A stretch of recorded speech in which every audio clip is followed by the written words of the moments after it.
2 shots?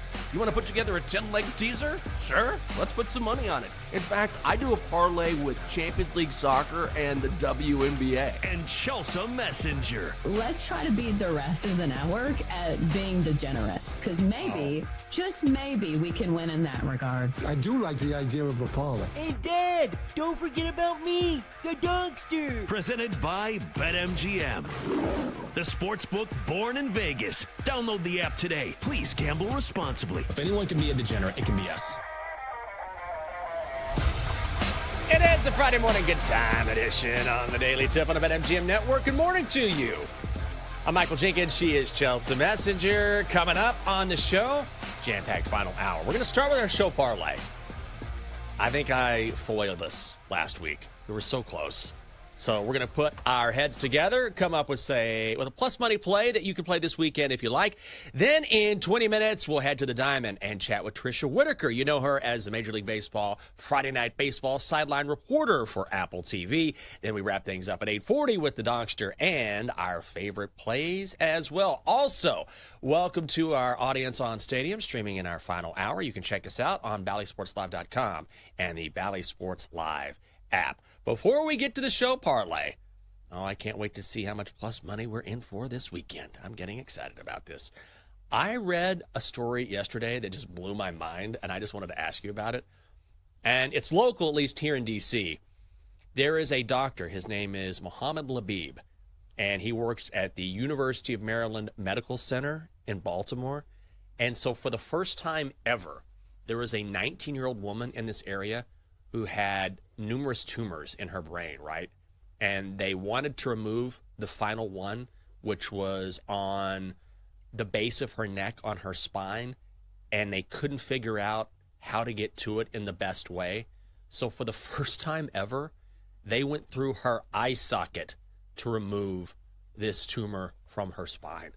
It was crazy, and it was successful. They did it. I know it sounds kind of gross, I understand, but I was so fascinated medically. This has never been done before. It was successful, and they pulled it off, and I just think that's, as someone who has had major surgery before, like a long time ago, when you talk about modern medicine and things that are being tried for the first time, I was just blown away by the research and the guts by both the patient and the doctor to give this a try, and it worked. Well, and the skill level, like Yes. as sports fans, I feel like we can appreciate a high level of skill. Like, I wonder if this doctor is regarded as like the Steph Curry of surgeries, right? Like, it's somebody who is really skilled. So I don't know what, like, I know some of these surgeries are robotic. Like, I don't think that's probably the case here, but there has to be some level of like a steady hand and being extremely precise in making these like incisions and stuff, to where like these have to be like some of the steadiest hands in the country. Oh my God, absolutely. And it was talking about how he practiced again and again and again and again and again and again, because he knew, look, this could absolutely go wrong. It's never been done before.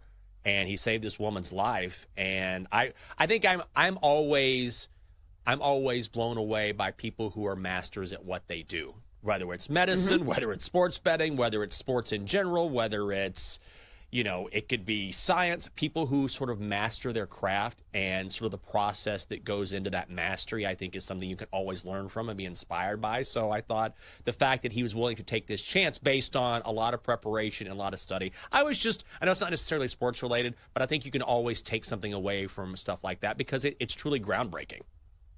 Well, and we talk about in sports all the time, like, how do you perform when the pressure is on? Yeah. Like, some of this is very much small potatoes to somebody's life.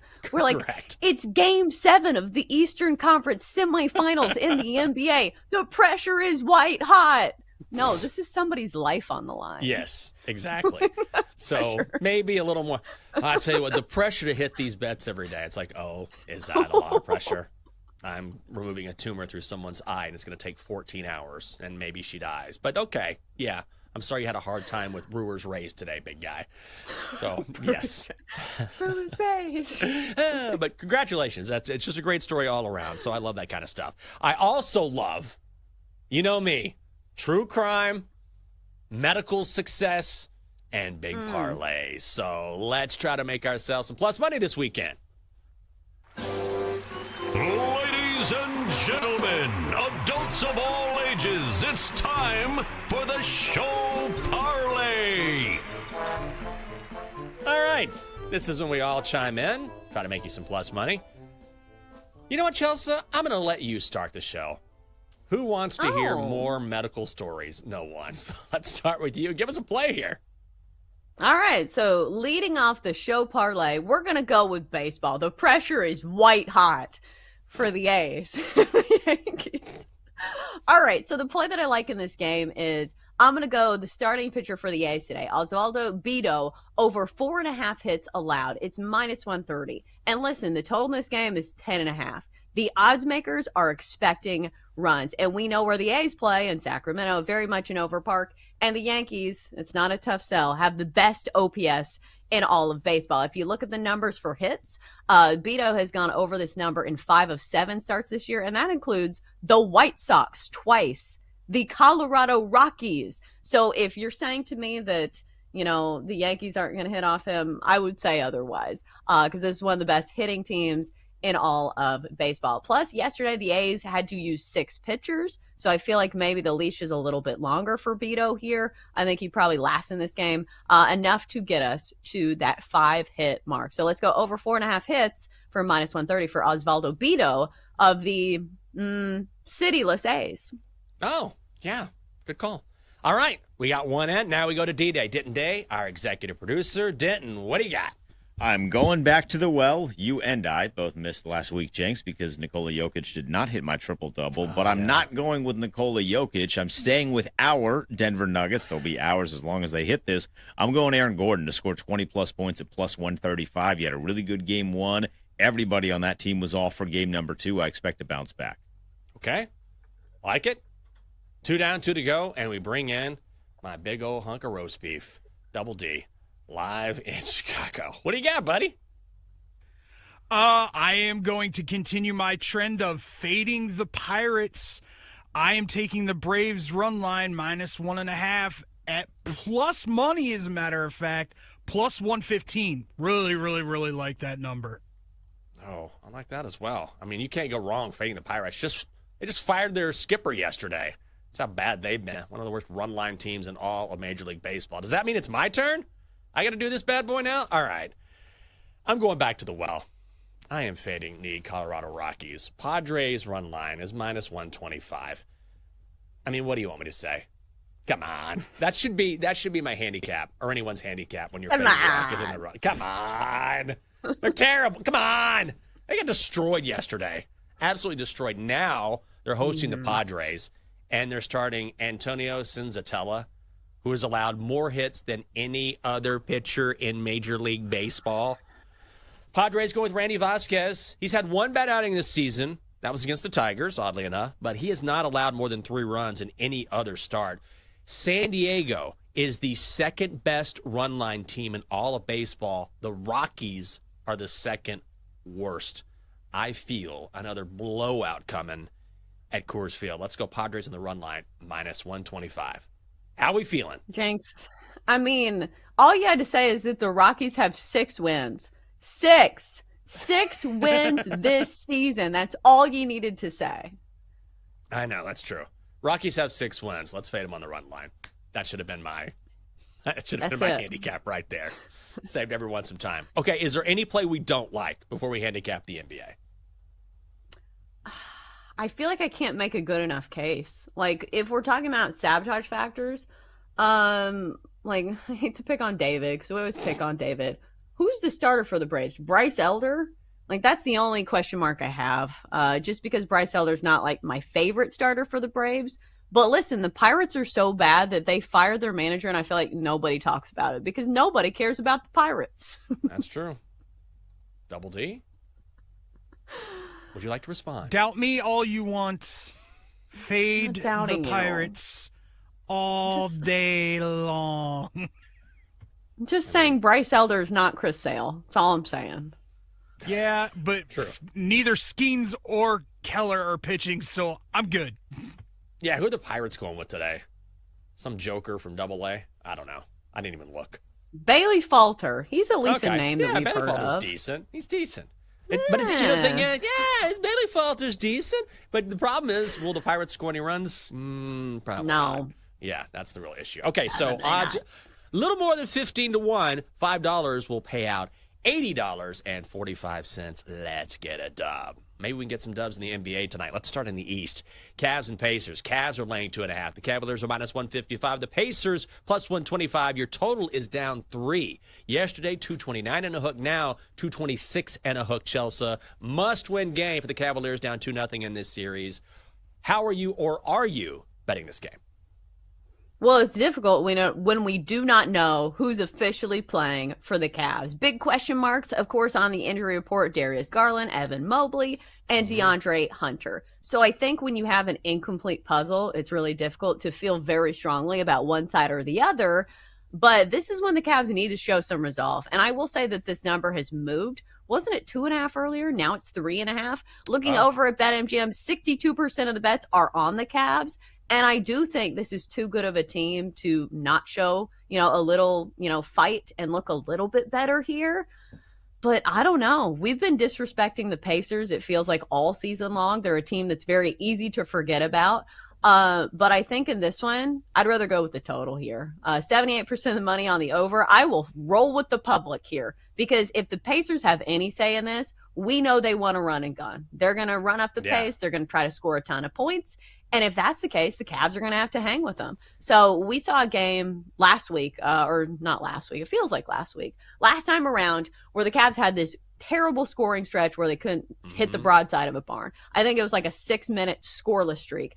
And the over still hit. So the over's hit in both these games so far. I think I will continue that trend. So instead of picking a side, how about a total over 226.5? I'd be with you on that.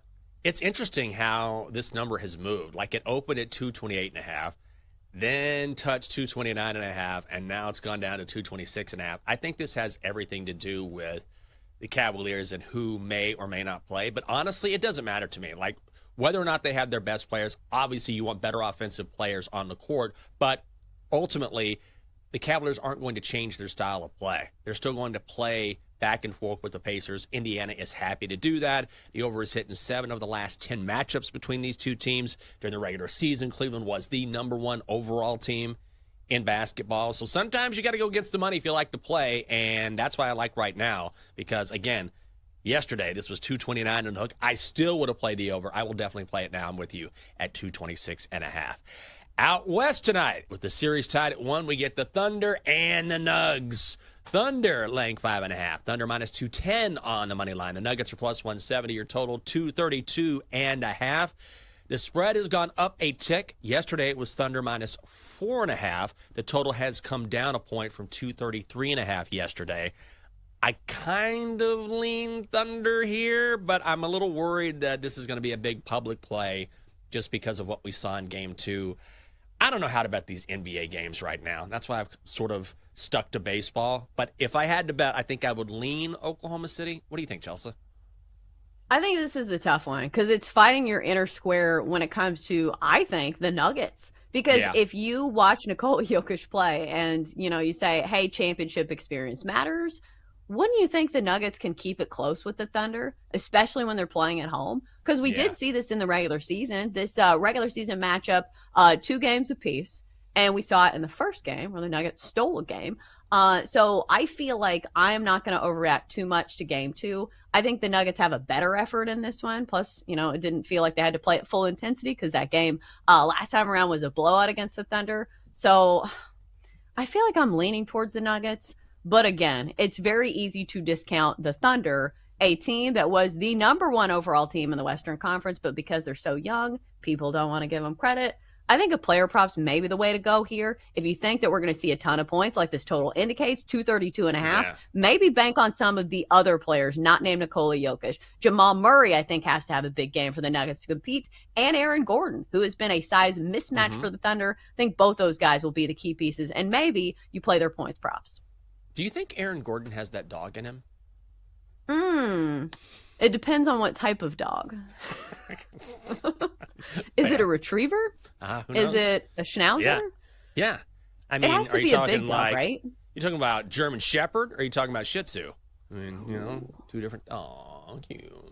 Two different dogs. Two different But he types has of been dogs. good. He has been. Like, he has 2 game winners this Yes. postseason. He's got that dog in him. Yeah, you make a good case for the Nuggets. I don't want to bet this.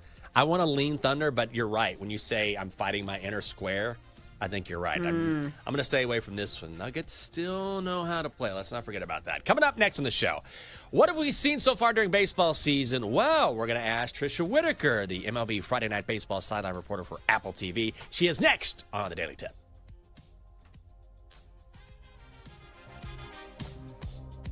Chelsea and Jenks will be right back on the Daily Tip on the BetMGM network. Download the app today. Please gamble responsibly.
Welcome back to the Daily Tip, presented by BetMGM, the sportsbook born in Vegas. Download the app today with Michael Jenkins and Chelsea Messenger on the BetMGM network. Welcome back to the show. It is the Friday morning good time edition on the Daily Tip on the BetMGM network. I'm Jake. She's Chelsea. Double D. Oh. Coming up. Nice special guest this morning. Very excited. We'll get some early season baseball insight as we bring in Trisha Whitaker. She is the MLB Friday Night Baseball sideline reporter for Apple TV. So earlier in the show, if you missed it, if you're just now tuning in, and we'll put this online, I was a total moron, which not anything new there. Okay. You're like, oh, really? Stunner. So we've been talking about this. Wow, shock of the day. So we have been talking about smelling salts for the past couple weeks, and Denton got some off of Amazon. So we brought them in. It's a whole bottle. And I like you, Denton, I thought they were going to be little packets, right? No, it's just a bottle of smelling salts, and I actually snipped them. So dumb. So now I look like a total druggie. And so even Denton, I said, just take a whiff of opening this bottle. And Denton, I mean, I don't want to speak for you. I mean, these things are no joke. It felt like water was shooting up my nose. Like that feeling when you're in a pool and you accidentally take the water up the nose. Yeah. I don't know what I was expecting, but it wasn't that. And I did not enjoy that feeling. That's not good. It did wake me up, though. Yeah. So the reviews don't sound good. Like, I You're wonder doing why it. people do this. I don't know, but it's your turn. Does it wake I know you that. up? It does Oh. wake It you up. does wake you up. Yeah. There are people that are hashtag built different, I guess. That's right. Oh, got that Chelsea. dog in him. Got that dog. Hey, The couple drug people on this dog show. in him. Yeah. 2 people on this show have proven this morning we got that dog in us. Chelsea, guess who's next? It's you. It's your turn. Oh, yeah. You got that dog in you? No, Yes. I don't. I don't want it. No, in I me. don't. I Alright. feel like I probably do need to do it just for the sake of like being a good teammate. So send him my way. I'll try him. All right. It's like initiation into like a frat or a sorority or something like that. You got to try the smelling salts. Then you're in. You're in on the Daily Tip. So we'll give that a shot. Fortunately for us, we don't need anything to get excited about Trisha Whitaker. She is the MLB Friday Night Baseball sideline reporter for Apple TV. Trisha, first of all, good morning to you. Thanks for being with us and waking up with us. And I'll throw it out there. Have you ever tried smelling salts?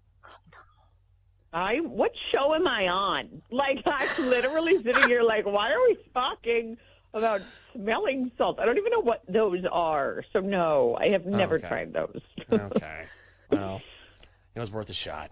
This is not a show that people come into for like inherent knowledge. That's why we have people like you on who can educate us about things like Major League Baseball. So let's start with, I guess, one of the early storylines in Major League Baseball, which is Aaron Judge, who has been unbelievable just across the board, batting .400 right now, looks as good as he has ever looked. Like, how sustainable is this? At some point, he has to slow down, right?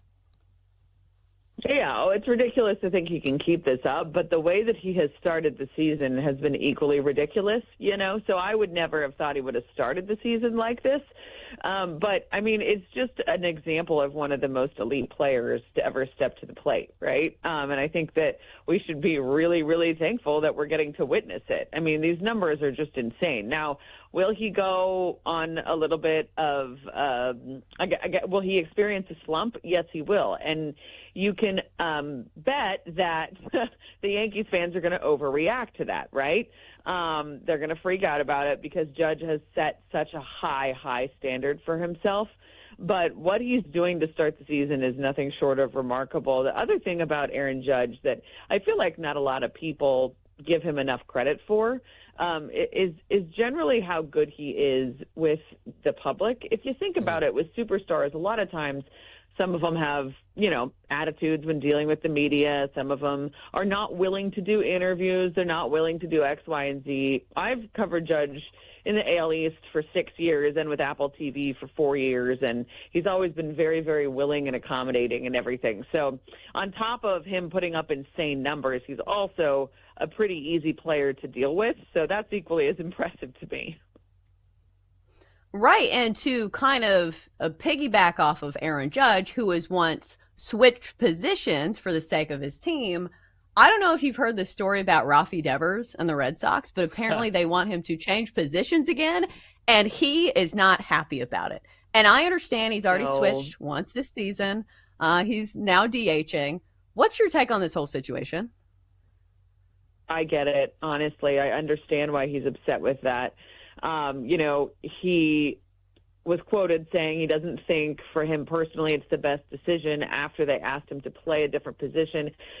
He only had 2 months playing this position, and to all of a sudden to have to play another position, it doesn't seem like a great decision to him, and it doesn't seem like a great decision to me. And he said that in spring training they talked to him and basically told him to put his glove away and that he wasn't going to play another position except for to DH, obviously.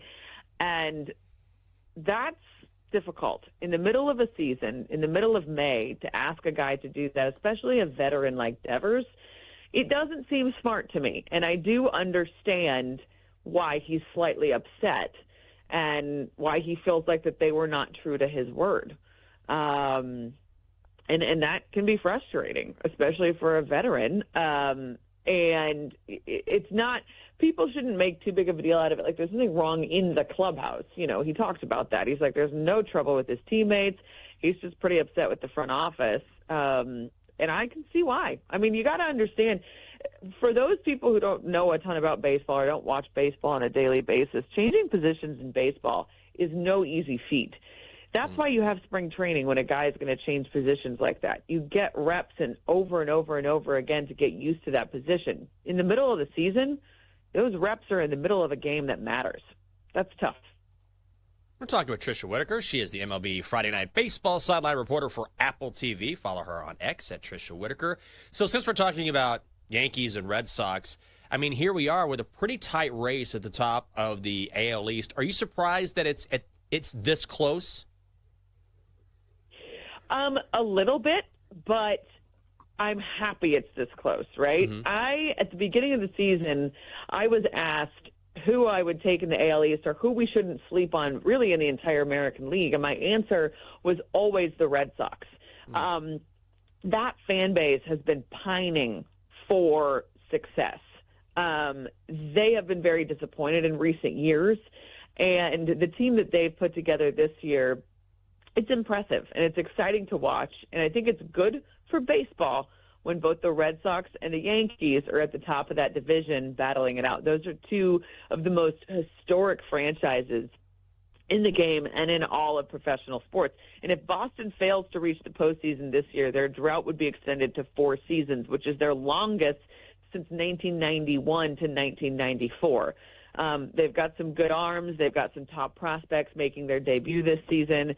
If they can stay healthy, that's really going to be an interesting race in the AL East, and I love it. You want to talk about two fan bases who hate each other? Those are the fan bases. You want to talk about a rivalry that's just historic, and, even if one team's really bad and the other team's really good that year, when that series rolls around on the schedule, I mean, it's a good one. So I love it, and I am not surprised that it's close.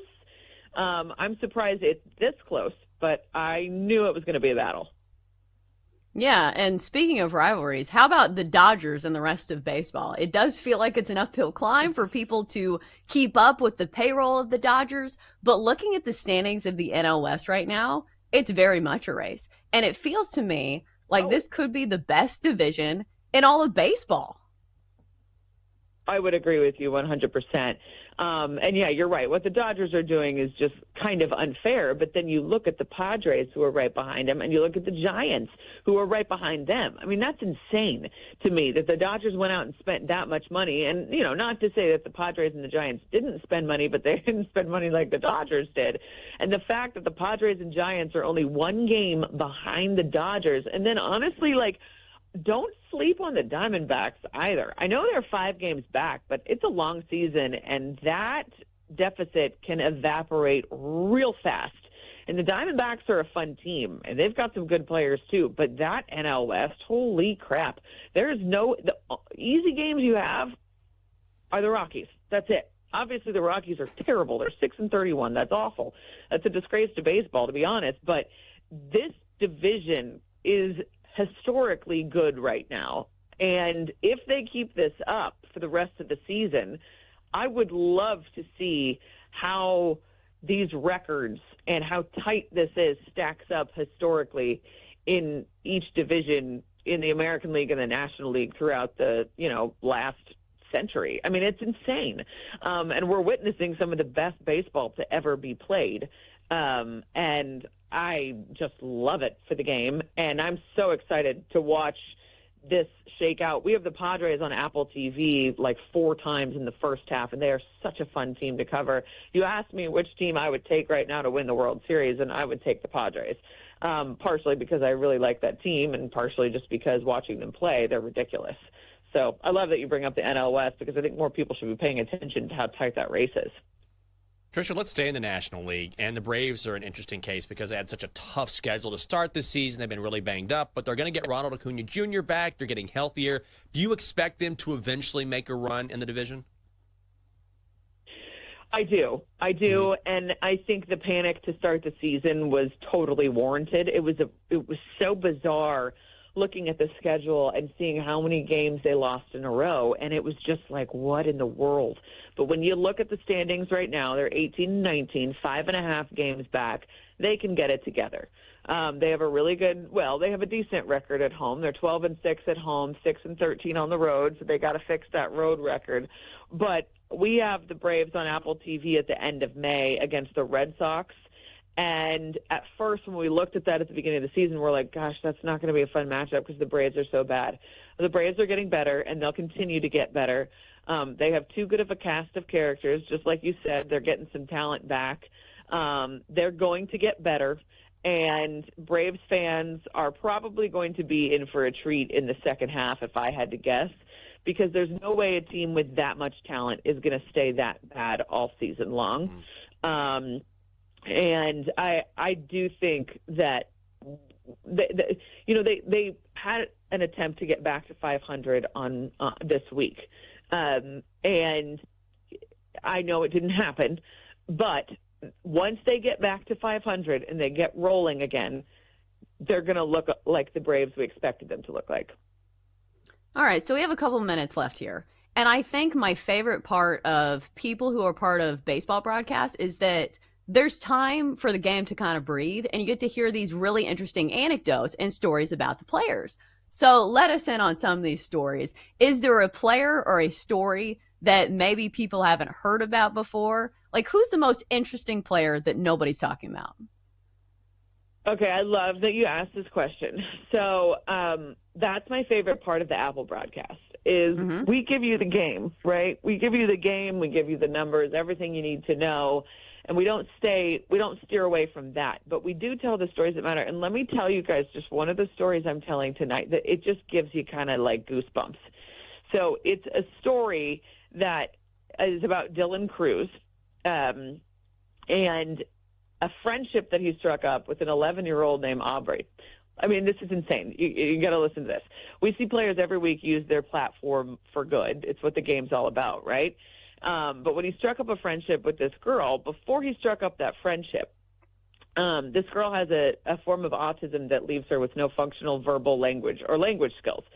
She spells words to communicate, and her parents, they had talked to so many experts with no promise that their daughter would ever be able to speak. One random day in 2021, she was watching a baseball game, and she looked at the TV during an LSU baseball game where Dylan Cruz played in college, and she blurted out, "Dylan Cruz." She said his name. And her mom and her dad, they just looked at each other like they had seen a ghost because she had never spoken before. Wow. And she did it again. So her mom took a video of it, and she posted it privately on social media in shock because they had never heard their daughter speak before. And as fate would have it, Cruz saw the video, and he invited the family to an LSU game, and they struck up a lifelong friendship that has turned into something that Cruz has continued into the Nationals. And when you hear that story, it just gives you all the feels. I mean, that's just magical. It's something you can't really explain. And now he's had such an impact on Aubrey, and he's had such an impact on that community.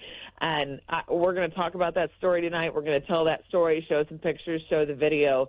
Those are the types of things that I love to tell, is taking you off the field and into who these players are. And that story, every time I tell it, it kind of gives me goosebumps. Well, that is a fantastic story, and we look forward to watching more of your great work tonight. She is the MLB Friday Night Baseball sideline reporter for Apple TV. It is Trisha Whitaker. Trisha, we really appreciate the time. Great story. Thank you so much. Anytime, guys. We'll talk to you later. Wow, that's a good way to end that segment. Coming up next on the show, we're not done yet. Oh, yeah, we bring our lunch pails to work every day, and we try to win you some money. At least that's the plan. We're going to do that next and chat with the Dongster. It is the Daily Tip on the BetMGM Network. Coming up, Jenks and Chelsea give out their best bets here on the BetMGM Network. Presented by BetMGM, the sportsbook born in Vegas. Download the app today. Please gamble responsibly.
Let's get back to the Daily Tip with Chelsea Messenger and Michael Jenkins on the BetMGM Network. Presented by BetMGM, the sportsbook born in Vegas. Download the app today. Please gamble responsibly. It is a Friday on the Daily Tip on the BetMGM Network, and we got Double D working it for us.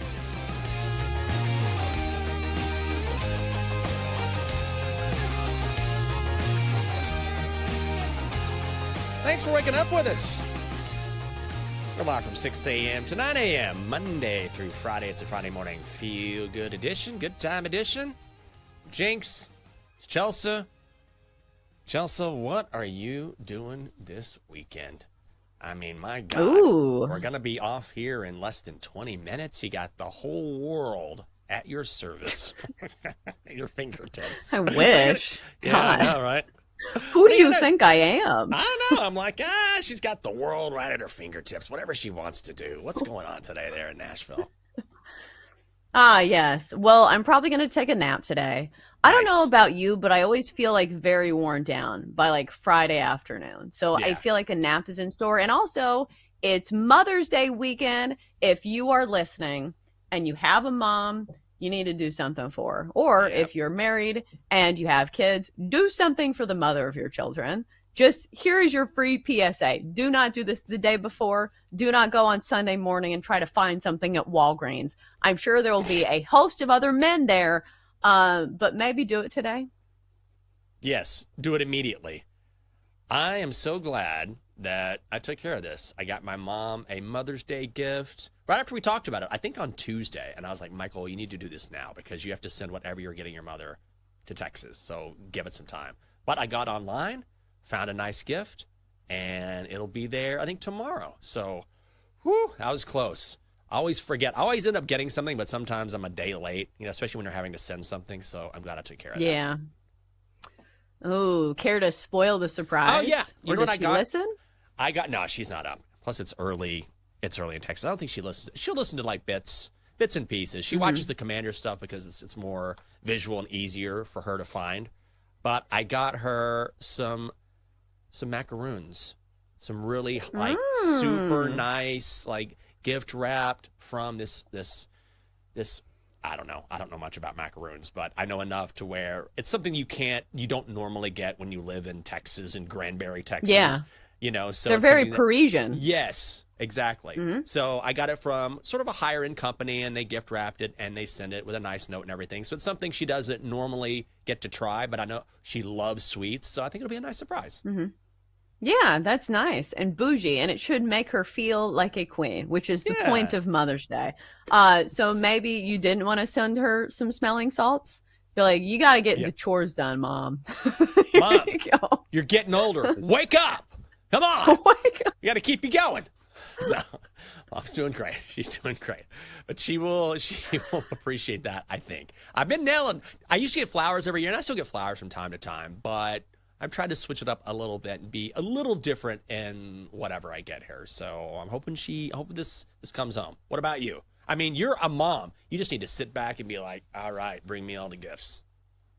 Well, I just want time off. Like, I want like an hour to like do nothing where nobody's shouting at me, where I'm not picking up something. It's like, oh, surprise, there's half a roll of tape on the hardwood floors. Go pick it up or go scrape it off with your fingernails. So I just don't want to feel like Cinderella for a day. That is my goal. But here's the difficult balance. And I think this is a topic of discussion and debate among social media is who is Mother's Day more for? Is it for moms who are actively in the trenches of raising small children? Or do I need to dedicate this day to my mom? Who gets the day? Why not both?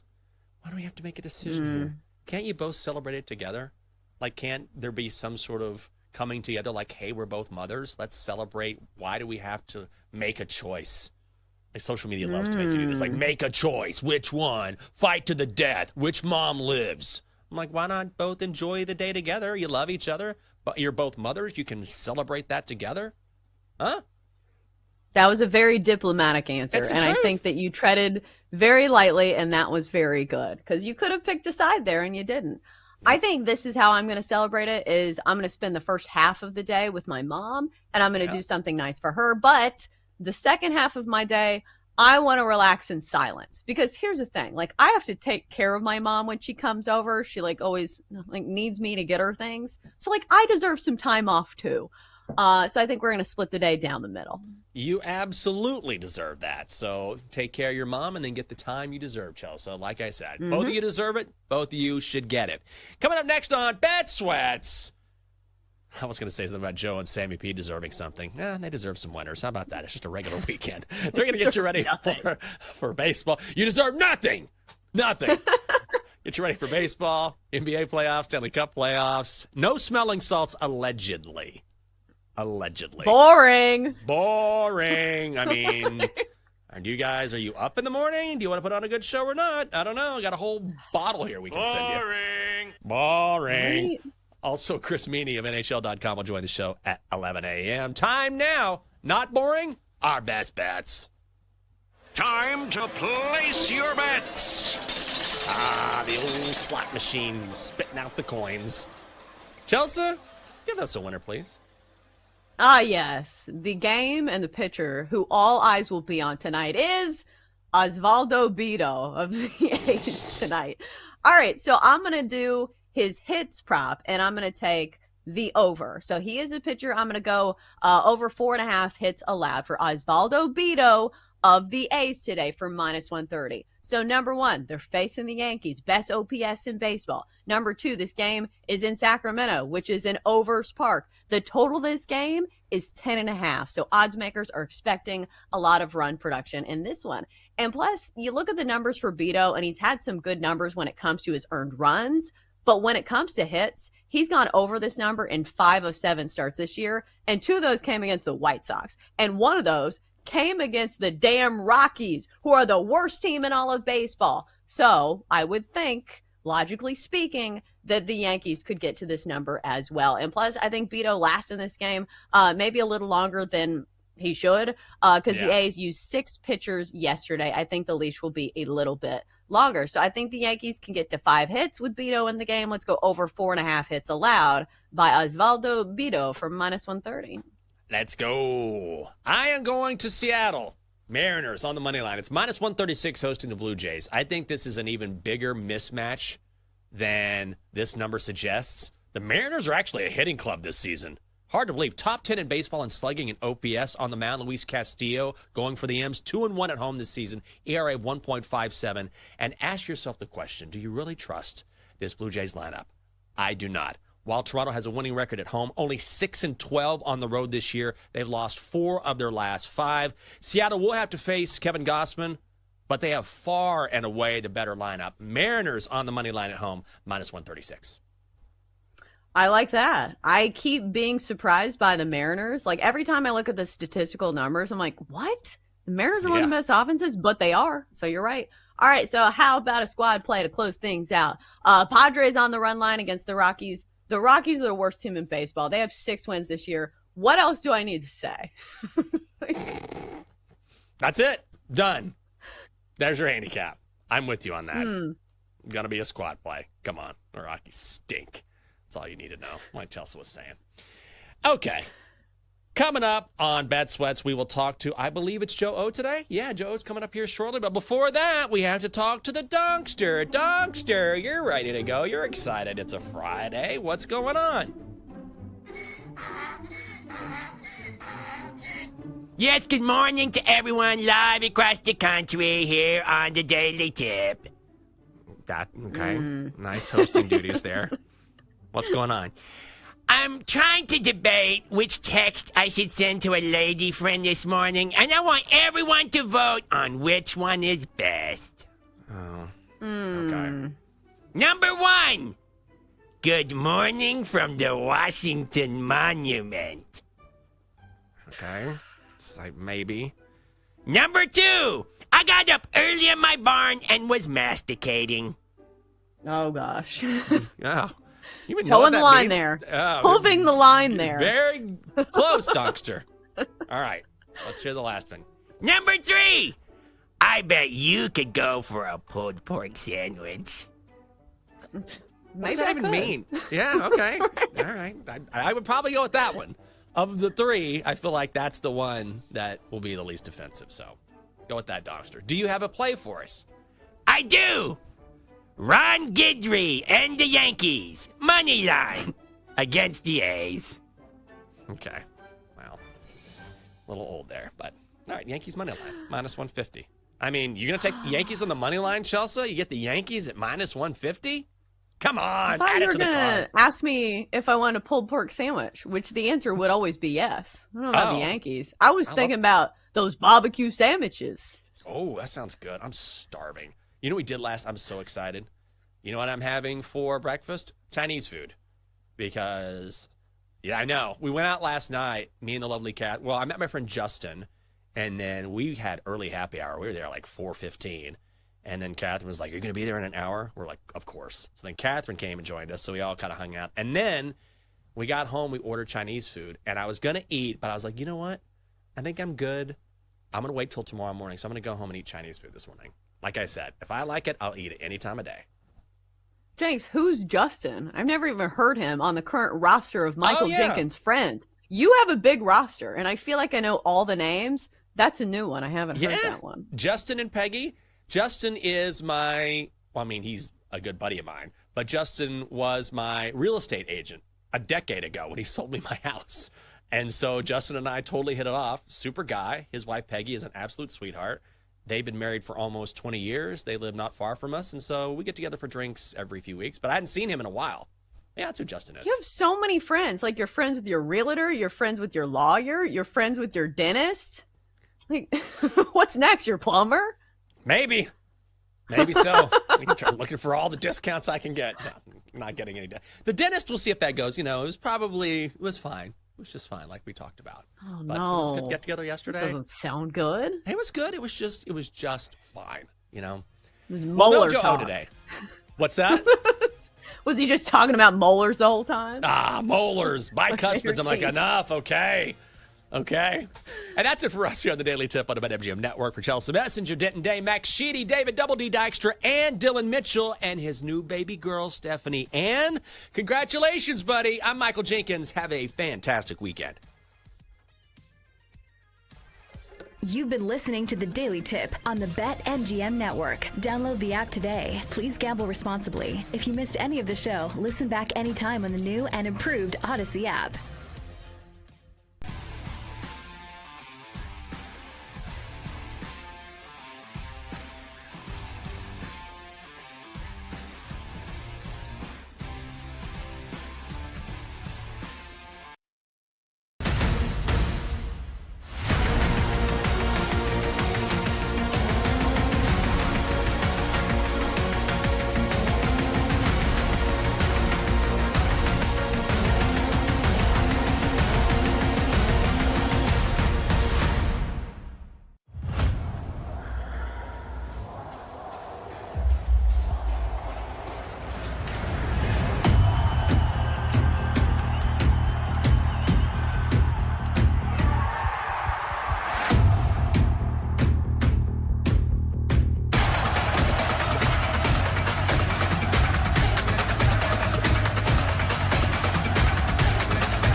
Get ready to experience the ultimate fusion of wagering and entertainment. This is the BetMGM Network. Kicking off your morning with the Daily Tip with Michael Jenkins and Chelsea Messenger. Over. It's a very simple way to look at it. It's the best way to look at it. Followed by the newly branded Bet Sweats with Joe O and Sammy P. When I stop talking, that's when you jump in usually. He said, ring that bell! He said, ring that bell! Then it's You Better You Bet, hosted by Nick Costos and Femi Abebefe. Great teams and great players get a whistle. It's happened forever. It will continue to happen. Capped off every night with the electric Brad Evans and Ryan Horvat on BetMGM tonight. Oh, that's a sexy phrase. Quote Dr. Dre, creep with me and walk with me on this one.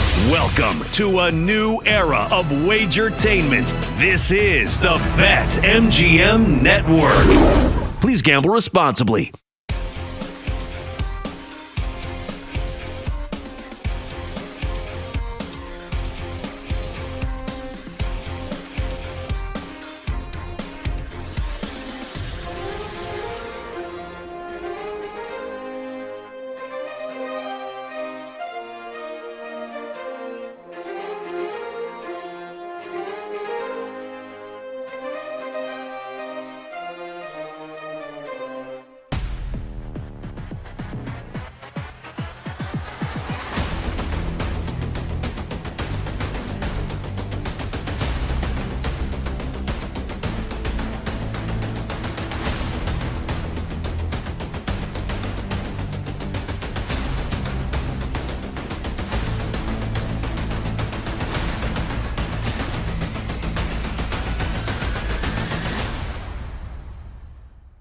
Get ready to experience the ultimate fusion of wagering and entertainment. This is the BetMGM Network. Kicking off your morning with the Daily Tip with Michael Jenkins and Chelsea Messenger. Over. It's a very simple way to look at it. It's the best way to look at it. Followed by the newly branded Bet Sweats with Joe O and Sammy P. When I stop talking, that's when you jump in usually. He said, ring that bell! He said, ring that bell!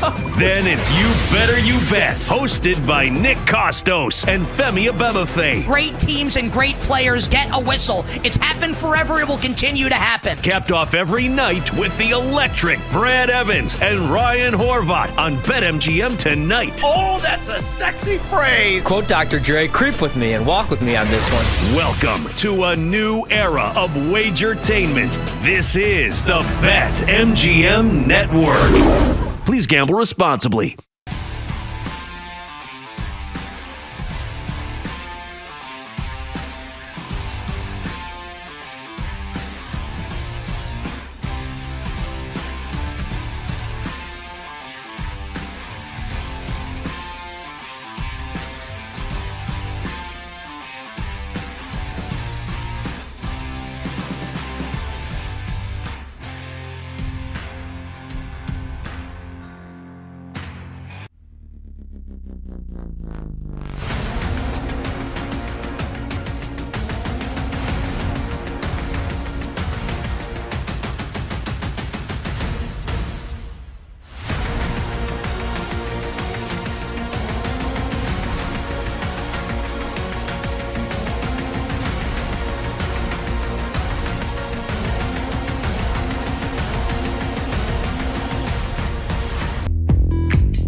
Let's do it.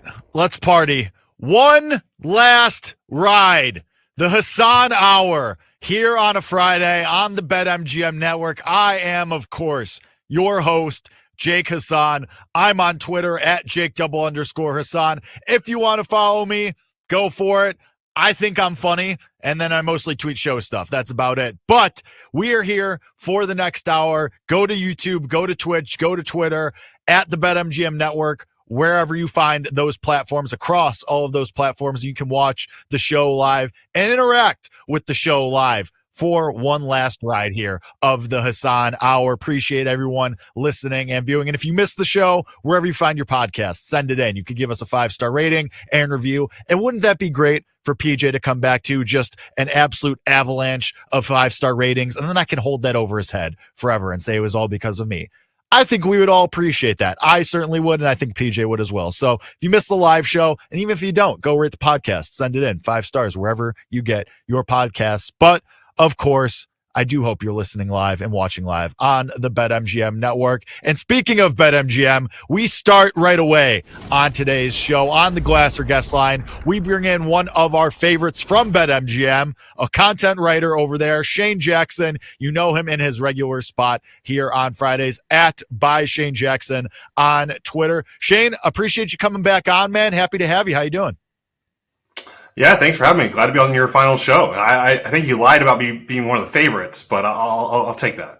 Well, you're a favorite for me. Who cares what the people say, right? That's why we have the microphones. But we get into it. Let's start with the NBA, man. And let's just start with your reaction to last night. And the Wolves take care of business, win in very convincing fashion. No Steph Curry, of course. And it looks like he's going to be out for at least 2 more games, maybe 3 more, maybe even more than that. He made a statement yesterday during Warriors shoot-around saying he's not going to rush it. It's the first hamstring injury he's ever had. He doesn't know when he's going to be back. He's going to listen to his body. So, question I pose to you first off the bat, Shane, are the Warriors just cooked? Is this just over in 5? Do the Wolves just kind of roll here? I mean, I do think they're probably cooked in general. Even if Steph comes back in Game 6, like how effective will he be? And that's really, obviously the best case scenario. The Warriors would have to win one game just to force that to happen. I think they could do that, but I mean, their offense looked really bad in last night's game. I think they had an 84 possession pace last night in that game. So I think you could start betting some under team totals. I think 98.5 was the last line I saw for Game 3 as well. It's a struggle to score offensively. Draymond feels determined to get kicked out of a game, apparently. And Jimmy Butler, I mean, this offense just looks so much different. It was already an offense that struggled without, with Curry in the lineup. It was pretty much Curry, save us, and we'll rely on the defensive end. But now on the defensive end, I think the Wolves are really just missing shots. It's not like a great defensive effort from the Warriors. So I don't know. I feel like the Wolves are probably going to finish this in 5. This is going to be one of the shorter series, which would be great because round 2 has been so chaotic. It'd be nice to have a series where we don't have to pay that close attention to.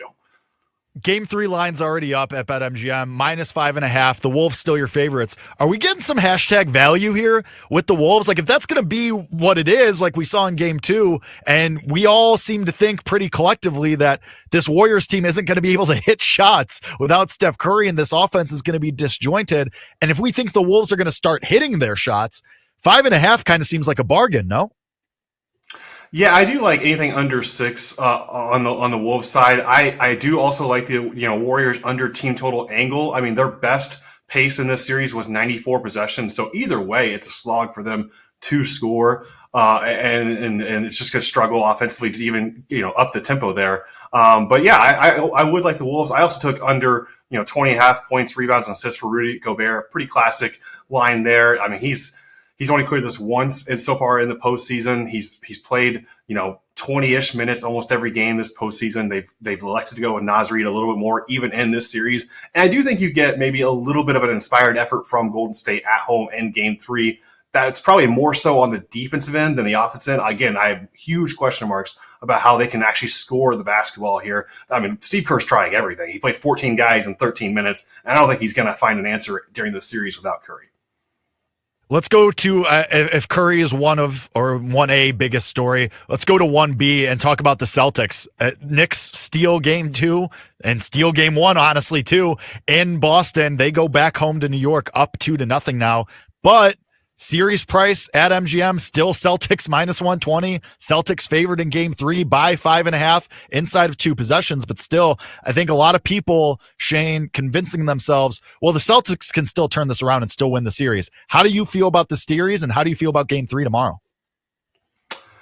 Certainly still possible. I think the Celtics could win the series. We've seen them in this situation before. I mean, down 3-0, and they still, made it to Game 7 and almost came back. If not for a Jason Tatum injury, maybe they do complete that comeback.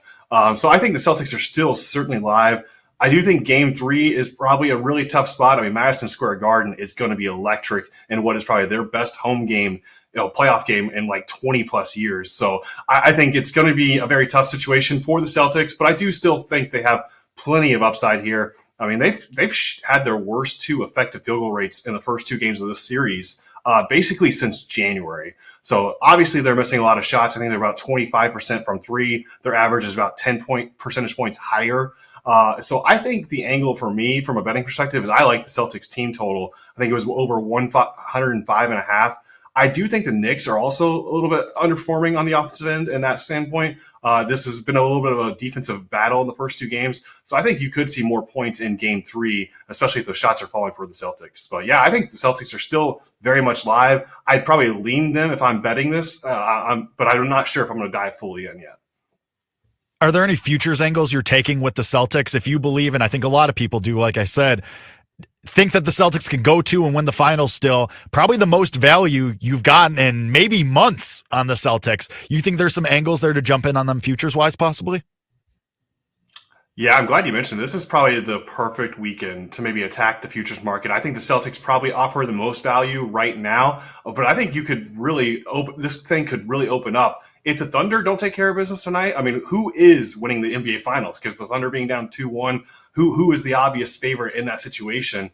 I think this reminds me a little bit about 2 years ago when the Lakers were finishing off their semifinal round and they were kind of slight favorites to win the championship over the Nuggets and the Celtics. I think that created value on teams that were better. So I think this weekend is a very interesting time to attack the futures market with these, quote unquote, championship favorites being down in their series. And if they show any signs of life this weekend, it looks like they might be able to flip this series. I mean, now is the time to kind of attack them in the futures market. Of all the teams, I agree, the Celtics are probably my favorite in this market, especially if they're playing the Pacers in the Eastern Conference Finals.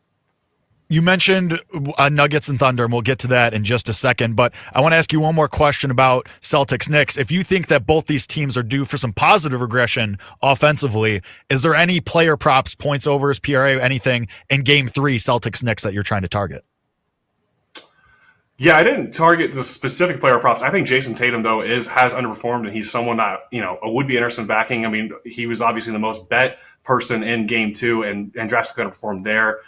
So he is probably the one I'm most interested in because I am more interested on the Celtics, maybe positive regression for them as a team. But because I'm already in on the team total base, I think I'm going to stick just with that angle and kind of avoid the player prop market for the Game 3.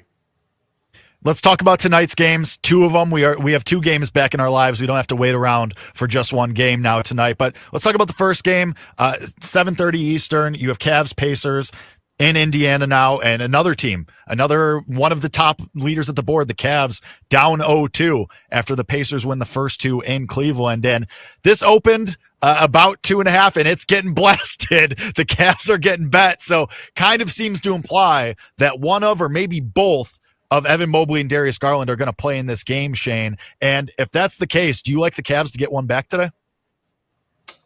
I do. This was the one I attacked right away when it opened as well. I'm one of the people who jumped on the early line on the Cavs here. It's moved a few points in their favor, and that is because we've gotten positive injury news in the last couple of hours. I do expect at least 2 of the 3 to play. Evan Mobley being the biggest factor there. I mean, just thinking about all the rebounds the Knicks got, the Pacers got in that, especially that last possession on a Tyrese Halliburton game winner. I mean, if Evan Mobley's there, maybe that he grabs that rebound or the defensive stops they needed to make. So yeah, I'm in on the Cavs in the bounce back spot. I thought this was going to be a competitive series beforehand. I took over 5.5 games. Obviously, the Cavs need to win this one for that to happen.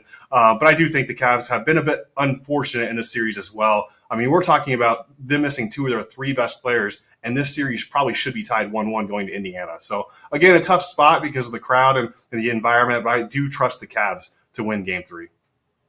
How does these guys coming back, and assuming that they're healthy and they stay healthy or at least stay in the lineup the rest of the way, how does that change your handicap going forward for Pacers-Cavs?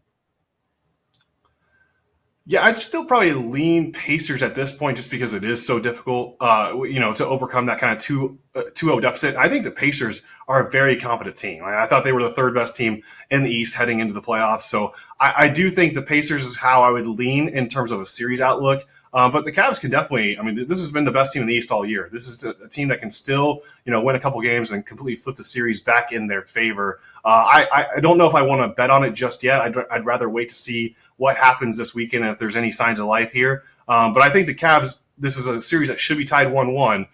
So I think they have to feel pretty good about themselves, assuming health. Let's talk about the late game. You touched on it earlier, and based on your answer earlier, you mentioned it very briefly, Shane, but it kind of sounds like you like the Nuggets to maybe steal one of Game 3 or Game 4 here when you're talking about maybe the Thunder going down 2-1. Nuggets catching 5.5 points at home. We all know about the altitude.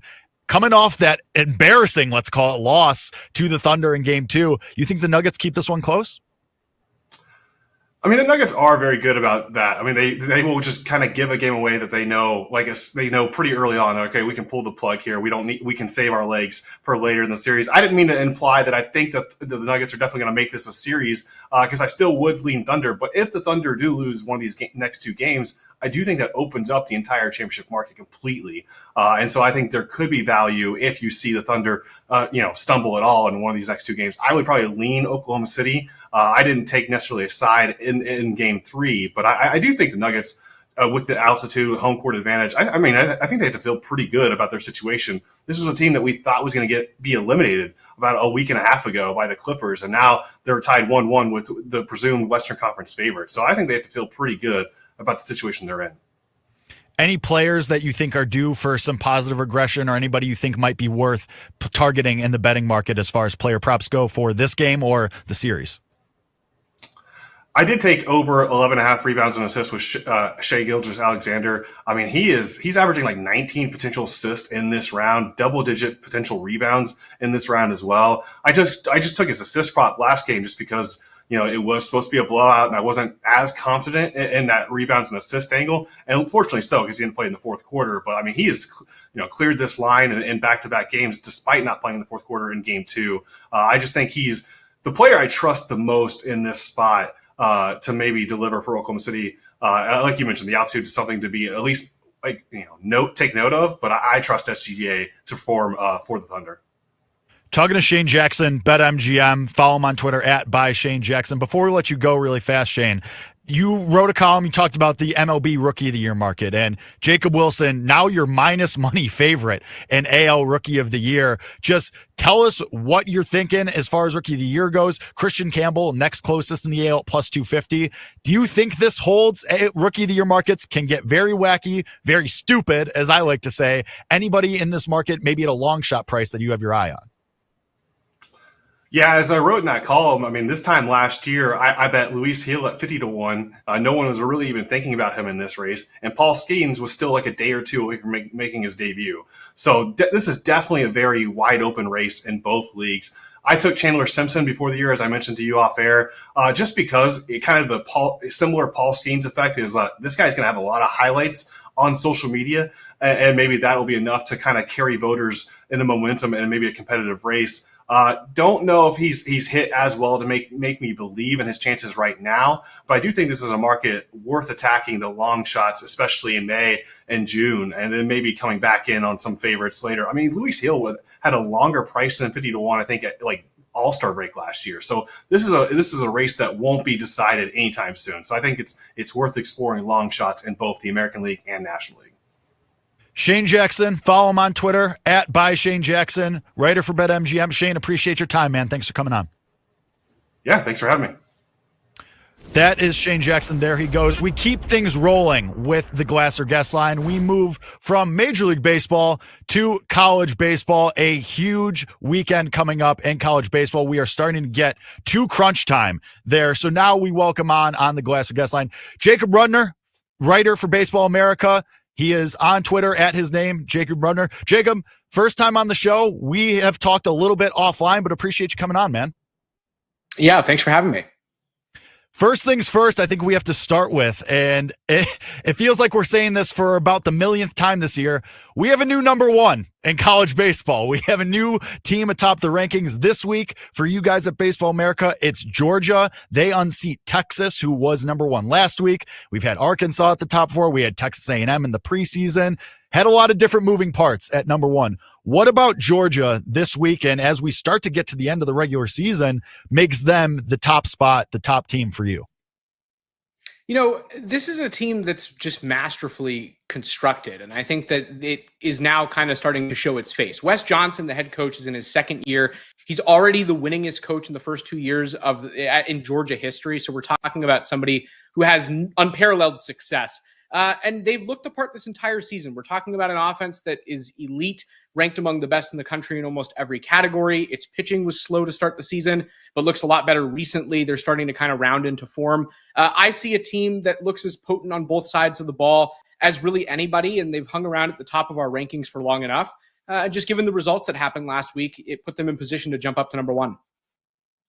And this week, they come off Missouri. What else is there to say about that team right now? But now Georgia gets Alabama this week. How do you see this series playing out? Alabama, a ranked team for you guys as well. They're at number 25. Do you think Georgia gets another series win here? I tend to lean so. I think that this is just, again, I go back to that this is a team that's super hot. They've played great baseball recently. Missouri is not necessarily something that you want to count towards that, like you just said. But I would say this, when a team is competing at the level that Georgia has been, and you have a team like Alabama that hasn't necessarily been playing so well recently, it's hard for me to give the edge to the poorer playing opponent. So I lean towards Georgia for that exact reason. Let's go to the number 2 team. Texas does not fall far. They go from number 1 all the way down to number 2. Still a very strong team, I think. And this is just me, what I personally thought. They go to Arkansas. They get swept in their first real road test. They've been great at home. They go back home now this week. But is Texas, to you, still a true contender? Or are there some real concerns that were exposed against Arkansas? You know, I really go both ways on it, and I've had a hard time recently. I think that Texas is the most well-rounded team in the country over the course of its entire body of work. But if you look recently, yeah, there are reasons for concern. And I would say that most of them have nothing to do with how they're playing exactly, but who they're not playing with. Jared Spencer, their ace, is out for the rest of the season with a shoulder injury. They're starting right fielder Max Ballou, arguably their most consistent hitter. We don't know when he's coming back due to a thumb injury. The star freshman, Adrian Rodriguez, who's played third and left field as a switch hitter, he's been batting just left-handed for the better part of the last month because of an injury as well. So we're looking at a group that's pretty beat up. I think that they have the depth to survive it. Do I think that they can contend still? Yes, I would say, I think they can. But the reality is this is not the Texas team that we were talking about or looking at, a couple weeks ago even. I want to stick with Texas because I think it's a really interesting series this weekend with them and Florida. And I was big on Florida at the early set of the season before they were decimated by injuries, Jacob. And now they're starting to get healthy again, and they look more like that team that we saw in the first month of the season. Going to Texas, they could really make a statement. Where do you lean in this series, Texas hosting Florida? Florida's really hot right now. Like you just said, 12 of their last 14 have turned into wins. This is looking like a surefire tournament team. Right now, for us, a number 2 seed, I wouldn't be surprised if they're able to win their final 2 series of the regular season, if that was a team that moved up into the host line. For that reason, I'm tempted to kind of go with the bolder pick and say that Florida is able to take away the weekend in Austin. I just like the momentum this Florida team has, and we've seen this before with Kevin O'Sullivan coach teams. They know how to win late. They know how to position themselves for the postseason. They've never missed it. And this group is going to be no exception. It was a rough season up until this point. But when you're as hot as Florida has been and you have the pedigree that they have, it's another situation where it's just hard to bet against that team. And then you factor in everything that we just said about Texas. I lean towards the Gators. You mentioned it, Florida. They close late, and we've seen this before with them. We've seen this each of the last 2 years with them when they make a run and they get into the tournament. They're really good, and I like them a lot as well. But speaking of the state of Texas, we'd be remiss if we didn't talk about the Aggies and A&M, your number 1 preseason team.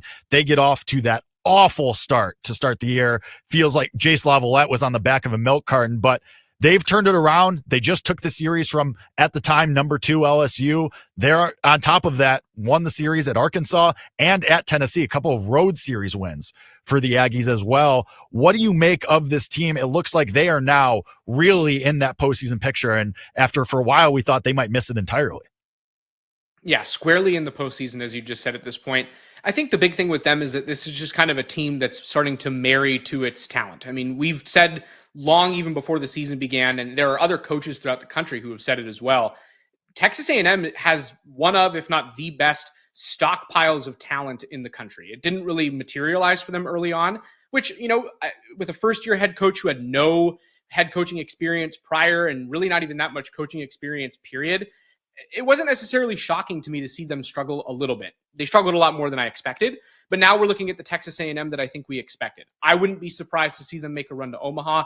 They have a guy in Jace Lavalette who is a potential first overall pick. They have a guy in Gavin Grahovic. He's not even playing this season, and next year we're talking about a potential first overall pick. So again, the talent is there, and I think that the results are now just starting to mirror that. I would not be surprised, like I said, to see that team make a run in the postseason.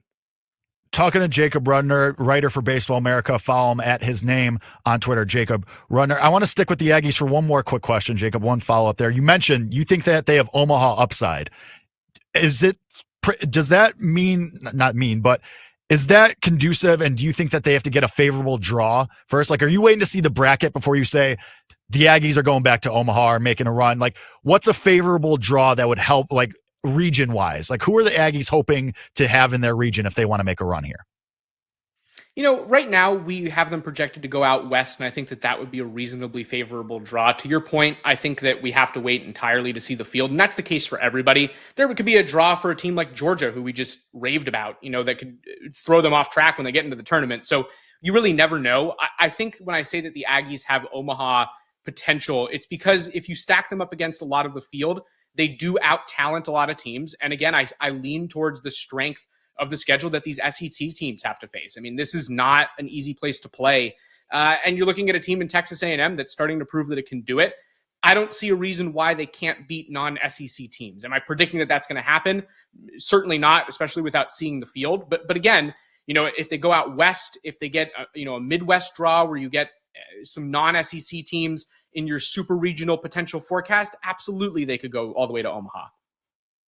I hate to stick with the SEC, but college baseball is what it is. The top talents are in the SEC. I want to hit on Auburn because one of the top RPIs, they just won at Tennessee in a very convincing manner. Samuel Dutton's awesome, had one of his best starts of his career. Are we not talking about Auburn enough? They're 5th at Baseball America right now. Is this team kind of a sleeping giant that we're just underrating right now? Listen, I think at number 5, they're not necessarily underrated at this point. We know what we're going to get in Auburn. It's a team that can pitch well. It's very experienced because of the way they put that roster together, leaning on the transfer portal. They've hit homers on like 4 different freshmen throughout the field right now. So, I mean, it is a well-balanced roster. They can do everything. They can score in bunches. They can hit home runs. They can strike batters out. They have guys who can go into the game to get a ground ball. I love Auburn this year. I think that they're right on the cusp of, like, if you ask me today, who's going to be in Omaha, they would be one of, let's say, 12 teams that I would confidently say I think that they should be in the mix. I mean, it's a really well put together team. They're very well coached. This looks like the Auburn that I think people have come to expect over the last decade-ish in college baseball, not necessarily the one that we saw the last couple of years. And when they're playing the way that they are right now, historically speaking, that tends to have a chance to end up really deep into the season in June. All right, Jacob, we're going to get away from the SEC finally. We're going to finally expand the conversation a little bit. And going outside of the SEC, which of these teams, I'm going to dealer's choice, choose your own adventure here. Which of these teams are we not talking about enough? Because I think there's some teams that have made a run outside the SEC. They're in the top 15 at Baseball America, but I think for the casual fan, they're going to look at the rankings or the field when it comes out and say, whoa, what are these teams doing there? Coastal Carolina, West Virginia, Troy. Which of these teams are the biggest threat to go make a run to Omaha and maybe win it all, depending on your answer here? But who are we not talking enough out of those 3? Easy. I mean, I think, first of all, great group. But the pick for me is Coastal. I predicted them today to be in our 8 for Omaha. I think that's a team that has the metrics to make a seriously deep run. And to your point, yeah, I think maybe we aren't talking about Coastal enough. This is a team that ranks in the 90th percentile or better in almost every valuable pitching metric when measured by the entire team. Are there offensive concerns? Yes, certainly. I think that this is a group that has performed well below the standard that's been established for Coastal Carolina offensively, especially over the last, let's say, decade since they won the College World Series in 2016. But when your pitching is as good as theirs is, and it really is that good, I think that they are, as good as any team to make a run. It's a group that is, again, experienced. They have transfer portal talent. It's a group of starters that are older. They've seen good college hitting before. So those factors, to me, good pitching, experience, good coaching, and some postseason pedigree are a pretty good recipe going into the postseason for sure. Taking the elite teams that we've already talked about out of it, and let's take Coastal out of it as well for the purposes of this equation, this problem. A dark horse that you firmly have your eye on that once it comes to the tournament, you think could make a true run and maybe get all the way to Omaha, if not farther. I would not want to host UTSA right now. Certainly not. We're talking about a team that has a top 25 RPI. They've played great all season long. They've dominated the American Conference. They've been so good that, say, another American team wins that conference tournament, UTSA will still be in the field as an at-large bid. They've been so strong this season, and they've played a hard schedule in order to be able to solidify that. So they're battle-tested. We know what they look like against top-tier teams. I would bet that that's a two seed that teams don't want in their regional. And I would guess that a Texas team has a chance to maybe host one of them. So let's say that UTSA ends up at Texas, and with the injuries that we talked about a couple minutes ago at Texas, who's to say that UTSA can't go and push its way into a super regional? And then you got to win 2 games and you're in the Omaha field. So I would say that the Roadrunners are absolutely my dark horse team, 3 weeks out from Selection Monday. I'm going to ask you a very self-serving question because I'm the one with the microphone hosting the show. I've been high on Oregon all year. Do you think that they are a true contender? They have the pitching. Grayson Grinsell has evolved in front of our eyes over the course of the season. What do you make of Oregon? I like Oregon, and I think that the one thing that Oregon was missing for the longest time was just the proof. They hadn't played anybody to really convince me this is the team that we believed it to be. The reality, though, is that they've been in our rankings actually for the entire season. They opened the year in the rankings. They have not exited. They've had a couple rough weeks, and they've dropped before. But now we're talking about a team that's sniffing the top 10, possibly a host at the end of the year. They would be, I think, if the season stopped today. They're really good. You mentioned Grinsell. He's excellent. Mason Neville is the national leader in home runs. I think he's a good bet to go in the first round and maybe a sneaky guy to jump up that high in the draft this year. When you have that kind of talent, that's the theme of the show so far, you have a chance. And I do think that Oregon is on that line of teams that can compete with anybody. The biggest challenge for them, I go back to just, they're not really playing anybody good consistently. The Big Ten does not foster elite competition constantly. And I think over the last couple of years, we've seen a trend where teams that are more battle tested throughout the year stand a better chance to get deeper. It's not very complicated. I think that the more experienced you are with good teams, the better chance you have to go to Omaha. Oregon will lack that going into the tournament. Jacob Rudner, follow him on Twitter at his name, Jacob Rudner, writer for Baseball America. Jacob, thank you very much, man. Appreciate the time. This was awesome. Appreciate you having me. That is your college baseball roundup. We'll talk a little bit more college baseball coming up on the Bet Slips and Bet Flips portion of the hour here in just a little bit. But first, playoff Peach for you. I'm going to give you a couple of plays and angles that I got as we close out the Send It In portion of the hour here. I like the Pacers tonight. I'll let everybody bet the Cavs and bet on these injured players coming back, and I'll take the points. Give me the points with the Pacers at home. They don't have to win, but I do think that they cover. I'm not losing any more money on the Nuggets. I'm done. I got scared off by game 2. Maybe that makes me a coward. Whatever. As far as tomorrow, I'll ride with my guy, Nick Costos. Knicks, let's go. I don't know what I'm doing yet with T-Wolves and Warriors. It's probably just over. As far as the hockey goes, I think that the Golden Knights are dead. D-E-D, dead. But I'm going to call it now. Hassan Hockey, Stars win the Stanley Cup. I think this team has the juice, baby, and I'll bet them as dogs tomorrow against the Jets as well. That does it. The Hassan portion of Send It In is done. Finite for the week. Papal Peach is back next week starting on Monday, but you still have me for Bet Slips and Bat Flips, which starts right now as soon as we hit the open. See you in a second.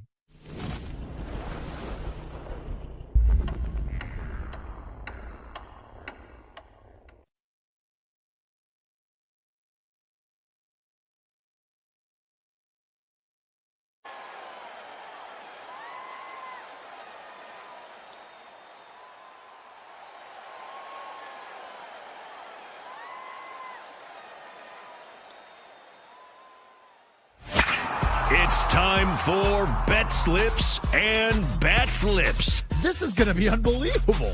With your host, Jake Hassan. And what do we do is better. Once everybody else likes something, you hate it. And that's exactly what happened with me.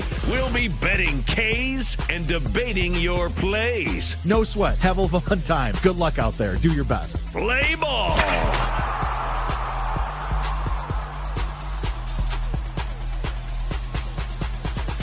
Hey, welcome back. It's me, Jake Hassan. It's Bet Flips and Bat Flips. Thanks for being here on the BetMGM Network. Twitch, YouTube, Twitter. Appreciate everybody watching the show live and being here. And of course, if you missed anything during the Send It In portion of the hour, during this rest of the half hour, rest of the hour as it were, you can find us in podcast form, Bet Slips and Bat Flips, wherever you get your podcasts. Appreciate your 5-star ratings in advance.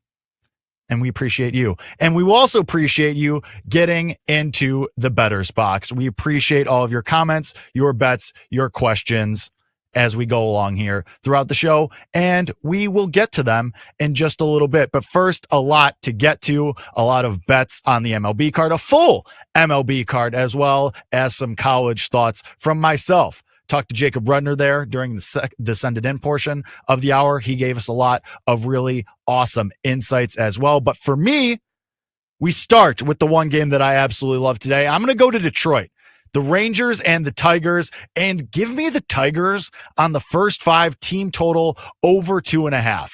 They have been awesome against lefties, 5th best at home in general in baseball, and 3rd best versus lefties. And it's Patrick Corbin.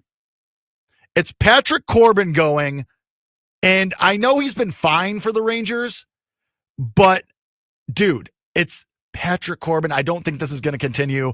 The Tigers coming off scoring 1 billion runs against Colorado and Kyle Freeland yesterday. So listen, I will take the Tigers first 5 team total over 2.5. I think you're getting a good price because they're baked into the number is Patrick Corbin overperforming who he is as a pitcher so far this year. So give me Tigers first 5 team total over 2.5 in that one. That is the one game that I absolutely love today. That was the first bet that we put in today. But for now, we get into touch 'em all, get into the news, lineup updates, everything you have missed or need to know from the last 24 hours. And there is a lot. And we start in Boston. Where do you even start with this? Rafael Devers drama continues with the Red Sox. Obviously, and if you missed it and you've been under a rock for the last couple of months, in spring training and before the year, the Red Sox signed Alex Bregman, who famously is a third baseman, a championship-winning third baseman, a Gold Glove-winning third baseman, Alex Bregman. You may be familiar with his work from his time in Houston. Now, Rafael Devers has been a third baseman his entire career with the Boston Red Sox. Signs a massive extension to be there for the foreseeable future, which at this point, who knows how long that's going to be. But he was a little miffed. He wasn't happy about it. He said, hey, I'm not a DH. I'm a third baseman. And so then what ends up happening, Rafael Devers ends up as a DH. Ends up just being the designated hitter. Alex Bregman has been playing very well, by the way, at third base for the Red Sox. And now Tristan Cassis' knee explodes a couple days ago, about a week ago. He's going to be out for the rest of the year, if not longer.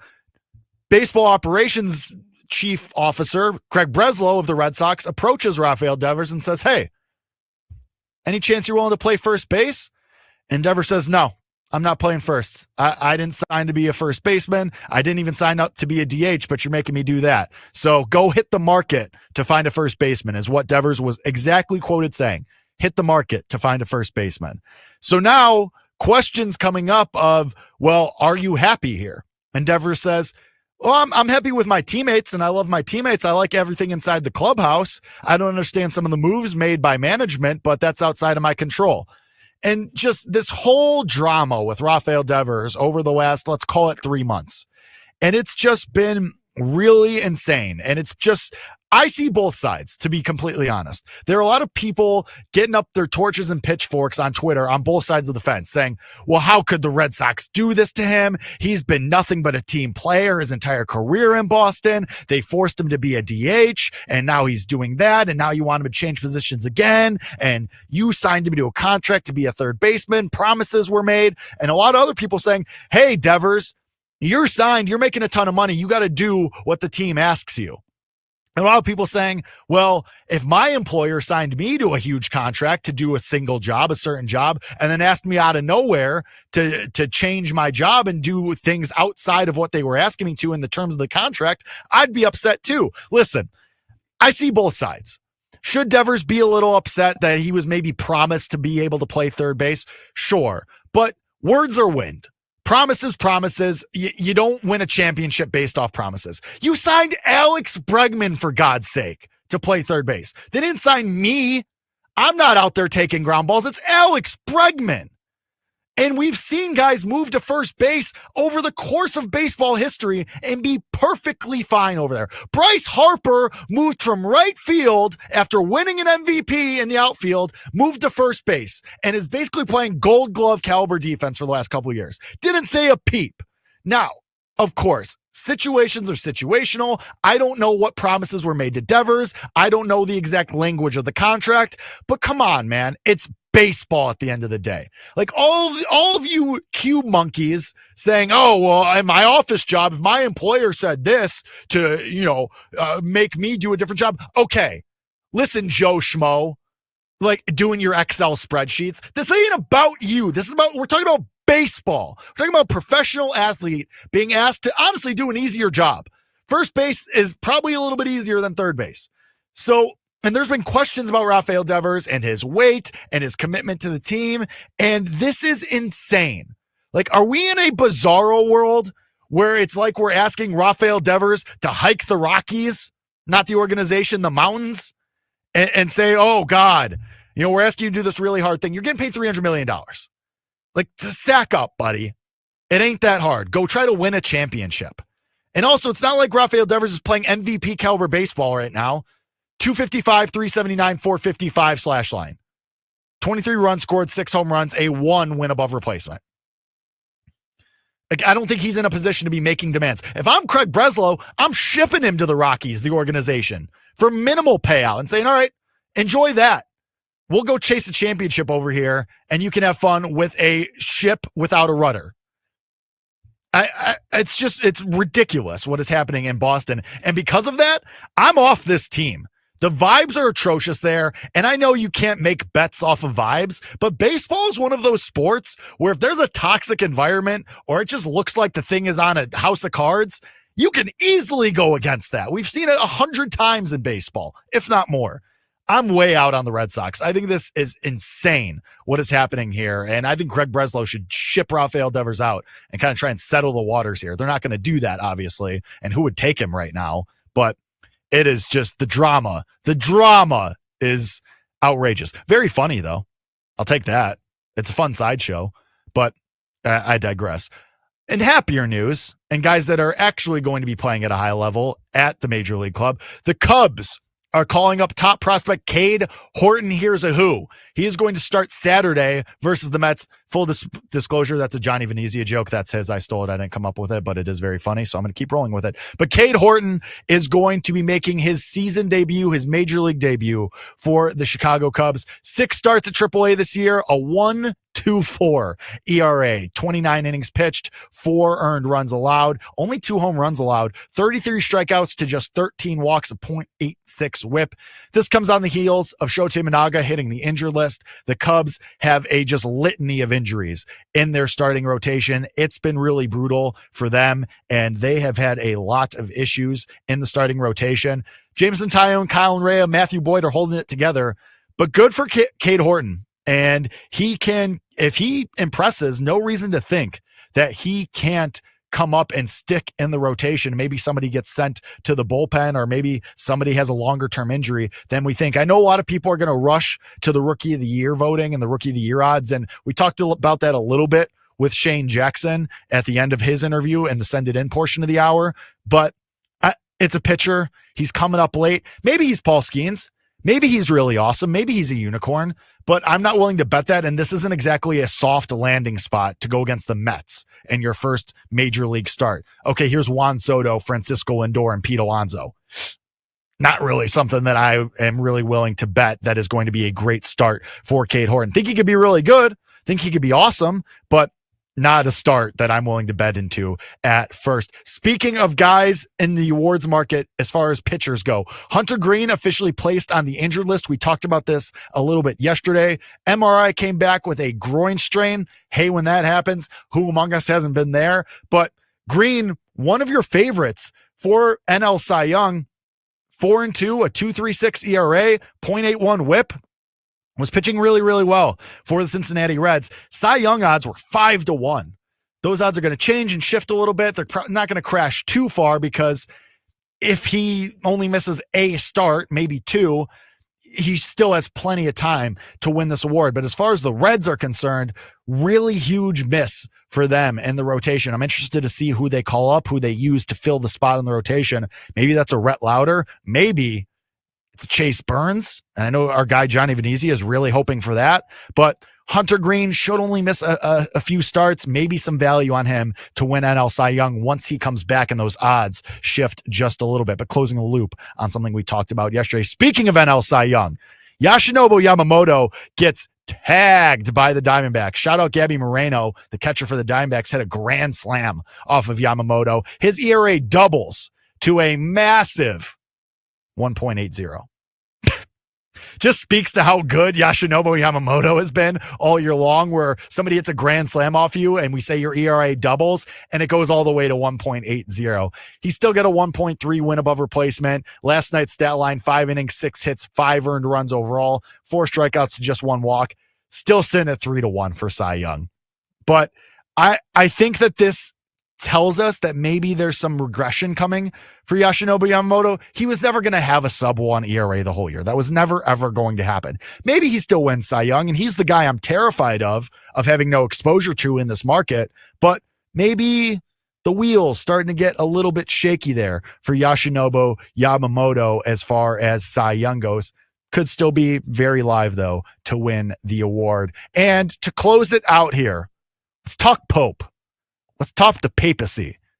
We've made some jokes, but it weirdly does have a tie to baseball because the newly elected Pope Leo XIV is a Chicago resident and a Chicago White Sox fan. Even though it was first reported that he was a Cubs fan, he's a White Sox fan. I know our guy, Shawnee Sharp, was very excited about that. And now the brave question is going to be answered. Do the White Sox, is there so bad of a vibe on the South Side? Are they so terrible that they can reject divine intervention? We're about to find out, and we are about to find out over the next couple of years as Pope Leo XIV is, in fact, a White Sox fan. And I want to bring on our guy, Sean Haw, Shawnee Sharp. You know him. You love him. How we feeling, buddy? Are the White Sox back? As the wise Kevin from The Office once said, it's just nice to win one. It feels great. No shock that Cubs fans try to steal this from us. It's just they go out there, they jump out front. I heard, he was a Cubs fan on the South Side. No shot.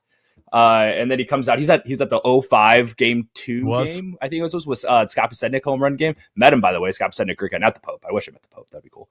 But can't rule it out. Yeah, it's nice. Yeah, you never know. It's kind of cool to know that I've been to the same place as the Pope has with Guaranteed Rate Field, formerly U.S. Cellular in Comiskey.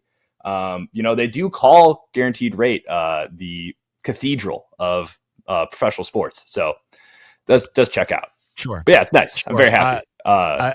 Maybe the White Sox are back. Yeah, of course. Listen, we'll see what happens. We'll see if the White Sox maybe turn it around. Maybe we have to bet the White Sox today. It's hard to say. No, we don't. We will not be doing that. I'm telling you really quick. Is it Ben Pope? Or no, Ben Pope's, I think, was a reporter for covers the Blackhawks in Chicago. Ben Pope is the head basketball coach at the University of Kentucky. Oh, that's so true. My bad. But there's a couple different. You have to bet the Cardinals today. There's a lot of different things we could do today. So there are a lot of different things that we need to do today. But shout out the White Sox. They finally win one. Have to consider that Pope Leo chose Leo in the 14th iteration of that name as an honoration of Paul Konerko. Can't rule it out. A Topps baseball card has already been made of Pope Leo. It says on the card, it does say Habemus Papam, Latin for we have a Pope. I probably definitely butchered that pronunciation, but we don't have to talk about that. And we will move on to, one last thing, Jake, really quickly here. Sure. Quick. What's up?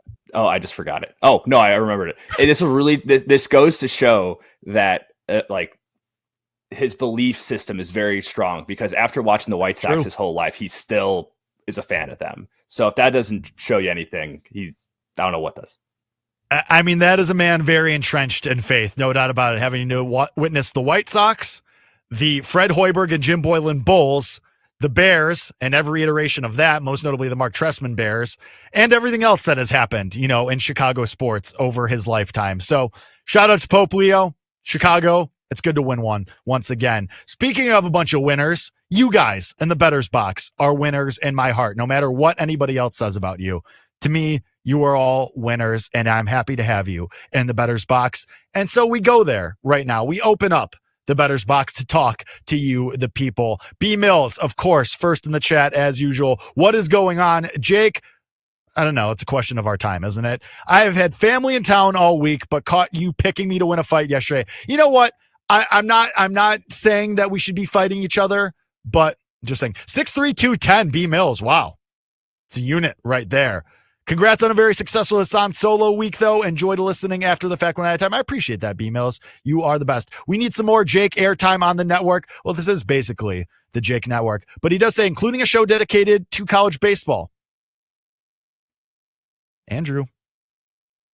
Almost Omaha time, just saying. B Mills also says for his bets, I have Patrick Corbin under 15.5 outs against a good Tigers offense, Mitchell Parker under 3.5 Ks because the Cards are stingy, and a parlay of Senzatella, 7 hits allowed, and Padres team total over 4.5. I do like the Patrick Corbin fade. I, of course, am on Tigers team total first 5 over 2.5, so kind of synced there. Parker, I do like the look against the Cardinals who get Ivan Herrera back, their catcher, off the injured list as well, who has been very good against left-handed pitching, which Mitchell Parker for the Nationals is a left-handed pitcher. And anytime you could fade Anthony Senzatella and the Rockies, have to do it. Moist Cupcake is 11. Hey, Jake, do you like the Rangers Tigers first 5 under 4.5? Honestly, no. I think this Tigers team, after what we saw them do in a doubleheader, I get it. Coming off altitude, coming off the doubleheader, but this Tigers team has the juice. Like they went over, they scored 1 million runs against the Rockies yesterday. I think they're feeling themselves. I think the Tigers could go over that on their own. Honestly, I'm on their first 5 team total over 2.5 fading Patrick Corbin. Reed Phillips, Padres Tigers moneyline parlay fading the Rangers and the Rockies as well is what that would be. Thought about the White Sox, but the Marlins are absolutely a team they can beat at least once. I agree. I stayed away from Marlins White Sox. I think the White Sox maybe have a chance to get a win today, but I do like that Padres Tigers look going against the Rockies and against Patrick Corbin, respectively. Brian Giles, hello everyone. Good to be back live. Good to have you. I've had to listen to a few shows recorded because of work. Hey, on that grind, but it's Friday. We made it. Here we are live today. Appreciate you being here, Brian Giles. My bet, taking San Diego and Miami on a money line parlay, fading the White Sox after they have the Pope. I don't know. It's hard to say. Boys Cupcakes 11. I knew Sean would have a comment about that. Boys Cupcakes 11 to close out the bettor's box. To draw a comparison to the Devers situation, it's like asking someone with a desk job to change desks.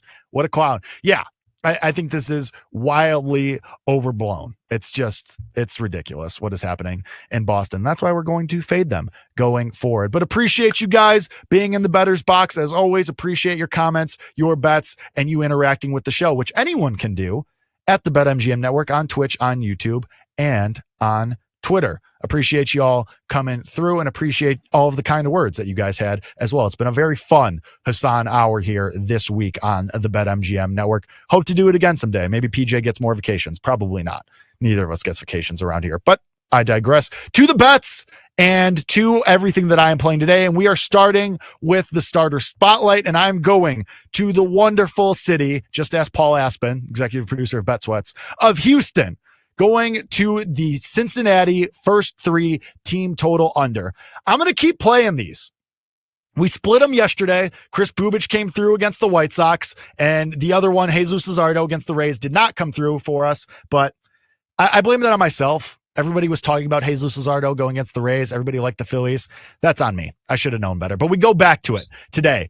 Hunter Brown, I think, shoves. He is one of your favorites for AL Cy Young. He's been awesome. So give me Cincinnati first 3 team total under a half a run. This one is minus 105, but I want to keep rolling with this bet. Brown is one of the best in the league. He has good history against the Reds. They hit just 167 against him in a small sample size. And opponents overall against Hunter Brown this year, when he's at home in Houston, they hit just 143 against him. So give me Cincinnati first 3 team total under a half a run for the starter spotlight. Let's get to the rest of the card. About 10 minutes left to go here. Got a lot to get to. Let's get to the 7-minute stretch here to go through the entire Major League Baseball card. And we start in Pittsburgh. Pirates coming off firing their manager Derek Shelton, and they are home dogs. Braves minus 145 in this one with Bryce Elder on the bump. Pirates plus 120. Total is at 9. And I'm going to go Elder over 16 and a half, outs recorded. The Pirates are just awful. They can't score. They're a terrible offense. And Elder has been pretty good, especially over his last couple of starts, his last 3 starts. He has a 3.27 ERA, and he has good history against this Pirates roster. They hit just 217 against him. And Elder has gone 6 over his last couple of starts. So give me Bryce Elder to get to the 6th inning, over 16 and a half outs recorded. That's at minus 110. Rangers and Tigers, like I said, I like the Tigers team total in the first 5 over 2.5. They're just really good against left-handed pitching. They're very good at home. I know people are scared about them coming off altitude and coming off the doubleheader yesterday. Don't care. Give me the Tigers team total first 5 over 2.5. Cardinals and Nationals. I do have a bet in this one as well. Eric Fetty going for the Cardinals. Mitchell Parker for the Nationals. Nationals are slight favorites at -115 in this one. First 5 under 4.5 for the Cardinals and Nationals. Cardinals are 20th out of 30 teams in road offense. Eric Fetty in a revenge spot against his former team, the Nationals. He also has good history against this Nationals team, hitting under 150 against him. And Mitchell Parker, really good at home this year, 2.49 ERA, and that's even with a blow-up spot against the Mets in his last start. Brewers and Rays. Brewers, your road favorites here, -115, totals 8.5. Jose Quintana, who has been awesome this year with a 2.83 ERA, going at Zach Littell for the Rays. I'm going to stay away from this one. I would only go Brewers. I'm surprised they're not bigger favorites because Littell has been terrible. He's got a 4.61 ERA, and Quintana's been very, very good, and he has good history against the Rays, and the Rays are terrible against left-handed pitching. Something stinky. Something is fishy about this line. I'm good. I'm going to stay away. I would only go Brewers, though, if you gave me $100 and said make a bet here. Cubs and Mets. Cubs +130. Mets -155. Favorites at home. Total is at 8. Jameson Taillon going against Clay Holmes. I don't hate a look at Cubs on the first 5. They're a very good team. Maybe not getting enough credit here. I want nothing to do with that bullpen, obviously. Oh, the whiteboard's down. Hold on.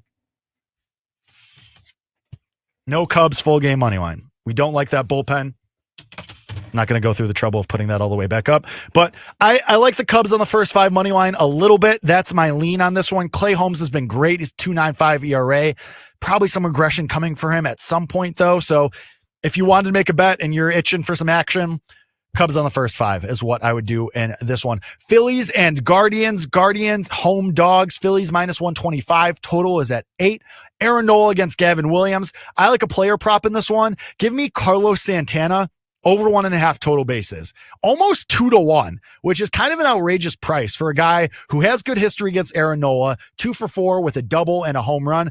Also, I'm going to run a bit from yesterday back. Call him Denzel Washington in 2004 because he's a man on fire right now. Carlos Santana's last 10 days, 324, 439, 529 slash line. So give me Santana over 1.5 total bases. I like the man on fire bet. We might have to make that a daily bet. I think I like it. Anyway, Red Sox and Royals. Red Sox road favorites in this one, -120. Royals even money. Total is at 9. Hunter Dobbins versus Michael Lorenzen. We talked about the vibes. Talked about how atrocious they are in Boston. Talked about how that can influence some stuff. Give me the Royals on the money line. Lorenzen's been pretty good when he pitches in Kansas City as well. Royals playing awesome baseball, too, by the way. Winners of 6 straight, 9-1 in their last 10. And much better vibes than there are in Boston. So give me the Royals on the money line in that one. Marlins and White Sox. Max Meyer versus Bryce Wilson. You guys can bet the Pope curve, the Pope bump, whatever you want to call it, all you want. This is a yuck for me. I'm good. Max Meyer's been terrible in his last 2 starts. The White Sox are the White Sox. I'm good. I'm going to do something else with my time in this one. Going on. Reds and Astros, like I said, starter spotlight. I like Hunter Brown. So I'm going to back him first 3 team total under half a run for the Reds in that one. Giants and Twins, Jordan Hicks versus Chris Paddock. Give me the Giants first 5 team total over 2.5. This is plus money. Could not believe that. Fade of Chris Paddock. More like Chris Paddy. Yuck. This guy stinks, baby. Wilmer Flores and Mike Yastrzemski. Come on. No? Okay. It wasn't that bad. All right. Maybe we'll retire. We'll try it one more time next week and we'll see how it goes. But as far as today goes, Giants first 5 team total over 2.5. Chris Paddock's terrible. A couple guys in the lineup for the Giants have good history against him. Give me the Giants. I'll back them in this one. Padres and Rockies, throw out the history books for this one. Randy Vasquez and Antonio Senzatella, 2 guys with ERAs over 3.5. Senzatella over 5.5. The total is 11.5. That's the only look I would have for this. Randy Vasquez has terrible expected numbers against the Rockies. It's in Colorado. Senzatella's terrible as well. It would only be overs for me. I don't think I want anything to do with this game, though. I'm just going to stay away from it overall. Orioles and Angels. Orioles minus 145. Angels plus 120 as home dogs. Totals 9.5. Tomoyuki Sugano and his 3 ERA against Kyle Hendricks, who is 1-3 with a 5.28 ERA. This is almost elder abuse what the Angels are doing to Kyle Hendricks. Nothing for me. I do think it's a little rich having the Orioles minus 145 against anybody, but the Angels are so bad. So if you really wanted to go real contrarian, I wouldn't hate an Angels look, but nothing for me in this one. Dodgers and Diamondbacks. Diamondbacks minus 125 favorites at home against the Dodgers with Roki Sasaki on the mound. Sasaki continuing to be aggressively mediocre, but Eduardo Rodriguez hasn't been great this year. He got lit up in his last start. The Dodgers have been very good against left-handed pitching, so would only be an overplay for me. Maybe a little sprinkle on Dodgers money line. When was the last time you said you could get the Dodgers at plus money? So maybe just a price play, the Dodgers on the money line there. Blue Jays and Mariners, Kevin Gausman against Luis Castillo in this one. No play for me. I think the total is a little low. 7.5 seems a little rich, but Kevin Gausman has been pretty good on the road this year, and Luis Castillo, 3.29 ERA, has been solid as well. Last game of the day, Yankees and A's. Total is 10.5.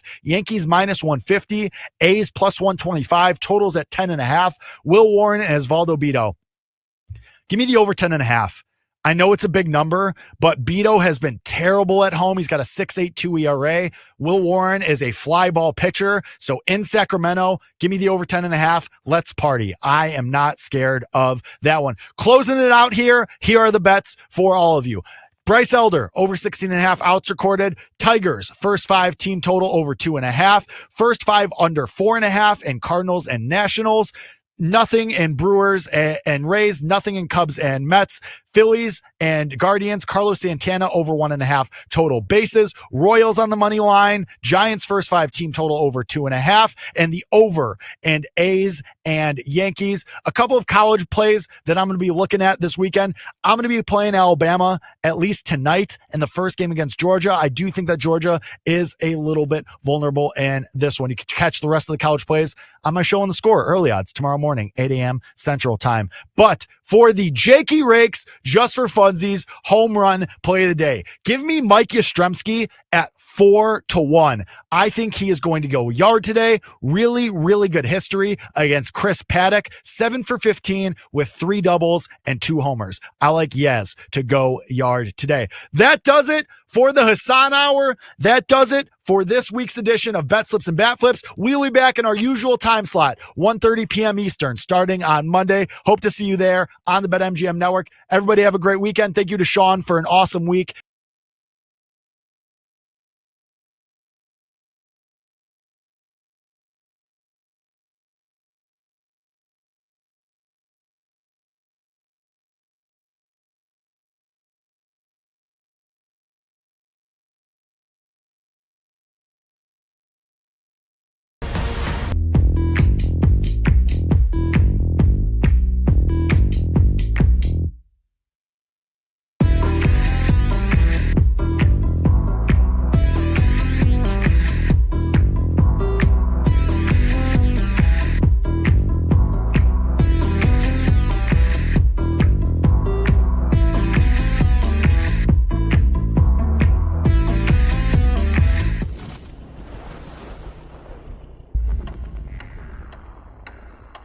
Let's do it.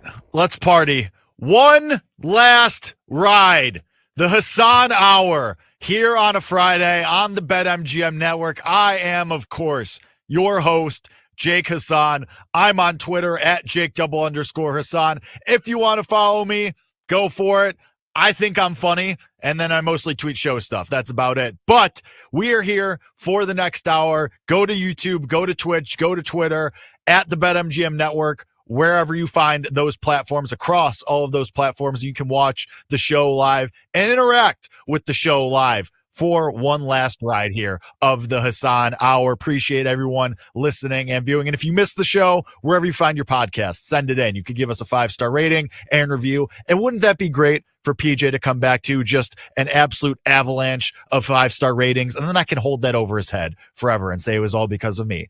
I think we would all appreciate that. I certainly would, and I think PJ would as well. So if you missed the live show, and even if you don't, go rate the podcast, send it in 5 stars wherever you get your podcasts. But of course, I do hope you're listening live and watching live on the BetMGM network. And speaking of BetMGM, we start right away on today's show. On the Glasser guest line, we bring in one of our favorites from BetMGM, a content writer over there, Shane Jackson. You know him in his regular spot here on Fridays at by Shane Jackson on Twitter. Shane, appreciate you coming back on, man. Happy to have you. How you doing?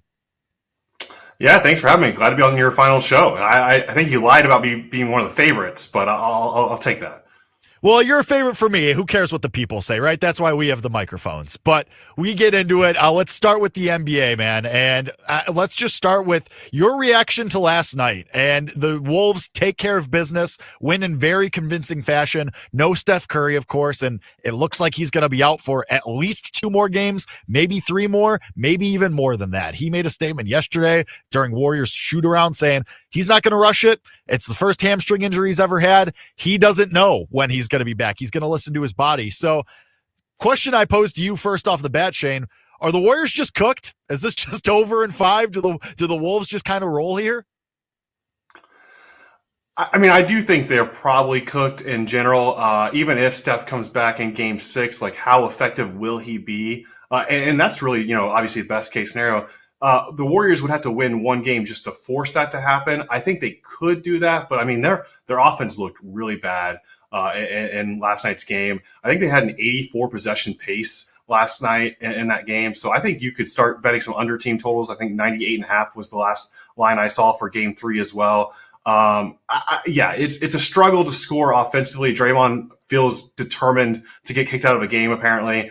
And Jimmy Butler, I mean, this offense just looks so much different. It was already an offense that struggled without, with Curry in the lineup. It was pretty much Curry, save us, and we'll rely on the defensive end. But now on the defensive end, I think the Wolves are really just missing shots. It's not like a great defensive effort from the Warriors. So I don't know. I feel like the Wolves are probably going to finish this in 5. This is going to be one of the shorter series, which would be great because round 2 has been so chaotic. It'd be nice to have a series where we don't have to pay that close attention to.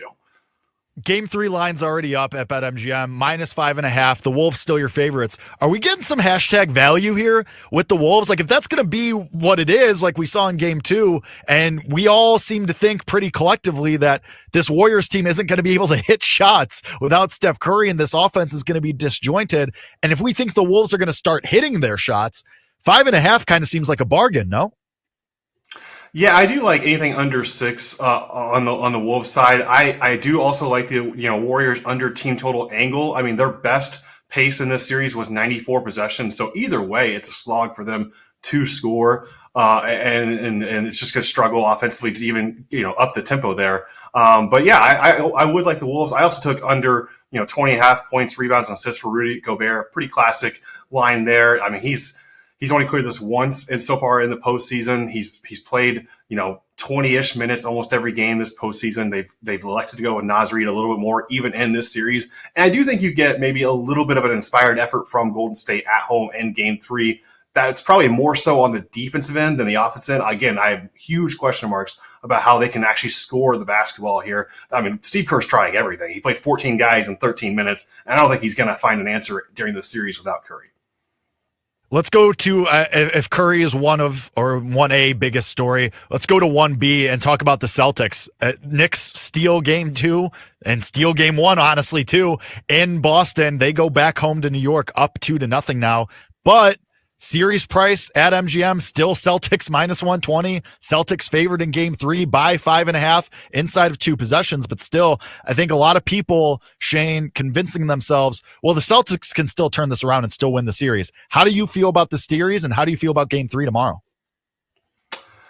Certainly still possible. I think the Celtics could win the series. We've seen them in this situation before. I mean, down 3-0, and they still, made it to Game 7 and almost came back. If not for a Jason Tatum injury, maybe they do complete that comeback.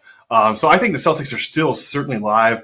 I do think Game 3 is probably a really tough spot. I mean, Madison Square Garden is going to be electric in what is probably their best home game, playoff game in like 20 plus years. So I think it's going to be a very tough situation for the Celtics, but I do still think they have plenty of upside here. I mean, they've had their worst 2 effective field goal rates in the first 2 games of this series.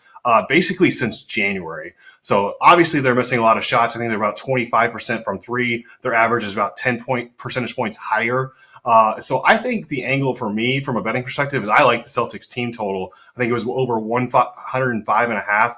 I do think the Knicks are also a little bit underperforming on the offensive end in that standpoint.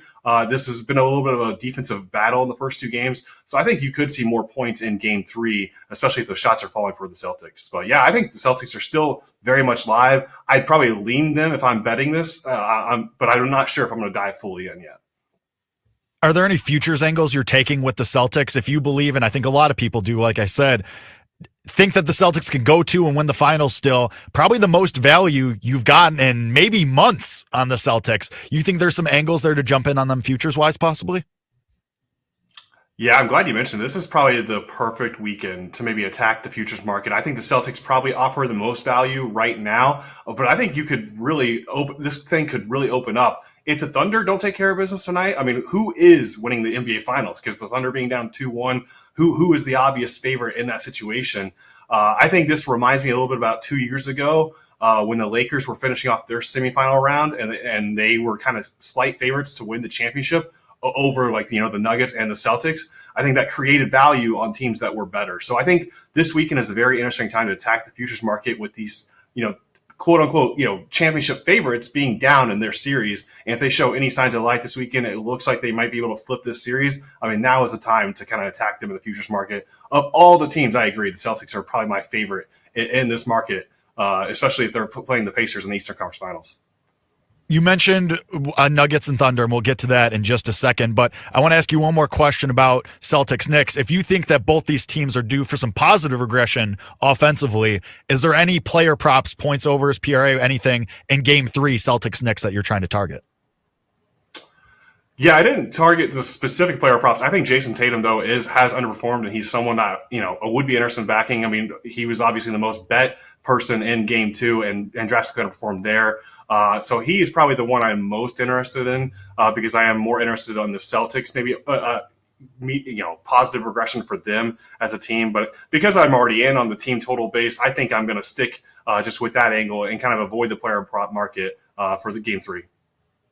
Let's talk about tonight's games. Two of them. We have two games back in our lives. We don't have to wait around for just one game now tonight. But let's talk about the first game, 7:30 Eastern. You have Cavs Pacers in Indiana now, and another team, another one of the top leaders at the board, the Cavs, down 0-2 after the Pacers win the first two in Cleveland. And this opened about 2.5, and it's getting blasted. The Cavs are getting bet. So kind of seems to imply that one of, or maybe both, of Evan Mobley and Darius Garland are going to play in this game, Shane. And if that's the case, do you like the Cavs to get one back today? I do. This was the one I attacked right away when it opened as well. I'm one of the people who jumped on the early line on the Cavs here. It's moved a few points in their favor, and that is because we've gotten positive injury news in the last couple of hours. I do expect at least two of the three to play. Evan Mobley being the biggest factor there. I mean, just thinking about all the rebounds the Knicks got, especially the Pacers got in that, especially that last possession on a Tyrese Halliburton game winner. I mean, if Evan Mobley's there, maybe that he grabs that rebound or the defensive stops they needed to make. So yeah, I'm in on the Cavs in the bounce back spot. I thought this was going to be a competitive series beforehand. I took over 5.5 games. Obviously, the Cavs need to win this one for that to happen. But I do think the Cavs have been a bit unfortunate in this series as well. I mean, we're talking about them missing two of their three best players, and this series probably should be tied 1-1 going to Indiana. So again, a tough spot because of the crowd and the environment, but I do trust the Cavs to win Game 3. How does these guys coming back, and assuming that they're healthy and they stay healthy or at least stay in the lineup the rest of the way, how does that change your handicap going forward for Pacers Cavs? Yeah, I'd still probably lean Pacers at this point just because it is so difficult, to overcome that kind of 2-0 deficit. I think the Pacers are a very competent team. I thought they were the third best team in the East heading into the playoffs. So I do think the Pacers is how I would lean in terms of a series outlook. But the Cavs can definitely, I mean, this has been the best team in the East all year. This is a team that can still, win a couple games and completely flip the series back in their favor. I don't know if I want to bet on it just yet. I'd rather wait to see what happens this weekend and if there's any signs of life here. But I think the Cavs, this is a series that should be tied 1-1. So I think they have to feel pretty good about themselves, assuming health. talk about the late game. You touched on it earlier, and based on your answer earlier, you mentioned it very briefly, Shane, but it kind of sounds like you like the Nuggets to maybe steal one of Game 3 or Game 4 here when you're talking about maybe the Thunder going down 2-1. Nuggets catching 5.5 points at home. We all know about the altitude. Coming off that embarrassing, let's call it, loss to the Thunder in Game 2, you think the Nuggets keep this one close? I mean, the Nuggets are very good about that. I mean, they will just kind of give a game away that they know, they know pretty early on. Okay, we can pull the plug here. We can save our legs for later in the series. I didn't mean to imply that I think that the Nuggets are definitely going to make this a series because I still would lean Thunder. But if the Thunder do lose one of these next two games, I do think that opens up the entire championship market completely. And so I think there could be value if you see the Thunder, stumble at all in one of these next two games. I would probably lean Oklahoma City. I didn't take necessarily a side in Game 3, but I do think the Nuggets, with the altitude, home court advantage, I think they have to feel pretty good about their situation. This was a team that we thought was going to be eliminated about a week and a half ago by the Clippers, and now they're tied 1-1 with the presumed Western Conference favorite. So I think they have to feel pretty good about the situation they're in. Any players that you think are due for some positive regression, or anybody you think might be worth targeting in the betting market as far as player props go for this game or the series? I did take over 11.5 rebounds and assists with Shai Gilgeous-Alexander. I mean, he's averaging like 19 potential assists in this round, double-digit potential rebounds in this round as well. I just took his assist prop last game just because it was supposed to be a blowout, and I wasn't as confident in that rebounds and assist angle. And unfortunately so, because he didn't play in the fourth quarter. But I mean, he has cleared this line in back-to-back games despite not playing in the fourth quarter in Game 2. I just think he's the player I trust the most in this spot to maybe deliver for Oklahoma City. Like you mentioned, the altitude is something to be at least take note of. But I trust SGA to perform for the Thunder. Talking to Shane Jackson, BetMGM. Follow him on Twitter @ByShaneJackson. Before we let you go really fast, Shane, you wrote a column. You talked about the MLB Rookie of the Year market, and Jacob Wilson, now your minus money favorite in AL Rookie of the Year. Just tell us what you're thinking as far as Rookie of the Year goes. Christian Campbell, next closest in the AL, plus 250. Do you think this holds? Rookie of the Year markets can get very wacky, very stupid, as I like to say. Anybody in this market, maybe at a long shot price that you have your eye on? Yeah, as I wrote in that column, I mean, this time last year, I bet Luis Gil at 50-1. No one was really even thinking about him in this race. And Paul Skeens was still like a day or two away from making his debut. So this is definitely a very wide open race in both leagues.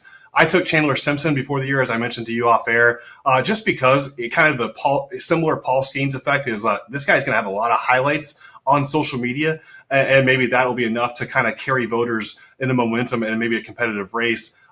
Don't know if he's hit as well to make me believe in his chances right now, but I do think this is a market worth attacking the long shots, especially in May and June, and then maybe coming back in on some favorites later. I mean, Luis Gil had a longer price than 50-1, I think, at like All-Star break last year. So this is a race that won't be decided anytime soon. So I think it's worth exploring long shots in both the American League and National League.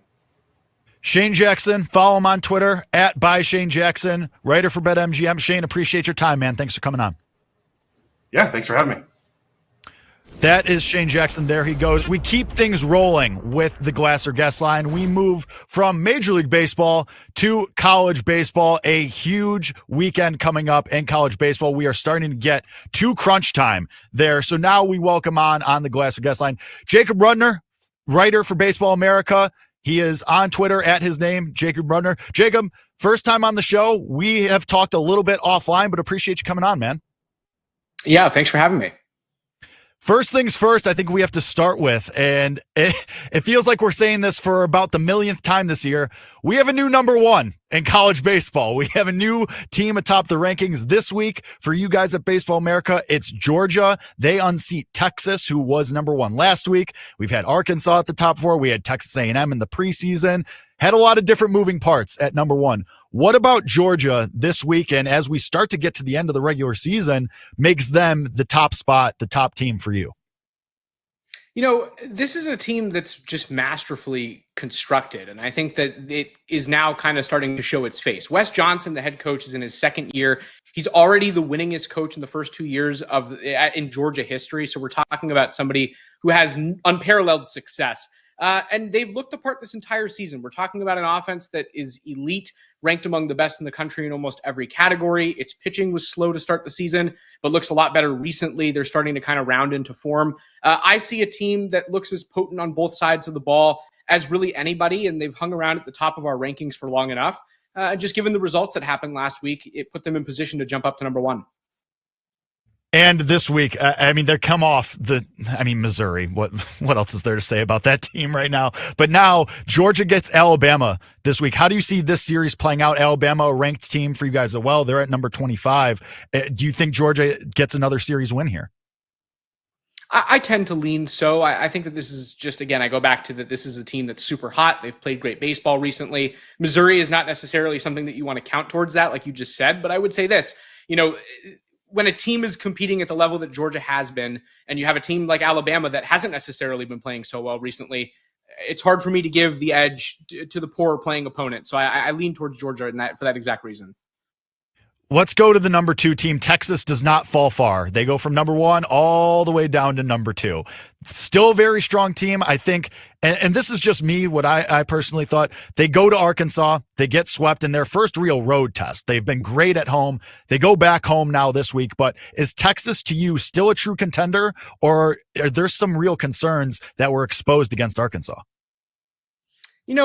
I really go both ways on it, and I've had a hard time recently. I think that Texas is the most well-rounded team in the country over the course of its entire body of work. But if you look recently, yeah, there are reasons for concern. And I would say that most of them have nothing to do with how they're playing exactly, but who they're not playing with. Jared Spencer, their ace, is out for the rest of the season with a shoulder injury. They're starting right fielder Max Ballou, arguably their most consistent hitter. We don't know when he's coming back due to a thumb injury. The star freshman, Adrian Rodriguez, who's played third and left field as a switch hitter, he's been batting just left-handed for the better part of the last month because of an injury as well. So we're looking at a group that's pretty beat up.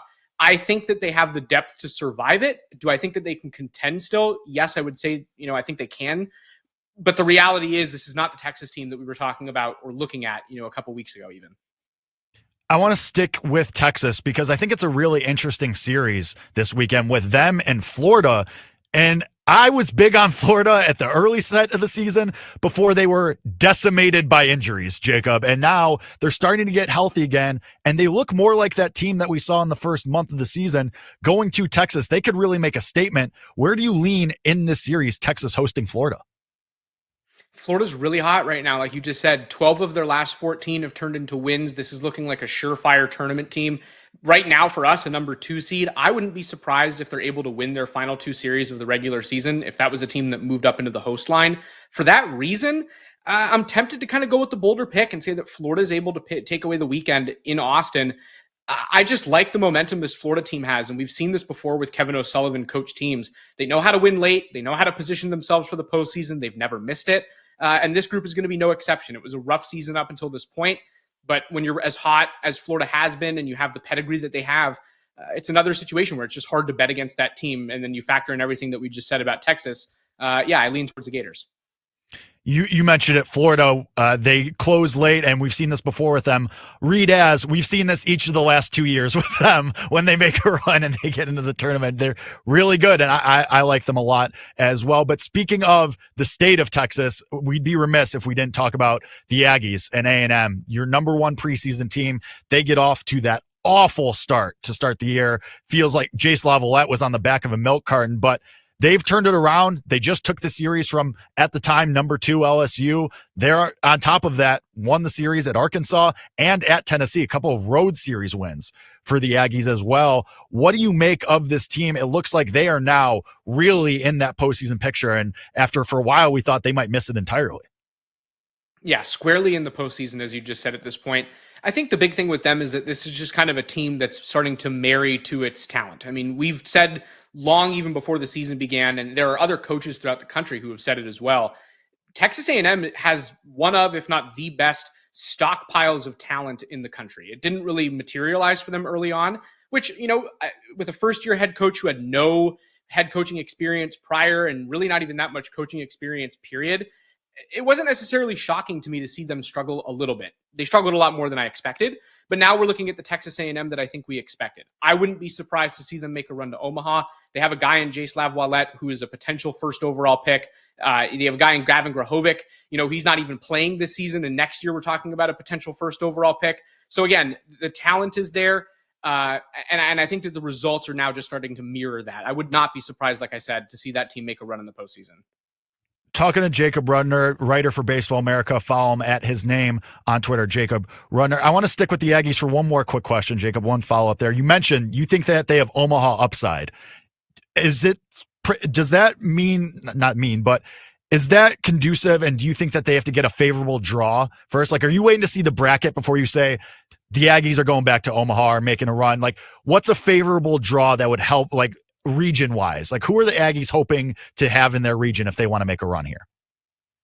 Right now we have them projected to go out west, and I think that would be a reasonably favorable draw. To your point, I think that we have to wait entirely to see the field, and that's the case for everybody. There could be a draw for a team like Georgia, who we just raved about, that could throw them off track when they get into the tournament. So you really never know. I think when I say that the Aggies have Omaha potential, it's because if you stack them up against a lot of the field, they do out-talent a lot of teams. And again, I lean towards the strength of the schedule that these SEC teams have to face. I mean, this is not an easy place to play. And you're looking at a team in Texas A&M that's starting to prove that it can do it. I don't see a reason why they can't beat non-SEC teams. Am I predicting that that's going to happen? Certainly not, especially without seeing the field. But again, if they go out west, if they get a Midwest draw where you get some non-SEC teams in your super regional potential forecast, absolutely they could go all the way to Omaha. I hate to stick with the SEC, but college baseball is what it is. The top talents are in the SEC. I want to hit on Auburn because one of the top RPIs, they just won at Tennessee in a very convincing manner. Samuel Dutton's awesome, had one of his best starts of his career. Are we not talking about Auburn enough? They're fifth at Baseball America right now. Is this team kind of a sleeping giant that we're just underrating right now? Listen, I think at number 5, they're not necessarily underrated at this point. We know what we're going to get in Auburn. It's a team that can pitch well. It's very experienced because of the way they put that roster together, leaning on the transfer portal. They've hit homers on like 4 different freshmen throughout the field right now. So, I mean, it is a well-balanced roster. They can do everything. They can score in bunches. They can hit home runs. They can strike batters out. They have guys who can go into the game to get a ground ball. I love Auburn this year. I think that they're right on the cusp of, like, if you ask me today, who's going to be in Omaha, they would be one of, let's say, 12 teams that I would confidently say I think that they should be in the mix. I mean, it's a really well put together team. They're very well coached. This looks like the Auburn that I think people have come to expect over the last decade-ish in college baseball, not necessarily the one that we saw the last couple of years. And when they're playing the way that they are right now, historically speaking, that tends to have a chance to end up really deep into the season in June.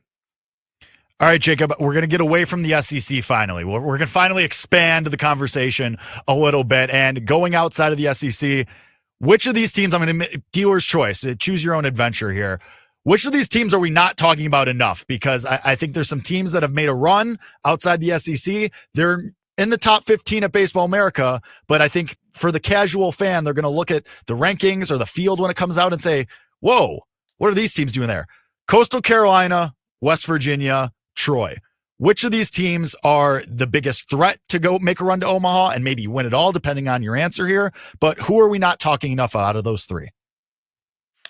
Easy. I mean, I think, first of all, great group. But the pick for me is Coastal. I predicted them today to be in our 8 for Omaha. I think that's a team that has the metrics to make a seriously deep run. And to your point, yeah, I think maybe we aren't talking about Coastal enough. This is a team that ranks in the 90th percentile or better in almost every valuable pitching metric when measured by the entire team. Are there offensive concerns? Yes, certainly. I think that this is a group that has performed well below the standard that's been established for Coastal Carolina offensively, especially over the last, let's say, decade since they won the College World Series in 2016. But when your pitching is as good as theirs is, and it really is that good, I think that they are, as good as any team to make a run. It's a group that is, again, experienced. They have transfer portal talent. It's a group of starters that are older. They've seen good college hitting before. So those factors, to me, good pitching, experience, good coaching, and some postseason pedigree are a pretty good recipe going into the postseason for sure. taking the elite teams that we've already talked about out of it, and let's take Coastal out of it as well for the purposes of this equation, this problem. A dark horse that you firmly have your eye on that once it comes to the tournament, you think could make a true run and maybe get all the way to Omaha, if not farther. I would not want to host UTSA right now. Certainly not. We're talking about a team that has a top 25 RPI. They've played great all season long. They've dominated the American Conference. They've been so good that, say, another American team wins that conference tournament, UTSA will still be in the field as an at-large bid. They've been so strong this season, and they've played a hard schedule in order to be able to solidify that. So they're battle-tested. We know what they look like against top-tier teams. I would bet that that's a two seed that teams don't want in their regional. And I would guess that a Texas team has a chance to maybe host one of them. So let's say that UTSA ends up at Texas. And with the injuries that we talked about a couple minutes ago at Texas, who's to say that UTSA can't go and push its way into a super regional? And then you got to win 2 games and you're in the Omaha field. So I would say that the Roadrunners are absolutely my dark horse team, 3 weeks out from Selection Monday. I'm going to ask you a very self-serving question because I'm the one with the microphone hosting the show. I've been high on Oregon all year. Do you think that they are a true contender? They have the pitching. Grayson Grinsell has evolved in front of our eyes over the course of the season. What do you make of Oregon? I like Oregon, and I think that the one thing that Oregon was missing for the longest time was just the proof. They hadn't played anybody to really convince me this is the team that we believed it to be. The reality, though, is that they've been in our rankings, actually, for the entire season. They opened the year in the rankings. They have not exited. They've had a couple rough weeks, and they've dropped before. But now we're talking about a team that's sniffing the top 10, possibly a host at the end of the year. They would be, I think, if the season stopped today. They're really good. You mentioned Grinsell. He's excellent. Mason Neville is the national leader in home runs. I think he's a good bet to go in the first round and maybe a sneaky guy to jump up that high in the draft this year. When you have that kind of talent, that's the theme of the show so far, you have a chance. And I do think that Oregon is on that line of teams that can compete with anybody. The biggest challenge for them, I go back to just, they're not really playing anybody good consistently. The Big Ten does not foster elite competition constantly. And I think over the last couple of years, we've seen a trend where teams that are more battle tested throughout the year stand a better chance to get deeper. It's not very complicated. I think that the more experienced you are with good teams, the better chance you have to go to Omaha. Oregon will lack that going into the tournament. Jacob Rudner, follow him on Twitter at his name, Jacob Rudner, writer for Baseball America. Jacob, thank you very much, man. Appreciate the time. This was awesome. Appreciate you having me. That is your college baseball roundup. We'll talk a little bit more college baseball coming up on the Bet Slips and Bet Flips portion of the hour here in just a little bit. But first, playoff Peach for you. I'm going to give you a couple of plays and angles that I got as we close out the Send It In portion of the hour here. I like the Pacers tonight. I'll let everybody bet the Cavs and bet on these injured players coming back, and I'll take the points. Give me the points with the Pacers at home. They don't have to win, but I do think that they cover. I'm not losing any more money on the Nuggets. I'm done. I got scared off by game 2. Maybe that makes me a coward. Whatever. As far as tomorrow, I'll ride with my guy, Nick Costos. Knicks, let's go. I don't know what I'm doing yet with T-Wolves and Warriors. It's probably just over. As far as the hockey goes, I think that the Golden Knights are dead. D-E-D, dead. But I'm going to call it now. Hassan Hockey, Stars win the Stanley Cup. I think this team has the juice, baby, and I'll bet them as dogs tomorrow against the Jets as well. That does it. The Hassan portion of Send It In is done. Finite for the week. Papal Peach is back next week starting on Monday, but you still have me for Bet Slips and Bat Flips, which starts right now as soon as we hit the open. See you in a second.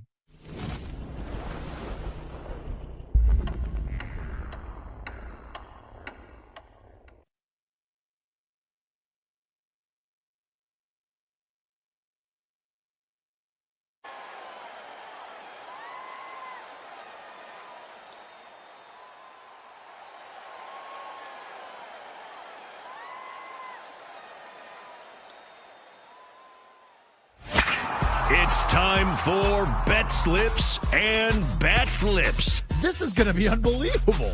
With your host, Jake Hassan. And what do we do is better. Once everybody else likes something, you hate it. And that's exactly what happened with me. We'll be betting K's and debating your plays. No sweat. Have a fun time. Good luck out there. Do your best. Play ball.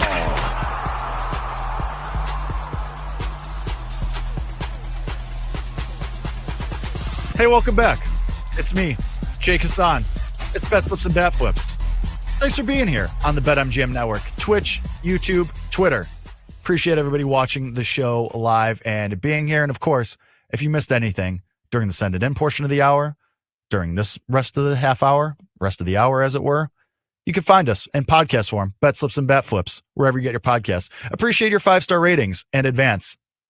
And we appreciate you. And we will also appreciate you getting into the Bettors Box. We appreciate all of your comments, your bets, your questions as we go along here throughout the show. And we will get to them in just a little bit. But first, a lot to get to, a lot of bets on the MLB card, a full MLB card, as well as some college thoughts from myself. Talked to Jacob Rudner there during the Send It In portion of the hour. He gave us a lot of really awesome insights as well. But for me, we start with the one game that I absolutely love today. I'm going to go to Detroit, the Rangers and the Tigers, and give me the Tigers on the first 5 team total over 2.5.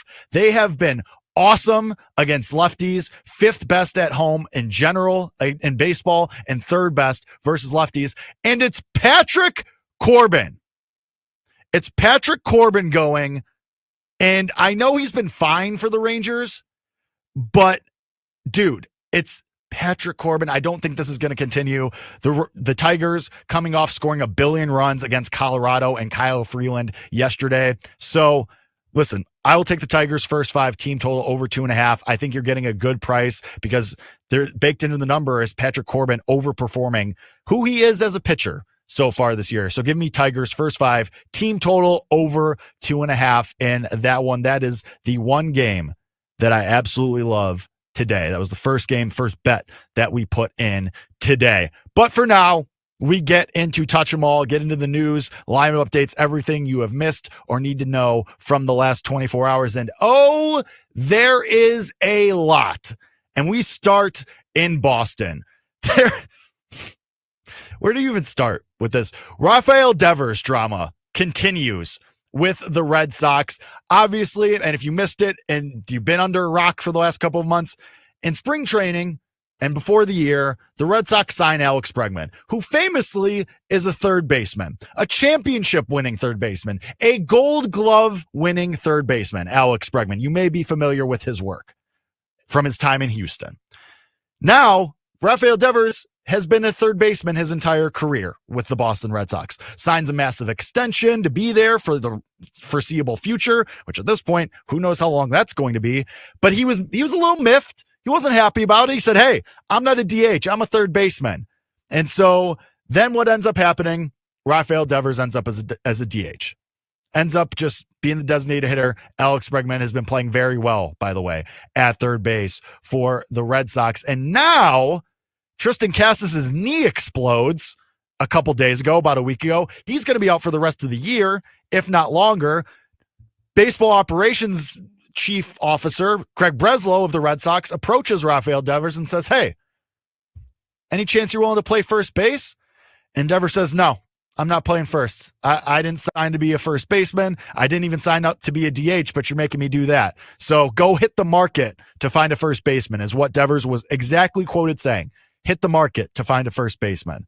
So now questions coming up of, well, are you happy here? And Devers says, well, I'm happy with my teammates and I love my teammates. I like everything inside the clubhouse. I don't understand some of the moves made by management, but that's outside of my control. And just this whole drama with Rafael Devers over the last, let's call it 3 months.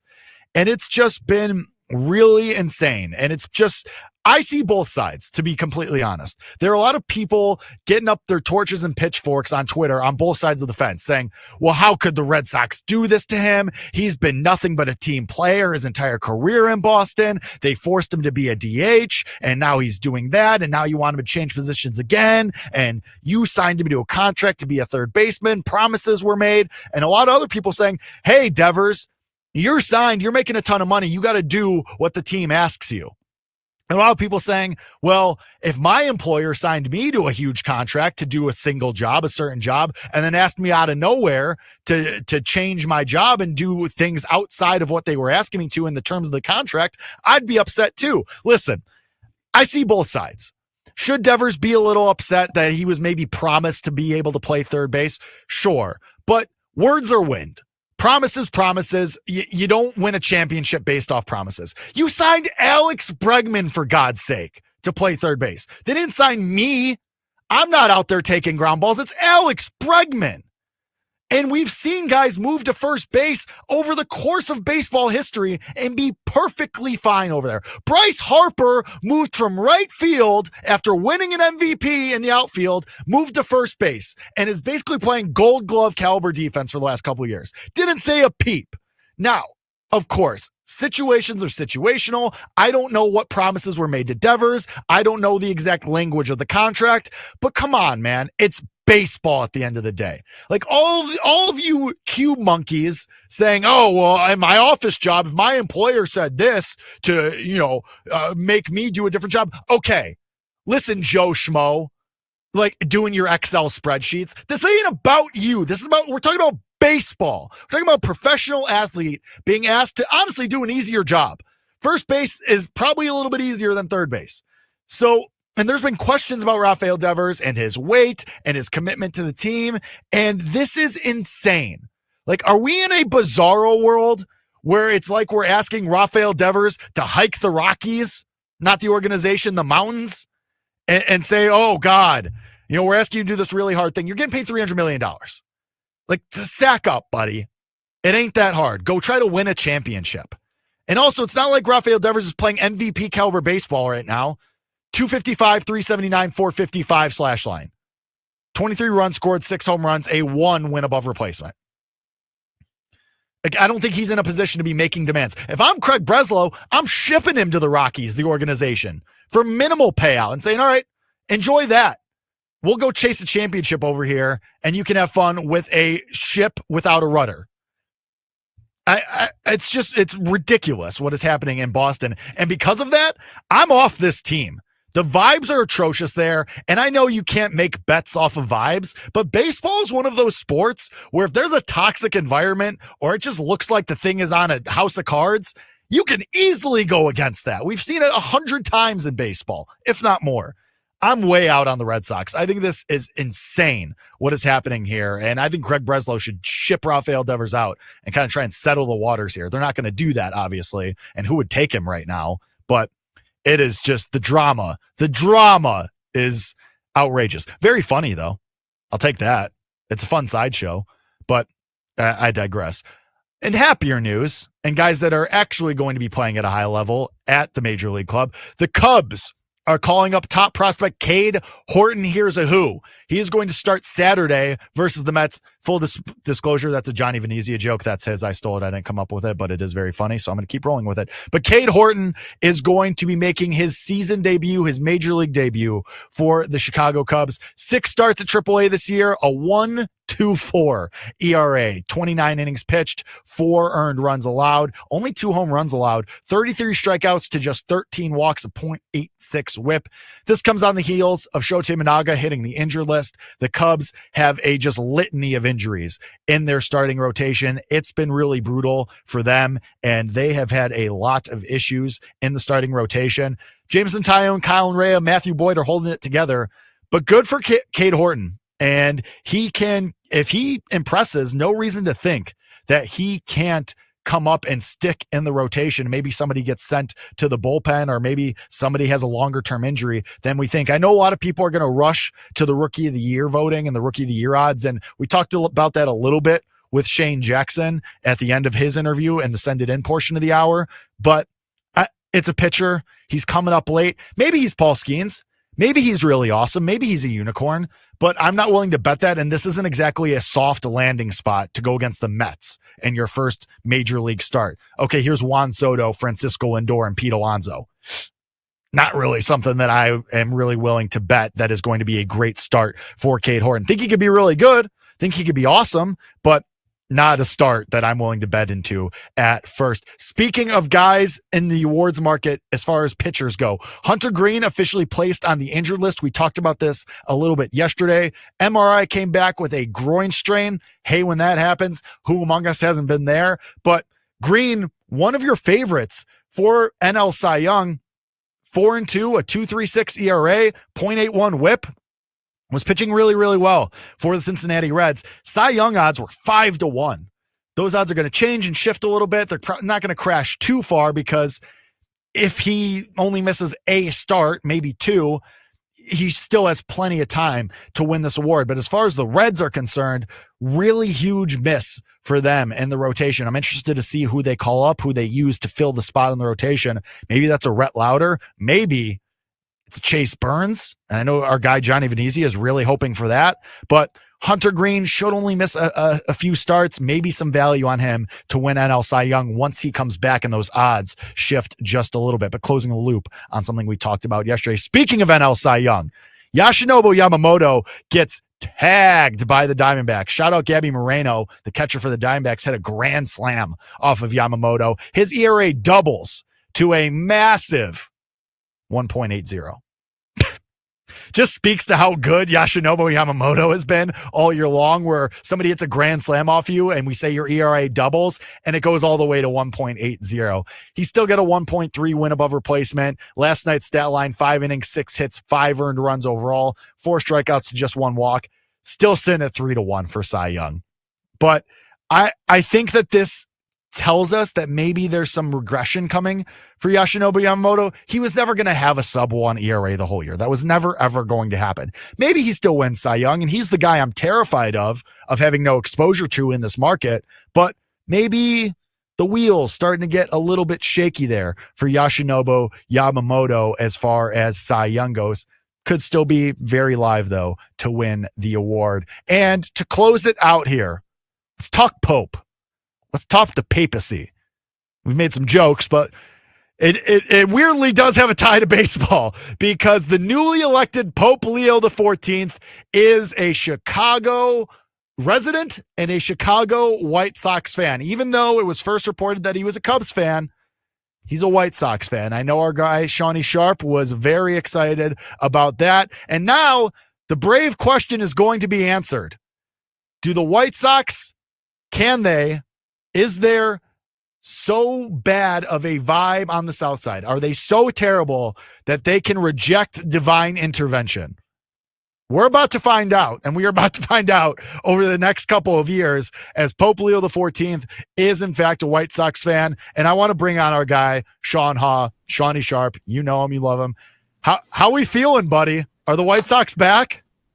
As the wise Kevin from The Office once said, it's just nice to win one. It feels great. No shock that Cubs fans try to steal this from us. It's just they go out there, they jump out forever. I heard, he was a Cubs fan on the South Side. No shot.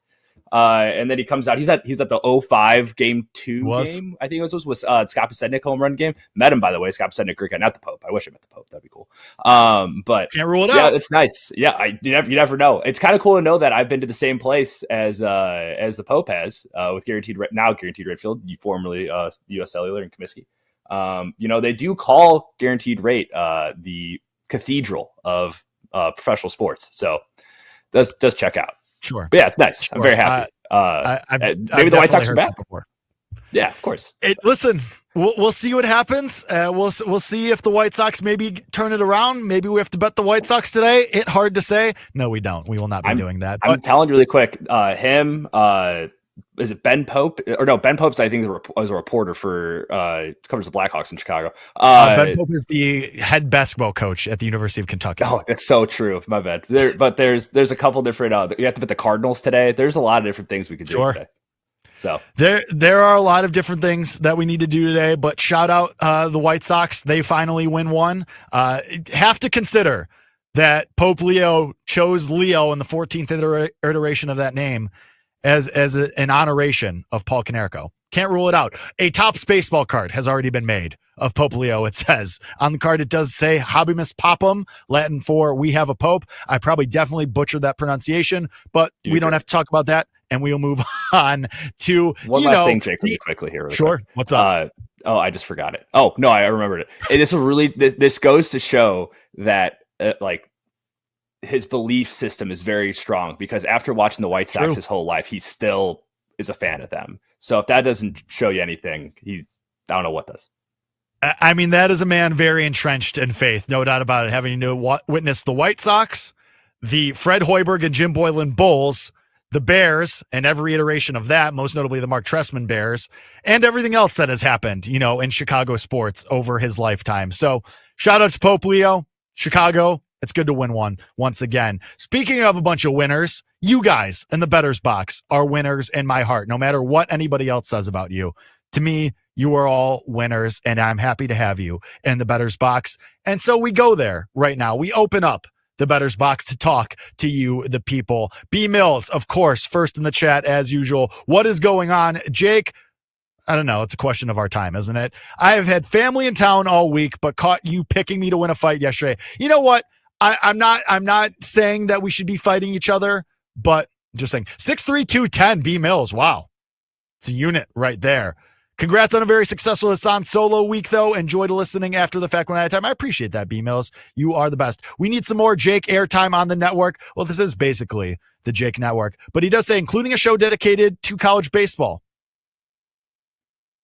Andrew.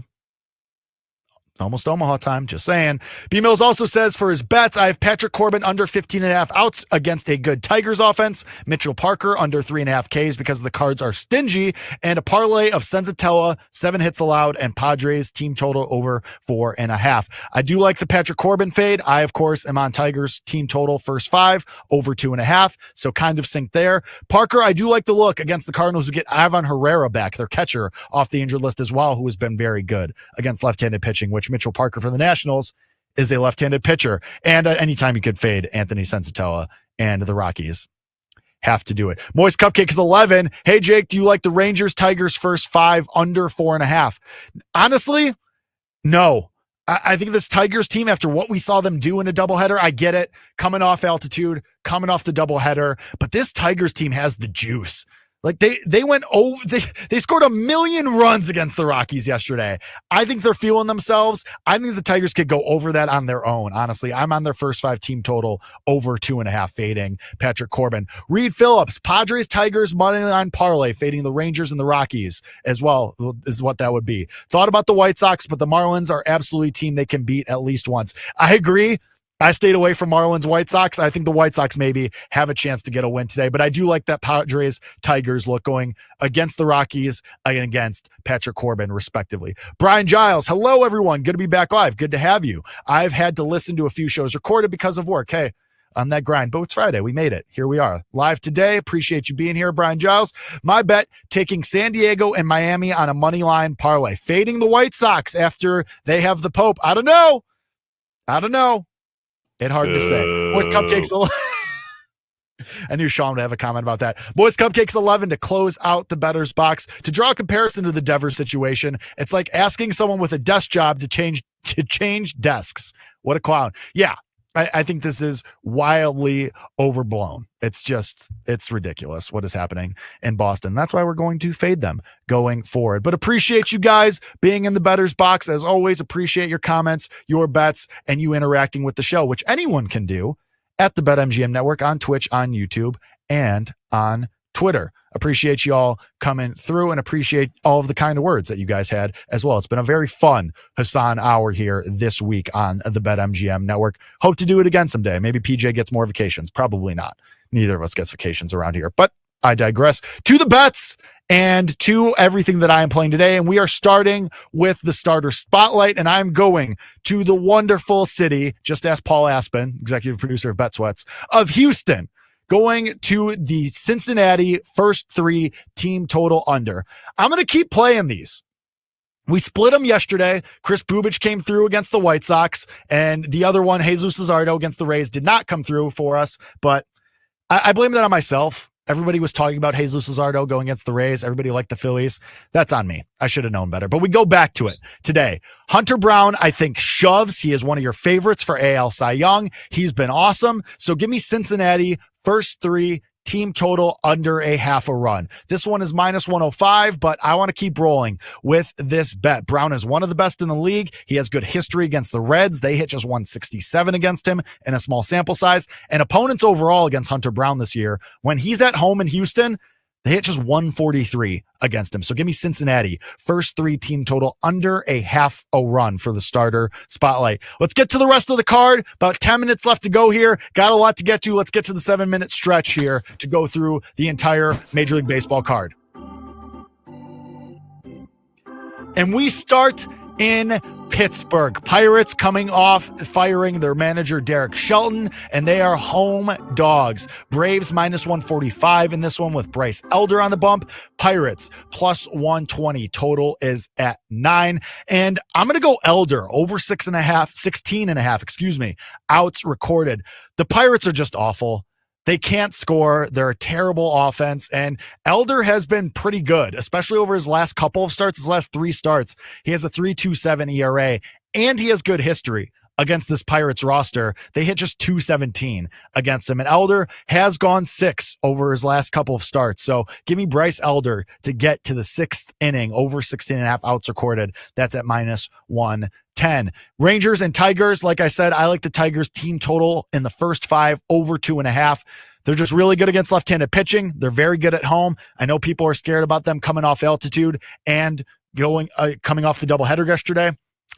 Don't care. Give me the Tigers team total first 5 over 2.5. Cardinals and Nationals. I do have a bet in this one as well. Eric Fetty going for the Cardinals. Mitchell Parker for the Nationals. Nationals are slight favorites at minus 115 in this one. First 5 under 4.5 for the Cardinals and Nationals. Cardinals are 20th out of 30 teams in road offense. Eric Fetty in a revenge spot against his former team, the Nationals. He also has good history against this Nationals team, hitting under 150 against him. And Mitchell Parker, really good at home this year, 2.49 ERA, and that's even with a blow-up spot against the Mets in his last start. Brewers and Rays. Brewers, your road favorites here, minus 115, totals 8.5. Jose Quintana, who has been awesome this year with a 2.83 ERA, going at Zach Littell for the Rays. I'm going to stay away from this one. I would only go Brewers. I'm surprised they're not bigger favorites because Littell has been terrible. He's got a 4.61 ERA, and Quintana's been very, very good, and he has good history against the Rays, and the Rays are terrible against left-handed pitching. Something stinky. Something is fishy about this line. I'm good. I'm going to stay away. I would only go Brewers, though, if you gave me $100 and said make a bet here. Cubs and Mets. Cubs plus 130. Mets minus 155. Favorites at home. Total is at 8. Jamison Tyone going against Clay Holmes. I don't hate a look at Cubs on the first 5. They're a very good team. Maybe not getting enough credit here. I want nothing to do with that bullpen, obviously. Oh, the whiteboard's down. Hold on. No Cubs full game money line. We don't like that bullpen. I'm not going to go through the trouble of putting that all the way back up. But I like the Cubs on the first 5 money line a little bit. That's my lean on this one. Clay Holmes has been great. He's 2.95 ERA. Probably some aggression coming for him at some point, though. So if you wanted to make a bet and you're itching for some action, Cubs on the first 5 is what I would do in this one. Phillies and Guardians. Guardians, home dogs. Phillies minus 125. Total is at 8. Aaron Nola against Gavin Williams. I like a player prop in this one. Give me Carlos Santana over 1.5 total bases. Almost 2-1, which is kind of an outrageous price for a guy who has good history against Aaron Nola, 2 for 4 with a double and a home run. Also, I'm going to run a bit from yesterday back. Call him Denzel Washington in 2004 because he's a man on fire right now. Carlos Santana's last 10 days, 324, 439, 529 slash line. So give me Santana over 1.5 total bases. I like the man on fire bet. We might have to make that a daily bet. I think I like it. Anyway, Red Sox and Royals. Red Sox road favorites in this one, minus 120. Royals even money. Total is at 9. Hunter Dobbins versus Michael Lorenzen. We talked about the vibes. Talked about how atrocious they are in Boston. Talked about how that can influence some stuff. Give me the Royals on the money line. Lorenzen's been pretty good when he pitches in Kansas City as well. Royals playing awesome baseball, too, by the way. Winners of 6 straight, 9-1 in their last 10. And much better vibes than there are in Boston. So give me the Royals on the money line in that one. Marlins and White Sox. Max Meyer versus Bryce Wilson. You guys can bet the Pope curve, the Pope bump, whatever you want to call it, all you want. This is a yuck for me. I'm good. Max Meyer's been terrible in his last 2 starts. The White Sox are the White Sox. I'm good. I'm going to do something else with my time in this one. Going on. Reds and Astros, like I said, starter spotlight. I like Hunter Brown. So I'm going to back him first 3 team total under half a run for the Reds in that one. Giants and Twins, Jordan Hicks versus Chris Paddock. Give me the Giants first 5 team total over 2.5. This is plus money. Could not believe that. Fade of Chris Paddock. More like Chris Patty. Yuck. This guy stinks, baby. Wilmer Flores and Mike Yastrzemski. Come on. No? Okay. It wasn't that bad. All right. Maybe we'll retire. We'll try it one more time next week and we'll see how it goes. But as far as today goes, Giants first 5 team total over 2.5. Chris Paddock's terrible. Couple guys in the lineup for the Giants have good history against him. Give me the Giants. I'll back them in this one. Padres and Rockies, throw out the history books for this one. Randy Vasquez and Antonio Senzatella, 2 guys with ERAs over 3.5. Senzatella over 5.5. The total is 11.5. That's the only look I would have for this. Randy Vasquez has terrible expected numbers against the Rockies. It's in Colorado. Senzatella's terrible as well. It would only be overs for me. I don't think I want anything to do with this game, though. I'm just going to stay away from it overall. Orioles and Angels. Orioles minus 145. Angels plus 120 as home dogs. Totals 9.5. Tomoyuki Sugano and his 3 ERA against Kyle Hendricks, who is 1-3 with a 5.28 ERA. This is almost elder abuse what the Angels are doing to Kyle Hendricks.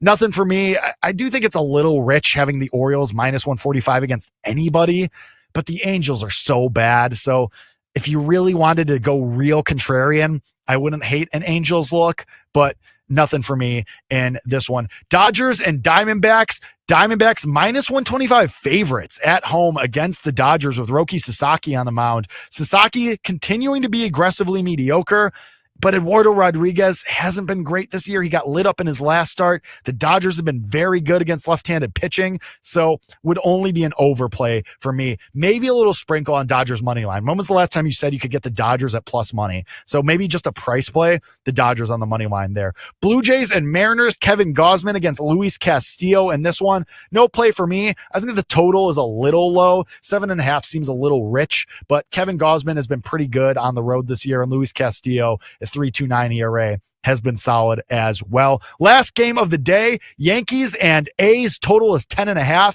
Yankees minus 150. A's plus 125. Totals at 10.5. Will Warren and Osvaldo Bido. Give me the over 10.5. I know it's a big number, but Bido has been terrible at home. He's got a 6.82 ERA. Will Warren is a fly ball pitcher. So in Sacramento, give me the over 10.5. Let's party. I am not scared of that one. Closing it out here. Here are the bets for all of you. Bryce Elder, over 16.5 outs recorded. Tigers, first 5 team total over 2.5. First 5 under 4.5. And Cardinals and Nationals. Nothing in Brewers and Rays. Nothing in Cubs and Mets.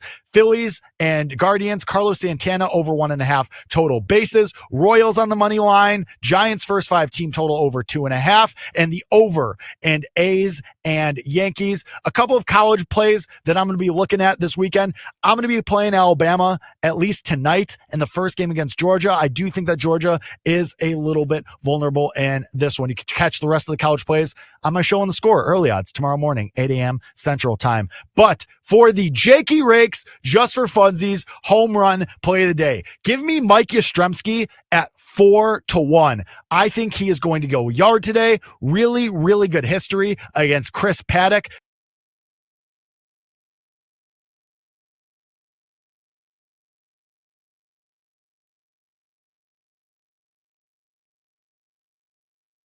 You ready? It's time to laugh, to win, and to live the thrill of the action. Hey, baby, let's go out there like a bunch of crazy dogs. What the hell's going on out here? No idea what's going on, but I am excited. Every pick, every play, every game-changing moment. This is You Better You Bet, brought to you by BetMGM, the sportsbook born in Vegas on the BetMGM network. It's a great day to be alive, and it's a great day to be a better. Welcome to another edition of You Better You Bet, presented by BetMGM, right here on the BetMGM Network. I'm Femi Abebefe, hanging out with you guys over the next 4 hours, where you can find us across a multitude of platforms. Make sure to watch us live 24/7 on the BetMGM Network and directly on the free Odyssey app. You can also check us out on Twitch at BetMGM Network and on YouTube at the BetMGM Network. Also, make sure to watch us on YouTube TV, Roku, Fubo TV, Samsung TV Plus, and more. And from 6 to 7 Eastern, head on over to the NBC Sports Now channel, available on Peacock. That's right, it's a Peacock Power Hour each and every weekday here on YBYB. And as always, if you want to listen to us live, you can go ahead and do so at Sirius Channel 160 and Sirius XM 205. And hit us up throughout these 4 hours on social media. You can find me on Twitter at Femi Abebefe. You can find me on Instagram at Femi_Abebefe. The entire show is on Twitter at You Better You Bet, and the entire network at BetMGM Network. You like our show, you like Daily Tip, you like Bet Sweats, BetMGM Tonight, Bet Slips and Bat Flips, all the shows that we have on the network, BetMGM Network over on Twitter. We got the crew hanging out with us here on this Friday. Got Tyler Morales, Jake Hassan, Bill Zimmerman, Mike Brown, Sean Ha, Nick Costos. He's out today. He doesn't work Fridays. We're not in football season. He's no longer working Fridays, but in for our guy Nick is Jared Smith, who you see up and down the BetMGM Network. You can hit up Jared on Twitter at Jared Smith Bets. Jared, what's going on, buddy? How we doing this Friday? Up 2-0, Knicks over the Celtics, just like we all expected, right, Femi? I mean, it was obvious from the start of the series that the Knicks were clearly the better team, and they're just going to ride the Celtics right out of the playoffs. It's just that easy, right? Of course, the chalk outcome was, of course, the New York Knicks going up 2-0. You got to be feeling good about your team. I mean, we've had, obviously Nick doing the show. He's a big-time Knicks fan. Yeah. We had Pat Boyle on the show with the BetMGM Network. He's also a big-time Knicks fan. Every day, I'm just doing shows with Knicks fans, and all of you guys are just with the Cheshire Cat smile going on, just ear to ear, grinning out of control. Great time to be a Knicks fan. Now, we'll see what happens. Now, the series shifts back to Madison Square Garden. Tomorrow, electric atmosphere. Cannot wait to watch that game, but you guys should be happy. If I was a Knicks fan, I'd be doing cartwheels right now. It's been an awesome start to this series, which we'll see how it plays out. Maybe it goes a little bit longer. Maybe the Knicks just sweep them. Only time will tell, and we'll get to find out coming up on Saturday afternoon at the Garden, the Mecca, as they call it over there in Manhattan. But as always, just to remind folks, if you miss anything across these 4 hours, make sure you check us out in podcast form. Just search You Better You Bet wherever you get your podcast. And while you're there, you might as well go ahead and subscribe, rate, and review. We have 3 awesome guests joining us here on this Friday, starting at 4 o'clock, 1 hour from now. Our BetMGM Network teammate, Cody Decker, joins us here on You Better You Bet, co-host of Beadle and Decker on Sirius XM Mad Dog Sports Radio, Bet for the Cycle. We'll talk all things MLB with Cody Decker. Now it's May 9th, and we're starting to get some decent data points. It's still early, but the sample size is at least big enough to where we can analyze what has happened up until this point on the diamond. So we'll talk all things Major League Baseball with Cody Decker coming up 1 hour from now at 5:20 Eastern. NFL and sports betting analyst for Yahoo Sports, Frank Schwab, will join us here on the program, talk all things National Football League. I was watching ESPN earlier this morning, just about an hour ago or so, at least morning on the West Coast. Shador Sanders and the Browns already underway with rookie minicamp. So we're getting Shador in NFL jersey, helmet, throwing passes. Hey, you know what? We can decipher some OTAs and rookie minicamp reps. How about we do that? Probably be irresponsible, but we're going to do it anyway. But we'll talk all things NFL with Frank Schwab coming up in the 3rd hour. And then during the NBC Sports Now Power Hour at 6:20 Eastern Time, our Odyssey NBA Insider, it's our good buddy Nick Friedel, returns. It's a Friedel Friday here on You Better You Bet, breaking down the NBA playoffs. Who's in more trouble? Is it the Celtics or is it the Cavs? And can the Warriors get it done without Steph Curry? Series tied at 1, heading back to the Bay coming up tomorrow night. But we want to know from you guys as well on Twitter, at You Better You Bet on Twitter. We just posted a poll. Go ahead and weigh in on said poll, and it's a simple question. Which 2 teams will be playing in the Eastern Conference Finals. This is a fun one, because we got the 4 teams right now, the 4 we figured would be here, but which of those 4 will be meeting in the Eastern Conference Finals? You can go with Celtics Cavs, Celtics Pacers, which is like the betting favorite right now, even though Boston's down 0-2, remarkably. Knicks Cavs or Knicks Pacers. Let us know. We'll reveal the results later on in the program. But Jared, let's start with last night's action in the NBA, as we saw the Minnesota Timberwolves take game 2 to even up the series at 1 against Golden State. 117-93. Minnesota wins it. And I would say this off the top. I get it. They won the game. That's what they were required to do. Probably like the most uninspiring 24-point win I've ever seen. Like it didn't look that great by the T-Wolves. Like Anthony Edwards, and he got banged up with the knee or the ankle injury. Yeah. Seems like he's fine. Came back in the game, was moving around pretty fine. But like Minnesota just kind of looked a little bit sloppy. Golden State, of course, they looked terrible without Steph Curry offensively. And we can get into that here with Draymond Green and Jimmy Butler and all the stuff that we saw last night. But Minnesota tied it up, but I wasn't super impressed from their victory last night. Were you impressed? And kind of what were some of your big takeaways with the T-Wolves winning at 117-93? I think it just goes back to what the playoffs are, which is if you defend a little bit and you make your threes, you're going to win most nights. And when Curry's out, I mean, the Warriors had to really, really overcome a big, big hill. And they just don't have the firepower. I think that's going to be a pretty obvious handicap for the rest of this series. With Curry out, I think Podziemski becomes a very intriguing prop bet in the assist market. He was averaging, I think, less than 3 per game for pretty much the entire playoffs. And if you go back to the regular season, the games that Curry's missed, you saw his assist numbers go up. His assist prop was 3.5 plus money to the over last night. He had 6. I hit some alts on him to get the 5 and 6 that were very profitable. So again, you just have to adjust your focus on the series. Like obviously Golden State's going to struggle to score, and the T-Wolves probably are going to win the games that Curry doesn't play.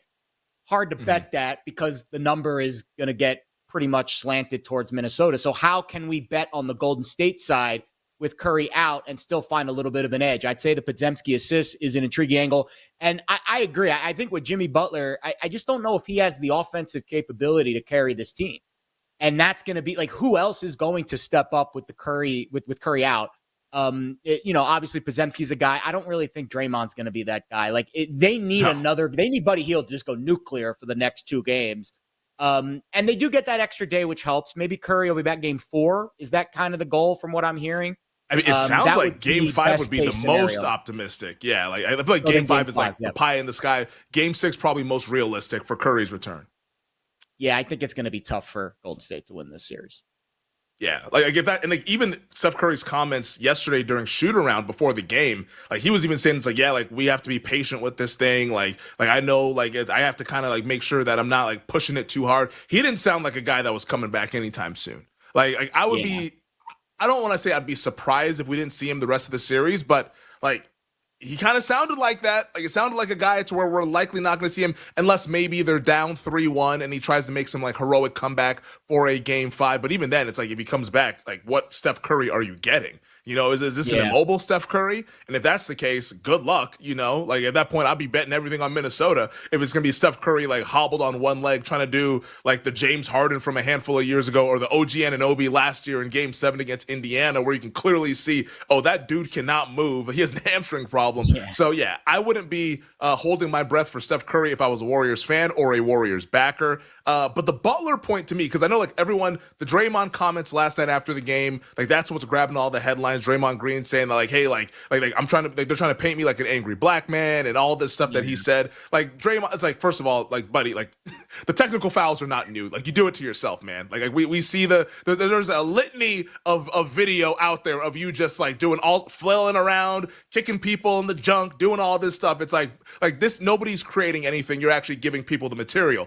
But I'll say this, I think the bigger point from that game last night is Jimmy Butler, who in 34 minutes only took 13 shots. And this is what I was very confused about watching the game. I'm okay, I would expect to see a more aggressive Jimmy Butler. You know, like I didn't bet any of his props last night. I just kind of bet the under, which, I mean, that was a bummer. Like, you know, like I had under, and then all of a sudden we get the point barrage coming in the third and fourth quarter after like a low scoring first half. A little bit of a bummer there, but I would have figured that Butler, knowing that, okay, Batman is out, as he calls him, he calls Steph Curry Batman. I am Robin. I need to step up and be like the dude. And it felt like he was so concerned about facilitating and getting everyone involved to where he never really put his imprint on the game offensively. And that I thought was a little bit disappointing from Jimmy Butler, because like he's been a guy that's taken two teams to the NBA Finals. And like you said, like he didn't look like he was capable last night when you watched him, how he was playing offensively. No, when Jonathan Kuminga is your leading scorer, you're not going to win many playoff games. I just don't think that's a recipe for success. The thing about Butler that scares me is, you're right, he is capable, and at any moment I think he can explode. I do think that will be, like, if that was an adjustment to make for game 3, the adjustment is, hey, Jimmy, stop playing like Robin. We need you to play like Batman, bro. Yeah. That's what I would be telling to Jimmy Butler. So again, I think the bets I would make for the weekend, Butler over points, Podzinski over assists, and I'm not ready to just lay with Minnesota on the road, but it's hard to imagine them losing when Curry's off the floor. Like if the Warriors can win one of these games and figure out a way to get to a game 6, that is where you would hope, right? They'll have game 6 at home. That's where you would hope they can maybe pull a rabbit out of their hat. But if Minnesota goes in, wins game 3, wins game 4, and it's 3-1, heading back to the whatever Wolf's Den they have there in Minneapolis, I just don't see how Golden State can win 3 straight in this series, with at least one of those games being without Steph Curry.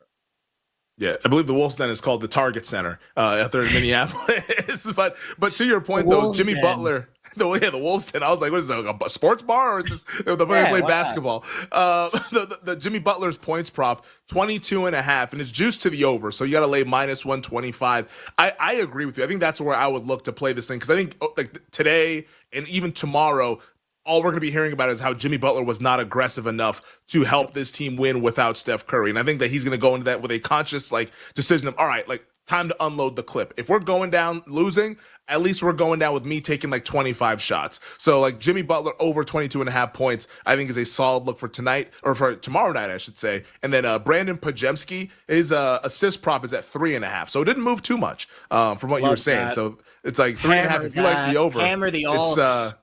He's on the floor a lot. He's got the ball in his hands a ton. And if Jimmy is going to take an increased scoring role, well, then someone's got to be passing it. So I like that look a lot. Probably more than the Butler look, I think. How about, so this for your alts, 5+ assists per pods, plus 200, 7+ assists, plus 875. So crank it. 7's going to be tough. Man. But 5 feels like a really solid bet. Like that would be like a full unit for me at 5.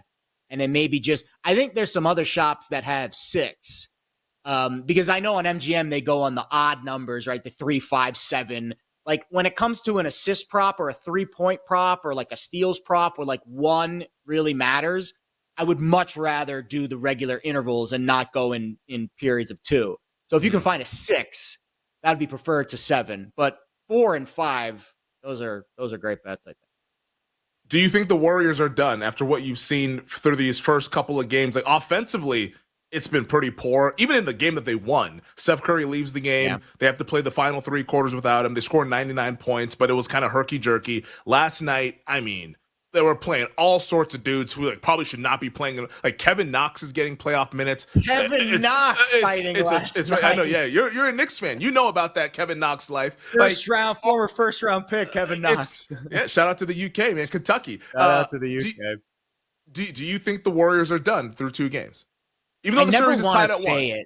I never want to say that because we've seen what's I think this NBA postseason's been on drugs. Like it's just been so wacky. Mm-hmm. I don't want to go out on a limb and be the certainty, 100%, the Warriors are done.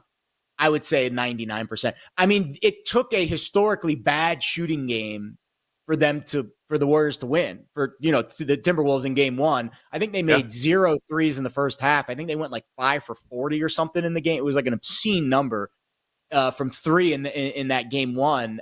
That's what it would take. Now, who knows? Maybe Minnesota, sloppy, goes into Golden State, shoots 20% from three.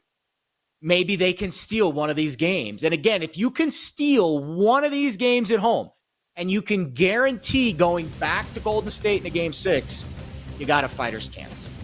Yeah.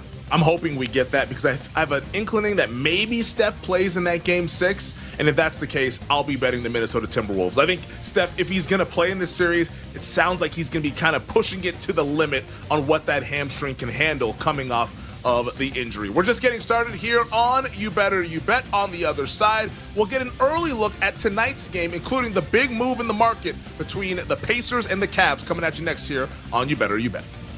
We'll be right back with You Better You Bet, presented by BetMGM, the sportsbook born in Vegas.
After midnight East Coast, after 1 o'clock East Coast, boom, boom, boom. From 2.5 to 3 to 3.5. And now you look up, Circa's got a 4.5. So it's moved 2 points in 8 hours. The desperation is real. And you know what else that tells me? Cleveland might be getting a guy or two back. Somebody might know something about somebody playing tonight. Yeah, I would think so. Still, yeah, the respected books are the higher numbers. So that's like screaming something. And the very public shops are sitting 3.5. And yeah, the respected ones 4.5. So that you're probably right. But as far as what's officially out there, they were all listed as questionable. Garland, Mobley, Hunter. When I saw that, I'm like, yeah, they might be hiding something. Now, we said that before, and we thought one of them was going to come back in game number 2, and it didn't happen. But it's a different scenario now. Now you're down 0-2. You're going to their place. You can't go down 0-3. It's almost over at that point with the number of home games that they have. So it does feel that. Not only the desperation, but like you look at these numbers. So Cavs at home, it was -8, -6.5. And now you're flipping venues, and the adjustment is only 3 points. Right. Something's different. Some combination of those guys are going to be on the court. I think you're right on that.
Let's get back to You Better You Bet on the BetMGM Network.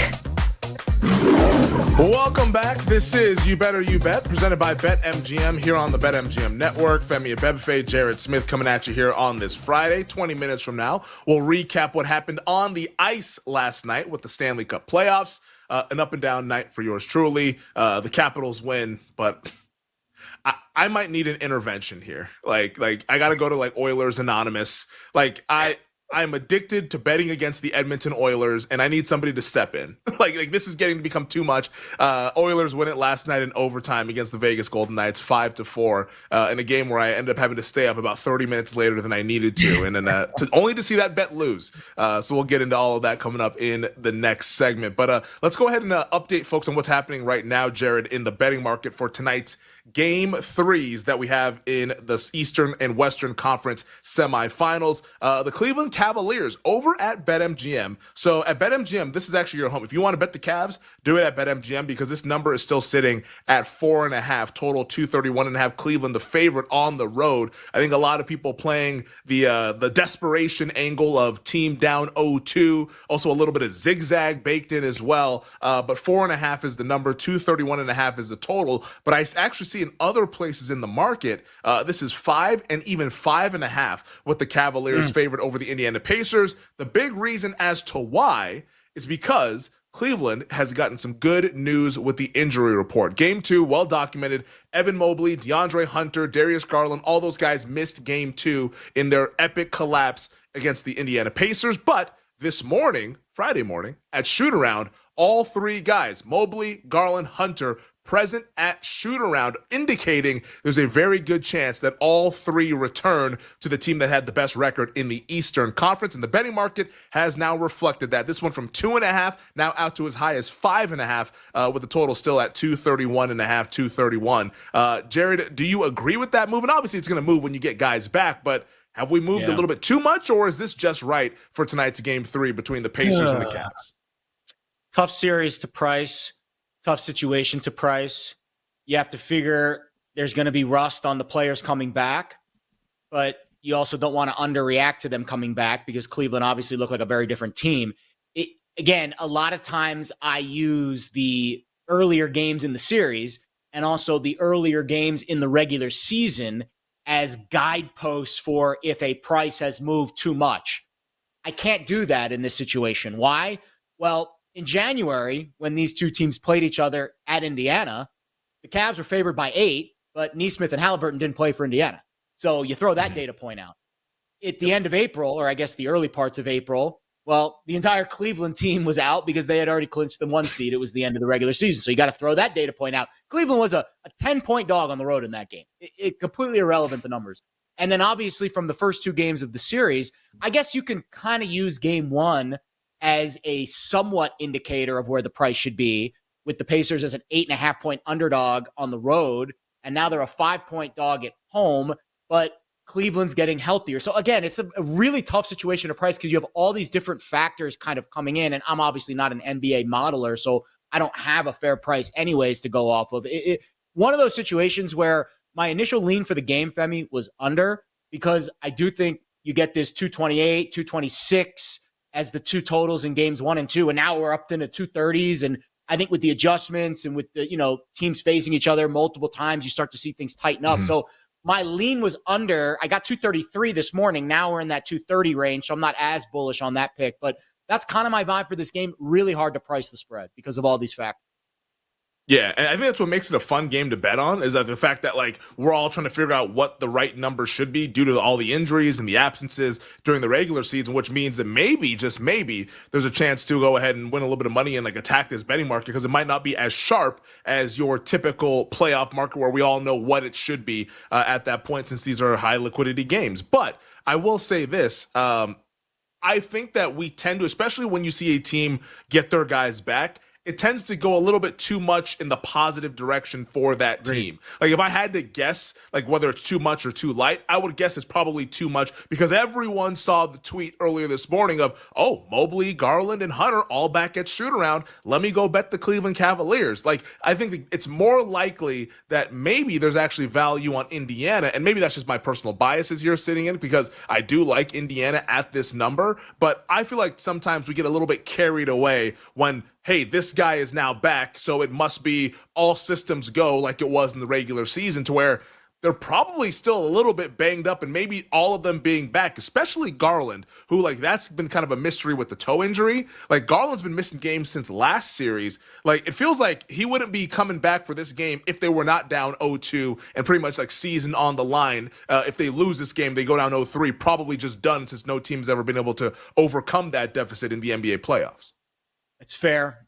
And I think if you want to guess on the status of those players, the prop market's the best way. Like, if, for example, if you think Garland is back 100% and you're like, hey, I think Garland's back, my guess is you're getting a light prop number tonight because the market's probably half baking the fact that he might not be 100%. Now, I have no idea what his actual percentage is, or any of the injured Cavs players. That's where your discernment in maybe watching shoot around, maybe trying to scour the wire for whatever beat reporters tweeting about things during the hour leading up to the game. That late breaking information might be your, hey, this guy looks good, let's bet over. Because my guess is, if I had to guess, I'd say about 75 to 85% is what the prop numbers are probably baking in for those guys tonight, especially Garland, who I think and it is. At his core is a guy that has the potential to have like a 15 assist game. Like if the Cavs, with the way that the Pacers play defense and with the way that the Cavs like to get easy looks at the basket and the advantages they have in the paint, like it's a Jared Allen Mobley lob show with Garland as the trigger man. Like if he is 100%, it feels like you might get some upside with his assist prop number tonight, perhaps. Yeah, so I'm seeing Garland and Mobley's points props. Like their points props are telling you that the market doesn't think they're 100%. Like Mobley's at 16.5, Garland's at 15.5, and like during the regular season, Garland's like 21.5 in that range, and like Mobley's like probably like 19.5, 18.5. So like these are already. Yeah, they're already kind of like suppressed numbers. I think the betting market's kind of factoring in like, hey, like it's not going to be what it usually is, even though they'll be out there helping the team play. But yeah, I think for me, I would be looking at Indiana or pass. Like I don't know. It feels like this Pacers team, at worst, they can keep this game competitive. Like maybe they win the game, maybe they lose the game, but I feel like this will be a competitive game. So I like the idea of taking the 5 with the points there. Ty Jerome, if you want to go to the prop market, Ty Jerome's an interesting one. I think a lot of people have been playing the over on Jerome for this particular game, coming off just a disastrous game too, where he scored like 2 points and was 1 for 12 from the field, like 0 for from 3-point range. He was atrocious in the game. Are you looking to do anything Ty Jerome in a bounce back effort tonight against Indiana? Let me look at the model here. So I've been working with this new, it's called the Crowds line. They do a great job with NBA prop models. Yeah, I would say the model is kind of leaning to the under on his rebounds tonight, on his assists tonight, on his points tonight, but it's close. It's right on the number. I think the hard part with Jerome is you might bet an under on him thinking, oh, he's not going to play much. These other guys are back. And then the injury happens to Garland or Mobley or someone throughout the course of the game. And all of a sudden, the Jerome prop, which you expected 10, 15 minutes, is now he's playing 20, 25 minutes. So I think with the secondary players, it's like a doubly hard to predict the injuries because you've got to predict what's happening above him. And then, oh, by the way, you have to predict the prop. Whereas a guy like Garland, if he plays full minutes tonight, he's going over most of his props because it's just not baking in his full allotment of volume. Whereas Jerome, you have to handicap Jerome and Garland and Mobley. So I think it just makes it a little like you're adding extra layers to a handicap that makes it's already very much in flux. I think it's a tough sell on Jerome tonight. It's You Better You Bet, Femi Bebefe, Jared Smith talking NBA playoffs here on a Friday. Let's transition over to the Western Conference here, Jared, because we have another Game 3, series tied at 1. Two very different games that we saw, Game 1 and Game 2, between the Oklahoma City Thunder and the Denver Nuggets. OKC right now a 5.5-point favorite over at BetMGM, and I see some other shops in the market, domestic sportsbooks here, at 6 now. So like this is heading towards 6 with the Thunder favor, total at 232. So a lot of points expected tonight with both of these games. But the series though now going to the Rocky Mountains, where Denver has been tremendous, going back years in the playoffs. I guess after the 2 games that we saw, like Game 1, Thunder were in control, Denver rolls back and they rally, and then they end up winning it with the Aaron Gordon 3 at the end of the game. Game 2, over within like 10 minutes. I guess which one do you think is closer to the truth between these two teams? Like it has to be Game 1, right? Like is Denver just going to get rolled in these games like this, like going forward here, and maybe Game 1 was the aberration? Like what's your interpretation of what we saw in the first couple games? I think there's no way Oklahoma City can play worse than they did down the stretch in game 1. Like that was like really bad performance for them to be outscored. I mean, they gave up 71 points in the second half of that game.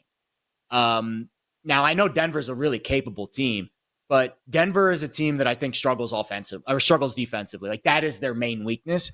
And Oklahoma City, when they're at their peak, they're like a German train schedule. They're just so darn efficient. I think Game 2, not necessarily the first half, because that was again an aberration to the other side. But I think their overall performance in Game 2 is more indicative of who Oklahoma City is, especially on the defensive side of the ball, being able to hold Denver down and make it a very one-dimensional game. When you look at it's again another series that's really hard to price the Denver home games properly, because they only played twice in Denver this year, but they were all the way back in late October and early November. And obviously Denver was an underdog actually Oklahoma City was an underdog in the first game. And then Denver was an underdog in the second game. Opening night. My guess is that's a very strange line for Denver to be a 7-point dog at home. Jamal Murray did not play in that game, which now makes a lot more sense. So no Jamal Murray back in early November, and Denver was a 7-point dog at home. Now you get full strength Denver, and they're a 5-point dog at home. So maybe my gut says there's a little bit of value there on the home dog, especially since we pushed that number through the key of 5. Right? In the NBA, or basketball in general, it's 2, 3, and 5 are your key numbers. So the fact that we pushed it now through from 4.5 through 5 to 5.5, reasonable minds could, give you some value there on the Nuggets. Again, I look to the unders here because and I know betting the unders in the NBA are not exactly sexy, but Game 1 total 229.5, Game 2 total 230. I know both of those games went over, but now we're in that 233 range. And at what point that we've pushed this total up 4 points from where it was in Game 1, that we've moved a little bit too far. I think that's my only look, because again, the later on in the series you get, 2 things happen. Obviously, you get, the teams get to know each other a lot better, so the coaches can make adjustments, but also the pace slows down. I heard on average 4 possessions per game fewer from a Game 1 to a Game 7. So we're not there yet, but we're leaning in that direction. So the fact that total's still going up, and you would think maybe you get a little bit of a tighter game in Denver, I would say lean to the under there with that Oklahoma City Thunder game. Yeah, I'm almost curious to see, like, what do the role players do for the Oklahoma City Thunder on the road at elevation? Because, like, that's, if you were to poke holes on this Thunder team, because they won 68 games in the regular season, not a whole lot of holes that you can poke through with OKC, but if we want to just look at the playoffs in a vacuum, going back to last year, like the supporting cast didn't really help out Shai Gilgeous-Alexander a ton in that series when they lost to the Dallas Mavericks. Now, Game 1, Chet Holmgren, Jalen Williams, where were they? Milk carton. We were all looking for them. Like APB was out for those dudes. We didn't know where they were. Now, Game 2, they didn't really have to do much. They just came out there and blitzed Denver. I think Denver was probably just mission accomplished. We got the split. Let's just go back home now that we have home court advantage. But I'm very, very fascinated to see what happens with a guy like Jalen Williams, who has not been very good in the playoffs in his career. It's a young career. He can obviously develop and continue to get better in the postseason, but so far up until this point, he has not been a playoff performer. And I think that's required for them to actually fulfill these NBA title winning expectations. Like, I don't think we can wait any longer. Like, it has to be now, or it's not going to happen this year. Like, it's not going to just be SGA carrying this thing, because, like, look at the teams that are left in the Western Conference, and the team that they're facing, they don't even have the best player in the series. Like Denver has the best player, and they currently have home court advantage. Like, I tend to think that tonight, I don't know, we're going to learn a lot about these OKC role players. I don't know which way it's going to go. Maybe it's going to be good, maybe it's going to be bad, but we're going to learn a lot about what those dudes are made of, because this is the kind of game, if they're made of the right stuff, they go in there and they win this game. They win it comfortably because they're the much better team on paper, at least. I agree with you. I honestly, I've been convinced, and I'm still convinced. I'm not fully there yet on the Celtics being washed and done. Boston and OKC. I mean, those, to me, at their peak, are still the two best teams in left standing. Now, does that mean they're going to play at their peak for the next 4 games, 5 games? No, right? We're in the playoffs. Tight sphincter syndrome comes into play at some point. We've seen it with Boston. I mean, goodness gracious, the sphincters were tighter, as tight as it gets the other night. But eventually, if they play to their peak, I think OKC is light years ahead of them.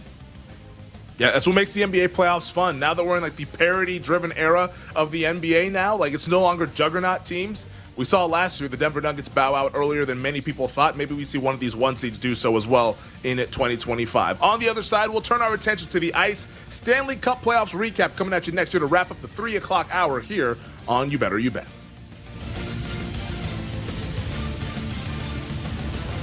We'll be right back with You Better You Bet, presented by BetMGM, the sportsbook born in Vegas.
I was waiting for this, Brad, and it's a lot shorter than I thought.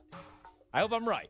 Quinshad Judkins, season-long rushing total, 625.5 yards, minus 110 both ways.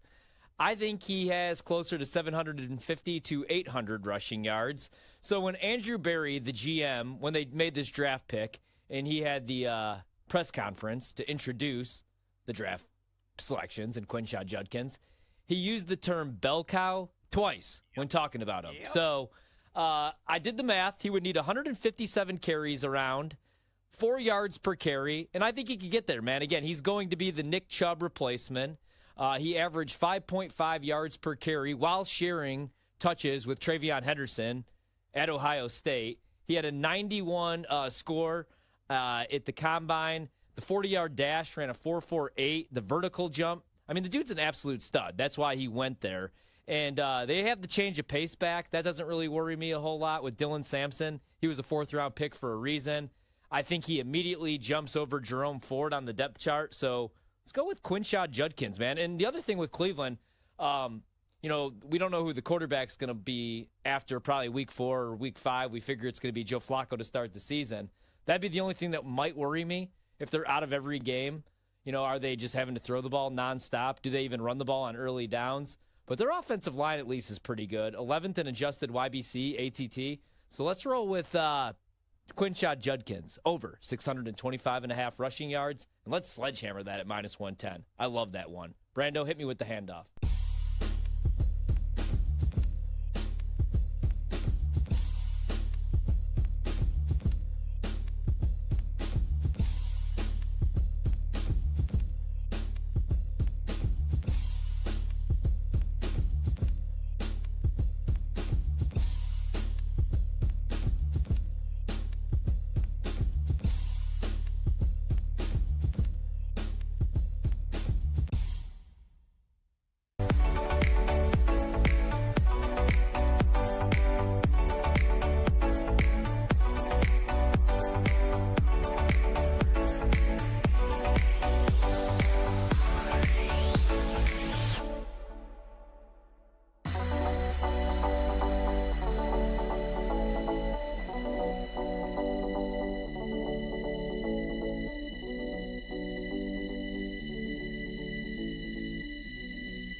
All the way around to Perry. Skates to stick. Here's McDavid.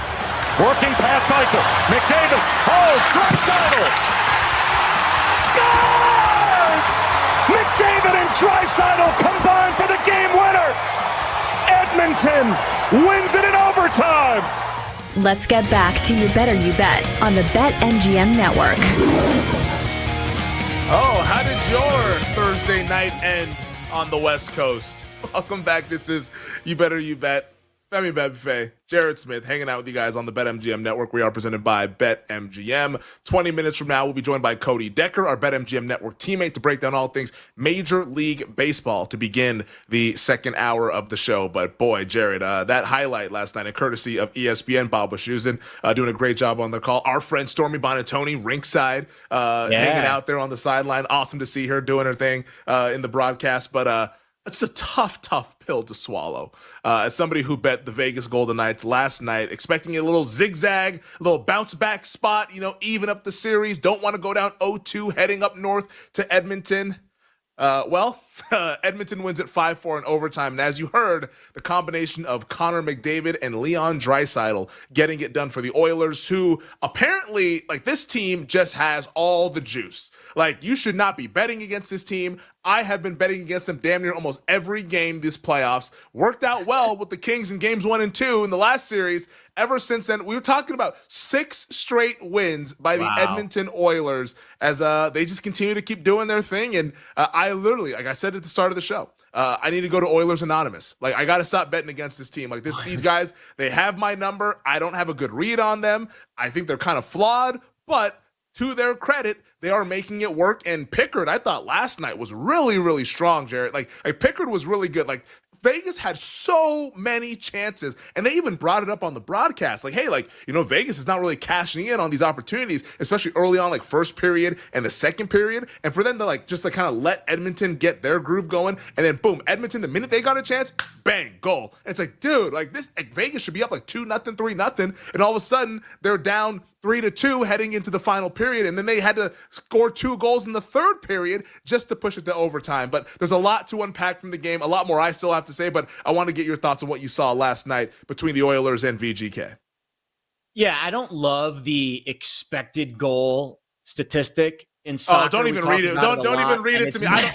I don't want I don't want to hear the because I know Vegas probably kicked their ass with the expected goals. I do not want their ass, but they had they had an edge in that category. Not a huge edge, but they had an edge to the point where they were projected to win the game more than 50% of the outcomes. What was it? It was like 57% or something, 58% on Money Puck. I'm on their site now. Yeah, 56%. They have the deserve to win meter on Money Puck. 1,000. It's basically a Monte Carlo simulation. 1,000 simulations, and I guess Vegas won 562 of them. Based off of what happened last night. Again, that stuff is only meant to put you on more tilt. It's basically what I'm doing is I'm upping the ante for your Oilers Anonymous meetings coming out. You're gonna bring that to the table. You know what I can't do, Jared? I can't show them that Money Puck data and go to the sportsbook and say, you know what? I'm supposed to win money here. Please refund me. That's not gonna work. It doesn't work that way. Or else I'd be a lot richer because I've had a lot of soccer matches over the years where I feel like I've had a big edge in the expected goal department, but not a big edge in the actual goal department. Yeah, that the XG is going to give it to you. You know what XG is? XG is FU. That's what XG is. XG is just an FU of like, you know what? You should have won, but you didn't. Ha ha. Like, it's so tilting watching this stuff, man. Like, and it's this damn Edmonton team. Which, like, I'm still not even convinced is that good, but like maybe their depth is much better than I anticipated.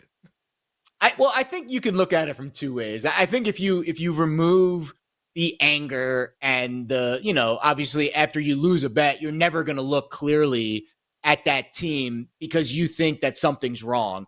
But my advice, and this is a perfect example of it, it's all about the price, right? Like now we're looking at a Vegas team that's 18-1 to win the cup. And make no mistake, I think the winner of this series is going to the Stanley Cup final.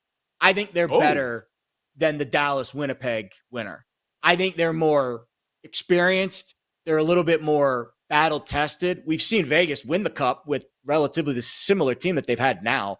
And obviously Edmonton got to Game 7 of the Stanley Cup final last year and lost. So I think, to me, the winner of this series is going to the Stanley Cup final. You're going to bet Edmonton right now at the 3-1 shot? No, terrible bet. Vegas at 18-1? Like, if they steal Game 3, and to Femi's point, they were better in Game 2. You can even maybe make the case they were better in Game 1. They had a big lead and blew it. If they steal Game 3 and tilt this series back on its side, well, then all of a sudden that 18-1 to win the cup's probably 10, 12-1 come Sunday. So I think that's the bet, the angle that I would give. Again, I'm not this big hockey expert that has this strategic edge on what's going to happen in the adjustments. That's not my cup of tea. But this series has been razor thin, and I think the winner of this series is going to the Stanley Cup final. So this is essentially it, right? If Vegas goes down 3-0, that's it. Series over. I think this is the time to maybe step in and take a little nibble on the Golden Knights, maybe to win the Western Conference. I think that was 9-1. Or if you want to take it a step further into the Stanley Cup final, I would always prefer to get the bigger payout and worry about it in the Stanley Cup final round, because then you can think maybe they go up 1-0 in the series. You can come off of it later. So I would prefer the 18-1, but 9-1 to win the West is probably a fair shake as well. But that's the only angle that I have after what I saw last night. Yeah. So two things. The first one, I disagree with you thinking that the winner of this series will win the West. I'm a Dallas guy. Like, I like the Dallas Stars to win it this year. Like, I just think that they have the makeup and they're getting healthier. I know Heiskanen's not going to play tonight. It's going to be the same lineup as last night. But Robertson is back. The more he plays, the more he can get into the groove because he was their leading goal scorer during the regular season. I think Dallas is the team because they just check so many of the boxes. Defensive form, being able to kill off penalties. Like, they have all the right makings of a team that you want to make a deep run in the Stanley Cup final. So, like, I think that's the first part where I disagree. But I am curious with your thought, though, with Vegas, because the betting market for Game 3 obviously favors Edmonton now that they have home ice. Like, this is now minus 135, the Oilers, plus 115 for VGK. Like, obviously, like, the desperation angle probably baked in a little bit, but it doesn't feel like it's that much because Edmonton's been the team that's been getting bet, because I think a lot of people now see Edmonton as maybe the team that they want to ride as, like, the team of destiny almost. Because, like, it feels like in these games, you watch them, they're getting outplayed, and they just find ways to win. Like, is there any apprehension from you? Because now there is from me. Like, I've been Mr. like stubborn, fade them, whatever. Like, I don't believe. But like now I look back, I'm like, dude, like how many times are you going to bang your head against the ceiling and then realize, oh, why does my head keep hurting? Like, no, it's because this team just keeps winning. You know what I mean? Like, I just think there's just a little bit of, I don't want to call it team of destiny, but they just keep finding ways to win that, whether it's the eye test or the data, is just not being able to kind of quantify or to capture, which is kind of has us all flummoxed when it comes to the Oilers. puck luck is a thing in the playoffs. I think puck luck, I think that and I know that's like, oh, it's a cliche. Sure, there's all kinds of real. We work in radio. There's all kinds of cliches that are, that are real. It's hard to like identify that as the reason why Edmonton is winning, but puck luck is absolutely a thing. Just from a pricing standpoint, I definitely think there is a little bit of desperation baked into it.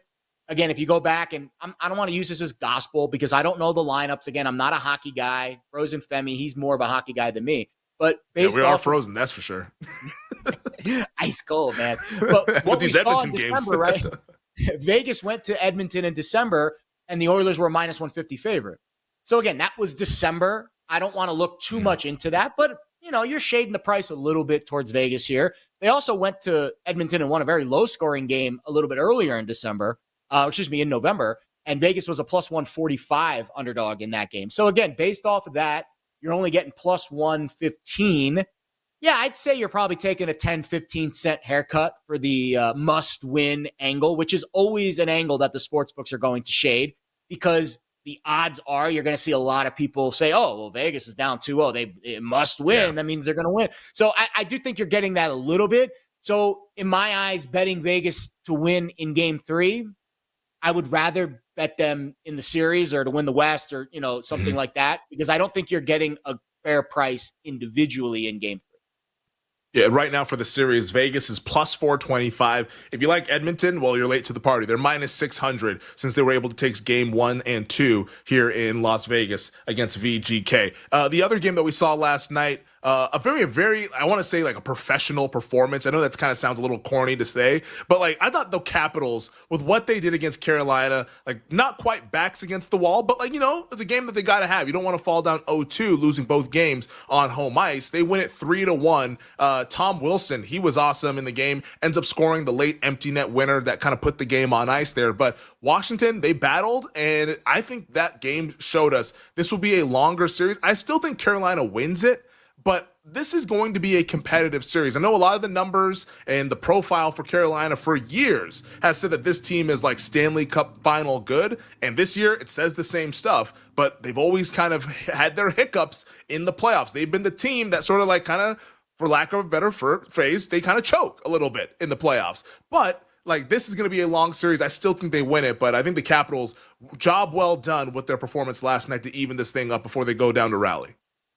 And you're not even paying a premium for a Carolina bounce back in game 4 or game three, because Carolina's not, basically a less than a $2 favorite. They were minus 210 in early April at home. So like, I think it's actually a relatively favorable spot to maybe get on Carolina to bounce back there in game 3 at home. I know laying juice is not preferred, but you can always play it, puck line. You can always play it regulation if you want to, shave off a little bit of that juice. But it doesn't seem like there is a zigzag, tax premium on the bounce back for Carolina in game 3. Yeah, I think for me, it's the under. We've seen the first 2 games go under. Like, I think the way these two teams play, the goalies have been really good. Like, Frederik Andersen for Carolina is really good. Logan Thompson's had a good postseason. Like, I think the under is the way to play it. Like, we're not seeing a ton of shots on goal between these two teams. 5.5 is the total. It was 5.5 last night. Guess what? It went under. We got 4 goals, and the 4th goal was an empty net goal. So, like, these teams are playing like these nitty-gritty kind of games. Game 1 was 2-1 in overtime. So I think the under, until it goes over, I'm going to be betting the under, at least for game 3 between the Canes and the Caps coming up tomorrow afternoon. On the other side, we begin the second hour of the show, the 4 o'clock hour, with our BetMGM Network buddy Cody Decker joining us to break down the state of Major League Baseball here on a Friday on You Better You Bet. Femi Benfait, Jared Smith coming at you here on the BetMGM Network. We'll be right back with You Better You Bet, presented by BetMGM, the sportsbook born in Vegas.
I was waiting for this, Brad, and it's a lot shorter than I thought.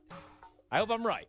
Quinshad Judkins, season-long rushing total, 625.5 yards, minus 110 both ways. I think he has closer to 750 to 800 rushing yards.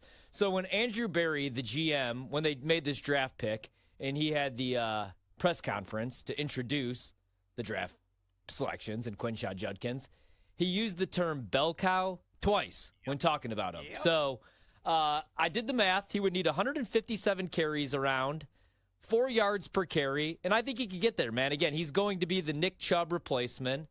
He averaged 5.5 yards per carry while sharing touches with Travion Henderson at Ohio State. He had a 91 score at the combine. The 40-yard dash ran a 4.48. The vertical jump, I mean, the dude's an absolute stud. That's why he went there. And they have the change of pace back. That doesn't really worry me a whole lot with Dylan Sampson. He was a 4th-round pick for a reason.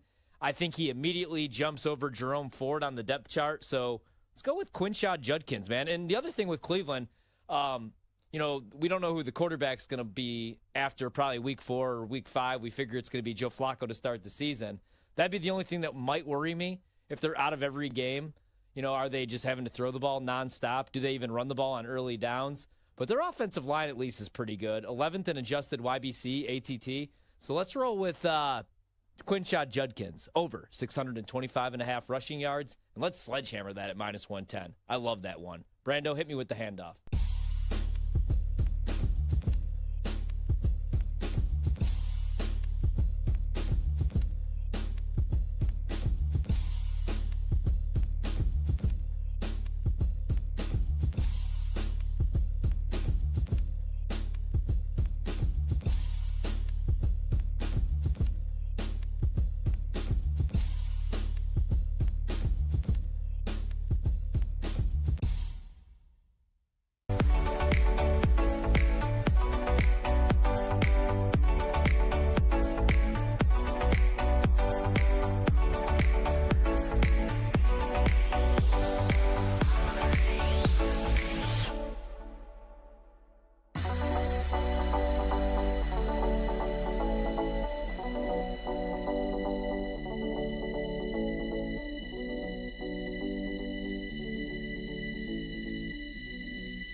It's time to laugh, to win, and to live the thrill of the action. Hey, baby, let's go out there like a bunch of crazy dogs. What the hell's going on out here? No idea what's going on, but I am excited. Every pick, every play, every game-changing moment.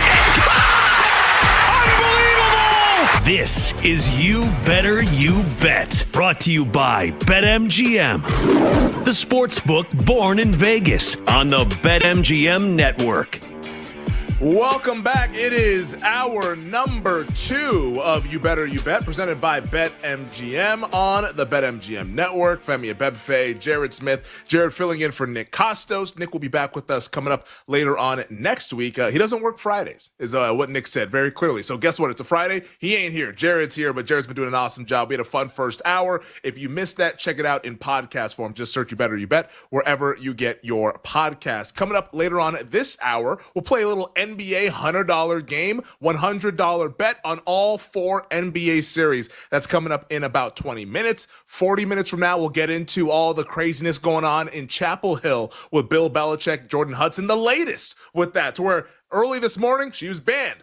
Then about an hour later, he's not banned. What's the truth? We'll get into that coming up in about 40 minutes here on You Better You Bet. But joining us right now to kick off this second hour, it's our BetMGM network teammate. You see him on Bet for the Cycle, co-host of Beetle and Decker, Sirius XM, Mad Dog Sports Radio. It is the great Cody Decker joining us here on You Better You Bet. Hit him up on Twitter at Decker6. Cody, what's going on, buddy? How we doing this spring? Oh, I'm living a nightmarish version of the dream. How you boys doing?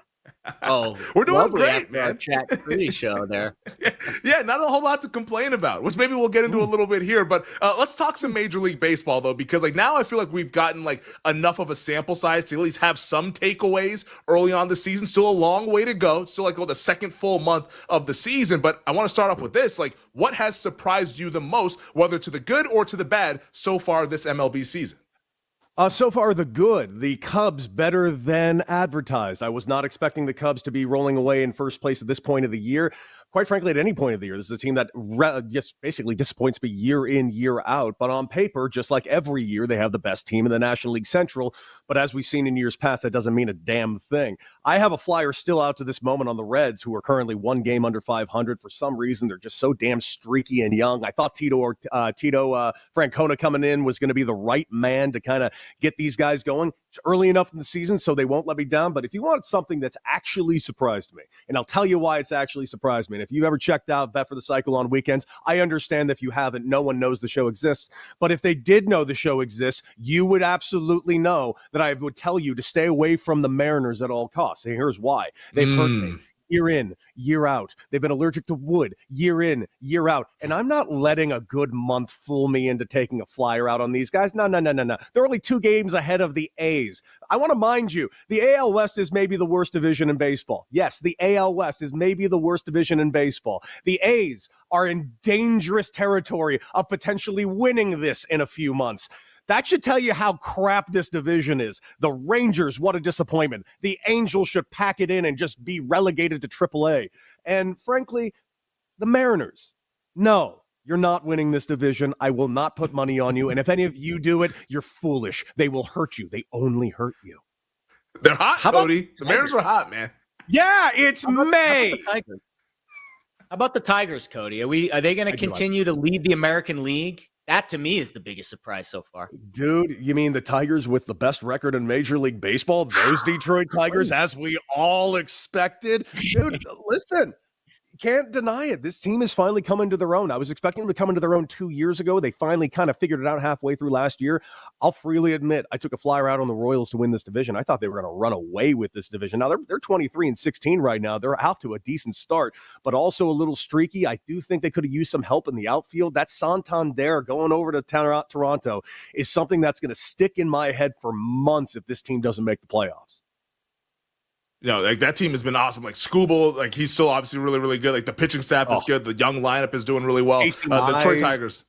Yeah. It's so far they're like one of the fun stories, like the AL Central in general, which I always have to take a step back. I'm like, are these teams actually good, or are they just beating up on the Twins and the White Sox? Like is the AL Central legitimate, Cody? Like when you actually look at the Tigers, look what the Royals have been doing recently. Obviously, the Cleveland Guardians are always going to be in the conversation. Are they actually legit teams, or is this once again beating up on the bottom, and then come October we see them get bounced out like they typically have over the last decade or so? Legit, and I'll tell you why it's legit. It's because we don't really have the same divisional matchups that we once did. Every team within their division plays their teams in the division 5 less games every year. We have a more competitively balanced schedule. So at this point, it's not about them beating up on the American League Central. They're beating up on everybody, and the Cleveland Guardians are a great example of this. This is a team that constantly gets better with subtraction. I don't know how. I have no idea how. I don't know how a team can trade away Francisco Lindor and get better. I don't know how a team can lose Shane Bieber at the beginning of last season and get better. I don't know how this team could trade away Naylor at first base and weirdly get better. I don't understand this franchise, but the thing that frustrates me about them is they're always good enough to get to the playoffs. They never make that move, that splashy thing to get them over the hump. And by the way, they're doing this right now with Emmanuel Clase completely forgetting how to pitch and close out games. That should tell you how good the Guardians are. Yeah, it's weird with Cleveland because when to me, the first month of the year, Cody, is all about like letting the dust settle. And then I kind of adjust from there. And when I look at this first month, I look at the standings. Cleveland 7 games over 500 with a -14 run differential. Like that is not sustainable, right? No, I don't think it is. But again, if maybe the trade deadline comes around, they get their hands on a bat that might be available. But the question is, what bats are going to be available and who are the buyers going to be? As we learned last year, this is a league right now, the way the playoffs are set up. This is a league that has going to have roughly 25 buyers and 4 sellers. And the problem is, I've seen the Rockies lineup. I've seen the Pirates lineup. I ain't buying a damn thing. Yeah, it's just absolutely dreadful. You look at the Rockies, it's like, how is this even a Major League Baseball product? This is You Better, You Bet. Femi Betfair, Jared Smith, we're hanging out with Cody Decker, our BetMGM Network teammate. Hit him up on at Cody Decker 6, at Decker 6, I should say, on Twitter. Bet for the Cycle, Beetle and Decker, Sirius XM, Mad Dog Sports Radio. The Red Sox, Cody. This Rafael Devers thing, like in spring training, I was like, okay, this could be an issue. He eventually takes the DH role. Bregman goes to third base. I'm like, all right, looks like things are going to be okay. Well, with this Tristan Casas injury now for the first base, like he told everybody, the Red Sox came to him and asked him, would he be willing to play first base? He pretty much told them, no, kick rocks, do your jobs, hit the market, and find another player to do it. I don't know why you'd want me to do it. How do you think this plays in the club? Because you've been in a Major League Baseball clubhouse. How does this play in that clubhouse? And does this have the potential to maybe blow up on the Red Sox, which should be a promising year with what they have on that roster? Yeah, this could be a problem.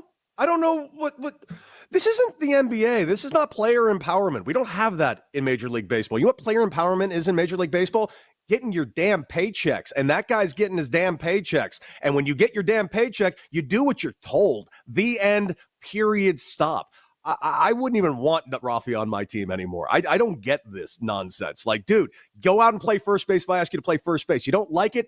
I don't care. Get your ass to first base and figure out a way to not be the worst first baseman the way you were the worst third baseman in baseball 3 years running.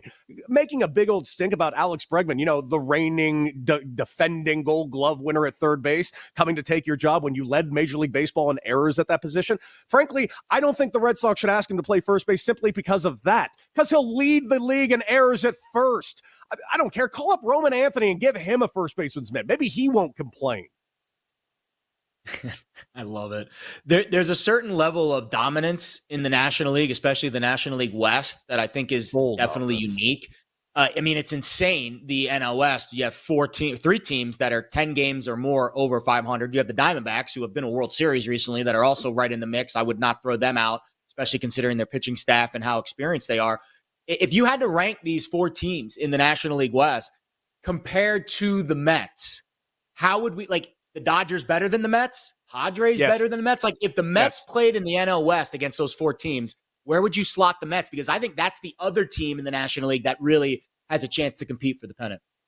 You're not going to like this answer. If you took the New York Mets and moved them over to the West, I have them 5th in the West. Wow. I got the Dodgers are the best team in baseball. The Padres are the 2nd best team in baseball. The Diamondbacks are the 3rd best team in baseball. And honestly, they're better than the Giants. So I take that back. They'd be in 4th in the West, and then the Giants would be in 5th. But here's the problem. They'd be a game and a half in front of the Giants, and that's barely saying anything. I honestly think the National League West is going to have at least 3 teams out of there. And yes, I know the Rockies are there too, just ruining the entire beautiful setup of this 25 wins, 23 wins, 24 wins. Oh my God, the Diamondbacks underperforming with only 20 wins, and the Rockies at 6 wins. They're 6-31. Bud Black got an extension this offseason. Not his fault, but I agree. It's crazy. Dude, maybe we all could be so lucky. I would give anything. I'd love to be as bad at anything as Bud Black is at managing this team and get paid for it. Were the Pirates justified in firing Derek Shelton, in your opinion? No! Why? Like, he's the problem, not your owner who hasn't spent a dime in 20 years? By the way, I can't stand that owner. He's a 4th-generation inheritor, has never accomplished a damn thing, and it sure as hell hasn't accomplished a damn thing at that stadium over there in PNC. That city, that team, that fan base deserves so much better than what the Nutting family gives these people. It's embarrassing. I'm trying to decide what's more embarrassing. The fact that we got 2 teams playing in AAA stadiums. Is it the fact that the Rockies should be relegated to a different sport like lacrosse? Or is it the fact that Nutting's out here embarrassing an entire proud city of Pittsburgh, a city that has the Penguins, the Steelers, and somehow the Pirates? This putrid version of the Pirates. You have a generational star pitching on that mound. People sell that place out to go watch him, and they're just going to watch him now until he's wearing pinstripes in 4 years. It sucks. I can't wait till he wears pinstripes in 4 years personally, but that's a different story for a different day, Cody. Speaking of one of the teams in the AAA cities, so how about the Athletics? I love looking at their splits. First of all, 2 games over 500. That's pretty good. 7-11 at home at their AAA ballpark and 13-7 on the road. 2 games over, though, with a minus 24 run differential. Like, they seem like a pretty decent fade second half of the year once we get there. You know, I agree with you on that. And here's the thing about that home record. I've played about 40 to 50 games at that stadium. It's not a good stadium. It's a bad stadium. I'm blown away that they're playing at that stadium. Truly, when I say in the PCL, the thing that blows me away that they're playing at that stadium is because that's a team, the Oakland Athletics, that had a team in the PCL, still has the team in the PCL, in a significantly better stadium than the big league team is currently playing in over there in Vegas. It's the mind-boggling thing. I'm assuming guys are getting sent down to the big leagues to go play in Sacramento right now. It's the weirdest thing I've ever watched in my life. But the fact that they're even a semblance close to 500, I would call that a miracle. And not only that, I tried actually pushing this for last year because I mean this from the bottom of my heart. I don't blame the players on the field, certainly not the coaching staff. This is an owner, John Fisher problem and the team president problem, period, stop. Right now, if the season ended today, Mark Kotsay is the manager of the year, and I honestly pushed a little bit for him to be the manager of the year last year. The fact that the A's were even breathing last season was a testament to how great of a job that Mark Kotsay did at that stadium with that group of players. Mark Kotsay, he was my hitting coach in the big leagues. I got to tell you. The guy carries himself. He's a motivator. He's a sweetheart. And frankly, even though I despise the A's in this entire situation that's taking place, if Mark Kotsay told me to go out there and put together the greatest performance of my life for him, I'm doing it twice. Yeah, wow, that's a high praiser for Mark Kotsay. And Jared and I both live in Las Vegas. We've probably both been to the Las Vegas ballpark. I can attest, very, very nice ballpark for a AAA stadium. Very, very nice. It is very nice. Those guys are spoiled. And the fact that they have to go up to play in Sacramento, I feel sorry for them. You mentioned Kotsay for NL Manager of the Year. We got about 90 seconds left. Who's your NL MVP right now? Because it feels like it's a pretty wide open race despite Ohtani also being in the mix. Listen, Shohei Ohtani is Shohei Ohtani. You pick against Shohei Ohtani basically at your own detriment. It's just the way it is. It's the world we're currently living in. It's because we have a literal mythical unicorn playing on the field right now. And he hasn't even gotten on the mound yet. And he's going to get on the mound. And I don't think it matters if he gets on the mound because, yeah, he's going to get on the mound this year. Is it going to be at a massive clip? No, they don't need him to pitch at a massive clip. That team has a pitching staff of nine all-stars. 5 of them are Hall of Famers. I think they're fine. But that's my thing, though. Like, obviously, like he did 50-50 last year and won the NL MVP. But like if he doesn't pitch again, are they really just going to give him the MVP when there's like actual other worthy players like Tatis, because he's going to do 60 this year, dude. What do you mean? He won the MVP as a DH. You're going to put anything past him at this point? No. Voter fatigue's the only reason he doesn't win it, Cody. That's the only reason why. Nah, this ain't the NBA. I know we should be giving Joker his 5th one, but let's be real clear. Ohtani's a different cat, man. That's true. To Cody's point, Ohtani is still the favorite to win National League MVP over at BetMGM. This is a Juan Soto show, and also maybe a Freddie Freeman show as well. But that's a conversation for a different day. Yeah, let's see what Soto does. He's going to be climbing. He's getting hot now in the month of May. Cody Decker, check him out. Bet for the Cycle here at BetMGM Network. Beetle and Decker, Sirius XM, Mad Dog Sports Radio, and on Twitter at Decker6. Cody, we appreciate the time, buddy. Be well. Have a great weekend. We'll talk soon. No. I think the no is the be well part. He knows we'll talk soon. That is Cody Decker joining us here, our BetMGM Network teammate. On the other side, we play the NBA $100 game coming at you next here on YBYB.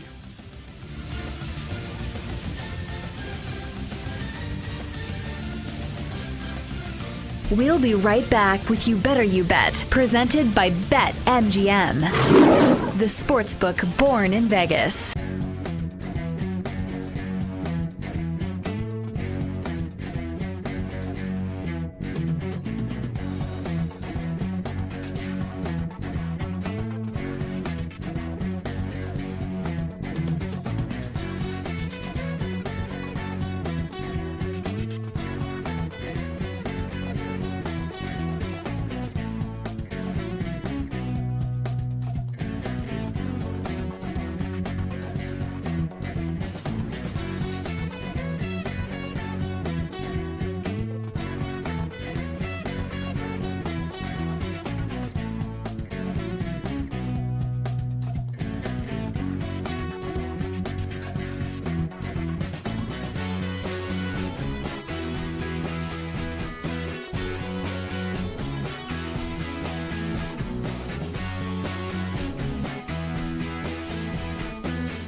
Yeah, it's definitely gotten meaner. Like, Yeah. I totally agree with what you're saying. Like, people don't care to be nice. They don't care to be personable. Like, it used to be back in the day, like, you'd want more friends and, like, you want to be friendly to people. And you're right. Like, if somebody actually got the acknowledgement, like, hey, this is an actual person you're talking to, they would kind of back down.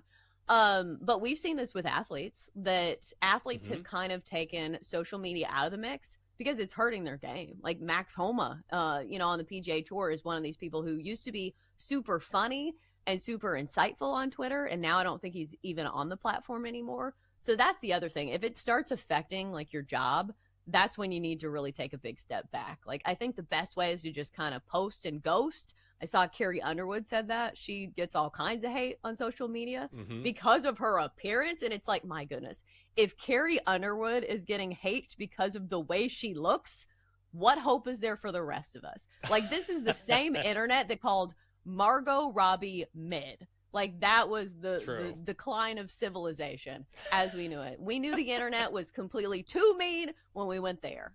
I agree. That's when the worm turned. Like, when was the tipping point for the internet? I'll tell you when. I know exactly the date. It was Margot Robbie. That's actually a good call. It's like when that becomes a thing, it's like, okay, what are we doing here? Again, not everyone needs a voice. Like, I'm glad you have your voice, but not every voice should be amplified. Oh my goodness. Like, Margot Robbie. Like, who are these men who think that, like, oh yeah, Margot Robbie, you just see her in a supermarket? No, you don't. Have you been to a Walmart lately? You do not see Margot Robbie. I could promise you that. Yeah, go to a local Sam's Club and just hang out in the pharmacy for a little bit and tell me if Margot Robbie comes traipsing by. I don't think so. Oh man, now I'm irrationally mad about the internet.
Let's get back to You Better You Bet on the BetMGM Network. Welcome back. This is You Better You Bet, presented by BetMGM here on the BetMGM Network. Femi Abebefe, Jared Smith hanging out with you guys this Friday. Thank you to Cody Decker, our BetMGM Network teammate who joined us in the last segment. Cody was spitting that fire when it came to Rafael Devers and what's going on in that Red Sox clubhouse. Like, dude, like the Devers quotes, Jared, like they're actually insane. Like some of the quotes, and I guess not insane, but like it's like eye-popping that somebody would go on the record saying this stuff about their organization and everything like that. Because like I had to like make sure I was reading the right stuff. I'm like, is this true? This is from him? But like, yeah, it's pretty wild. Like one of the quotes, he says, quote, "I know I'm a ball player, but at the same time, they can't expect me to play every single position out there. In spring training, they talked to me and basically told me to put away my glove. I wasn't going to play another position other than DH. Right now, I don't think it would be an appropriate decision by them to ask me to play another position." Like this dude, it's like, he's like, it's not appropriate from them to ask me to do this stuff. Like it's kind of wild what he's saying out there. And like, there's a chance that like this thing starts to get bad in the clubhouse and maybe a once promising season for the Red Sox, because like you look at the standings, they're in second, just 2 games back of the Yankees. Like they can win this division. It is very winnable, but you got this thing kind of hovering over the clubhouse, and I'm sure all the other guys are going to be asked about it as well.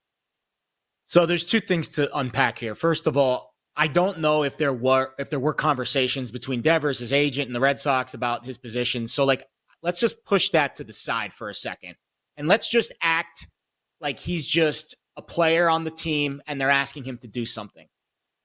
He's getting paid $27 million this year. He just signed a $313 million contract extension for the next 10 years. If you gave me $27 million, I would play any position you wanted me to play. For $300 million, I would go into the stands and be the mascot if you wanted me to. Like, I just don't understand how a player can be making that much money and be that detached from the needs of the team. Like, it'd be one thing if he was a, utility player scrapping and clawing for his next contract. This dude is one of the highest paid players in the league. And he just is just so entitled. It just shows that money sometimes it goes to your head, because if he was a lesser player not making as much money, it wouldn't even be a question. Wherever you want me to play, coach, I'll be there. But now that he's kind of been given this status because of his success and his lofty contract, that level of entitlement, I think, is really showing here. Yeah, it's another quote from him, because, like, I agree. Like, it's wild, some of these quotes. And like you, like, hey, like, you want me to be the catcher? You want me to be like the peanut man? Hot dog like in the guy, sands? I don't Like, care. yeah, exactly. 27 mil. I'll do whatever. When I worked in Spokane, I'd cover the Spokane Indians. That was the short season A affiliate of the Texas Rangers. But now I forgot which organization they're with now, but they're no longer with the Rangers. So, like, I got to see, like, Cole Reagans. He was pitching, like, when the Rangers drafted him. Like, he made, like, his, like, professional debut with the Spokane Indians. But we would always go to the games and, like, shoot the games and cover them whatsoever. But, like, you're in the stands because they had a nice little platform where you can shoot the games and you can get, like, the view, the pitcher, the catcher, the batter, et cetera, et cetera. One of the concession guys is just yelling out, like, baseball snacks, nice cold beer. Like, just like, I was like, I would be that guy if you gave me Devers' contract. Like, I would be that guy. Like, who wants peanuts? Who wants Cracker Jacks? Like, yes, I will be that guy. Devers said this, he quote, "Now they should do their jobs essentially and hit the market and look for another player. I'm not sure why they want me to be an in-between. Next thing you know, someone in the outfield gets hurt and they want me to play in the outfield. I know the kind of player that I am, and that's where I stand." Like, he's nuts. Like, he's nuts, man. He's like, next thing you know, they want me to play in the outfield.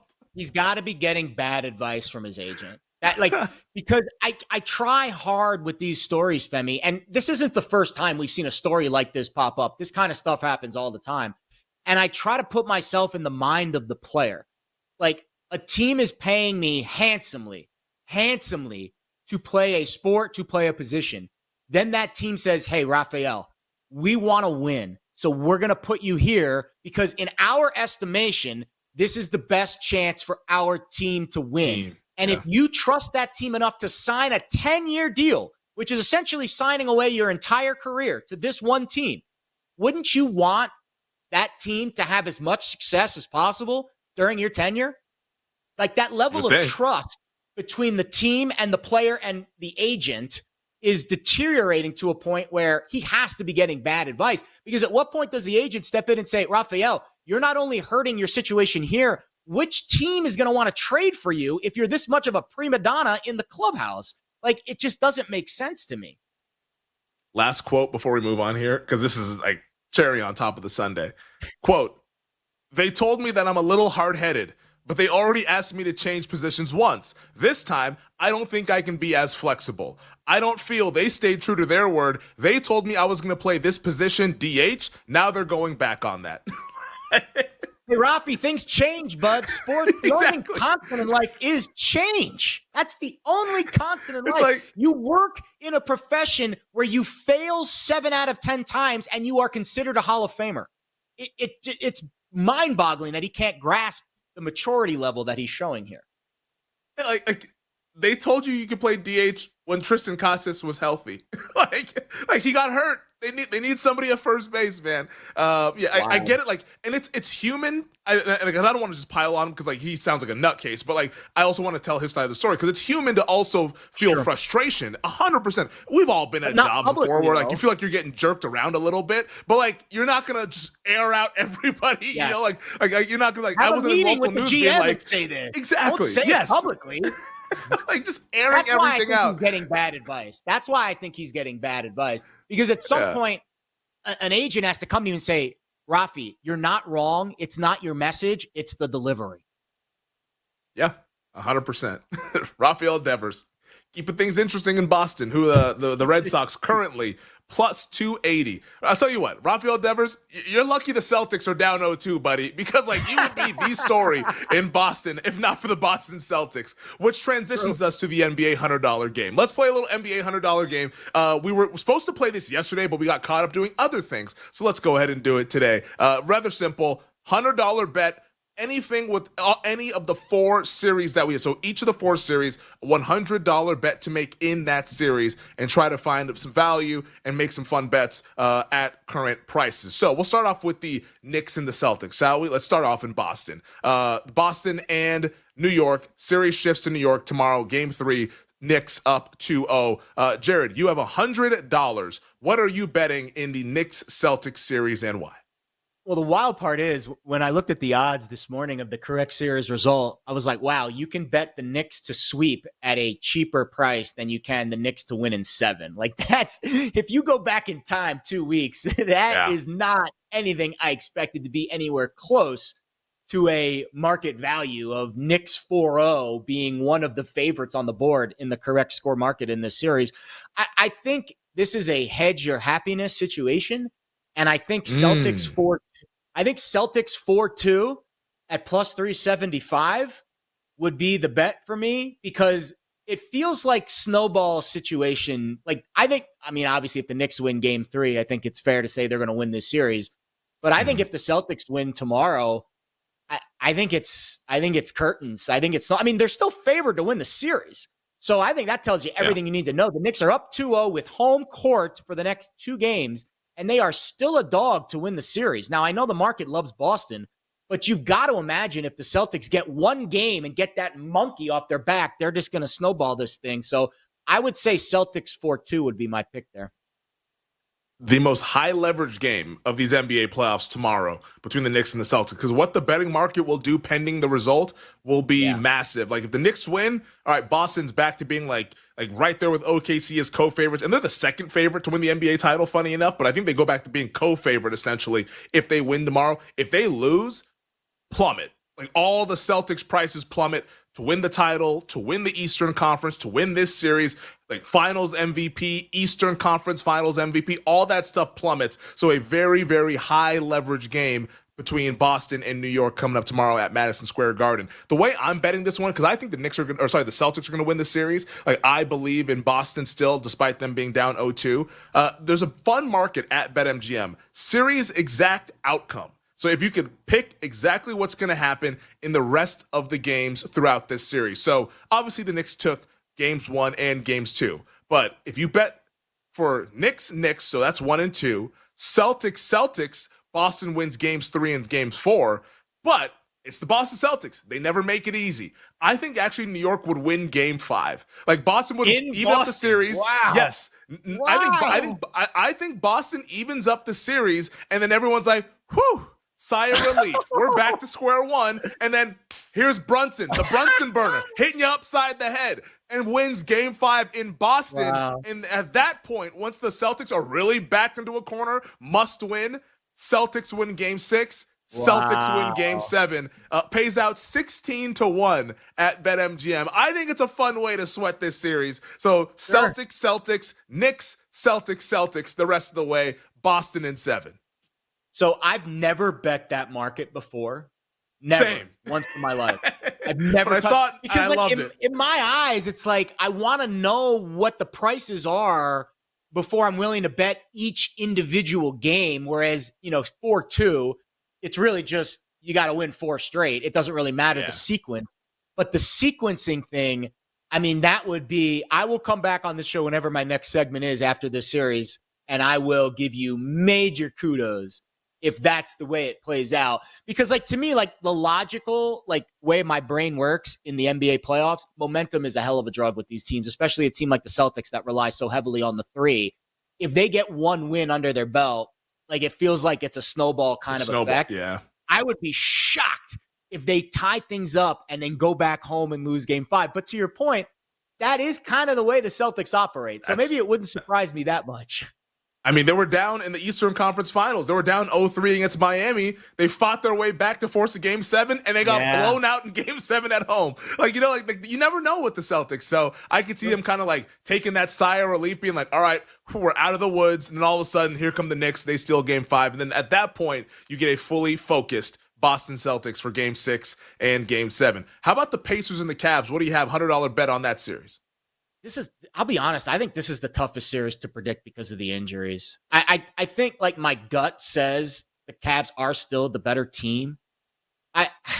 What's the series price? Yeah, I think plus 120. I think that's it. Just keep it simple. You know, Cavs in 7 makes a lot of sense too. How about just the series to go? Yeah, actually, that's what I'll do right there. The series to go 7 at plus 150. You don't need to pick a winner. It just feels like this is a series that is going to be very much coin flippy. We have seen 2 absolutely disgusting wins for Indiana. The one the other night where Halliburton hit the 3. I mean, that is just as big of a dagger as it gets. And I think if Cleveland's at full strength, I think they win the games at home, you know, the rest of the games at home. But I wouldn't be shocked if Indiana steals another one at some point before then. And then Cleveland has to maybe win 3 out of 4 or 4 out of 5. You know, if Cleveland, let's say Cleveland wins Game 3 tomorrow or tonight, and then they come back and they lose Game 4, and then all of a sudden their backs are against the wall. Like, I wouldn't be shocked if they came back and tied it up. Again, I think this is, of all the series in the playoffs still remaining, I think because of the injuries, this is the toughest to predict. And the styles of both teams, especially the Pacers, they play this up-tempo style. So I'd say to play it safe. So 7 games plus 150. I will lay some juice here. I'm going to roll with the Indiana Pacers. I think the Pacers win the series. Yeah. So I'm going to go Pacers series spread laying the 1.5 minus 120. I think that there's the betting market tells you really good chance Cleveland wins tonight. They're about 5.5 point favorite on the road in Indiana. But I do believe Indiana gets the split here in games 3 and 4 to where they get the 3-1 series lead. Cleveland wins game 5. Pacers close it out in 6. So I'll lay the 1.5 games on the series spread. I just think Indiana, the Indiana's, they're too good, in my opinion, to just absolutely blow this. Like, I think Cleveland's put themselves in a real hole. And it's kind of crazy to say out loud because like Donovan Mitchell's an all-NBA player, but in this series, the guy that's making the most winning plays is Tyrese Halliburton. Like, Halliburton is controlling this series, and he's just a bigger bodied guard to where, like, you would feel at least like, okay, this guy, you can trust it. Donovan Mitchell, those smaller guards, they struggle sometimes in the playoffs. There's a reason why teams with small guards don't really win big in the NBA outside of the Warriors, like with Steph Curry. And even Curry's bigger than Donovan Mitchell. Mitchell's like 6'1", all right? Like, it's tough to win when your best player is 6'1". I think that the Indiana Pacers, I'll lay the game, 1.5 games. I think the Pacers advance. They go to the Eastern Conference Finals where they'll meet the Boston Celtics after the Celtics scare their fans in a 7-game series. I don't disagree. I think I could definitely see that happening. This NBA postseason has been so tough to predict. It makes it fun. Last year, exactly. Honestly, and I've been critical of the NBA before, and I still think the NHL at its core is still a better postseason, especially in the Game 7s. They tend to be much tighter games, whereas the Game 7s in the NBA, they just kind of swing violently in one direction. I am at a loss with this Cavs-Pacers series. I thought for sure the Cavs were going to win that game the other night. For sure. And we encourage everybody. We'll do the Western Conference coming up a little bit later on in the program, but weigh in on our poll at Twitter, at YouBetterYouBet. Which 2 teams will be playing in the Eastern Conference Finals? Go ahead and let us know. We'll reveal the results later on during the program. On the other side, let's make sense of what's going on in Chapel Hill with Bill Belichick and Jordan Hudson. We're discussing it next here on You Better You Bet. We'll be right back with You Better You Bet, presented by BetMGM, the sportsbook born in Vegas.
Yeah, I don't trust that. I'll take the under. I think it's going to be in the 900 to 940 range. Again, a fine back-end wide receiver 3 in fantasy, but probably not much more than that unless somebody really shocks me under center for the New Orleans Saints. All right, let's get a team lean in here. Over-under on wins.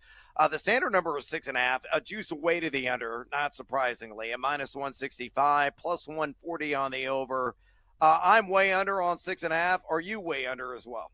Yeah, and I mean, you told that right to Detillier's face, or not to his face, but on the phone, man, and I said the same thing on his radio station today. I'm like, usually I want to say good things about your team, but I don't think they win 4 games. So under 4.5 at plus 240, that might be the bet. I was shocked to see this win total 6.5. Maybe that's giving a lot of credit to Kellen Moore, who was just the OC for the Super Bowl champs, but we have no idea who the quarterback is. That defense has been aging for years. And so is the offense now, so way under, man. I was shocked to see that open up at 6.5. This team is not winning 7 games, even in a bad division. I love that 4.5 under at plus 240. Yeah, I'll get seduced by the juice on that one. I saw that today. Again, those old win totals are now live on BetMGM, so sort those out, check them out, and try to find and unearth amazing value, and I think that's one of them. Now, you look at the Saints. They have the projected 6 easiest strength of schedule. But Mike Clay only gives them better than a 50% win probability in 4 games. That's it. And I think it's exactly what they're going to win. They're number 23 in offense projected, number 23 in defense. This team is going to be lousy, folks. Again, worst team in the NFL, plus 650. I've locked and loaded it.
One Belichick family source told me, quote, there is deep worry for how detrimental Jordan can be for not just North Carolina, but Bill's legacy, reputation, everything he has built and worked for over decades. End quote. In fact, the family has been digging into Jordan Hudson as well. Let's get back to You Better You Bet on the BetMGM Network. Oh, things are just going spectacularly over at Chapel Hill, aren't they? Welcome back. This is You Better You Bet. Femi Abebefe, Jared Smith, hanging out with you guys here on the BetMGM Network. That sound courtesy the Pablo Torre Show, his podcast. Pablo Torre talking to sources around North Carolina, sources close to the Bill Belichick family. Those sources say they are worried about what is going on between Bill Belichick and his girlfriend slash publicist slash, I guess, PR specialist, like who knows, slash assistant general manager for the UNC program. Like she has so many jobs with this UNC football program, at least on the Belichick side of things, to where it feels like things have gotten a little bit off the rails over these last couple of weeks. I mean, it all started, Jared, with that interview that we saw a couple Sunday mornings ago on CBS, where she shut down the interview, or at least shut down the portion of the interview where they were asked about how Belichick and her met. A lot's been going on, and it's funny that this is happening to one of the coaches, not just in football, but like in all of sports, whose like main thing has been known for absolutely eliminating all distractions. Like no distractions whatsoever with, like, you know what I mean? Like with the Patriots, the big thing was, okay, like let's just keep it to football, no distractions, focus on winning, and we're going to win big and do it over and over again. And that's what they did with Belichick and Tom Brady. But like his whole mantra was like kind of trim the fat. Don't have none of this nonsense and the sideshows going on. And ever since he took the job at North Carolina back in February, all it has been is sideshow stuff with his girlfriend, Jordan Hudson. And like, who knows what's real? Who knows what's like just being kind of just blown through the media and all that stuff. But like, this seems like an insane situation. The fact that like every week now, it feels like the university has to come out with a new statement about Bill Belichick and his girlfriend, Jordan. Like the statement from earlier today, because the report was she had been banned from the University of North Carolina football building. She was banned from the facility. So North Carolina denied that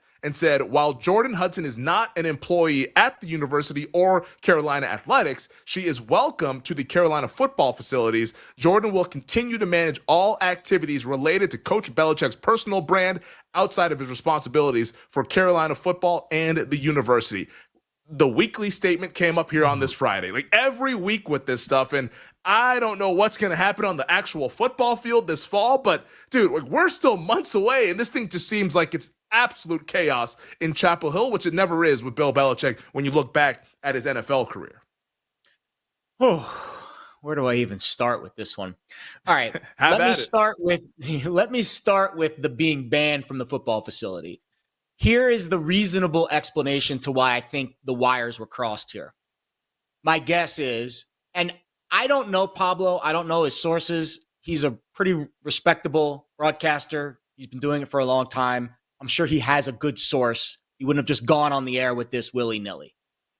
My guess is there was a bit of a nuance that got, I don't want to say lied, but maybe the truth wasn't fully told. For example, I used to work for FAU on the football side of things. I was one of their video assistants. I worked under Howard Schnellenberger. I did a lot of fun stuff in their media relations department and kind of doing a lot of their highlight packages and all kinds of stuff.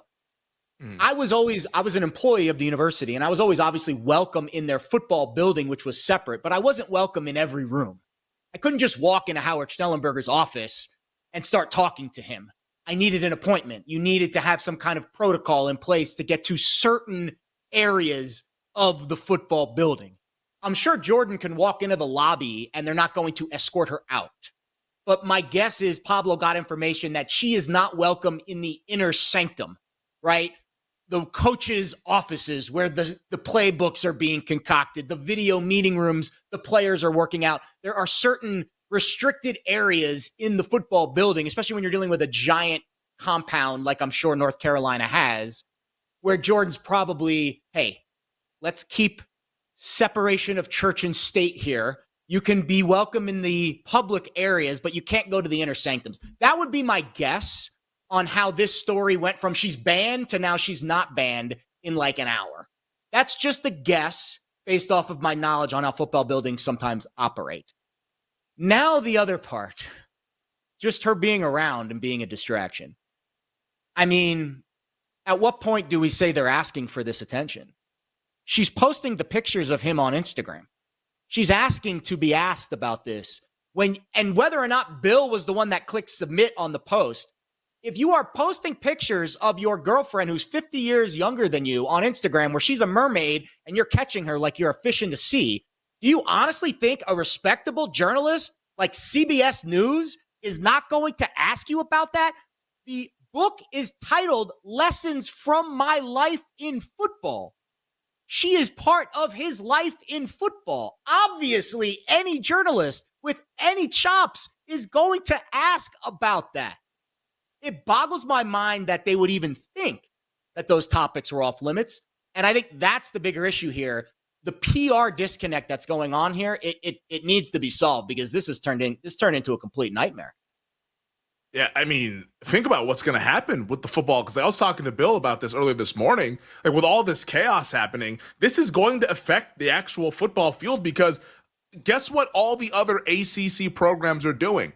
they're using this as to negatively recruit against UNC to be like, hey, are you sure you want to go to UNC? Look at all the chaos over there. I mean, Belichick's letting his girlfriend run the program. Whether it's true or not, that's the perception now. Like the perception becomes reality when it comes to like the PR and all that stuff. Like whether it's true or not, people believe that Jordan Hudson has an instrumental role within the University of North Carolina football program. I think a lot of ACC coaches, like if you're Dabo Sweeney or you're Mario Cristobal or whoever, like, oh yeah, you're considering UNC? You want to go down there? Like, yeah, we don't have that nonsense going on over here. Come here where there's stability. Like, this is nuts. It's insane how this has happened. And like the coach, like that's what I keep coming back to. Like, this is the guy that let nothing like this happen at the NFL level. And now that he's coach of a college program, it feels like it's just off the rails. And who knows? I mean, I guess love makes you do stupid stuff. Like, we've all been dumb before. like when you're in love. I mean, like, honestly, though, like, we've all been dumb before.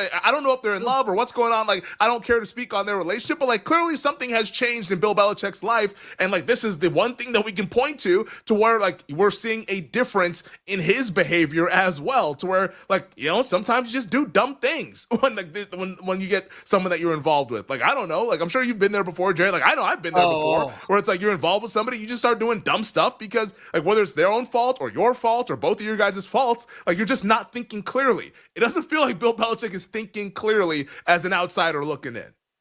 There's an entire reality television industry based off of this. Love is Blind, 90 Day Fiance, like all of these things where people, they meet someone Girlfriend and it's like, at work, I'm in love with you. the Bill Belichick story. I will change my entire life in an instant for this person that I just met.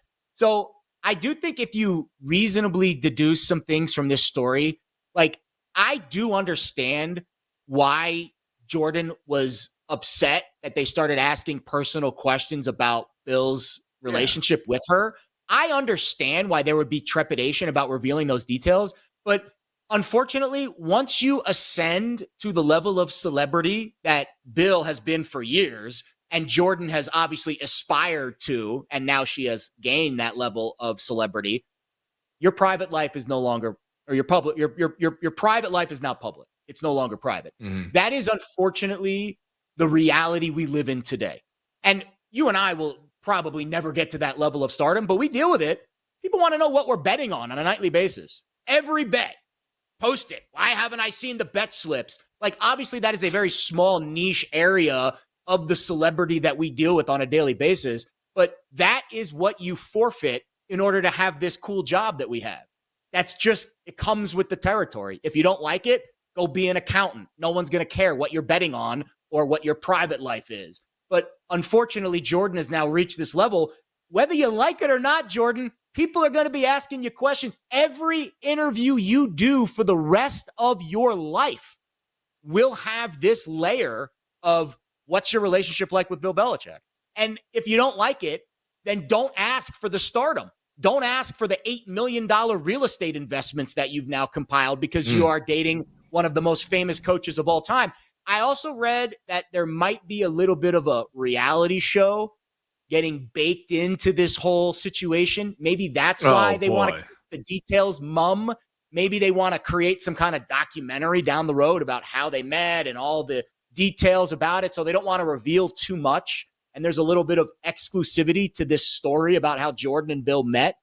Again, once you say yes to the interview, CBS says, we don't need to interview Bill Belichick, but you're promoting your book. We'll sit down with you. We'll have a chat. Once you say yes to the interview, there is not some Hippocratic oath with interviews. They can ask you anything. And they're asking you something that is in the book. You wrote her name in the book. Jordan Hudson, my muse, my this. Like, we all went to journalism school, people that usually do this job. That is the first question you're asking. Period. End of story. So the fact that you didn't expect them to ask this, that is a massive PR mishap on your end that you could not foresee that they would ask you these questions. So UNC came out and said she's not banned. Pablo Torre responded to their denial of Jordan potentially being banned from the football building. He tweeted this saying, quote, UNC can now choose to describe or change its position on Jordan Hudson's involvement however it wishes. Following the publication of our episode, we requested comment and filed dozens of FOI requests, which is Freedom of Information Act requests, that were not satisfied, and we stand by the specific reporting in our episode, which came from the highest levels of the football program. So clearly, my interpretation, like, she probably was banned, or it had some kind of like, hey, like, you got to cut back. And then that came out. And then all of a sudden now let's go ahead and do the other PR side of it to where, like, we need to go ahead and nip this in the bud. Exactly. But that's how I interpret how things went down over at Chapel Hill. Like, it's insane. It's insane. And there's still 4 months to go until the season. Like, that's what I keep coming back to. How will this affect them on the football field? 7.5's the win total. You want to bet over or do you want to bet under? Certainly I lean a little bit to the over. Not anytime soon. I actually lean to the over. I lean to the over because I think the other coaches in the ACC, outside of, like, I don't know, Dabo Swinney, all those coaches are slaps. So I actually lean a little bit to the over. On the other side, we'll go ahead and break down the best available NFL free agents here on You Better You Bet. We'll be right back with You Better You Bet, presented by BetMGM, the sportsbook born in Vegas.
That does not look like a championship team, period. No. Defensively, not sound enough. And when I say that, it's sort of a weird comment to make because when I say not sound enough defensively, they gave up only 91 points. I would argue that's a game in the modern day NBA. When you allow only 91, you should win. Mm-hmm. But when the game was on the line, they were defensively porous. And the Knicks rattled off a 21-2 run at the end of the game on Boston's floor. I don't have answers. I don't know. You look at a fourth quarter, though, where, and I was listening actually to the fourth quarter on the radio, and Sean Grandy does their play-by-play, and he set up the final play where the Celtics are down a point, and Tatum eventually does the jump pass and throws the ball right into the middle of the court, which you never do. I learned that in 5th grade. Don't jump and throw the ball to the middle because that's where everybody's at. Yep. But Grandy says the Celtics down a point. Will the 4th most efficient offense of all time make it count? And then they didn't. The 4th most efficient team of all time, and I'm using air quotes, scored 17 points at home in the 4th quarter in what felt like a must-win game. Now, the series isn't over, and we'll talk about that throughout the show. In fact, Celtics are still favored to win the series. Don't look now. It's not over. Although Boston Radio will tell you it's over. How do you only score 17 points with all those weapons in the 4th quarter? That's closing time. That's championship time.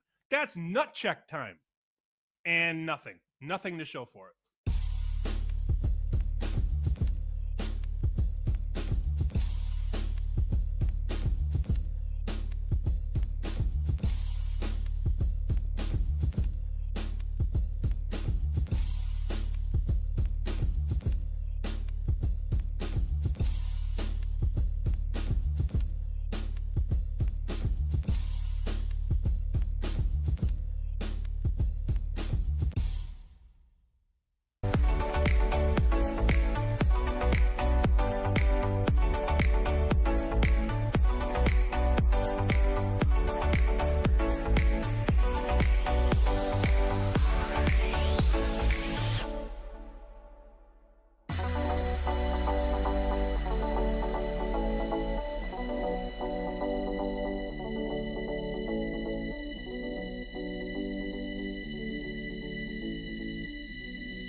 It's time to laugh, to win, and to live the thrill of the action. Hey, baby, let's go out there like a bunch of crazy dogs. What the hell's going on out here? No idea what's going on, but I am excited. Every pick, every play, every game-changing moment.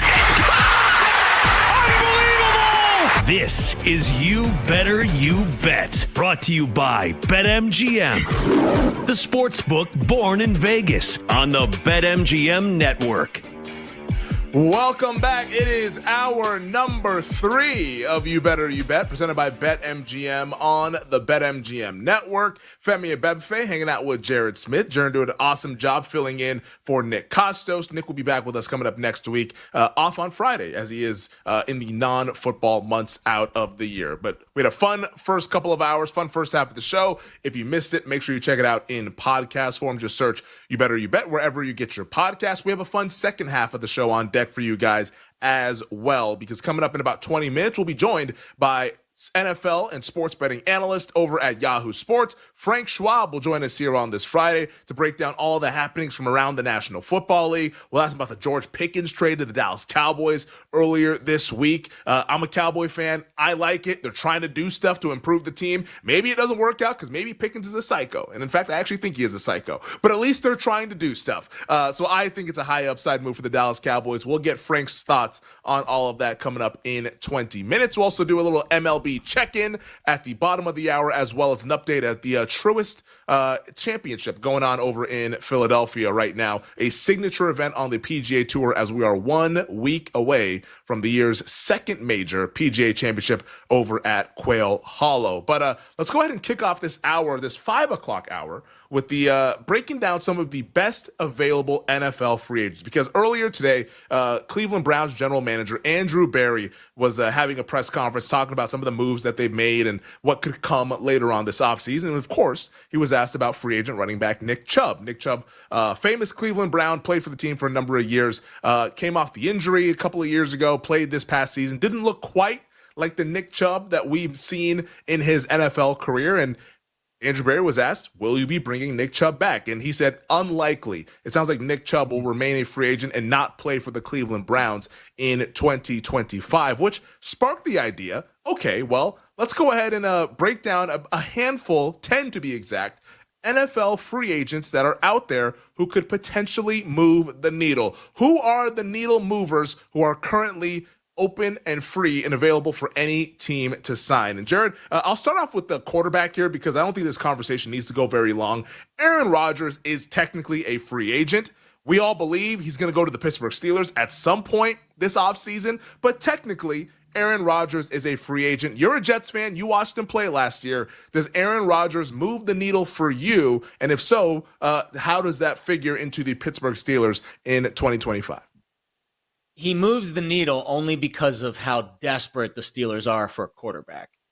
Like if you brought him to a team that obviously already had, I don't want to say an established starting quarterback, but let's say the Indianapolis Colts, probably wouldn't move the needle as much. Like I think the Colts would prefer one of their younger quarterbacks to take that job and win it.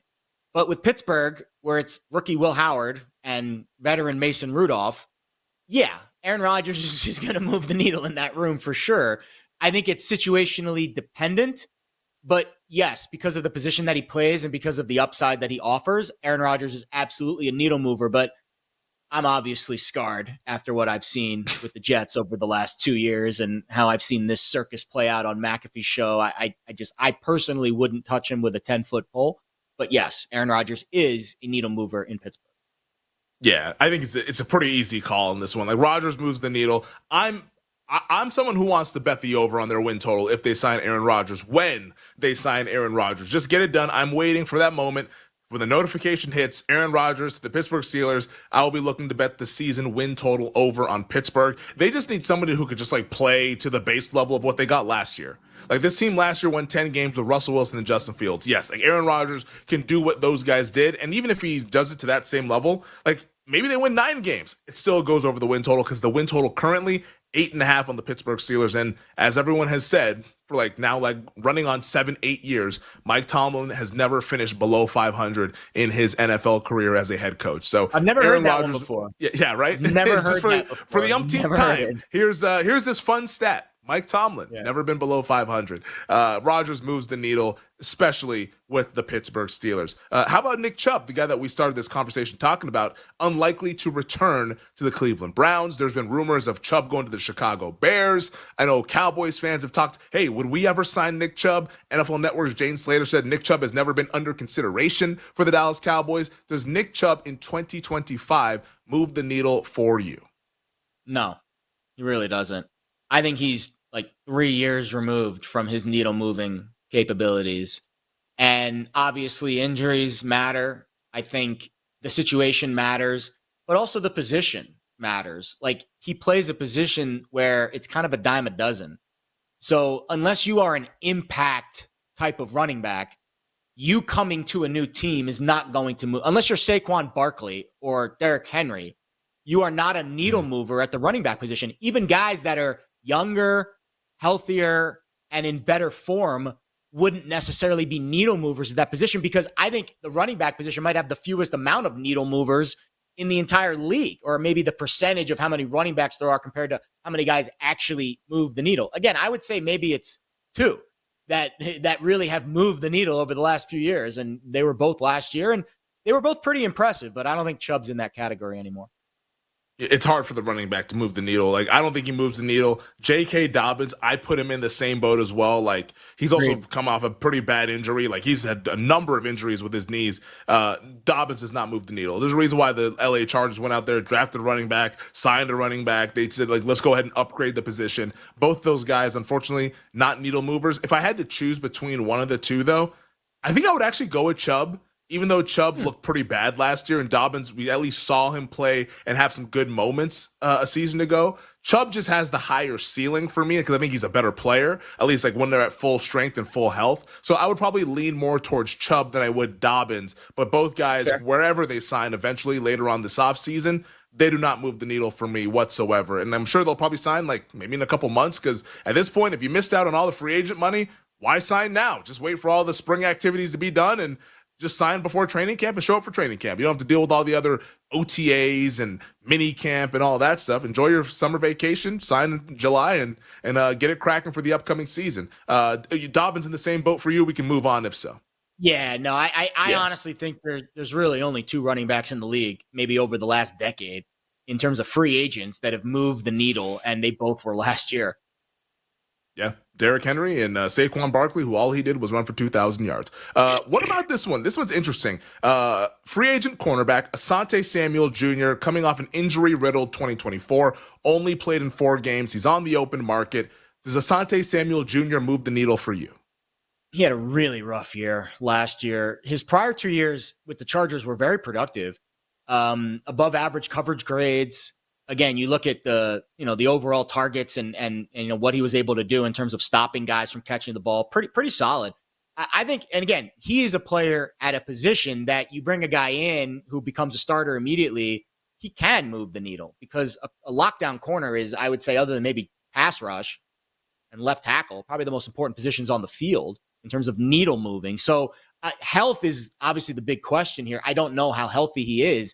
If he is healthy and he links up with the right defensive coordinator, yeah, I think he could be a guy that could come in and be maybe not a CB1, but a CB2 and really help a team's defense kind of mature as they look to fix their back end. Yeah, he's a yes for me. Like, I think any team that needs secondary help, like Asante Samuel Jr., like you laid it out there a couple years ago, was really strong. Like, he had 2 really good seasons. The injury, I think, is why he played poorly in 2024. Like, I root for the Cowboys. Like, they need some secondary help. Trayvon Diggs is coming off a knee surgery. Who knows when he'll be right? Might not be until like week 5 or something like that. Like, they need people to help out in that secondary. Like, go sign Asante Samuel Jr. Like, I think he can still play. And if you sign him now, you're probably getting him on the cheap. Like, you're not getting him for a $15 million contract or anything like that. Like, I think he definitely moves the needle. I think whoever signs him, you're getting a nice high upside solution in your secondary, which you can never have enough cover guys. Like, pass rushers and cover guys, you can never have enough, and offensive linemen as well. Like, those are the positions where you can never have enough guys. Asante Samuel Jr., I think, helps a team in 2025. And he's on the younger end, too. Like, you're only 24, 25 years old. That guy can help out an NFL team. Justin Simmons, coming off a pretty good year for the Atlanta Falcons. He's a free agent. Didn't sign with the Falcons until late last year. I'm assuming he's going to do the same this offseason. Wait until, like, right before training camp to go ahead and sign. Is he a needle mover for you out there on the open market? Tough position at safety. You need to be right. Like, safeties are they're like the weird, I don't know if you ever played Tetris as a kid, like the weird shaped pieces. Like, you've got to fit the type of defense that you're trying to play if you're a traditional safety, because some teams, they always have two safeties on the field. Some teams only have one. That guy needs to cover and run. Like, again, it's situationally dependent. The other, I would say, negative for Justin Simmons is a lot of tread on the tires, man. Been playing since 2016. He's logged over 1,000 snaps in 5 of those 9 seasons. And just, again, a lot of tread on the tires. So I would say in the right system, he could be a player that has an impact, but I would not put him in the needle mover category, like an Asante Samuel who can just come in and play CB2. And if he's healthy, he's going to be able to lock down that side of the field. So I would lean to the no on this one. Yeah, I think Simmons, great career, just a little old. I think he's a little older now. Like, there's a reason why he's not signing until late in this offseason. Like, he doesn't move the needle for me. Like, he didn't move it last year either when he had a good season with the Falcons. Like, it's like, sure. It's just not going to do much. Like, and like look at that Falcons defense. Were they great? No, they weren't, actually. It's no. Like, Simmons doesn't do it for me. Earlier this week, Jadeveon Clowney, released by the Carolina Panthers, now out there on the open market. Za'Darius Smith, he's on the open market, was on the Detroit Lions at the back half of last season. Do either of those two guys move the needle for you, Clowney or Smith? Man, Clowney's just completely fallen off the radar. He hasn't former number 1 overall pick. I know. And he had those just really good years with Houston. I mean, I would say 2 really productive years with Houston where he had over 60 pressures in 2017 and 2018. I mean, to be fair, like, you're coming from a situation in Carolina where, like, the defense was so bad, you were behind in a ton of games. So, like, everyone was running it down your throat. And just, I think in the right situational spot, he can go be a third down pass rusher and probably still move the needle in that specific role.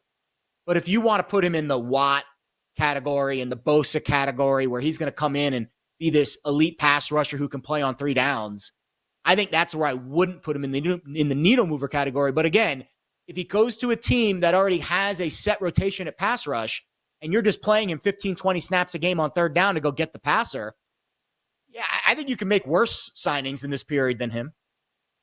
So he's a yes for you, Clowney? It's a tough answer because, again, I need context, but yeah. Gotta give me a yes or no, Jared. To the yes. I would lean yes. I'll give you yes. All right, yes. He's a yes for you. As okay. a 3rd down pass rusher only. He's a no for me. I think we've seen the best of Jadeveon Clowney. It's a great career. Like, was he the freak show that everybody thought he was going to be as the number 1 overall pick? No, but he had a really good career. So I hate when people think, oh, Clowney didn't really live up to expectations. Like, okay, well, yeah, but he was a really good player in his NFL career. Za'Darius Smith doesn't move the needle for me either. How about Stephon Gilmore at cornerback? Helped out the Cowboys quite a bit a couple of years ago. Now another year on the tires. Played for Minnesota last year, a free agent. Does Steph Gilmore move the needle for you? So much tread. I mean, to be fair, he actually had a decent season. He was actually really good against the run. He was good. Too. He was good. Yeah, he was good stopping the run. He had almost 50 tackles for a corner. It's pretty good. I would say yes, but again, I struggle with these guys that are just 11-year veterans in the league. Like, how much can you honestly ask of him at this point to be on the field? He was on the field for almost 1,000 snaps last year. Over the last 3 years, 3 different teams, 5 different teams over the last 5 seasons. And over the last 3 years, 900 snaps with Minnesota, 1,000 snaps with Dallas, 1,000 snaps with Indy. I mean, I'm 30. I'm 39. He's 35, and I don't know how he's still kicking after those types of 3 years. Like I would be on the shelf for like an entire calendar year after playing 3,000 snaps over a 3-year period at this stage of his career. So if he does have any tread left on the tires, yes, he's a needle mover. But that's I have high skepticism that he can still play at that level. So I would say no on Gilmore. Yeah, I'd agree on no as well. I don't say it with confidence because he's proven us wrong to this point, but I don't think he's a needle mover. Final one, Amari Cooper, free agent, recently played with the Buffalo Bills. Does he move the needle for you, yes or no? I want to say yes on Cooper. He's still young and, he just turned 30. So like you would think that he has the ability to, still give you a year or two of high level football, but we thought that was going to be last year with Buffalo, and it turned out to be a nothing burger. Like he didn't know the playbook and he was lining up wrong. Like I think that's the biggest question is how acclimated can he get to a new system this quickly with a very short time span until the season starts? He's a yes for me. I still think he's got some juice left in the tank. Like he's still young. It was a bad fit. You got to put Amari Cooper in good weather. You can't send him to Buffalo, all right? Like send him to Vegas, send him for another team. Yeah, come on. Let's get him in a warm weather area, and Amari Cooper can still play. Frank Schwab of Yahoo Sports joins us on the other side here on You Better You Bet. We'll be right back with You Better You Bet, presented by BetMGM, the sportsbook born in Vegas.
That does not look like a championship team, period. No. Defensively, not sound enough.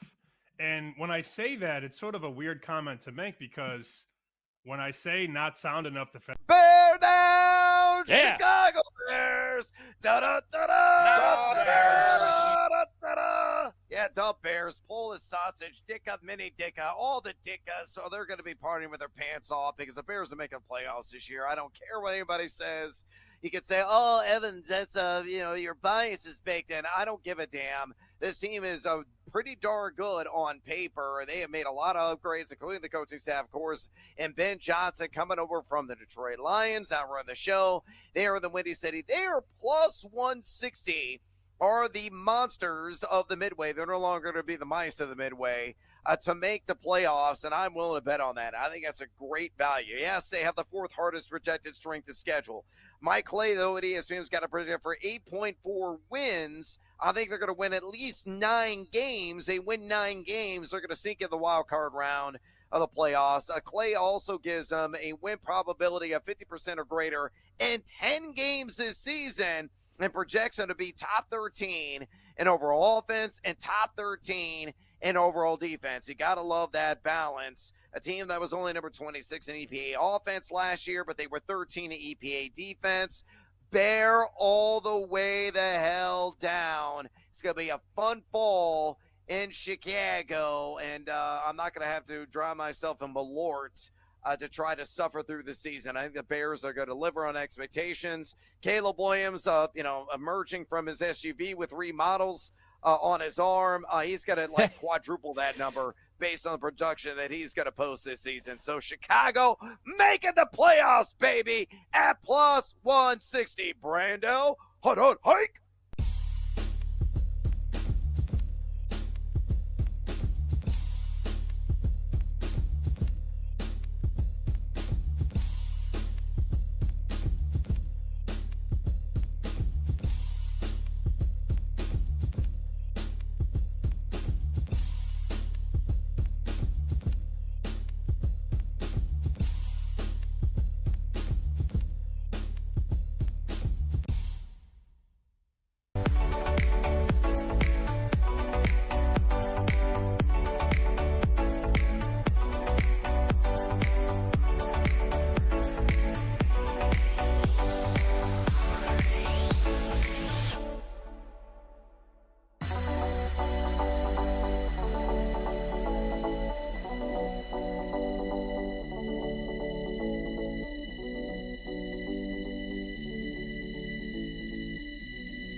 Let's get back to You Better You Bet on the BetMGM Network. Let's get back to it, shall we? Here on this Friday, Femi Abebefe, Jared Smith. This is You Better You Bet, presented by BetMGM on the BetMGM Network. 20 minutes from now, we'll go ahead and bring our guys on, Jake Hassan and Tyler Morales, to give us an MLB check-in and also what's happening at the Truist Championship in Philadelphia as we are through 36 holes, headed towards the weekend. Who's going to win? Find out in the next segment. But joining us right now to talk the National Football League, because as we say on this show, even though the NFL might be out of sight, it's always top of mind. And joining us now is NFL and sports betting analyst for Yahoo Sports, Frank Schwab. You can hit him up on Twitter at Yahoo Schwab. Frank, we appreciate you hanging out with us this afternoon. I got to start off with the big trade that we saw earlier this week between the Dallas Cowboys and the Pittsburgh Steelers. George Pickens now going to the Cowboys. What were your thoughts initially, and how do you think this whole thing works out for the Cowboys and also for the Steelers, who are now without one of their top wide receivers? Yeah, I mean, you kind of saw it coming when the Steelers acquired DK Metcalf. I mean, Metcalf and George Pickens are kind of the Spider-Man meme, right? They're the same guy, down to like the bad personal foul penalties, right? So you knew that they really weren't going to coexist. I was pretty impressed with the Cowboys getting aggressive. I understand all of the baggage that comes along with George Pickens. Like, there's a reason he was available. There's a reason no other team was jumping at the opportunity to get George Pickens, even though he led the NFL in yards per catch 2 years ago and had 1,000 yards. I get it, but the Cowboys really had to do something. They had nobody at their skill positions other than CeeDee Lamb. Needed to add some juice to that offense. You got to take a gamble like this. And what you're gambling on is, hey, somebody getting a George Pickens here, whether it's his agent, whether it's Schottenheimer, whoever it's going to be, saying, George, you got to get your stuff together for 1 year, because if you do, you're going to get paid pretty well at the end of this. And if you're the same old George Pickens that disrupts everything on the sideline and in the locker room, all that money's going away. So it's up to you. Get your head on straight. Give the Cowboys a 1,200-yard year, get paid in X March, or just go on this path where you're really wasting away a little bit of your talent. I liked it a lot for the Cowboys. I thought it was a very worthwhile gamble. 3rd-round pick is not that bad of a price. Steelers, I understand it too. They just don't want him in the locker room anymore. They just needed a fresh start from George Pickens. So it's one of the rare trades where I'm like, yeah, I totally see this from both sides. Frank, with the draft, we've had like a week or so now, to kind of let the dust settle. How much does the draft impact what you think of each team heading into the season? Like, will you upgrade or downgrade based off of the draft alone? I've heard reports that it's, sometimes, like, for example, the Giants. I thought the Giants had a great draft, but I'm not going to all of a sudden ascend them into the contender category because they drafted Abdul Carter and perhaps a quarterback of the future. Do you feel the same way about the draft, that obviously it's important, but it doesn't really move the needle for how you're judging and grading these teams heading into this season?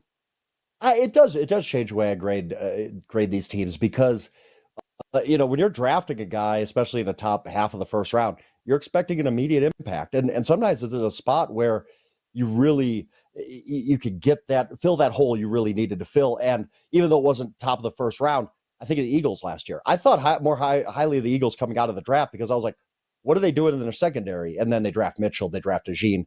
Obviously filled two huge spots right there. Come out of the draft looking a lot better. A team like the Jaguars, I'm like, you add Travis Hunter to that offense. Okay, I'm a little more interested. Now, I'm not going deep into it and being like, well, okay, this third round pick or this fourth round pick, these guys will emerge. We'll figure that out. But for overall, I look at, did you get an impact guy? Okay, that might move the needle a little bit. Moved it for me with obviously the Commanders, Jaden Daniels last year. And did it fill a hole that you really, really needed? Did you come out of this draft feeling better about your offensive line or your linebacking core, or whatever it's going to be? Those are the types of things I look for, not necessarily looking at draft grades and saying, well, the Patriots got an A. It's totally justified that their win total is 8.5. Like, no, not really. But yes, it does. It has to move the needle because NFL teams expect these guys to come in and play and contribute right away.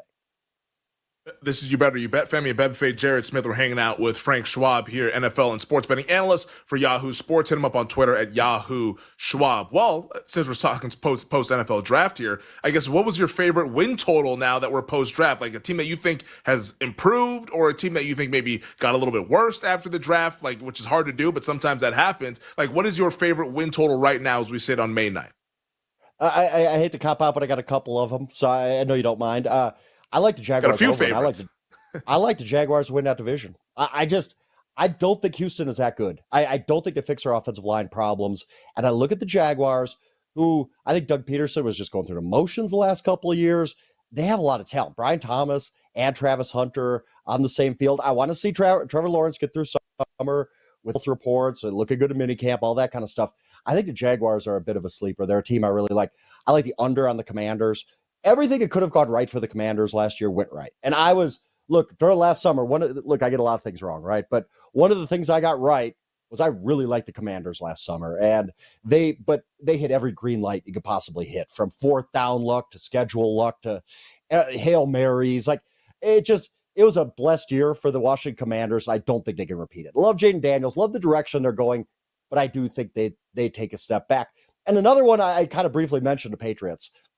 8.5. They're sitting at 8.5. And boy, I don't know how to get them to 9-8. I don't know how to get them to a winning record. I like Vrabel. I like Drake May. I really like their offseason, but that is a massive jump. It's just like the Bears last year. Everybody was, the Bears are going to win 10 games, this and that. I don't know. That's a really long way to go in one off season. So I'm going to fade that. I'm going to fade the Patriots.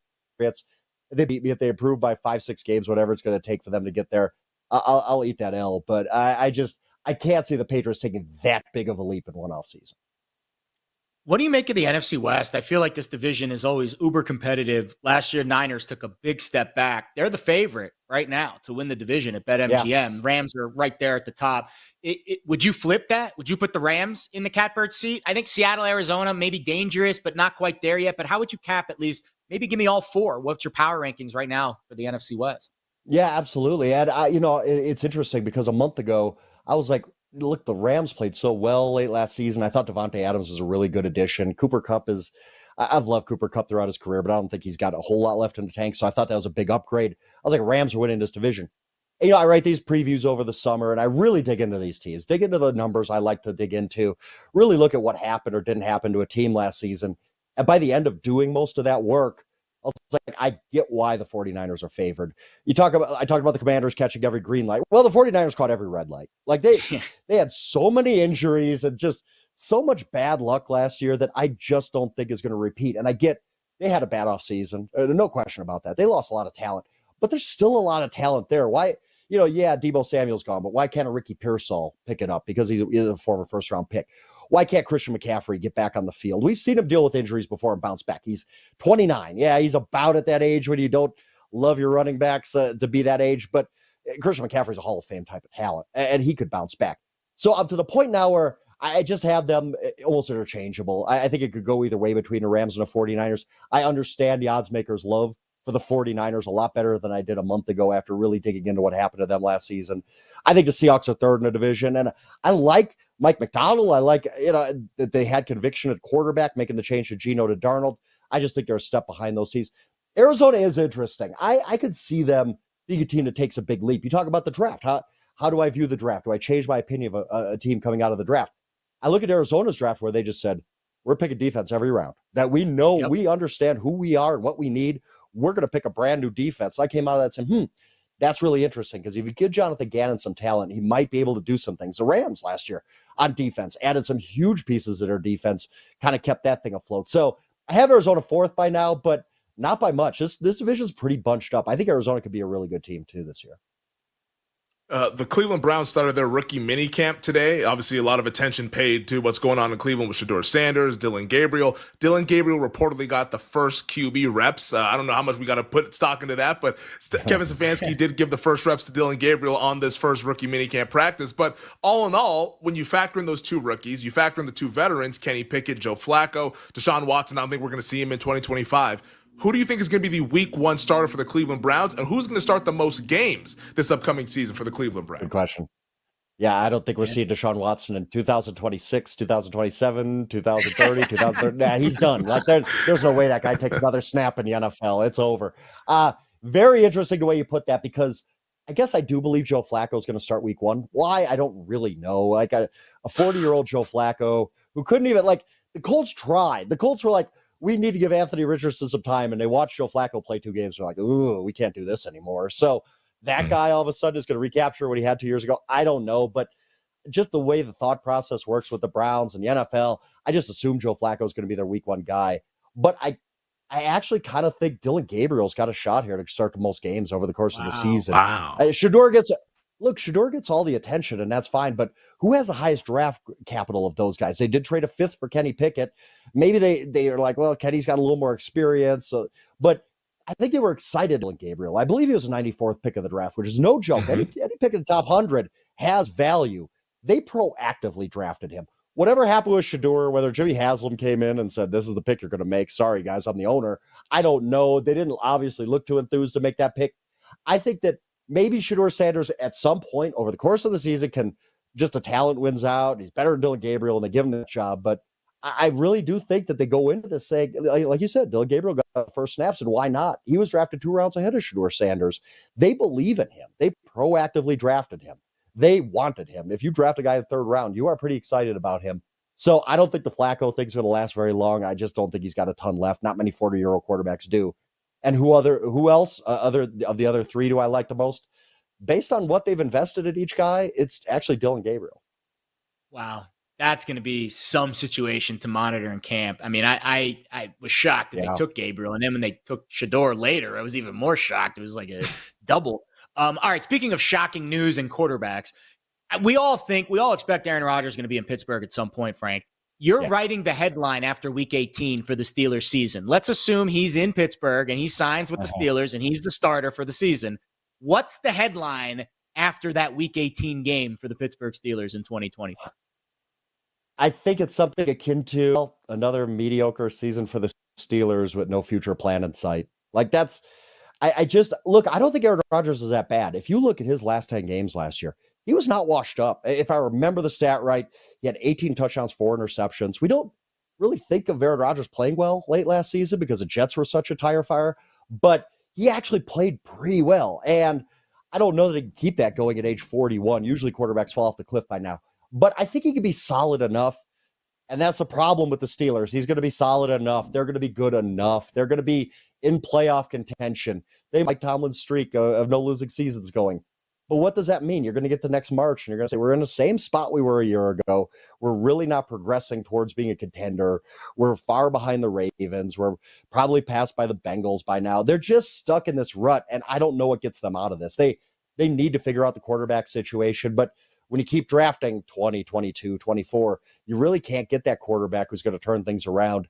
I just think they're kind of oatmeal at this point. They're not that exciting. They're not that interesting. Yeah, they're good enough. You could eat it in the morning, but that it's really not getting them anywhere. And that's what I worry about with the Steelers, that Aaron Rodgers is a fine Band-Aid, but he's not getting them anywhere closer to where they want to be. And they're not going to be so bad that they bottom out and they're going to be able to get Arch Manning or whoever is going to be the prize next year. Yeah, it's the Pittsburgh Steelers just keep running this race of staying at 8-9, 9-8. I guess more so 9-8 since Tomlin's never below 500. But a 9-8, and then they pick like 22nd and never improve the actual team. Real quick, just kind of like a curveball because we talk about Mike Tomlin. He's never won Coach of the Year. Right now, if you had to call your shot, who do you think is a good bet to make in Coach of the Year market over at BetMGM? Ben Johnson, our current favorite. We've got about 90 seconds left. Yeah, and this is pretty formulaic. If you look, it's rarely going to the best coach, so I wouldn't put any money on Andy Reid or John Harbaugh. It's a weird award. We don't vote for the best coach. I don't know why. What is it always? It's always somebody who lifts their team above expectations, usually a first-year coach. I've already said it, kind of like the Jaguars, so Liam Cohen stands out to me. I think Liam Cohen is a very good offensive coach. As the Jaguars do take that step and win that division, first-year coach, low expectations. Oh, wow, look what he got out of Trevor Lawrence. I think Liam Cohen is my pick right now for Coach of the Year. I like it. It's usually teams with a win total of like 8 or 9 or less. That's why, They win the division. Hey, wow. You like Dan Campbell. Everyone wanted Dan Campbell to win it, but the win total was 11. Yeah, it's a weird award. It's a bad award, but whatever. We can figure out the formula, can't we? Yep. No, 100%. It's why we love betting on it, because it's up to interpretation. Yep. It's a fun award to bet on. Don't talk about comeback player of the year, though. I don't know if we want to do that one yet. He is Frank Schwab, NFL and sports betting analyst for Yahoo Sports. Hit him up on Twitter at Yahoo Schwab. Frank, we appreciate you taking the time. Enjoy the rest of the week, and I'm sure we'll talk soon later on this offseason. Appreciate it, guys. That is Frank Schwab, once again from Yahoo Sports. Jacksonville Jaguars, Jared. Maybe win the AFC South. That's a spicy one. Like Houston, the offensive line is just bad. Houston's outline is bad, but I love their defense. So it's a tough one to kind of square up there with the Jacksonville Jaguars. But if they do it, then maybe they could actually accomplish the big things like Liam Cohen winning Coach of the Year. Well, here's the question, and I'll go look at the odds right now. Maybe you have them up. Like, if the Jags win the division, Liam Cohen's the Coach of the Year. Period. End of story. 14 to 1. So, it's 14 to 1. Whichever number is higher, you should bet. They're not 14 to 1 to win the South, that's for sure. I'll tell you that. That's not the case for the Jacksonville Jaguars. So that is the NFL. Thanks once again to Frank Schwab, who joined us from Yahoo Sports. On the other side, we'll welcome in our guys, Jake Hassan and Tyler Morales, to give us an MLB check-in, as well as the Truist Championship update as we're through 36 holes in Philadelphia. We wrap up this hour coming up here on You Better You Bet. We'll be right back with You Better You Bet, presented by BetMGM, the sportsbook born in Vegas.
Like, my favorite story about him, very quickly, is he was a huge, I'm sure I've told this story, he was a huge North Carolina basketball fan.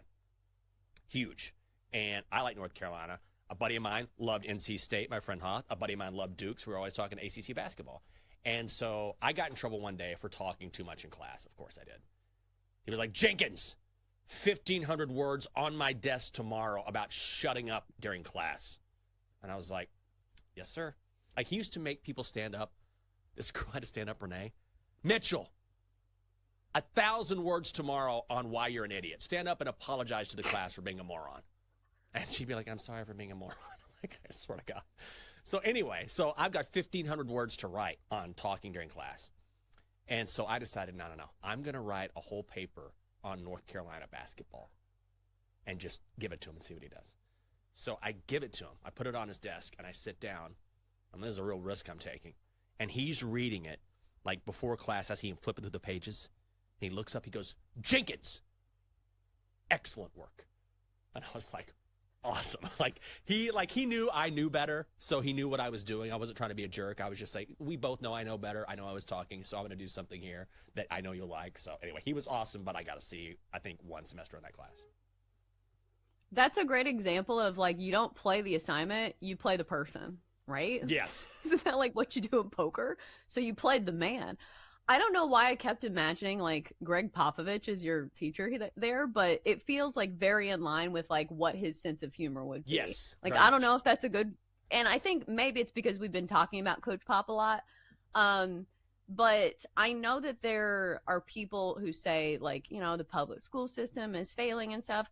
I had a lot of great teachers. Mm-hmm. Like, I feel like I remember, like, a lot of teachers that really shaped the way I think today. So I know that, you know, Tennessee public schools are not high on the list in America.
Let's get back to You Better You Bet on the BetMGM Network. Welcome back. This is You Better You Bet. Hanging out with you guys on a Friday. Femi Abebefe, Jared Smith. This is the BetMGM Network. Thank you to Frank Schwab of Yahoo Sports who joined us in the last segment. If you missed that, make sure you check it out in podcast form. Coming up in 20 minutes, the NBC Sports Now Power Hour. We'll give our thoughts on the Pacers-Cavs series. Game 3 coming up tonight from Indiana. Indiana has a 2-0 series lead after winning both games in Cleveland. We'll talk all things NBA. Nick Friedel, our Odyssey NBA insider, will join us at 6:20 Eastern. And then 1 hour from now, Gambling Night in America. All of our best bets across the world of sports. NBA, NHL, Major League Baseball, where Jared is already cooking up some Yerfie bets, some Nerfie bets. He's in the lab. He was telling us during the break. He's in the lab on the Yerfie Nerfie. Yes, first run, or what is it? Yeah, yes, run first inning. Is it? Yeah, it's like I just know the acronyms. I don't know what actually. Yes, run first inning. How about this one? I was just thinking about this the other night, and I know these are out there before. I don't know if you've bet these before. Have you ever bet the goal in the first 10 minutes in hockey, also known as a gift? Great acronym for that bet. Fantastic acronym for that. Oh man, that's straight up content creation alley right there. That is content creation alley. I haven't bet those personally. I don't bet hockey a whole lot, but if you do, and you're into that vibe, those are good sweats. I'll tell you what, like what I did about a month ago, I was meaning to bet a first 5 bet, and I accidentally bet a first 3. And I was like, I clicked on it and I was like, oh, that's a great price. It's different than the market. And I realized, oh, it's because it's in the first 3 and not in the first 5. So I still bet the first 5 and both won, which was great. But yeah, I was like, damn, I didn't know they were offering these first 3s. Very correlated, very which correlated was if nice. something happens in the first 3 innings, odds are it's going to happen in the first. We're pretty good. Oh, it's baseball. You never know. It's not like there's a clock or anything like that. They could, all it takes is you got 1 out to go, and all of a sudden they give up 6 runs, and then you lose. That tends to happen. Speaking of baseball, though, we figured now, May 9th, very, very good time to go ahead and have our MLB check-in with our baseball aficionado, host of Bet Slips and Bat Flips here, weekdays 1:30 to 2 Eastern on the BetMGM network. It is our guy, Jake Hassan, who joins us here this Friday. Jake, what's happening? What's going on? I want to talk big picture baseball stuff that doesn't have to do with the awards, because we did awards yesterday. Like, you gave out 3 awards bets. I talked a lot of NL MVP. I want to start with this Tigers-Mariners thing in the American League. Like you said, the Tigers might be legit. Are the Mariners legit? Because that's the team that I root for. I'm still a little bit apprehensive because it's the Mariners, and we've seen them blow big leads in the AL West, but the bats are cooking, which is a pleasant surprise for me being a Seattle Mariners fan, because they haven't been able to hit for 6-7 years straight. Yeah, I actually am a little more inclined to think that this is sustainable from the Mariners, only because last year it was all Julio and nothing else, and it was, oh God, please can we get this guy somebody else capable of handling a bat? And then it was Randy Arozarena, and that was fine for a week, and then he kind of fell off. The Mariners are doing this on the back of Cal Raleigh and Jorge Polanco right now. Great, fine players. Cal Raleigh is probably a top 3 catcher in baseball. Jorge Polanco's a decent player, but they're doing it with Julio and Randy just kind of being dudes right now. They're there, but they're not really bringing much to the table. They're like your last ex. They're there. They're in the room, but are they really bringing much to this situation? So I think once those guys start to kind of pick it up, then the Mariners will actually find another gear, to be honest with you. So I think it's sustainable. I'm not running to pick them to win the AL West. I think there is some regression coming at some point, but I think it's sustainable at the very least. Yeah, I'm always skeptical on the Mariners, but the Tigers, maybe they seem to have a little bit of juice to them this year. All right, let's go back to the awards markets real quick, Jake, because I made a bet yesterday, or it's 2 days ago. Luis Angel Acuna to win NL Rookie of the Year. I got it at 20-1. We've seen some movement since then. I'm looking at this NL Rookie of the Year market right now, and there's guys on the team, or there's guys on the list that haven't even appeared in a game yet. Mm-hmm. They don't even have a team next to their name because they haven't played in the major leagues yet. To me, those are really tough markets to predict. Guys like Bubba Chandler and Cade Horton, again, these guys, we expect them to be great players, but maybe not this year. Where Acuna's now kind of cemented himself, feels like as the everyday second baseman on a Mets team that should compete for the division, if not the pennant. How do you feel about Acuna, and if there's someone else in this NL Roy market that I might be overlooking? As somebody that bet Agustin Ramirez at 30-1 before he was called up, I feel great. I'm cool because, like you said, half the guys on this list aren't even in the majors right now. A bunch of these guys got sent down already. Thomas Ajacey of the Cardinals got sent down. Matt Shaw of the Cubs, who was your co-favorite before the year, got sent down. I'm going to be super honest with you, Jared, and this is not personal at all. I hate Luis Acuna Jr. I think he sucks. And I said this on Bet Slips and Bat Flips. Because somebody asked me the same question, Jake, should we be betting Luis Angel Acuna because he's at the top of the wins above replacement leaderboard? I get it, especially because this leaderboard as a whole sucks, and feels like we're waiting for somebody to get called up who's going to win this award. And granted, Paul Skeens wasn't even on the Major League roster at this point last year. Nobody knew who Luis Gil was at this point last year. So there's still time, but to me, Acuna just isn't the guy because to me, he's Jacob Young from last year with the Nationals. Big WAR number, great, but it's because he's stealing bases and playing good defense at a premium position. It's nothing with the bat. Luis Angel Acuna has a 738 OPS right now, and all the peripherals. Again, Jared, this is not personal. I'm not trying to come at you. It's just I looked at this, so this is top of mind right now. All of his metrics suck. Can't hit a barrel to save his life. Average exit velocity is awful. Hard hit rate is terrible. And sure, he could turn it around, but just I watch him and I look at him and I look at the metrics too, and it just tells me that he's a dude. He could finish top 5. I just don't think he's somebody that wins, assuming that the guys that we think get called up do get called up. Maybe it's a weird year, and maybe Roki Sasaki continues to be aggressively mediocre, and maybe Acuna does win. But if we start to get guys like Jordan Lawler called up, if Augusto Ramirez continues to play like this, if stuff like this starts to happen, Bubba Chandler gets called up, then I don't think Acuna wins. I think he's in the mix, but to me, he's one of those guys that gets out fast because he's playing every day and plays good defense. But come end of the year, 5 months from now, we're like, oh yeah, he was there. Yeah, I must admit, I bet Jacob Young last year to win NL Rookie of the Year. Like, that was not a pleasant experience. It's like, oh, here's another 1-for-4 outing. Like, come on, like right. he did nothing. Of the disappointing teams so far, like teams that you think that have been a little bit underperforming of what your preseason expectations were, which one do you think has the best chance to get going and like be on the positive and maybe make a run in the second half of the season?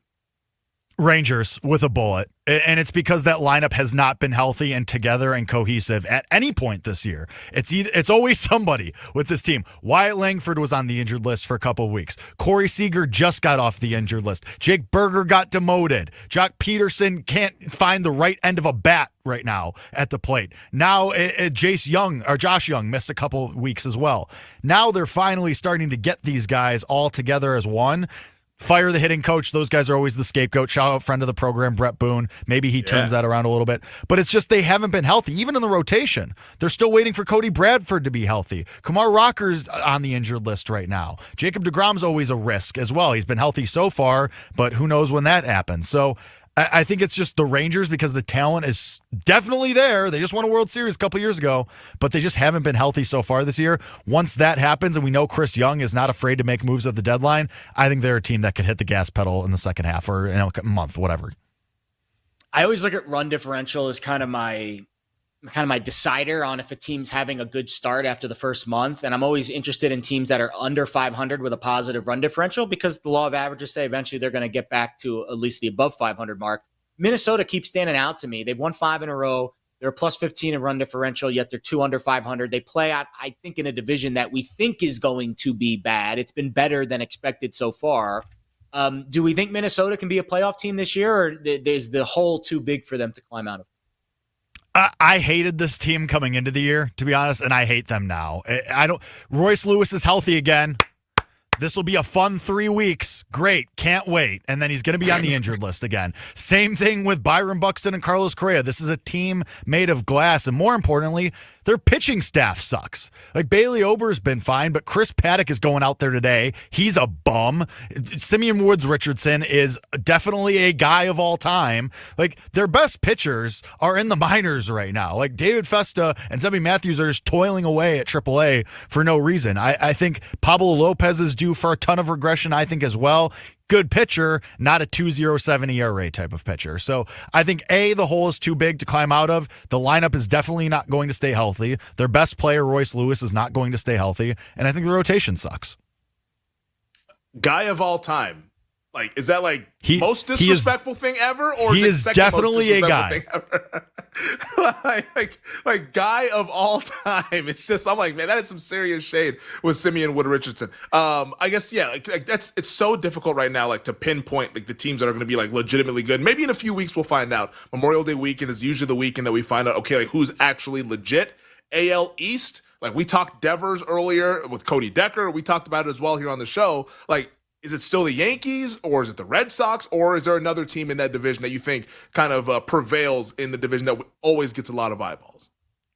I think it has to be the Yankees, but only because of process of elimination. Like Rays are a nothing. They can't hit. Blue Jays are falling back to earth. They have a ton of problems. Mostly they can't hit, and they have like half of a rotation. The Orioles have no rotation. I think if you combine the Orioles and the Blue Jays, maybe you'd get a full team. And the Red Sox are the next best, but the vibes are atrocious there. And we don't bet vibes on this show, but we definitely don't make bets because of vibes. Like that team, if Devers, your best player, is saying, I don't want to be here anymore, like, then what are we talking about? Like, Craig Breslow should trade Devers to the Rockies just to make a point. So I think it's the Yankees just by process of elimination because they're the only team that is kind of cohesive right now.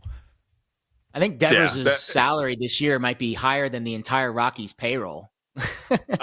Probably is real quick, but Jake, awesome stuff on the Major League Baseball. We're gonna do these check-ins all throughout the spring here as we try to keep our tabs and keep our eyes on what's going on the diamond. Our executive producer Bill Zimmerman standing by has our social results from our poll. Which two teams will be playing in the Eastern Conference Finals? Bill, what did the people have to say? All right, really quickly here, Femi, how about last place? The two favorites, Celtics and Cavs, 12.8%. Knicks and Cavs, 17.9%. Then this is super close. Celtics Pacers, 34.2%. Knicks Pacers, 35.0%. Less than 1% separating the top two picks. Wow. So the real ones believe in Indiana, but then after that, it's a toss-up between Boston and New York. No love for the Cleveland Cavaliers. And you know what? I don't blame them. I like Indiana as well. I'm looking to lay the series spread, lay the 1.5 games. All right, awesome stuff from the real ones. Awesome stuff from Jake Hassan. We will get Tyler's internet working for the PGA Championship next week. Better damn believe that. We'll have that figured out and ready to roll. On the other side, though, the NBC Sports Now Power Hour here on You Better You Bet. Stay with us. We'll be right back with You Better You Bet, presented by BetMGM, the sportsbook born in Vegas.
Last year, a lot of these quarterbacks underperformed. You know, there's always a bunch of quarterbacks at the top of the board. Mm-hmm. One of them usually hits in the top 6, right? Here's your list last year. I have the odds here. These are from BetMGM last August. Dylan Gabriel, Quinn Ewers, those two were co-favorites. Carson Beck, Jalen Milroe, Jackson Dart, Will Howard, Nico Iamaleava, Garrett Nussmeier. Then Cam Ward, who did have a pretty good season, then Riley Leonard. None of those guys balled out the way that people thought they would. And that's when you have those years where a Travis Hunter wins or a Devontae Smith wins. I have a feeling, given this list, I mean, there are some studs on this list. Arch, Klubnik, Nussmeier, Sayin, I like Lagway, Sellers, not betting Drew Aller. I will not. But I think one of these guys this year is going to hit the board, finally.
You're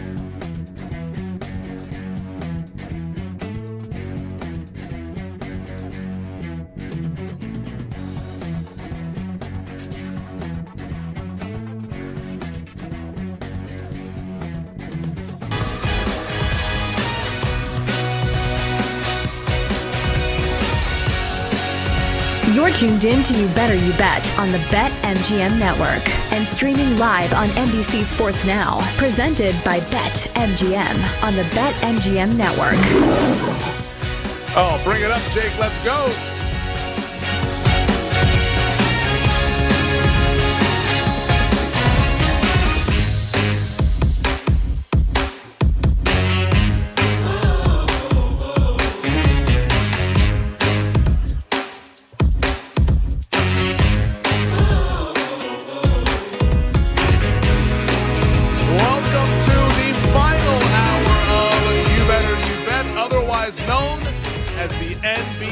Sports Now Power Hour coming at you on a Friday.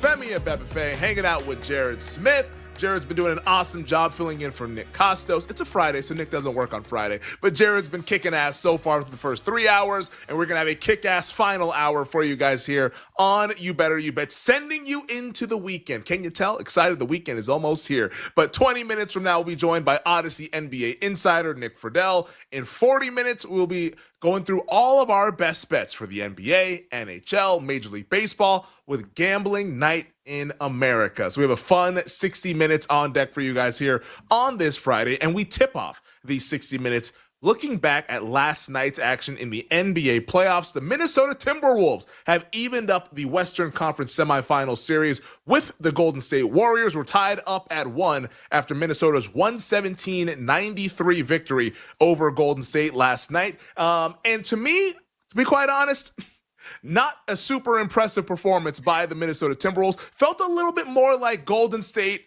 just not having Steph Curry and Golden State being shorthanded as to why we got this margin last night. But Anthony Edwards, he was okay in the game. I know he had 20 points, left the game with an injury, came back, looked to be doing all right, but wasn't your typical Ant-Man game. You did get a good game from Julius Randle. I thought he was pretty good in the game. But overall, I guess mission accomplished for the T-Wolves to tie this thing up at 1 as the series now shifts to the Bay Area. Game 3 coming up Saturday night in a pivotal game, a game that will likely decide whether this is a long series or maybe even a short series. But the Golden State Warriors, they lose. But Minnesota, I thought, even in victory, I'm not so sure I trust them to make a run in these Western Conference playoffs, even if they get by the Warriors and even if they advance to the Western Conference Finals, which, by the way, a great accomplishment for that organization. They've only been to 2 Western Conference Finals in their history, and they go back-to-back. That's a very nice tip of the cap for the T-Wolves. I just don't know if they could beat either the Oklahoma City Thunder or even the Denver Nuggets, the team that they seem to have the psychological edge against, the team that they have dominated for a calendar year.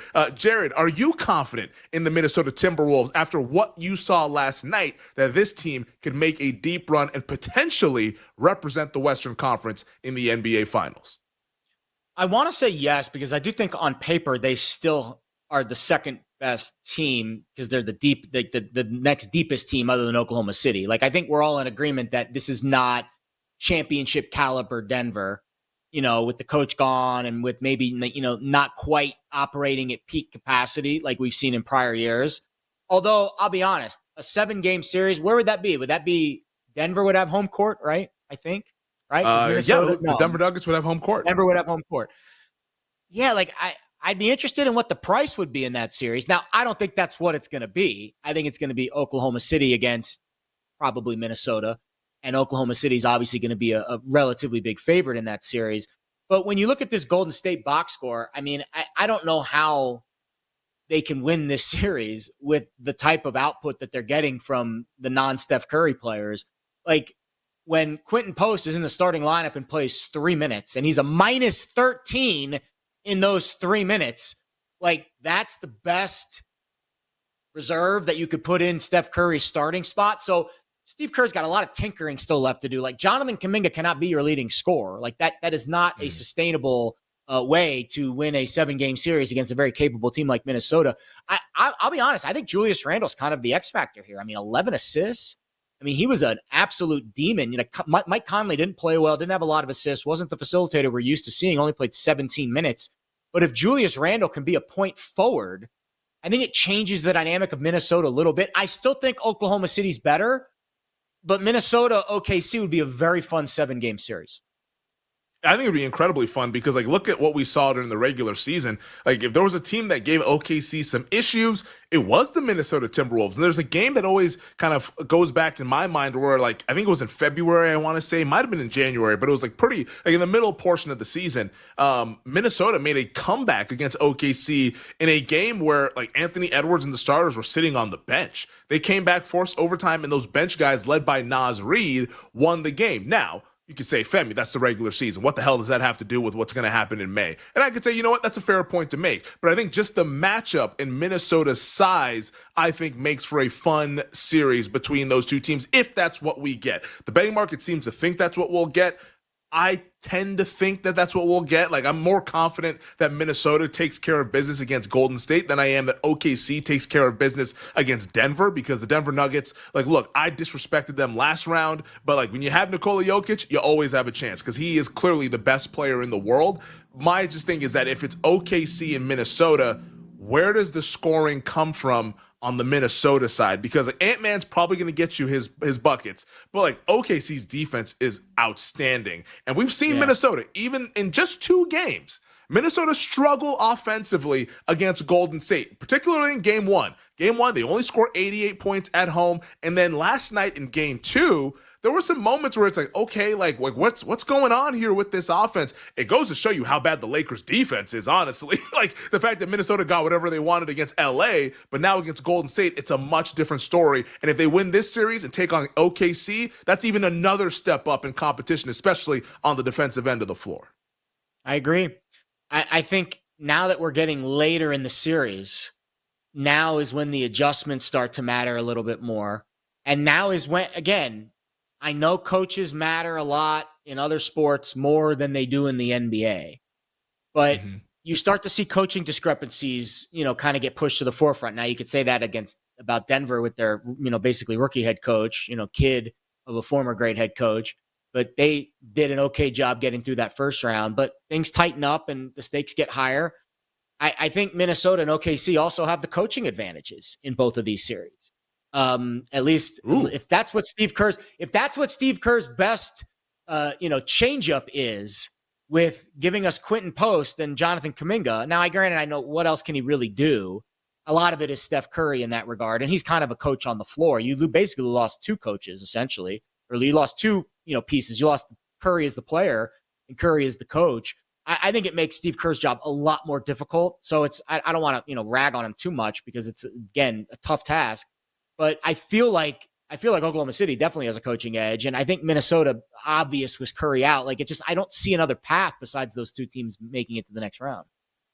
Yeah, the Steve Kerr slander coming at you here. This is a champion Steve Kerr. And you're out here saying that Chris Finch is a better coach. But I do believe that it's an even matchup, though. Like, to your point, like Kerr, I think, is a good coach. I think Finch is also a good coach there. But the talent heavily in favor of the Minnesota Timberwolves. A game that we're going to see tonight, Game 3, season pretty much on the line for the Cleveland Cavaliers, taking on the Indiana Pacers. Desperation spot, but the Cavs did get good news this morning at shoot-around. Darius Garland, DeAndre Hunter, Evan Mobley all participated in shoot-around. All 3 of those guys missed Game 2 where they collapsed against Indiana. Now they participated in shoot-around, and we do have an update on the injury report. Darius Garland upgraded to probable. So Evan Mobley and DeAndre Hunter are still questionable, but Darius Garland, with that left toe sprain, has been upgraded to probable. He missed the last couple of games in the series against Miami and then missed the first 2 games of this series. Sounds like we'll get Garland back, and I would venture to guess, based on the betting market, that we'll likely get Hunter and Mobley back as well. This feels like full-strength Cleveland Cavaliers, which is why the betting market has this as a 5-point spread in favor of the team that's down 0-2. Speaking of great coaches, Coach of the Year, Kenny Atkinson. Yeah. I mean, I think, his back is against the wall for sure. He hasn't been dealt an easy hand either, dealing with all these injuries and trying to shuffle the deck. My gut says you get a really good half from Cleveland, and then we'll see if they can sustain it. I think that's what my vibe is in this game tonight. again, I think both games I get under vibes because you've seen both games, the totals have increased, not significantly, but especially in OKC Denver. I mean, you're up in the mid 230s now, and you saw that total open game 1, 228. Same thing, Cleveland, Indiana, right? You get these totals that were in the high 220s, and now they're pushing into the mid 230s. It feels like at some point there needs to be a downturn, right? If you get the total continuing to increase, it's going to hit a peak at some point, and there's going to be an under game. We haven't seen it yet. It's been very high scoring in both of these series, but my gut says, I'm not going to say they're both stone cold unders, but I feel like both of these games, with the injuries, with the fact that the numbers have increased, my gut says at least one of them is going to be a tight defensive-minded game, and I would not be shocked if both of them stay under very lofty totals tonight. Yeah, like the totals are astronomical for like what you typically get in the playoffs. Like we've seen games. I mean, the totals tomorrow, Saturday, for reference, 205, 200.5. Like I think that's what we're working with tomorrow versus tonight, 230s for both of these games. I think Cleveland, like I get it, desperation spot. Down 0-2, season on the line, essentially. Like, the betting market is going to kind of bake that in heavily, but I don't know if it should be baked in this much. That's where I kind of lean on the side of the Indiana Pacers, to where it's like, hey, like the +5 at home, Indiana's shown that they're not afraid of the moment. I think that team getting the 5 would be where I would look in terms of my money in betting this game. Like, do you think that Indiana hangs on to win this series, or do you think Cleveland actually gets back into it tonight and can also win the series and advance to the Eastern Conference Finals? I think Cleveland's very live. I mean, they've been the best team all year. If they find their form, right? Like going into the series, remember we talked plus to Jay 125 last Friday. on the series price. Yeah, like we talked to Jay Croucher last Friday, and remember we asked him of the two Eastern Conference series, Boston and Cleveland being the heavy favorites, which one do you think is going to be tighter? And he smartly said he thinks, the New York-Boston series has a chance for more variance, and he thinks Cleveland really, right? It was Cleveland was like a $5 favorite. Boston was like an $8 favorite. And he's like, I think we should flip those. Cleveland should be the $8 favorite because of just how prominent they've been throughout the course of the season. Now, we haven't seen that version of Cleveland, at least not in the second half of these games yet this series. My guess is at some point we see that $8 favorite Cleveland. Maybe it's tonight. The damn better be tonight, because if they do flip this series back, like I think both the series, like would it be shocking to either of you, or to if either of these two teams, Cleveland or Boston, won 4 straight and just turned this series around and won 4-2? I wouldn't be shocked if either of them did. I mean, I don't think you can say shocked based on like these are the two top teams in the Eastern Conference all season long. Like I think it'd be naive to say that you would be shocked. Surprised? I would be surprised on the Cleveland side just because of how they've lost these games. Boston, I feel like that's more so like self-inflicted. And like, yeah, I guess like Cleveland also has the injuries that you could bake in. Like now they're healthier. Maybe that they just kind of they go back into Indiana, they take both of these games and they protect home court to where maybe like Indiana just crumbles. But I don't know. There's something about this Pacer team. I think I've been underrating them all season long. And the more I watch them, the more I'm impressed. Carlisle's a great coach. Like, you tell me who has a coaching edge in this series? I think Indiana does, even though Kenny Atkinson won Coach of the Year. I'd roll with Rick Carlisle. So I would be a little surprised if Cleveland just rolled off 4 straight wins. If Boston does it, no surprise whatsoever, because the reason why they lost both those games, they shot 25% from 3. Like, that's why they lost. Like, I think if Boston corrects that, they can win and beat the New York Knicks because they're the much better team. The nightcap tonight in the Rocky Mountains, Oklahoma City traveling to Denver to take on the Nuggets. This series tied up at 1. OKC destroyed them in Game 2. They also blew the game in Game 1, Aaron Gordon hitting the game winner to steal home court advantage away from the number 1 seed in the Western Conference. What do you think is more likely, though, Jared, that this series goes 5 games and the Thunder just get back on track and then win the next 3, or that this goes the distance and we see a 7th game between Denver and Oklahoma City? I mean, I was down on Denver in the Clippers series, and you want to say the Clippers kind of poo-pooed themselves. I mean, we were talking about it last week. We're both on the Clippers. So I guess stubbornness says I'm still going to stick with my Denver doesn't really deserve to be here vibe, and Oklahoma City is the juggernaut, really, of the teams in this Western Conference. I mean, there really aren't any juggernauts besides OKC. Like, they were the only sure thing that we really could expect whereas the East had obviously Boston, but then Cleveland was the number 1 seed. They had the better regular season. So you could really say it was a double juggernaut situation where Oklahoma City really was that team. Man, I see these 5-point favorites on the road, and I think to myself, man, they're begging for that home dog money. And then I see the line push through 5, which is a key number.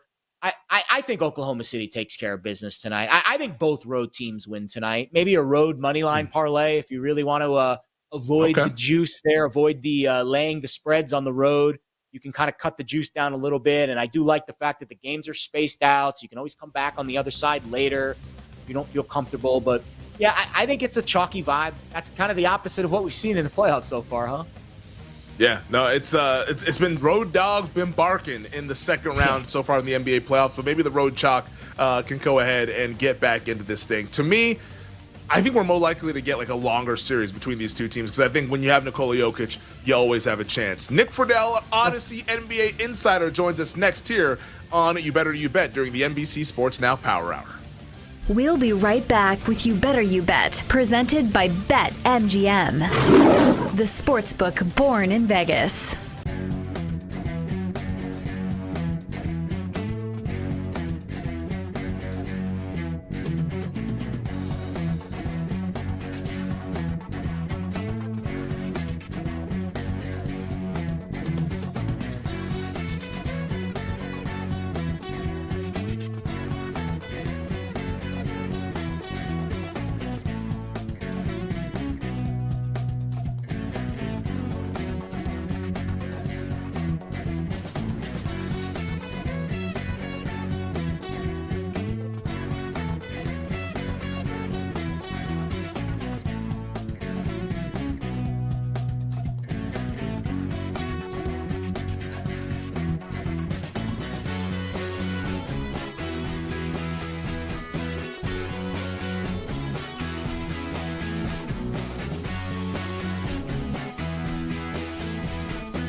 Oh, it's absolutely massive for the city. Now, there does need to be some things worked out.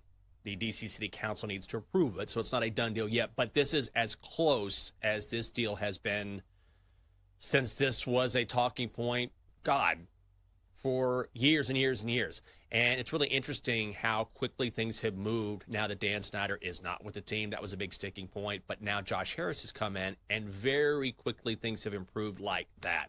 So when you think of this franchise and you go back, all of the history-filled videos that you see, the memories, they're all from RFK Stadium. That's when the team was winning Super Bowls, when they had Hall of Famers.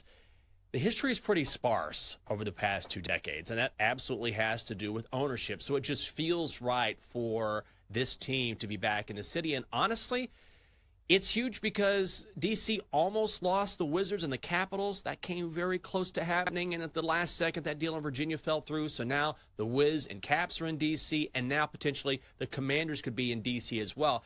If you haven't been to the nation's capital in a long time, you know, it's not a huge city compared to L.A. or Chicago or New York. It's pretty small. Now, the DMV is big, D.C., Maryland, and Virginia, but the district itself, D.C. proper, is pretty small. So to have all of these teams potentially right here, specifically the Commanders, with all of their history, is just huge for the fan base.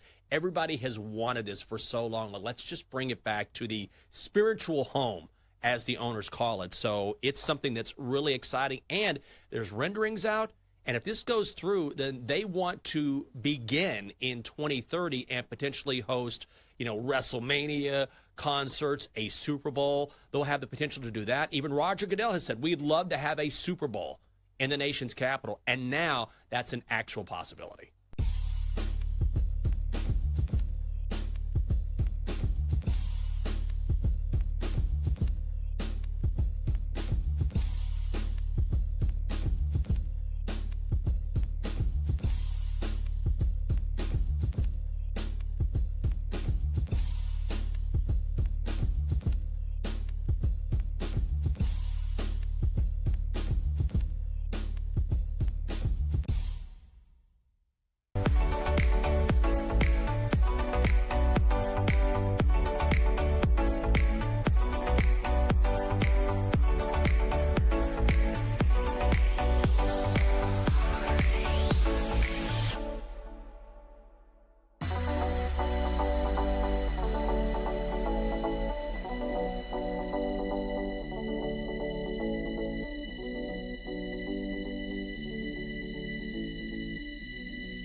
You're tuned in to You Better You Bet on the BetMGM network and streaming live on NBC Sports Now, presented by BetMGM on the BetMGM network.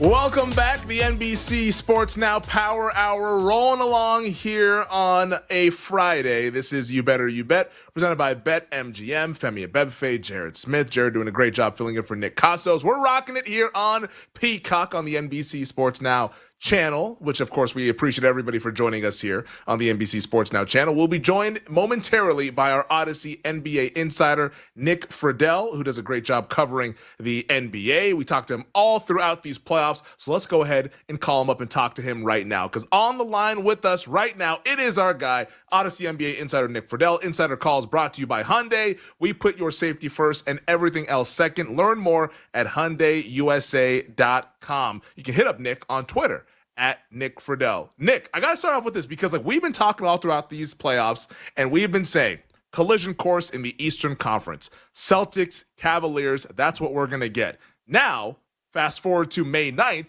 both of these teams down 0-2 in the Eastern Conference semifinals after dropping both games on their home floor. Which of these Eastern Conference contending teams, Cavs or Celtics, do you think is in bigger trouble coming up starting tonight when the Cavs take on the Pacers in Game 3? I mean, I think it's the Cavs, and if you're the Cavs and you've had the injury concerns that they've dealt with, and you had the complete meltdown in Game 2 that they went through, I don't know how you're feeling very confident going into Indianapolis thinking, all right, well, not only are we going to get this turned around, but then we're going to get into the Eastern Conference Finals against whoever it may be at this point, the Knicks or the Celtics. And, we'll find a way to get through that, too. So I think there are major, major red flags for Cleveland at the moment, because I've never believed that they had enough to get through the East to begin with.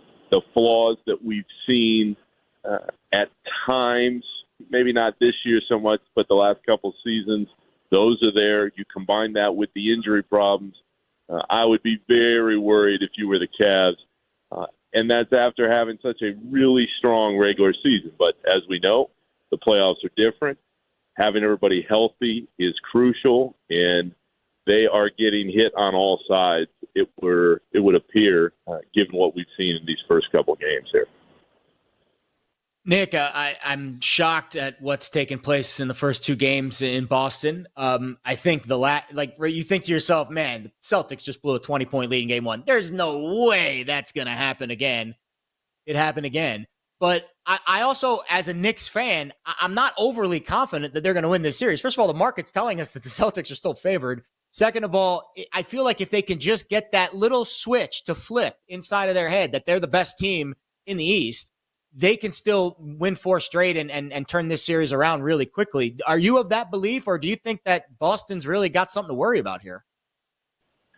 If it were me, and this is, again, why I don't touch the NBA, but if it were me, guys, and I was walking to the window, I think I would empty out every account that I had and pour it on the Boston Celtics. Just absolutely load up. Because for as much of a mess as they made at the end of those two games to start, I just think they're the better team. They've been through it. They match up well. With the Knicks just keep making all the plays late in these games. And they have Jalen Brunson, who won the Clutch Player of the Year award for a reason. I mean, the guy is awesome, especially late in games. Having said all that, if you're missing 100 threes every night and you can't find a rhythm late in the game, at some point you would feel like the averages will even out a little bit if you're a Celtics fan. So I still think the Celtics are going to win this series. I still think the Celtics are going to get through the East. And I still think, as we sit here right now with them in an 0-2 hole, that the Celtics are going to win the title. But it's all well and good on paper. If you have some injury concerns, if you're Boston, you're not sure what's going on with Porzingis, Jaylen Brown, his ability to get up and down the same way hasn't been there, and Tatum is missing a bunch of threes, well, you've got some problems. But absolutely, as we sit here going into Game 3 tomorrow, I still think Boston's better, and I still think they win this series. For what it's worth, Nick, the betting market agrees with you. The Boston Celtics are the second choice to win the NBA title, just behind the Oklahoma City Thunder. Boston plus 325 over at BetMGM. So you bet, Femi Bebfe, Jared Smith during the NBC Sports Now Power Hour, hanging out with Nick Friedel, Odyssey NBA Insider. Insider calls are brought to you by Hyundai. Hyundai helps protect you and your family on the road. We put your safety first and everything else second. So you believe that the Boston Celtics are going to win this series and win the Eastern Conference. I guess, how many games do you see this happening against the New York Knicks? Like, is this in 6 games? Does Boston win the next 4? Or does this go the distance and, like, maybe Celtics fans have to sweat this whole thing out and sweat out a Game 7 on their home floor, where so far in this series, they have not proven to have a legitimate home court advantage? Maybe I haven't watched the Celtics the last few years. It wouldn't surprise me if they went to 7. I mean, you're talking to somebody that watched that Celtics Heat series up close a couple years ago. They go down 0-3, and you're like, all right, well, they're done. And then they rise up, and they win 3 straight. And they go back into Boston Garden, TD Garden now, and you go, oh, they'll find a way to win. And then they get absolutely annihilated in that Game 7 against Jimmy Butler and the Heat. So they are so up and down in the postseason. They just cannot find any kind of rhythm that sticks, aside from last year when they seemed to roll everybody. But I think this thing will end up going 7. Again, I just think Boston is a little bit better in every area. I will say this about the Knicks, though. You can't win the games that they've won, not only in that Detroit series, but certainly these first 2, and not only give them credit, but say they are mentally tough as hell. They're not worried when they go into these big droughts and they fall down early. They find a way to come back, and that is a credit to Brunson and Hart and that group and what Tibbs has instilled within them. They believe they're going to find a way, and that has shown up in their play time and again over the last couple weeks here. I was thinking about this last night, Nick. Does the day off favor Boston more than New York? Like, you would think, because of New York's style, really tough, gritty, they're grinding team, like they would do better from an extra day of rest. But because of the dynamic of the series, and to your point about Boston's kind of mental block, maybe the extra day actually favors the Celtics. Do you agree? Absolutely, because if you're the Knicks, you wanted to jump on the floor as fast as you possibly could. The quote that's coming to my mind, guys, is Tibbs used to say long ago, he's like, where's the game? Grab the ladders. And you're thinking, okay, well, whatever you say, Tibbs. But truly, I do think the extra day off is a good thing for Boston, because they can clear their head. They can get out of the environment that hasn't worked well for them. They can go on the road. And when you talk to pro athletes, sometimes being in that hostile type of environment is good for them, because they come together a little bit more, and you feel like, all right, well, let's just clear out what's been going on, try something new. I think in this moment, Boston could use that extra day. They can take a collective deep breath, and then they can go into the Garden and say, all right, we can start making some shots again. We're not going to go through these droughts. The only thing I would say, though, especially in the context of the Knicks in that environment, it is going to be roaring at MSG tomorrow, guys. And it always is in the playoffs. But when you're up 2-0 against the number, I was about to say number one seed, but that's still where they are in my head, the defending champs, the Boston Celtics, the environment in there clearly favors the Knicks. It will be up to the Celtics this time to not fall in the hole, because I don't know if you fall in the hole in this type of place if you're going to be able to get out of it. But we'll get back to the basketball here in a second. Nick, where are you? Like, is it rush hour? What's going on? Where are you posted up at? You got the car horns going? What's going on out there? The crazy part is I'm saying it's going to be roaring in the Garden is I think I'm about 8 blocks from the Garden right now. So walking around New York City and seeing how many people are revved up about this game, guys, on top of all the cabs and the sirens, it is pretty impressive in the last couple of days to watch just how ramped up the city has become for this group. Yeah, I mean, we'll see if the Knicks can live up to it. Right now, the Knicks a 5.5-point underdog for Game 3 tomorrow afternoon. Let's go over to the Western Conference. We've got about 4 minutes left here, Nick. Let's try to hit both of these. Tonight, OKC, they travel to Denver. Series tied up at 1. The Thunder, 5.5-point favorites, total 232. What do you think happens tonight, and what do you think happens in the series as a whole? I mean, tonight I would take Jokic and the points, because I have a hard time believing that guy isn't going to carry them through at least one of these games. He's just way too talented, and we've been talking about it for the last couple months. Shai Gilgeous-Alexander is going to end up winning the MVP, but to me, Jokic is still the best player in the game. When you have the best player in the game and you have the ability to lean on him in the really big playoff games, he's up for the challenge. So I think this series is going to go out of Denver 2-2 because I think that the Thunder are just too talented, especially defensively, to think that they're going to let both of them slide. But Denver has a legit chance here because they've been through anything that you can go through in the playoffs. They know how to handle any adversity.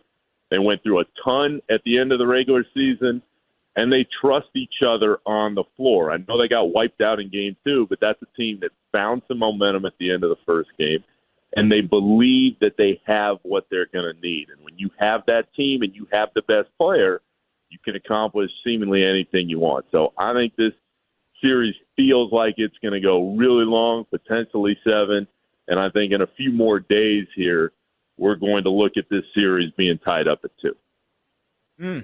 Yeah, it definitely – it seems like that's going to be the more competitive of the two out west, Nick, because, I mean, I just don't know what kind of rabbit Steve Kerr can still pull out of his hat to figure out a way to get this Golden State offense back on track. Jonathan Kuminga, the leading scorer last night. Quentin Host was, not a very good player in the starting lineup. So, I mean, like, how does Golden State figure out a way to steal – right? Because all you got to do is steal one of these games at Golden State, and maybe you can figure out a way to get Curry back in Game 6, but I don't know how you do it. That's exactly what they need, because you have to have the runway to hope that Steph can come back. What scares me, though, guys, is Steve Kerr can find a way to mess up the game to a point where he can slow it down and Jimmy Butler can knock down some shots and you can run the playbook like the Heat did a few years ago and just ride the momentum that you got. What I don't think people are talking about enough as far as this series goes is Jimmy took that fall in Houston, like a week plus ago, and he hasn't been the same player since.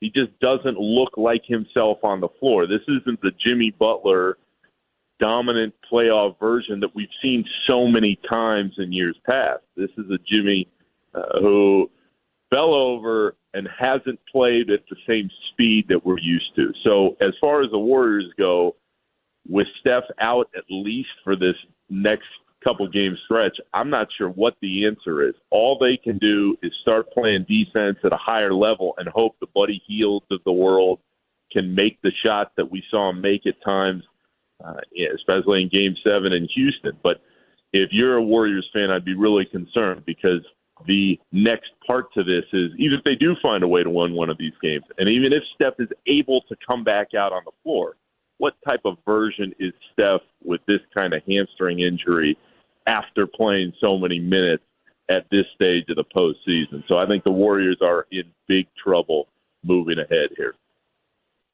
Nick, we got about a minute left. Which two teams do you think will be playing in the Western Conference Finals in a couple weeks? I would still go with the Thunder. I want to take the Nuggets. I just don't know if they have top to bottom what they're going to need to win 4 games in that series. They're talented and Jokic is awesome. I just think the Thunder are a little bit better. So that would leave us with the Thunder and the Timberwolves, because if you told me that Steph was on the floor and Steph was Steph, I was taking the Warriors before the series started. I legitimately thought that they could beat up on a younger group that hasn't been tested a ton in the playoffs. Now without him and with Jimmy at the not the same version that we're used to seeing, I think it's Thunder and I think it's Timberwolves, and one of those teams going to the finals. Yeah, we might be saying what could have been just based on how Steph played in the first 13 minutes in Game 1, scoring 13 points. Felt like he was had one of those legendary Steph type performances, but unfortunately the hamstring injury now has him sidelined for the foreseeable future in that series. He is Nick Friedel, our Odyssey NBA Insider. Insider calls are brought to you by Hyundai. We put your safety first and everything else second. Learn more at HyundaiUSA.com. Nick, stay safe out there in New York. Enjoy the games. We'll talk to you next week, buddy. All right, you got it, guys. Thanks for having me, and I will. Talk to you. Appreciate it, awesome stuff. Hit him up on Twitter at Nick Friedel. Yeah, exactly. I mean, apparently it's rush hour out there in New York City, 6:30. Wow. You know, I guess everyone's got places to be on a Friday evening. We got places to be on the other side. Gambling night in America. All of our best bets, NBA, MLB, NHL, coming at you next here on You Better You Bet. We'll be right back with You Better You Bet, presented by BetMGM, the sportsbook born in Vegas.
You know, I know you got to tie up your money for multiple months and whatnot. There are ways around that, of course, But if you're following along with the win totals, man, I've been on a tear the last 3 years. But every year, I like to find these teams that nobody's buying in on. Not to toot my own horn, but beep, beep. That's what we do in this biz anyway.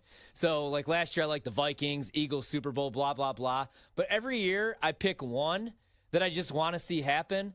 Last year was Seahawks win total, which came home, but I also bet them to win the division because I faded the Niners, and that did obviously not come home. This year I got a new team where I'm not advising anybody else to take this bet with me or anything like that, but I'm going to bet them. And every Monday or Tuesday, if they play Monday Night Football, we haven't seen the schedule yet, I want to do a watch of this team, and that's the Las Vegas Raiders. Over 7.5 wins, plus 125. You could also bet 6.5, minus 150. But nah, Pete Carroll did not leave the golf course to win 7 games. Maybe 8 games, but not 7 games. So Raiders over 7.5 wins, plus 125. Geno is an obvious upgrade over anything that they've had there in decades, whether it's Los Angeles, Vegas, wherever they've been. Unless Tom Brady is leaving the board meetings to put on pads, the best quarterback in that building in probably 2 decades. When Geno's kept clean, he can make every single throw. When he's under pressure, he looks like Zach Wilson. So how do you fix that if you don't have the best offensive line? Build a run game. You just got done talking about Ashton Genty. I think he's going to be a stud year 1. Brock Bowers was a stud year 1. Now he's in year 2. He might be the best tight end in the league. The wide receiver room's decent. Trey Tucker, Jacoby Myers.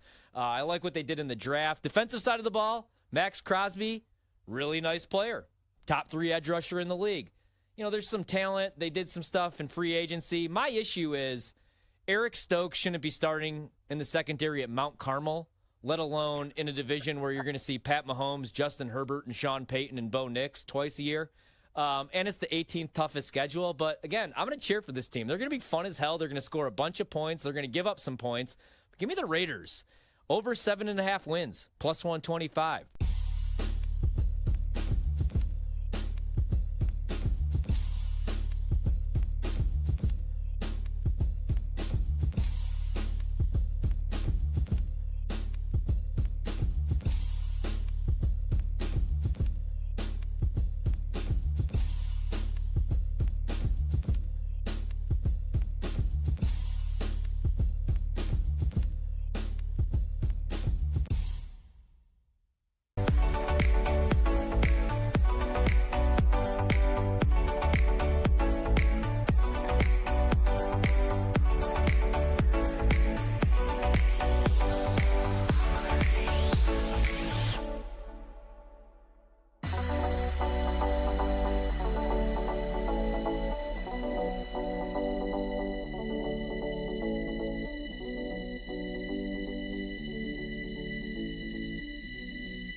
They are an underdog. You're tuned in to You Better You Bet on the BetMGM Network and streaming live on NBC Sports Now. Presented by BetMGM on the BetMGM Network. It is the final segment of You Better You Bet here on the NBC Sports Now Power Hour on the BetMGM Network, on Peacock. It's been a fun show throughout this Friday. Femi Abebefe, Jared Smith hanging out with you guys for all 4 of these hours. It's been a blast. Thank you to all of the guests that we had who joined us on the program earlier. Cody Decker, our BetMGM Network teammate. Thank you to Frank Schwab of Yahoo Sports. Thank you to Nick Friedel, who joined us in the last segment, our Odyssey NBA Insider. If you missed any of those interviews, you can go ahead and check them out in podcast form. Just search You Better You Bet wherever you get your podcasts, Odyssey, Spotify, Apple, wherever you get it. Go ahead and search You Better You Bet and boost us up those podcast charts while you're out there. You know, subscribe, rate, and review. All right, you guys love the show. You tell us how much you love the show. Subscribe, rate, and review wherever you get your podcasts. And thank you to the crew that was working with us here on the program. Tyler Morales, Jake Hassan, Bill Zimmerman, Mike Brown, Sean Ha. Thank you to Jared Smith, filling in for Nick Costos. Nick doesn't work Fridays, all right? That's what he said. He ain't going to be here Fridays. Someone had to be here on a Friday, and that someone was Jared Smith, who we enjoyed having here on You Better You Bet. Jared, great job today. What are you up to this weekend? I want to ask you this before we even get to all the cool promotion that we have at BetMGM, because we got a little bit of time before Gambling Night in America. Are you coaching football now? Like, what's going on? I saw on your Instagram, like you're out here like with like these kids. Like, tell us a little bit about that. We got like 3 minutes to spare. So it's like, what's going on? What school is this? Or is it even a school? What are you doing out there on the gridiron, molding young minds and clanging and banging? Like, what's going on here, buddy? I'm crazy, man. How about this? You heard of Bishop Gorman? I think you've heard of them, right? Oh, okay. 11 and under. 11 and under. I am the new quarterbacks coach for the Bishop Gorman 11 and under team. So here's the inside story. The maintenance guy that works in my apartment building, he is the head coach. And, you know, it's obviously like a volunteer, you know, it's middle school, basically kids. So it's not like these guys are getting paid Belichick money to coach. he came into my apartment to like fix something a couple weeks ago, and he saw all my sports stuff, and he's like, "Oh, do you work in sports?" And I told him my backstory and how I used to play. And he's like, "Hey, if you ever want to come out, we're always looking for volunteer coaches." And I'm like, "Hell yeah," because I've always wanted to coach, period. And B, I love being around football. So now and there's a kid that's playing. His name's Caden. He is going to be a rock star. I'm telling you. They got the scouts on this kid already. He's 11 years old. He's got a rifle for an arm. So look out for this kid in a few years playing for the real Bishop Gorman team. But I'm having a blast. It's an absolute blast. It's so much fun. Yes. I mean, we're all looking up for Caden. We're buying stock on Caden. Buy stock Caden now. He's going to be the next blue chip prospect. 11-year-old. Honestly, though, like for real, like legitimately, like that's awesome, dude. Like, because like if you have the time to volunteer and coach, like that's an awesome thing. I mean, like it puts you around the game. You help build mold young minds and everything like that. So kudos to you for giving back and doing that stuff. And maybe we'll see these guys coming up a little bit later on. Who knows? Maybe we'll bet on them in like 10 years. Maybe that's the thing that's coming up. Now, I guess obviously don't say that. This kid ends up going to the NFL. If this kid goes to the NFL, I'm going to be like, I coached you when you were 11 years old. You knew him when? 2035. We're talking about Caden, offensive rookie of the year. You know, as he's a first-round draft pick. Caden Morrell. Morrall. Here's how you say his name. I'll put it in the chat right here. M-O-R-L. Now you're giving out a minor's name over national airways. Okay, there we go. Like, I mean, now we're doing that. Oh, he Caden wants was fine, me to say his name. He found out my job. He wants all the players. They found out what my job is. They want me to go on the air and say how great they are so they can get recruited. It's wild. Yeah. These kids are wild, man. 11 years old. They know how to use Snapchat, Instagram, all this thing. It's crazy. I'm sure their parents love this on a betting show. They love that we're saying these kids' names. All right, Jared, enough. Like we were down a good path, and now we've gone off the rails here. But I guess I led us there, so it's my fault at the end of the day. But obviously, let's go ahead and just drop the dope ass beat, Jake, before we get into more trouble. Let's tell folks about the cool stuff that we have going on at BetMGM. And one of the cool things that we have is tonight. NBA playoffs, of course. Make a fast break for the action with an NBA playoffs odds boost token. Use your token to get a bigger payout on a winning playoff bet. Download the BetMGM app. Please gamble responsibly. And always, you know, You Better You Bet's been rocking it on the NBC Sports Now channel. Like PFT Live has been rocking it. Obviously, Dan Patrick, Dan Lebitard. But we're going to focus in on PFT Live, our friends Mike Florio and his co-host Chris Sims, as they get all the news about NFL free agency, the draft, and more. Watch PFT Live weekday mornings at 7 a.m. Eastern on Peacock and the new NBC Sports Now channel, or listen wherever you get your podcasts. And without further ado, it is time to get patriotic here on a Friday heading into the weekend. It is time for Gambling Night in America. There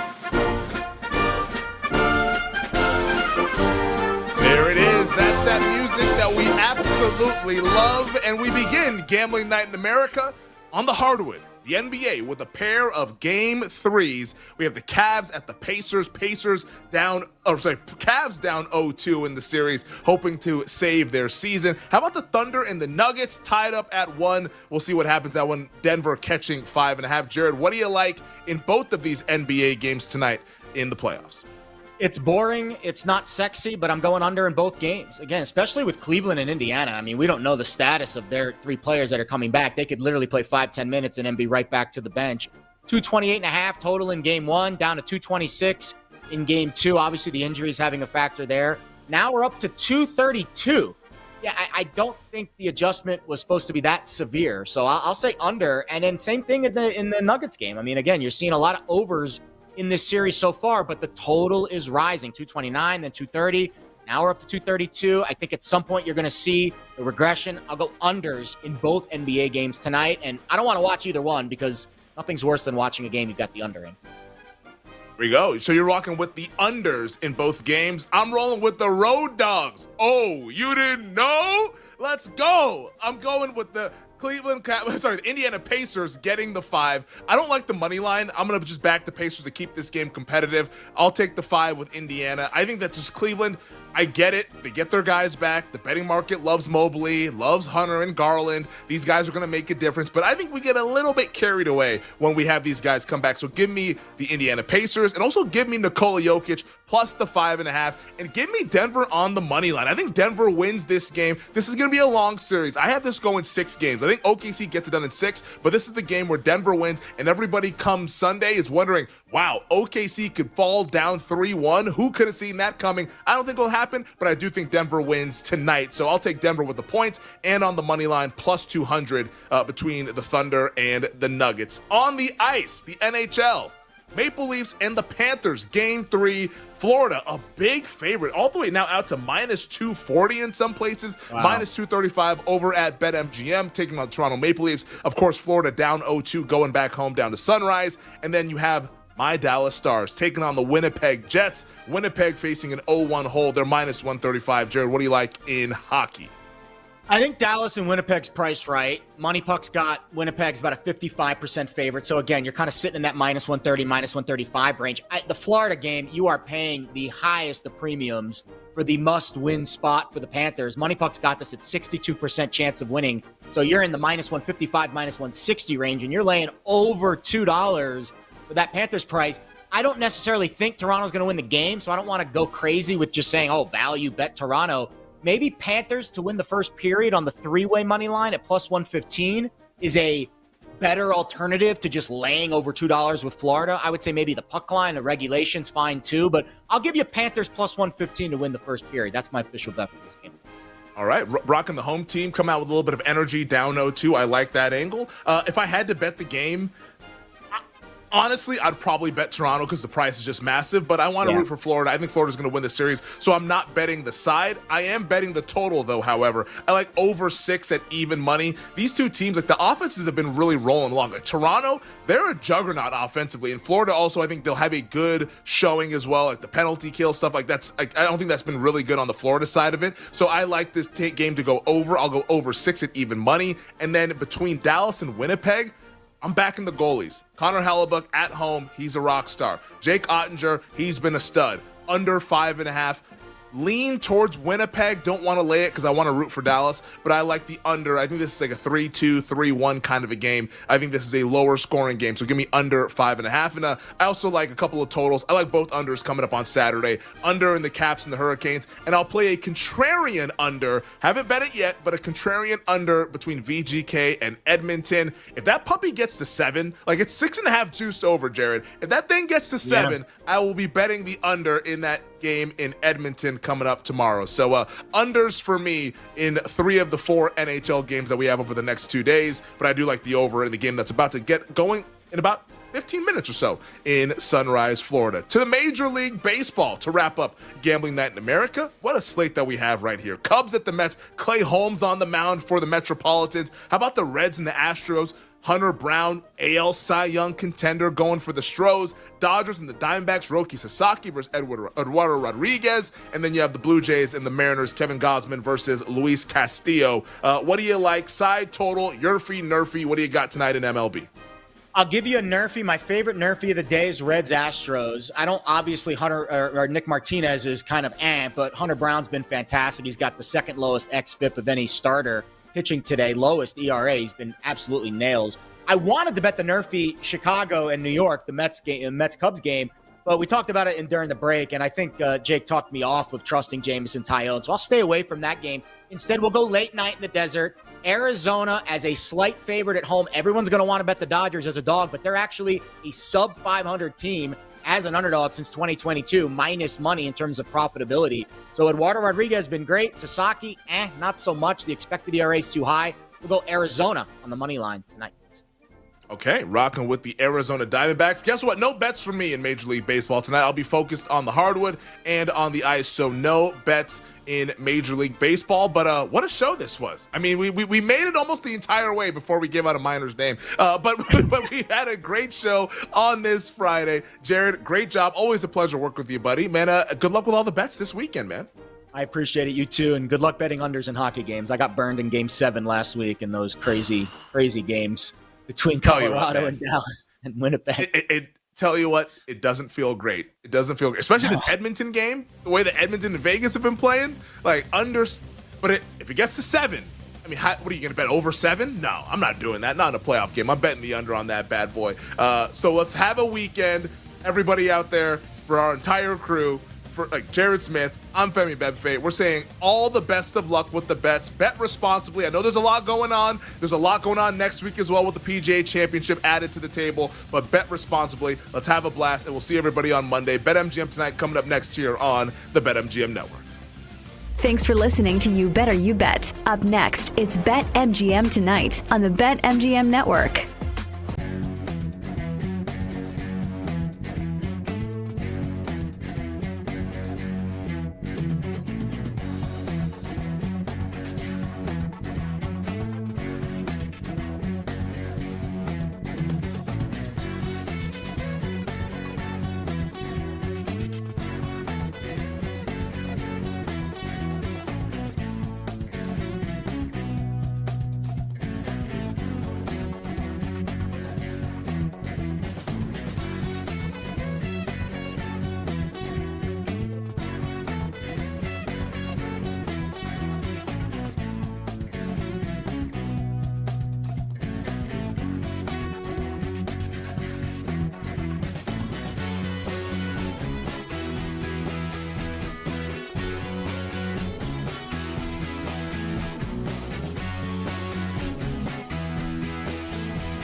The name that I want to talk about, though, he opened at 20, and the 20 did not last.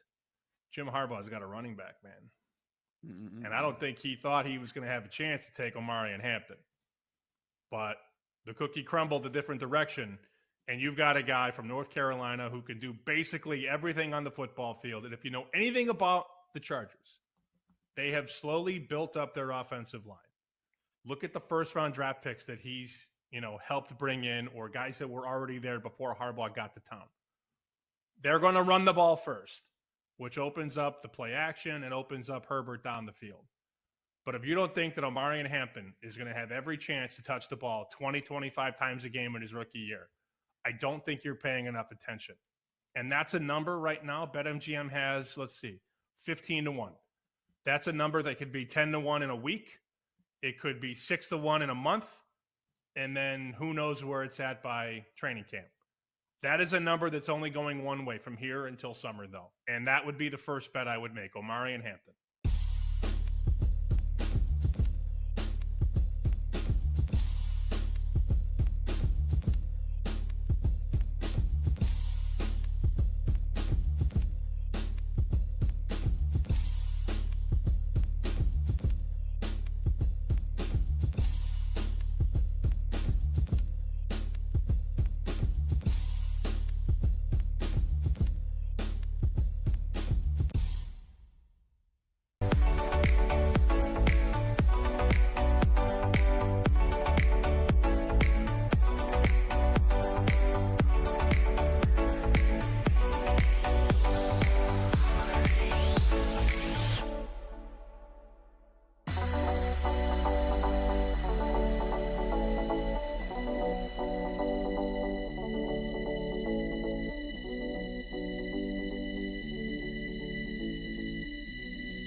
time to bet and sweat with the pros. Welcome to BetMGM Tonight on the BetMGM Network.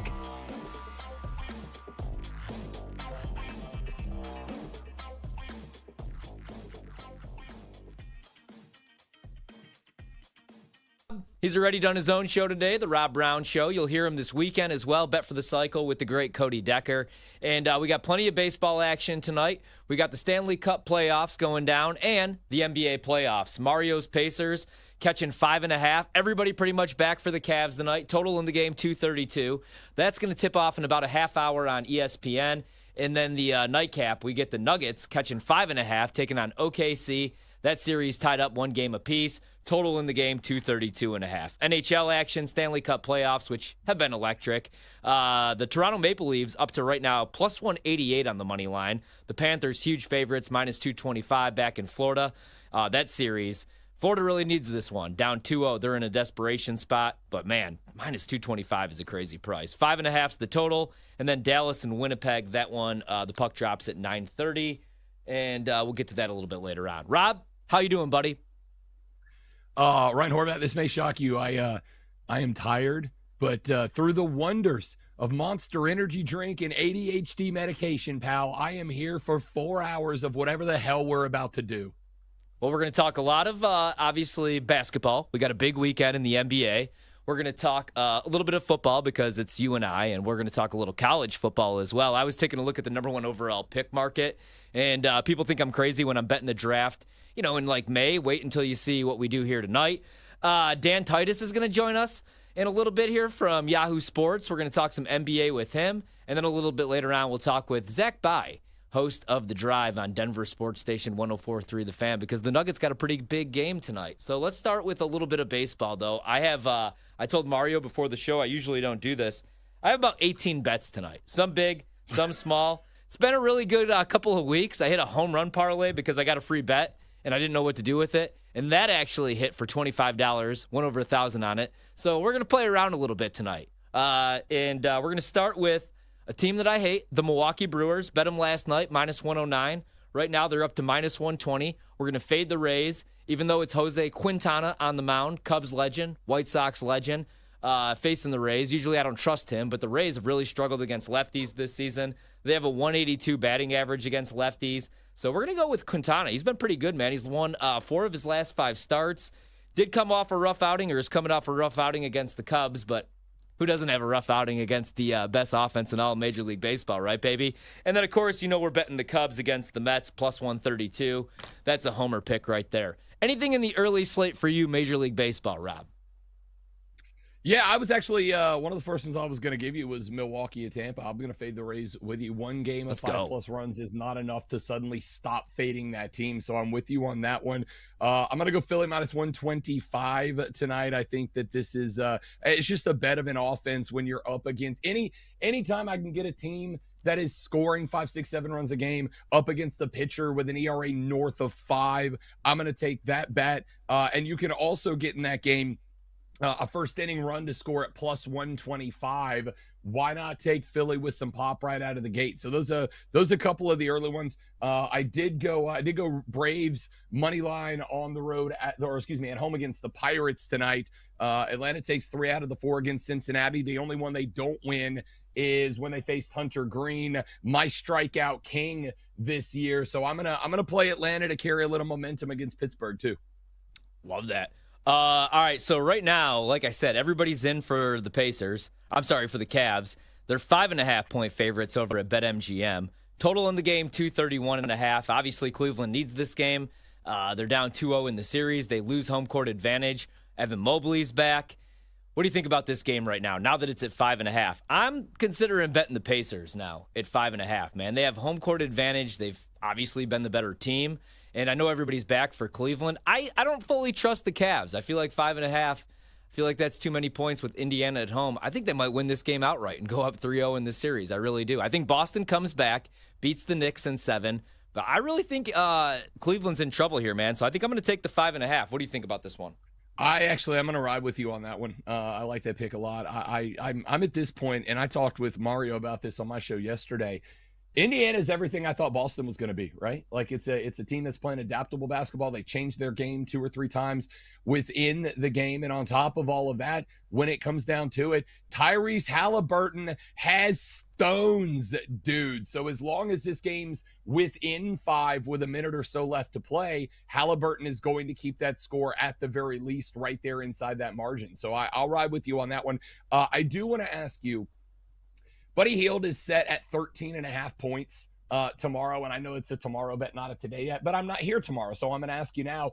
Buddy Hield's at 13.5 points. It is at minus 130. Am I bananas for taking that up to 15.5 points and getting it down to minus 110 and taking that bet? Or are we all plugged in and ready for the Buddy Hield experience, where instead of flying over us with the cape and the underoos on the outside, Ryan Horvat, he comes cratering back to planet Earth? Oh, man.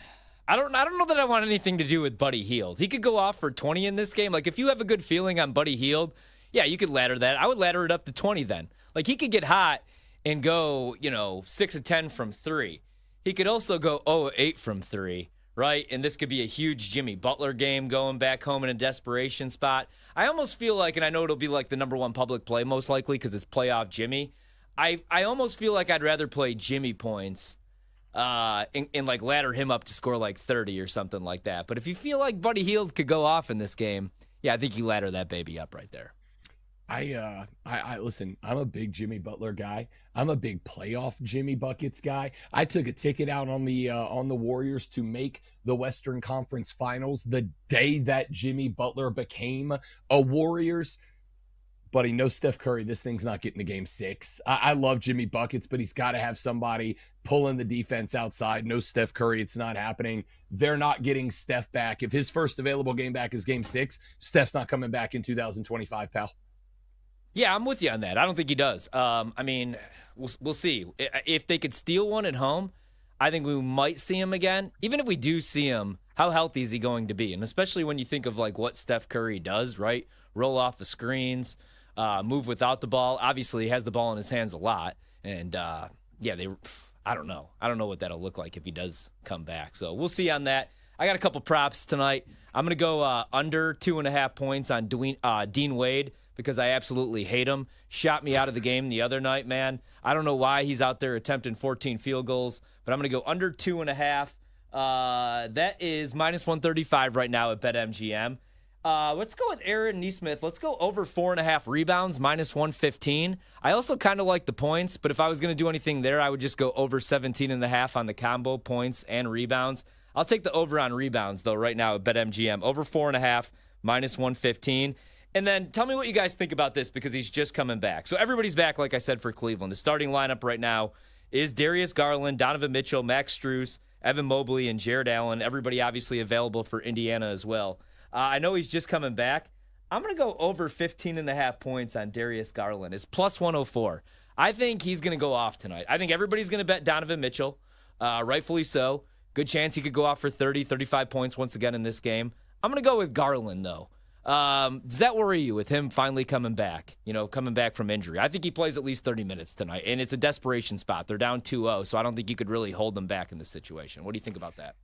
I'm not against it. I guess I'm just a sheep because I jumped on the Donovan Mitchell. I caught it at 29.5. I think a couple of books have floated it up to 30.5, and I think I saw it at 31 somewhere earlier today. I caught it at the 29.5. I could be wrong about this, Horvey. You may know this. Last I saw it, Garland was still like they're anticipating him playing, but he was still listed as questionable. Which tells me that injury, that toe, might be a little bit worse than we thought it was going to be. So even if he plays, I still wouldn't bank on him being 100%, which puts the entire burden on Spida. He had 48 in game 2, 33 in game 1, took over 30 field goal attempts in both. I don't think that load is getting diminished tonight. So like a decent shooting night. He's 2 of 18 from behind the arc in those first 2 games combined. So if he can do better than shooting, I'm bad at math, but like 17% behind the arc, I think 30 points is absolutely got to play in Donovan Mitchell. I'm not against the Garland pick because you need a hero in this spot, and maybe he steps in to be that guy. But Spider's been the guy 2 games. Why not go with him to do it one more time? Yeah, I like it. I'd go over 28.5 right now on him. That's the number over at BetMGM. I also, I don't care who's on this. I'm going to go with Tyrese Halliburton right now, over 18.5, minus 115. Give me a little bit of that. Again, Indiana's back home, man. They stole home court in Cleveland, took both games. That's why right now, catching 5.5, I'm gonna play that during the commercial break. The other prop that I had, what did I bet last night? Yeah, I'm going to go under on Jared Allen, 24.5 points, rebounds, and assists as well, especially with Evan Mobley coming back in this spot. So I'll play that. That's up to minus 115. And then that's all I got. Hockey, Rob, I got nothing. I've been on a little bit of a roll. But tonight I like Florida, but they're minus 220. So my hope is Toronto goes up early, and I could bet them live. I don't really want to lay minus 220. I bet against Toronto the other night. It was a bad mistake. That was where the streak came to an end. Any looks for you, though, in that game? It's actually the puck about to drop right now. Florida minus 216 favorites, total 5.5. Toronto up 2-0 in the series. Do they go up 3-0? I don't think so. I think you mentioned desperation spots. I think this is one for Florida right now, and I think this is going to be a wildly physical game. Honestly, I would probably take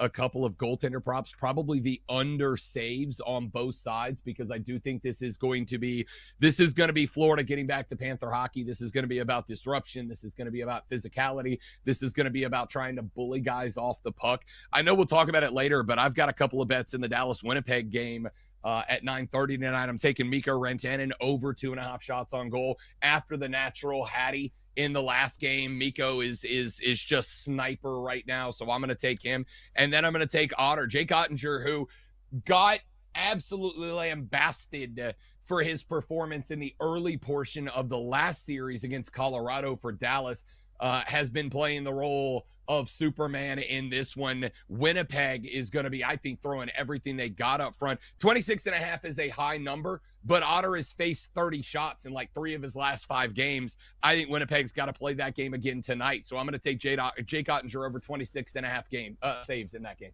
I like that. I'll tell you on that. Also, you speak it into existence sometimes, and it happens. Toronto goes up early, real early, 30 seconds in.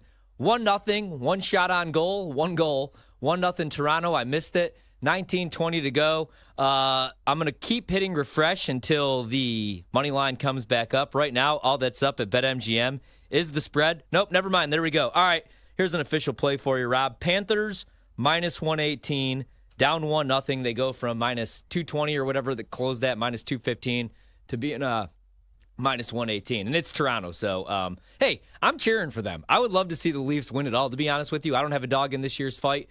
But, in typical Toronto fashion, I could see them choking this away. And it's really, really early, and we go from minus 200 to minus 120, so I'm in. Cubs-Mets underway, that game scoreless. Any early looks right now in OKC Denver? Denver goes back home. They steal game 1, epic Jokic performance. Game 2, they kind of waved the flag, obviously, in the second half. I don't remember ever seeing a star player foul out in the third quarter of a playoff game ever. Jokic clearly was like, all right, we'll see you game 3 in Denver. I like OKC, though, man. It's 5.5 right now, minus 115. Seems a little inflated. I think they could win this game by double digits tonight. What do you think? Yeah, listen, I've joined the Charles Barkley bandwagon of this is Horvat. I tell people all the time, be real careful about knee-jerk reactions to one game, right? Like, and that's what I think a lot of people are doing. But man, what was it? 87 points in the first half. $149 in regulation, and they did it against Denver, who is ordinarily the disruptor. It's kind of hard for me not to join Chuck on the knee-jerk reaction bandwagon of like, this team is now got to be the pick with what's happening to Boston right now. Oklahoma City feels like the best team, the best pick. I'm going with the Nikola Jokic triple-double. I just screw it. Give it to me, Nikola Jokic, to get another one, because while I do think OKC's going to win the game, Horvey, I do not think Nikola Jokic is going to lay down in that one. So I'll take the Jokic triple-double, and I'm going to tell you, not only will I take the triple-double, but just to kind of protect myself, I'll probably take the triple-double and then bet all 3 of those stats independent of each other as 3 separate bets, right? Like, I know they're all going to be minus money bets, but I think 2 of them hit. I probably cover the triple-double bet up and hedge that a little bit. So I'll go there. I'm probably going to go. There was a couple other spots I was looking at in this one. I think I'm going to take Aaron Gordon over 17.5 points in this one. 10 points, 3 of 12 shooting in 27 minutes in the last one, but he rested in the fourth quarter and his shot was off. I think this number is probably a little bit lower for Aaron Gordon than it should be as a result of that. This is a spot that I think we should be looking, Ryan, to find out, did Vegas overreact to what happened to Denver with any of the numbers that floating up? And I think Aaron Gordon's might be one of them. I'm going to be betting Aaron Wiggins over 5.5 points like I do every night. It's the gift that keeps giving, -115. When we come back, we'll get some more NBA bets, talk about these games with Dan Titus, fantasy writer for Yahoo Sports, host for Roto World Basketball as well. He joins us in about 5 minutes here on the BetMGM Network. It's BetMGM Tonight. Rob Brown filling in for Brad. Ryan Horvath with you here.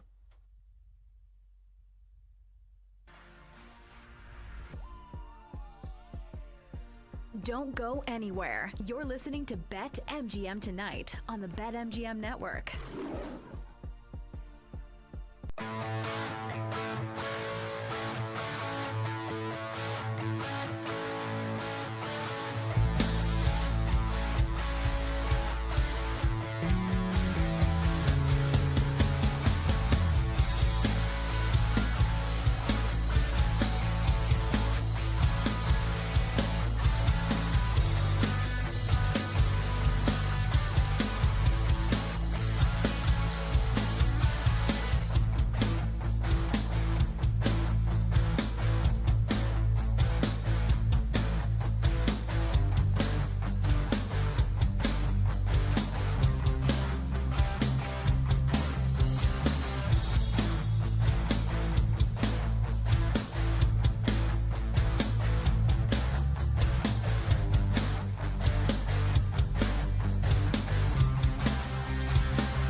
Brown filling in for Brad Evans. Brad will be back with us on Monday.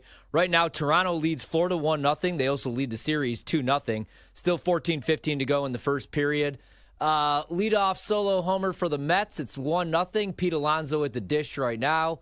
Grounds out, 2 away here for the Cubs. And in about 15 minutes, we're going to get underway. Wow, Toronto now up 2-0, Rob. If you like them at -125, you're going to love them at plus 200. Florida, that is, as they show Maple Leaf Square going crazy right now. Wow, 2 goals in about 6 minutes, and it's 2-0 Maple Leafs. Coming I up do in about not 15 know what minutes. is wrong with Sergei Bobrovsky, but they've got to pull him now. Like, you cannot give up 2 in 6 minutes. And Bob is under assault right now, and I feel awful for the guy, but he's got to get yanked right now. Yeah, it might be too late, man. The Pacers all of a sudden catching 5.5 at home, -115 is the price.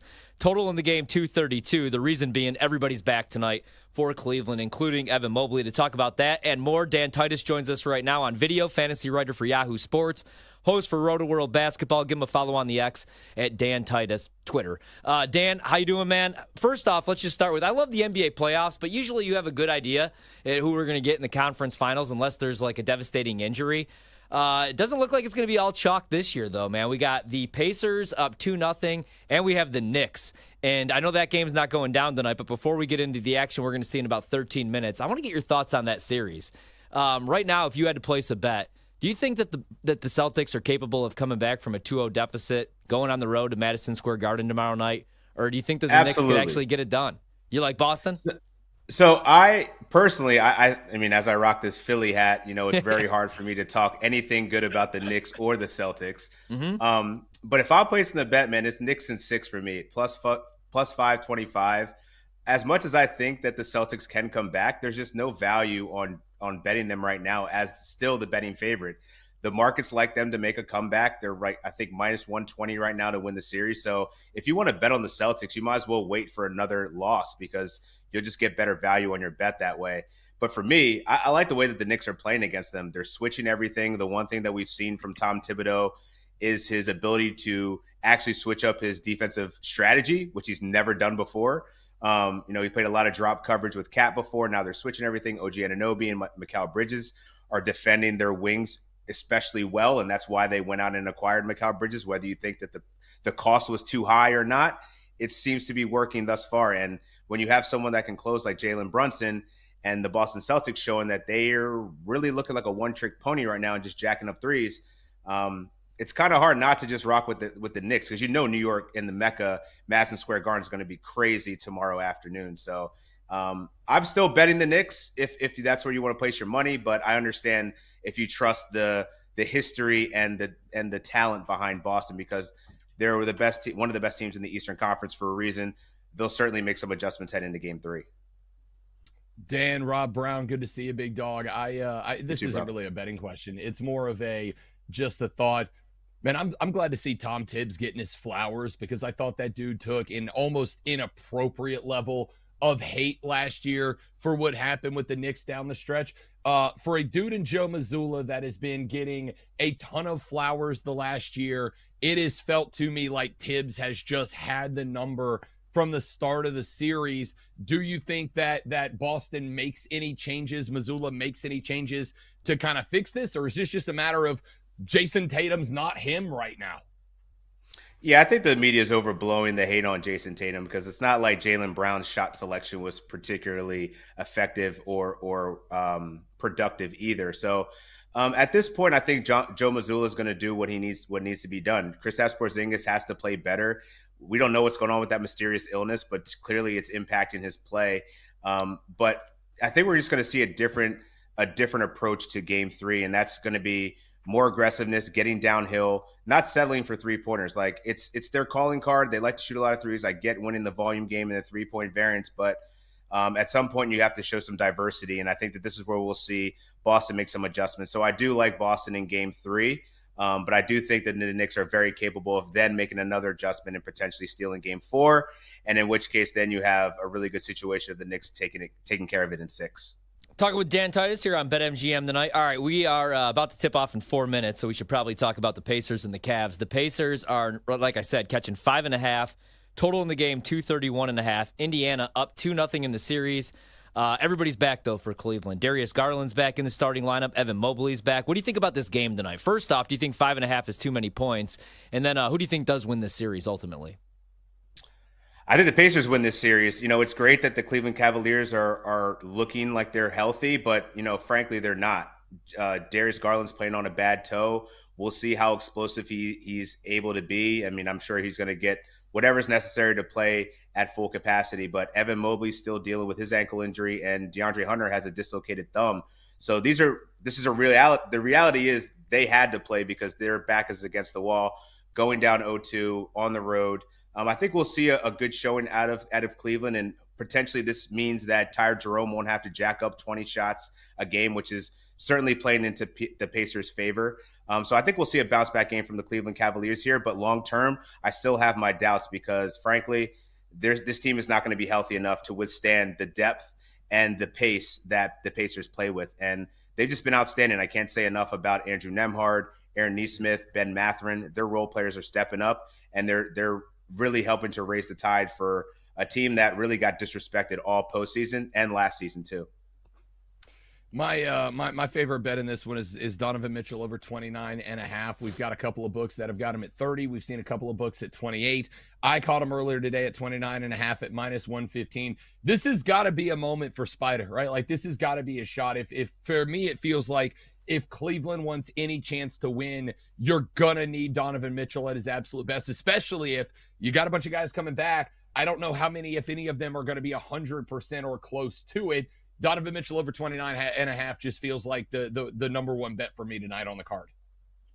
Yeah, I think when you're looking at the Cleveland Cavaliers and who to trust, the one linchpin that you have there is Donovan Mitchell. He's going to continue to pace them and score in his shot volume. He's going to have the most opportunity and usage on this team, especially with Darius Garland still dealing with his injury. I like the 29.5 points because, frankly, if they're going to have a chance in this game, he's going to have to get 30 because you don't know how many minutes and quality minutes you're going to get out of Evan Mobley as well as DeAndre Hunter. But I am curious to see what Kenny Atkinson does do. Does he get DeAndre Hunter in the starting lineup? I think that the lineups have just been announced. I know that all those guys are in. I don't know what the lineup looks like right now, but I'm expecting DeAndre Hunter to play at least 25 minutes. That should do a little bit better for the Cleveland Cavaliers as a whole. But this is going to be about Donovan Mitchell attacking the rim, shooting better from three, and I think he's going to have he has to have the game of the series right here, and I think he's going to pace them with that. All right, Dan, the big one tonight, big one for me because we'll actually be able to get off the air and watch this in peace with the sound on, which is huge around here on a Friday night. Yeah, the Nuggets are catching 5.5. They steal game one. Game two, I kind of saw that coming, man, right? Like Jokic gave you 40+ after playing in a game 7. So 5.5, you think that's too many points? You like OKC tonight? The total is 232.5. What you're looking that game? Maybe a prop you like. What do you think about tonight's game? Man, I think it was the Thunder showed us what they needed to in game 2. I think that they, the long layoff perhaps played a factor in it. It also came down to the wire. They blew the game at the end, whether you want to question Mark Dagnall's, decision making and fouling early. The Thunder are a real team, man, and I think that unfortunately for the Nuggets, they just don't have the firepower to keep up.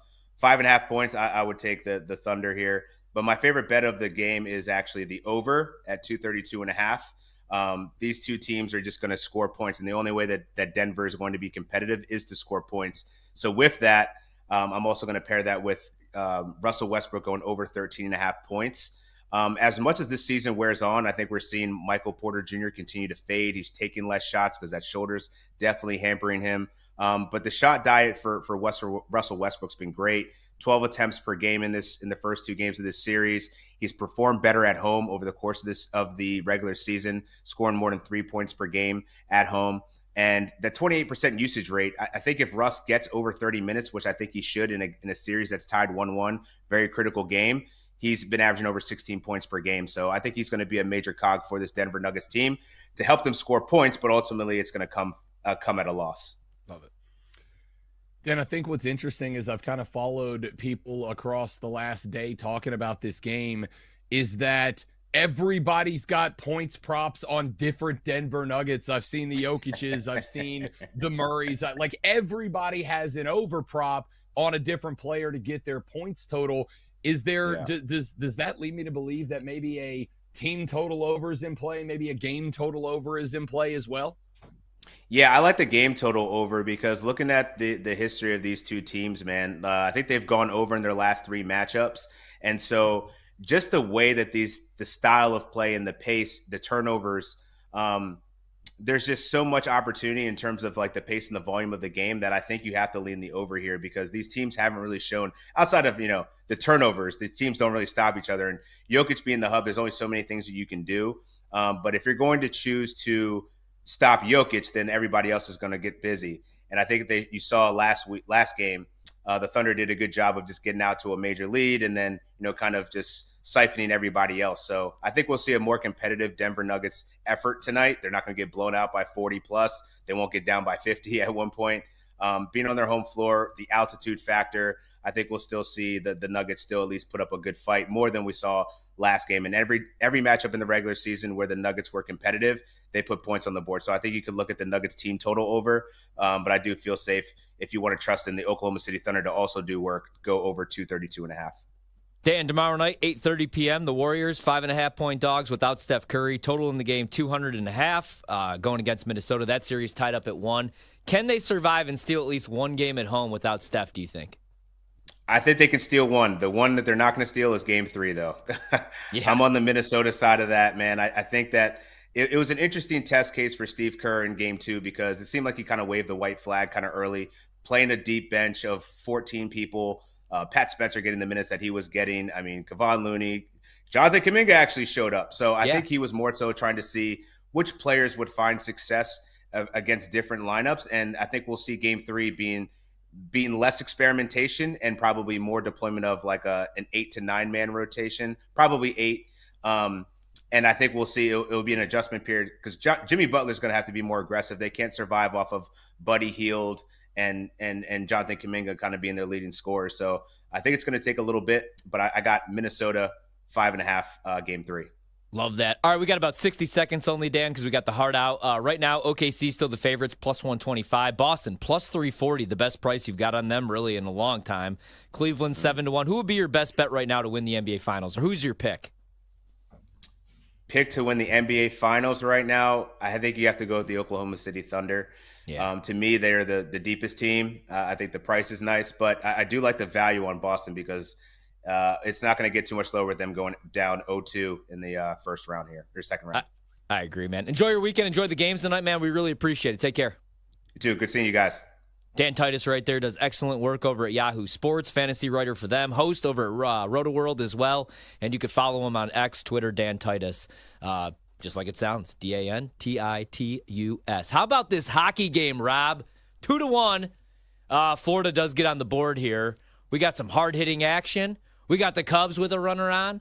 We don't have a tip yet, but we're going to have one in about 45 seconds. Any last-second bets after talking with Dan? Are you locked in on the Cavs? Any props that you like, or are you just riding with Donovan, Big Game, Mitchell, Spider?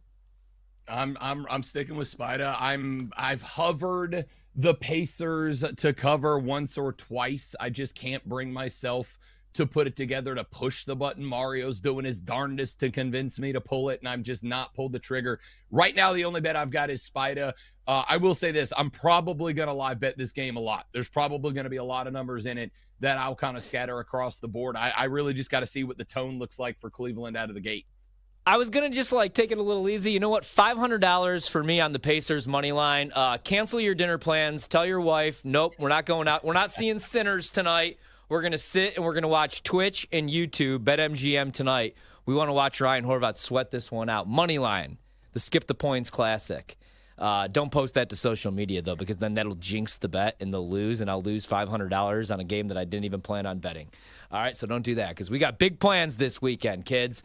We're hoping that the Nats game goes a little long because, Rob, OAR, one of my favorite bands from high school and my early college days, is doing the after concert. That's what they do here at Nats Park. They also have Nelly, Mario, on a Friday night. We need to take off. Really? For that. Yeah. Let's go. Put a Band-Aid on the cheek. Yeah, hot-ish. We got to do that. But so I'm hoping that the game goes long because then right after the show, I could race down the street, catch a little crazy game of poker. Rob, what do you think about that, baby?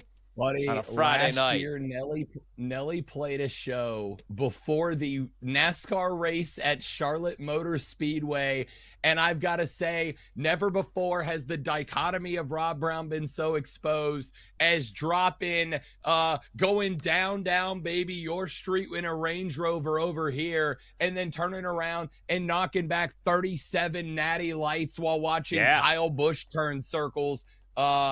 Listen, I'll just do the last hour for you guys so you can make it to Nelly. All right. I'm that kind of friend. That's the kind of friend that I need in my life. All right, $500 Pacers money line. Sorry if you're watching, Manda. All right, BetMGM tonight. We'll be back in about 20 minutes. We'll talk some sports.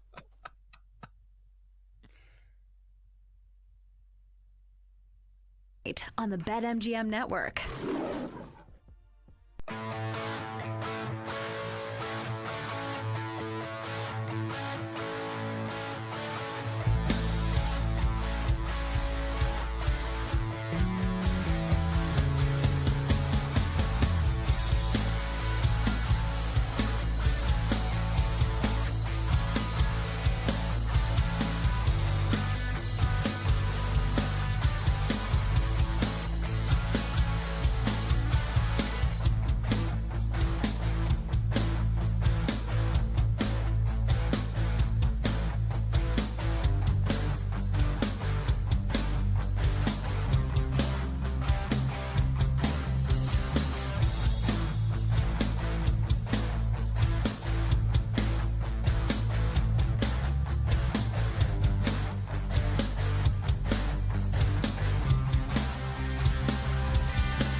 It's time to place your bets. This is BetMGM Tonight on the BetMGM Network. Forces him off the puck.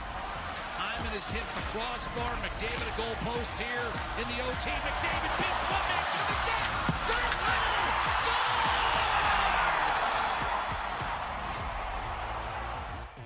On the call right there, little Oilers last-second goal. Right now, we got a 2-1 Maple Leafs lead with 5:14 to go in the first period. The first period of this game has been electric. I feel like we've been watching this for like 2 hours right now, Rob.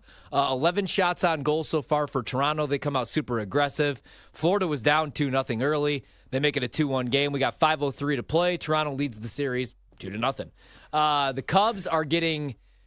it's like Jamison Tyon's just serving up batting practice right now. McNeil just hit a solo shot. It's 3-0, bottom of the second. The Cubs, like milk for Ron Burgundy, were a bad choice. Hey, let me tell you a little something about the king of sportsbooks, though, right now. Especially a great thing right before the weekend, right? You're looking for some extra bets. How about an any sport, no sweat token? And that's what you're getting right now over at BetMGM. Get in on the excitement at BetMGM with any sport, no sweat token. If you don't win your wager, you get your stake back in bonus bets. Did this the other night with Vladdy Guerrero. He did not homer like every other time I bet him this season. He has 4 homers, and it's already May 9th. He just got $500 million. He's got 4 homers. He is hitting 288, but only 4 homers. I bet him every single night. Luckily, though, I got the bet back, and I placed it on the Cubs, and they won. So how about that? Make sure to grab that, the no sweat token over at BetMGM. All right, we're getting underway, Rob, right now. We got the Pacers, as Mario and his people like to call them, the Sirs. We got the Cavs. Cavs are laying 5.5. I think even if Cleveland wins, I think 5.5 is too many points. And I think Tyrese Halliburton scoring at least 20. And I think Naismith's grabbing at least 5 boards. Those are my 3 big bets. We're all in on the Pacers money line, though. We had to do it. Any last thoughts before we do a little would you rather for the props? Yeah, Florida just hit the post twice on the power play on goals that would have equalized twice. Twice they hit the iron. Twice. Torture. 2 of them that were an inch away from dragging this thing level. I got to tell you, the MVP of this NHL postseason has got to be the goalpost at this point, Horvey. The Carolina Hurricanes hit the iron 12 times the other night against the Capitals. Like, at this point, I'm convinced the best goalkeeper in the NHL is 3 inches of iron. I am beyond frustrated right now because I took them down 1-0 to win this game money line, and it should be 2-2. Well, it's the Maple Leafs, dude. So you know that they're going to have a lead going into the third period. They'll probably have a lead. It'll be like an empty net goal to tie this, and then they'll lose in overtime. So still have faith. We're good.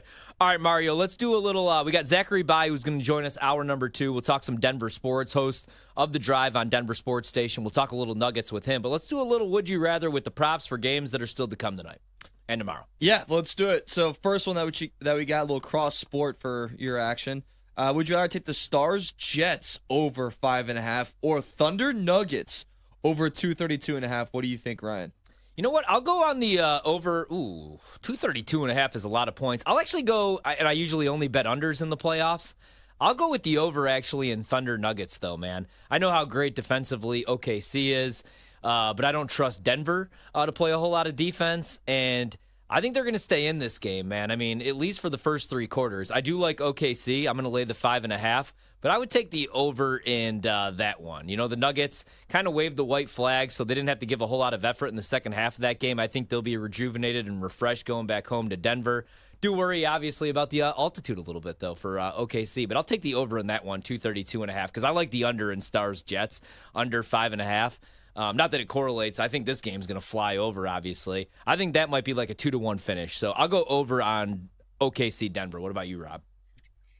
Yeah, I heard that. I had the same reaction. I heard 232.5, and it was like, oh, that's a lot of points. Yeah. And then I reminded myself that OKC put 87 up in the first half and took foot off throttle in the fourth quarter, and Denver just quit. So this is obviously not a desperation spot for the Nuggets, but I also kind of feel in a weird way like it is, Horvey. Like if they let OKC go put another buck 50 on the board in regulation, it kind of feels like there's no wind in sail. They're playing at home. Everybody and their mom has an over points bet on somebody on the Nuggets in this game. I asked Dan Titus that in the last segment. I'll stick with it. 232 feels like a lot, but I'm also with you on the Dallas Winnipeg under. They had 5 in the last one, and that was about as good of an offensive game as we've seen. On top of that, Ottinger is playing out of his mind after getting kind of blown up in the opening series against Colorado. So I think the under cash is there. I think almost by default, I'll go Denver OKC with the over. I like it. Mario, hit us with another. All right, next up, we got the 2 MVPs. Jokic, 35-plus points, plus 275. Or SGA, 40-plus points, plus 240. Which one are you leaning on, Ryan Horvath? I'll take Jokic, actually, 35-plus points, man. Faded him last game, took the points on the over game 1. That's the only thing that scares me a little bit about the triple-double tonight is I feel like, especially if guys aren't hitting shots. I mean, Aaron Gordon's been awesome. Can he do it again tonight? Michael Porter Jr., you said it the other day, he can't even get like a shirt on right now. I mean, if I'm doing anything with him, it's going to be the rebounds and assists. I also don't know where that accent just came from by me. But I would go over on Jokic. I have a feeling tonight, I did play the over 28.5, really small, but I have a feeling that he might go off for like 38 to 40 tonight. It's got a feeling, man. With SGA, he could, but I don't know, man. I feel like it's going to be a more balanced attack tonight. I kind of like Williams a little bit more over 18.5 or 19.5, wherever that's at. I think he scores 25 or so tonight. So I'll go over on Jokic. I think it's going to be a Jokic scoring night rather than facilitating. What do you think, though, Rob? 10 of 10, no notes, 5 stars. I'd give it 2 thumbs up on Yelp or whatever it is that they use to rate that take. I can't go against anything you said. I have nothing to add to that. This is a game that either Nikola Jokic has to be the guy that shows it should be me winning my, 4th consecutive MVP, or they're going down in this series big time. And if OKC grabs the first one in Denver, I think it's series over. So I'm going to follow you with Nikola Jokic in that one. Mario? Let's go Jokic, baby. 35-plus points. Place that this morning while on the can. Really? That's when I was writing this. All right, would you rather? Elvis died. Yeah. Fun fact. See, you learn stuff on Friday nights, too, on BetMGM tonight. Who would have thought? Yeah. All right, would you rather for the next one? Let's go to the role players after we went to the stars. Russell Westbrook over 13.5 points, which our friend Dan Titus liked. Or Alex Caruso, former Bull, over 12.5 points. His point prop went all the way up to 12.5 because he had 20 the other night? One of the most popular prop bets, too, in tonight's game. Russ. If I got to pick between these two guys. See, I can't bet Russ props, though, man. I know it's fun for Dan Titus and everybody else, and you guys could bet Russ, and he balls out. I bet Russ, and he's a disaster. So I would lean Russ, though, man. He's been excellent. The other night I faded him, and it was a bad decision. And they love him there in Denver, man. And I love to see it, too, right? Everybody was writing him off. I've always been a big Russ fan. You know this, Mario. I've been talking about this for like 4 years now on the show. I watch basketball to be entertained. He's entertaining. He averaged a triple-double. I think he deserved that MVP, damn it. I'm going to go over on Russ. I can't do it with Alex Caruso, man. There's a good chance he doesn't even take a shot. Or he goes off for 15 points. You just never really know. I am going to fade you here, and I'm going to go Alex Caruso. I've already got a different prop. Would you rather Alex Caruso over 1.5 3-pointers at plus 160? Yeah, he only played 10 minutes in the squash game in game 2, but in game 1, 26 minutes, had 9 3-point attempts in that game, averaging 1.73 on 4 shots from distance through 6 postseason games. I think that this Denver Nuggets team has got to try to take SGA out of this game. It's going to open up looks for everybody else. Caruso is a dude that can get 26 to 30 minutes of reserve time in this game. I've got him over 1.5 threes at plus 160. I'll take the over on the point total because of it. Let's sneak one more in. All right, let's go. All right, one last one. Tatum under 27.5 points or Cat under 19.5 points? Ooh. I'm going to go with Cat under 19.5 points, and I'm going to go over on Tatum. I think Tatum has to show up. He can't be any worse.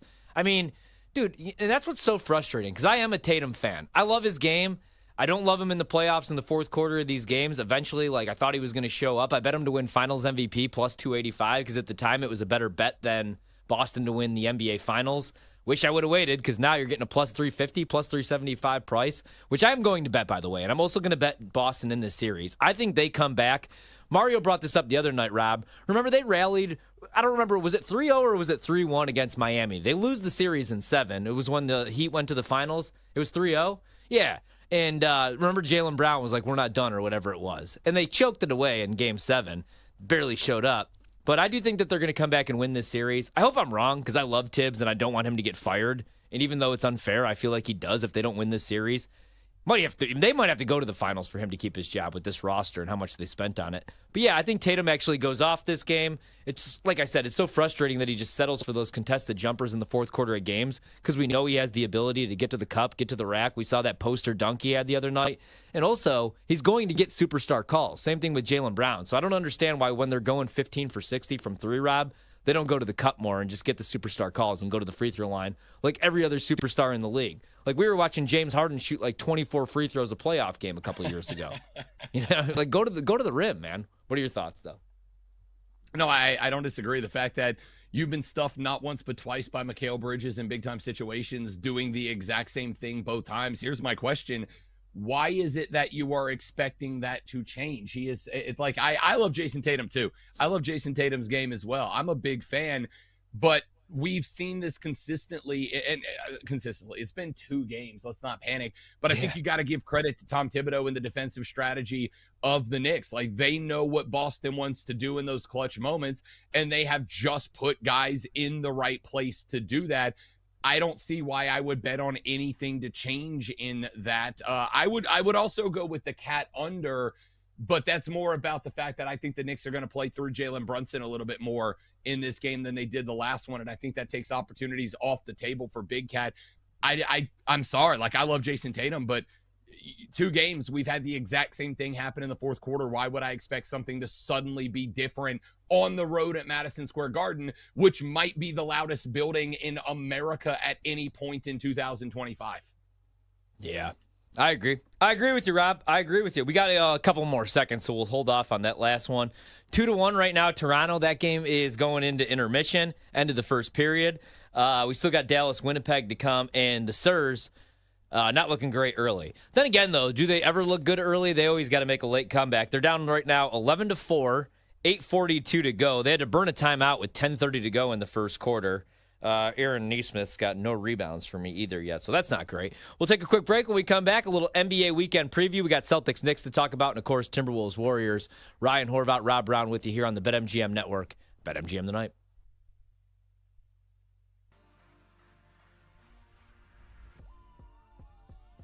Don't go anywhere. You're listening to BetMGM tonight on the BetMGM Network.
and sweat with the pros. Welcome to BetMGM Tonight on the BetMGM Network. Downtown Rob Brown with you filling in for Brad Evans. Brad will be back with us on Monday when we're back, 7 to 11 p.m. Eastern every night. BetMGM Network. Maybe you want to listen to the show. Maybe you missed something. You want to go back and listen to what we said on Wednesday. All you got to do, BetMGM Tonight, search the podcast. I got a weird email. I thought it was spam. We're a top 30 sports betting podcast in the world. Hell yeah, a little too low for my liking. I think next year we should be top 10. But check out the podcast, BetMGM Tonight, wherever you find your podcasts. Like, subscribe, review, rate, all that fun stuff. Maybe you want to see our beautiful faces. All you got to do, go over to Twitch. You could go to YouTube, /BetMGM Network, and you'll find us right there. Myself, Brad Evans, Rob Brown. Even if Rob's not hosting, he joins us every week. And we have a good time here. So my cousin just sent me this, and he's a lunatic. And he bet $2,500 on a parlay. And his cash out option right now, guys, is $63,391.38. But the parlay pays out $133,000. And it is, I'm reading this right now. He just sent this to me. And he's asking my advice. Oilers cashed already for him. The Tigers on the run line cashed for him already. The Rockies, Jesus, he had the Rockies plus 9.5. They lost to the Tigers 10-2. And now he has the Cavs on the alt line -2 against the Pacers. Oh, from earlier, against the Pacers. I'd let that ride. I mean, I know I'm on the Sirs tonight, but great start here for Cleveland. Would you guys cash out right now for 63 G's, or would you let the last leg, if it was the Cavs, ride out for 133? That should be Ryan, a pull dance and pull question of the night right there. Yes, it should. I'd let it ride. Yes, it should. I gotta tell you, and I've made it no secret on my show, on this show, on the network, that I kind of take pride in being the beer money bets guy, right? Like, I'm the dude that's advising you on how to make your $10 and $15 bets count. Occasionally, like, I just locked down my Mikko Rantanen parlay of over 2.5 shots on goal, anytime goal, Stars win at like plus 550. And I was like, if $5 sounds good on that one, let's go 5 for 25 and some change here. I can't help you when you are talking a bet big enough to buy a car with. I'm just going to work on the assumption your cousin owns a boat and he's good either way. Let it ride. Why not? Yeah, my cousin-in-law weighs in. He says, I couldn't imagine not taking the cash out. Don't have it in me to let it ride. I'm not going to hedge. That's a man right there. That's a man. That's a true Horvat, even though he's not a Horvat. Do not hedge that bet. Buddy, I'm nervous for him right now. I am too a little bit. I am too. We had a really good draft night, which is why he's doing this. But 19-8 right now, Cavs. It's early. Now, the one thing about the Sirs, though, they don't get out of bed until they're down about at least double digits, at least 11 to 12 points in the fourth quarter with about 2 minutes to go. So we'll see. He's going to let that ride. I hate myself for betting the Cubs tonight. It's 3-0. We're in the intermission right now. So let's do a little NBA weekend preview. I know we've kind of hit on these games. We got anything over there, Mario? I was going to say, because the Cavs get off to these insane starts and Pacers come back, let it ride for like a little bit longer, maybe to like the end of the second, and maybe at half, then cash out. That's only going to get bigger, right? Yeah. So I'd maybe wait until literally halftime when Cavs are made up by like 15. It's probably going to be around like 70, then take it. I think, yeah. Man, the worry for me would be, though, if Indiana, when they go on their run, and that cash out option goes down and down and down and down, and then they take the lead and then it's no longer there, that would drive me nuts. I would let it ride, though. I think if there's any part of your brain that says cash out, you do it right now, because I don't think, you're either going to not get it or you're going to have to wait until this thing is absolute bullets at the end of this thing. And I have seen too many people who watch that cash out option disappear when there's 3 minutes left in the game and they didn't think it was going to. If there's any part of you that thinks you won out, you do it right now. Yeah, take some stones, we'll say here. It's a family broadcast still at 8 p.m. to let that thing ride out. But I did tell him, if it hits, I need a couple favors, and I'm going to need a couple dollars. For what I gave you for the NFL draft, that's a lot of money right there. Like you said, you could buy a new car. I might get one of those Elon Musk cars that look like the Batmobile right? Drive one of those bad boys around. I don't want to name them because they're not paying us, so I'm not going to give them a name. All right, Celtics, Knicks. I like Boston. Yesterday, or was that 2 days ago? I don't know. They all blend in, to be honest with you, down here. They were plus 105, though. And I was like, all right, it's like playing the stock market, man. I would have bet Boston, but I wouldn't at minus 900 coming into the series. Sure, they lost home court advantage because for whatever reason they're chucking up 63s. They did win a championship last year, 11 months ago, not even a year ago, doing the same exact thing. I think this is finally the game 3, where Tatum shows up. I do worry a little bit it's going to be at MSG, and you could say, well, the crowd's going to be rocking. I think what we've learned in the NHL and in the NBA playoffs, man, maybe it matters early. Home court doesn't matter as much as we think that it does. I really don't think that it does. So I think that Boston, in this do-or-die situation, finally gets right, makes it a 2-1 series, and then you're not getting that price anymore. So at plus 105, minus 115, minus 120, depending where you're shopping around, I think Boston's the bet to make right now, even if you don't think Boston's going to win the series. Then you should have played, New York at plus 600 or whatever the hell they were pre-series. I never thought that they had a shot in this series. I figured it was probably going to be a gentleman's sweep. Also shows us that the regular season doesn't matter a whole lot because Boston did sweep them 4-0 in the regular season. But that would be my look. I don't want to bet this game. I don't want to bet game 4, game 5, game 6, game 7. I'm just going to take the Celtics series price, and that's what I did the other night. It's like playing the stock market. They were minus 900 a week ago. Now they're plus 105, minus 115. I think that's the only way that you could look at this, in my opinion. Yeah, I want to go back to, because I agree with you with the thought that home court doesn't matter, especially when I saw somebody put up the other day, they went and figured the parlay odds, if you had taken all 4 road teams to win game 1 across the semifinals, if you'd have taken all 4 road games, it would have paid out something like 45,000 to 1. If you would have taken the first 5 games, including the Knicks, to take the second game at Boston, it paid out something like 77,000 to 1. Like $1 would have won you 77 grand or some stupid number like that. I don't remember exactly what it was because it was an Instagram post and it was like 3 a.m. and I was an insomniac. But the point is, you'd have made a lot of money. I agree with that, but I also think contextually some things are different.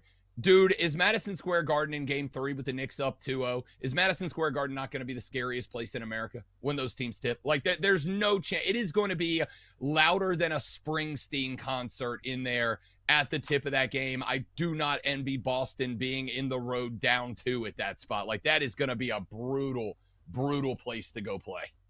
No, I completely agree. I'm laying the 5.5 with the Celtics. I just changed my mind. I know I took the series price. I'll play it tomorrow, 3 p.m. tip. Mario, what would be your thoughts here? You got the Knicks 5.5 point dogs, total 205.5, or maybe there's a player prop that you like. I think I'm staying away from props in this one tomorrow, or at least I have no looks right now. Yeah, I'm staying away from props too. I think if I was going to favor one, to be honest, I would look towards maybe some of the bench guys.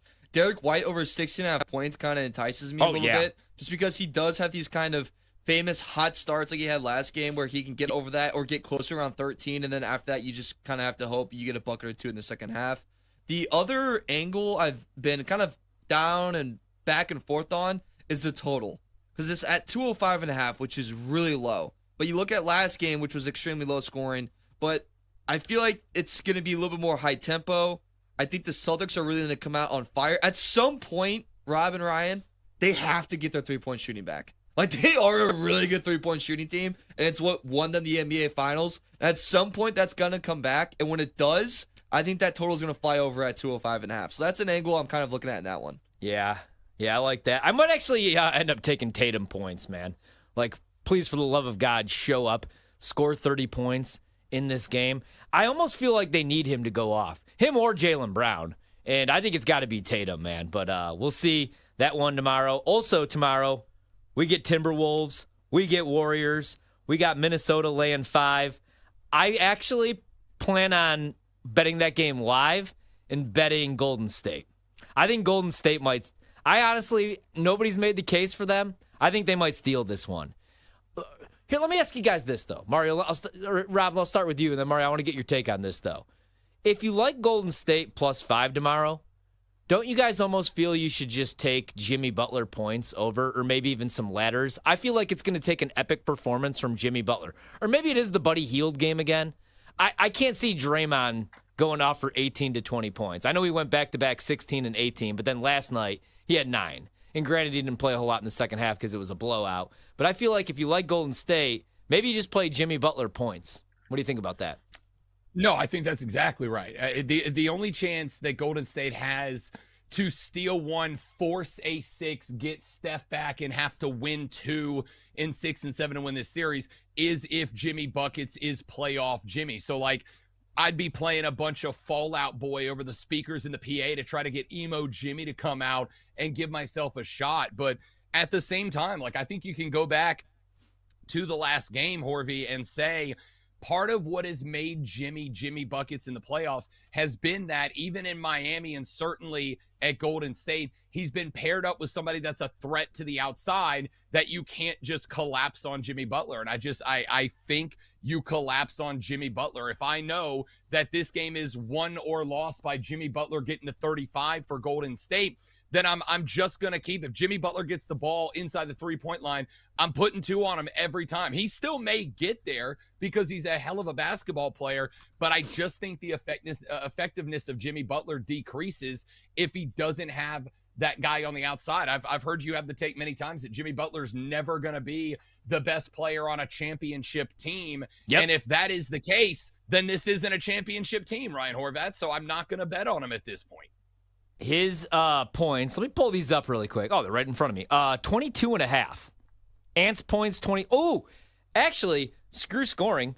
I forgot. I have a bet in this game. I'll play this right now, actually. I meant to do this earlier. This is what happens when you sit in traffic here in D.C. for 2 hours, dude. Like, it's bad enough when you got the Caps going last night. But now the Nats, like I said, big concert tonight, so everybody's showing up for OAR. On the city on down, we're going to go Julius Randle. I think you guys should tail me on this one. I love this one. I'm going to send this to my cousin, too, as I do this, so I could get like $500 on it. Let's go Julius Randle over 5.5 dimes. Plus 107 right now is this price. Shop around, of course. So, Ant, 7 assists on 12 potential assists the entire series so far. Granted, it's 2 games. But Randle had 7 dimes last game, game 2, had 11 game 1, and they're pretty much running their offense through him, man. I know some people took the under on his points last night. Big mistake. He had like 20 in the third quarter. But I'm going to go over on the dimes. Over 5.5 assists, and it's plus 107. Julius Randle. Damn it, I love that bet. You know what? That might be the only thing I bet tomorrow. That and the other things that we just gave out. And then I might have a nice little relaxing day until we get to nighttime. And then it's UFC, baby. And we'll have some bets for you in that. We also got a big WWE pay-per-view that Rob and I are going to break down for you sickos. And right now, the Sirs are making their run. 32-26. Still early. 1 minute to go in the first quarter, but you can never count them out. It's a game of runs, Rob. A game of runs. Let me ask you one quick question. Do you think if this is it for Golden State and Steph's not able to come back, he's not retiring or anything, but Steph never wins another chip ever again, or Draymond, right? This was their last decent shot at one? I mean, it's the last shot with the team built as it is. I think Steph Curry's still too valuable, and I don't know. I'm going to keep it a buck. Like, I don't know what all the financials look like as far as being able to move guys around, but I think your best shot would be you take Steph, you take Jimmy Butler, everybody else on that roster has got to go, and you just try to go find a rebuild. Like, maybe you pull a Lakers. I don't know if you could, and I'm just pipe dreaming here. We're going to talk wrestling later. I'm fantasy booking. Golden State goes and gets Giannis Antetokounmpo up out of Minnesota, brings him down. You build your big 3 with those 3 guys. And I think you could give yourself a shot there.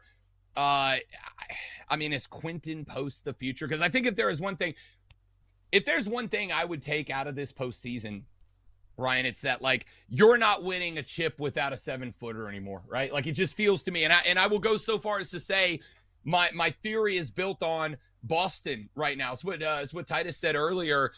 With Kristaps Porzingis giving me 16 minutes because he's dealing with whatever this symbiote infection he's been dealing with all season is. without Porzingis being able to kind of be that anchor guy in the middle, Boston's offense isn't the same. Teams are able to kind of attack the perimeter defensively a little bit better. I think the NBA has kind of rotated back to, it's not that you've got to have a star in the middle, but you got to have a big dude that can anchor in the middle to keep defenses pinned down. Golden State doesn't have that because, with all due respect to Quentin Post, he's just not developed to be that guy yet. Oklahoma City's got Chet Holmgren. They can run through him. Freaking Minnesota has Rudy Gobert. That's good enough. He ain't an offensive elite guy, but it's good enough. I think they'd have to rebuild. I think they'd have to go find a Giannis. I think they'd have to find a young 7-footer to anchor it, and then they give themselves a chance. I just don't know that they've got the financials to be able to pull off that much of a rebuild in 1 year. And while Steph is not done, it ain't like he's got a decade left in him. Yeah. All right, we'll have that. We'll talk a little bit more about, obviously, these NBA games. The Spurs. Damn it. The Pacers just went on a run and tied the game 32-all. We'll talk with That's Zachary what you Bai. get for calling them that. I know. But that is Mario's fault. I know. Zach Bai joins us next. BetMGM tonight.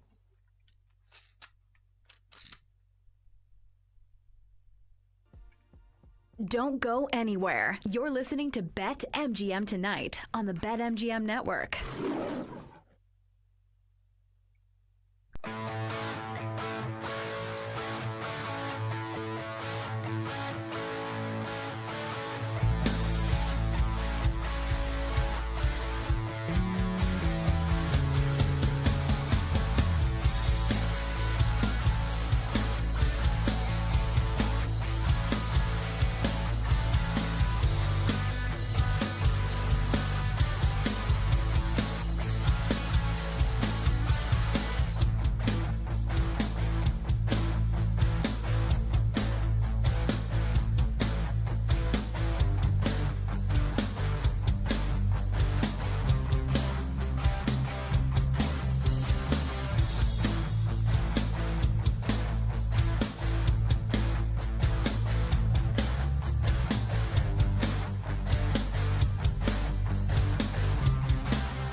It's time to place your bets. This is BetMGM Tonight on the BetMGM Network. GM Network, also on Twitch, YouTube, of course. You can check out the podcast wherever you find your podcast. Rob Brown filling in tonight for Brad Evans. Brad will be back with us on Monday. Ryan Horvat with you here per usual. Mario producing the show. Cavs up 34-32. Benedict Mathurin going to the rim, gets fouled. Hard foul from Donovan Mitchell. They're reviewing it right now. We'll see if that's a flagrant or whatever this is. It's a 34-32 game. Cleveland a 3.5-point favorite on the live line. 237.5 is the total. Toronto scores again during the commercial break. That's a 3-1 lead against the Panthers, who are in a desperation spot at home, down 2-0. 15:46 to go in the second period there. Still to come tonight, the one that I can't wait for, you got the Nuggets. 5.5-point dogs at home. That series tied up one game apiece. OKC the favorite to win it all, plus 145 or wherever they're at now. Total in the game, 231.5. To talk about that and a little bit more, Zach Bye joins us right now, host of The Drive on Denver Sports Station 104.3 The Fan. Zach, how you feeling heading into tonight's game? You feeling confident? I don't know if you can feel confident after losing by 43 and being down by as many as 49 in game two. I will say this, though. The Denver Nuggets, man, for years, however low the stock gets, that's when it begins to rally. And even last year, when they lost to Minnesota in game 7, they had lost game 6 by 46 points, the largest loss in postseason history. And then they responded. I know they lost the game, but you got to remember they're up 20 in the second half. So in a lot of ways, they did respond. You think back to game 3 in the first round against the Clippers. They lost game 3 by 34 points. They come back and win the next game. So in these postseason games, you can't draw straight lines from one to the other. Each of these games is an island unto themselves. And I do, as confident as you can be, I do feel a level of confidence that this is not going to be some laugher. This is going to be a real basketball game tonight. Zach, Rob Brown, great to talk to you, buddy. I think one of the things that's jumped off the page at me about the Thunder is we know they're a good defensive team, but they have been crowding the paint around Nikola Jokic, trying to make him play in and through a crowd in both of these games. It didn't work as much as they wanted in game 1. Absolutely worked in game 2. Who can I bet on? Who do we trust? Is there anybody on the outside of Murray that might be able to step up and try to alleviate some of that pressure so Joker can go back to being a walking triple-double? But it's a really good question, and this is part of the reason why the Denver Nuggets roster is so flawed, because they aren't a three-point shooting team. In fact, fellas, no one in the entire association this year took a less three-pointers than Denver. This is a points in the paint team. They're almost like old school in that way, where they have bucked the recent trend of take as many threes as you possibly can because the math will eventually work for you. That's not who this team is. But to answer your question, because you asked it, it would have to be a Jamal Murray or a Michael Porter Jr. And MPJ specifically. This is a guy who a season ago made the most three-pointers in any single season in the history of the Denver Nuggets. The problem is he's got a real injury on that left shoulder. Now, it's not his shooting hand, but it's that guide hand. And, guys, he can't even put on or take off his own jersey before and after games.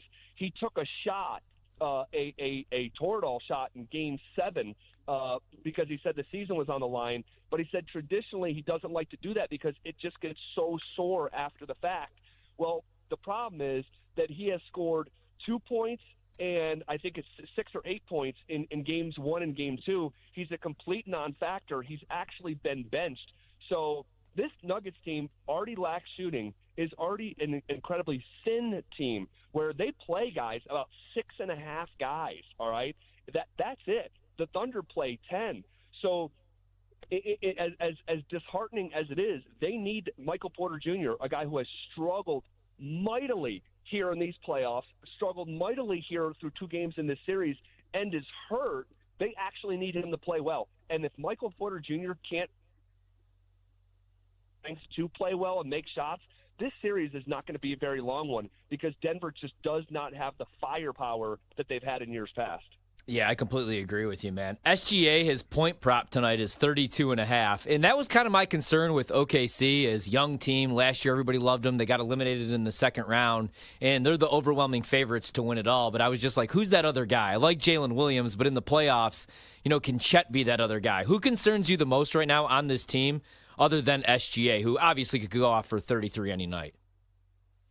Yeah, you want to know what? It's like you can talk about specific guys like J-Dub or Chet, but what I think is more concerning for the Nuggets is just the overall depth of Oklahoma City wearing them down over the course of a 12, 13-day period.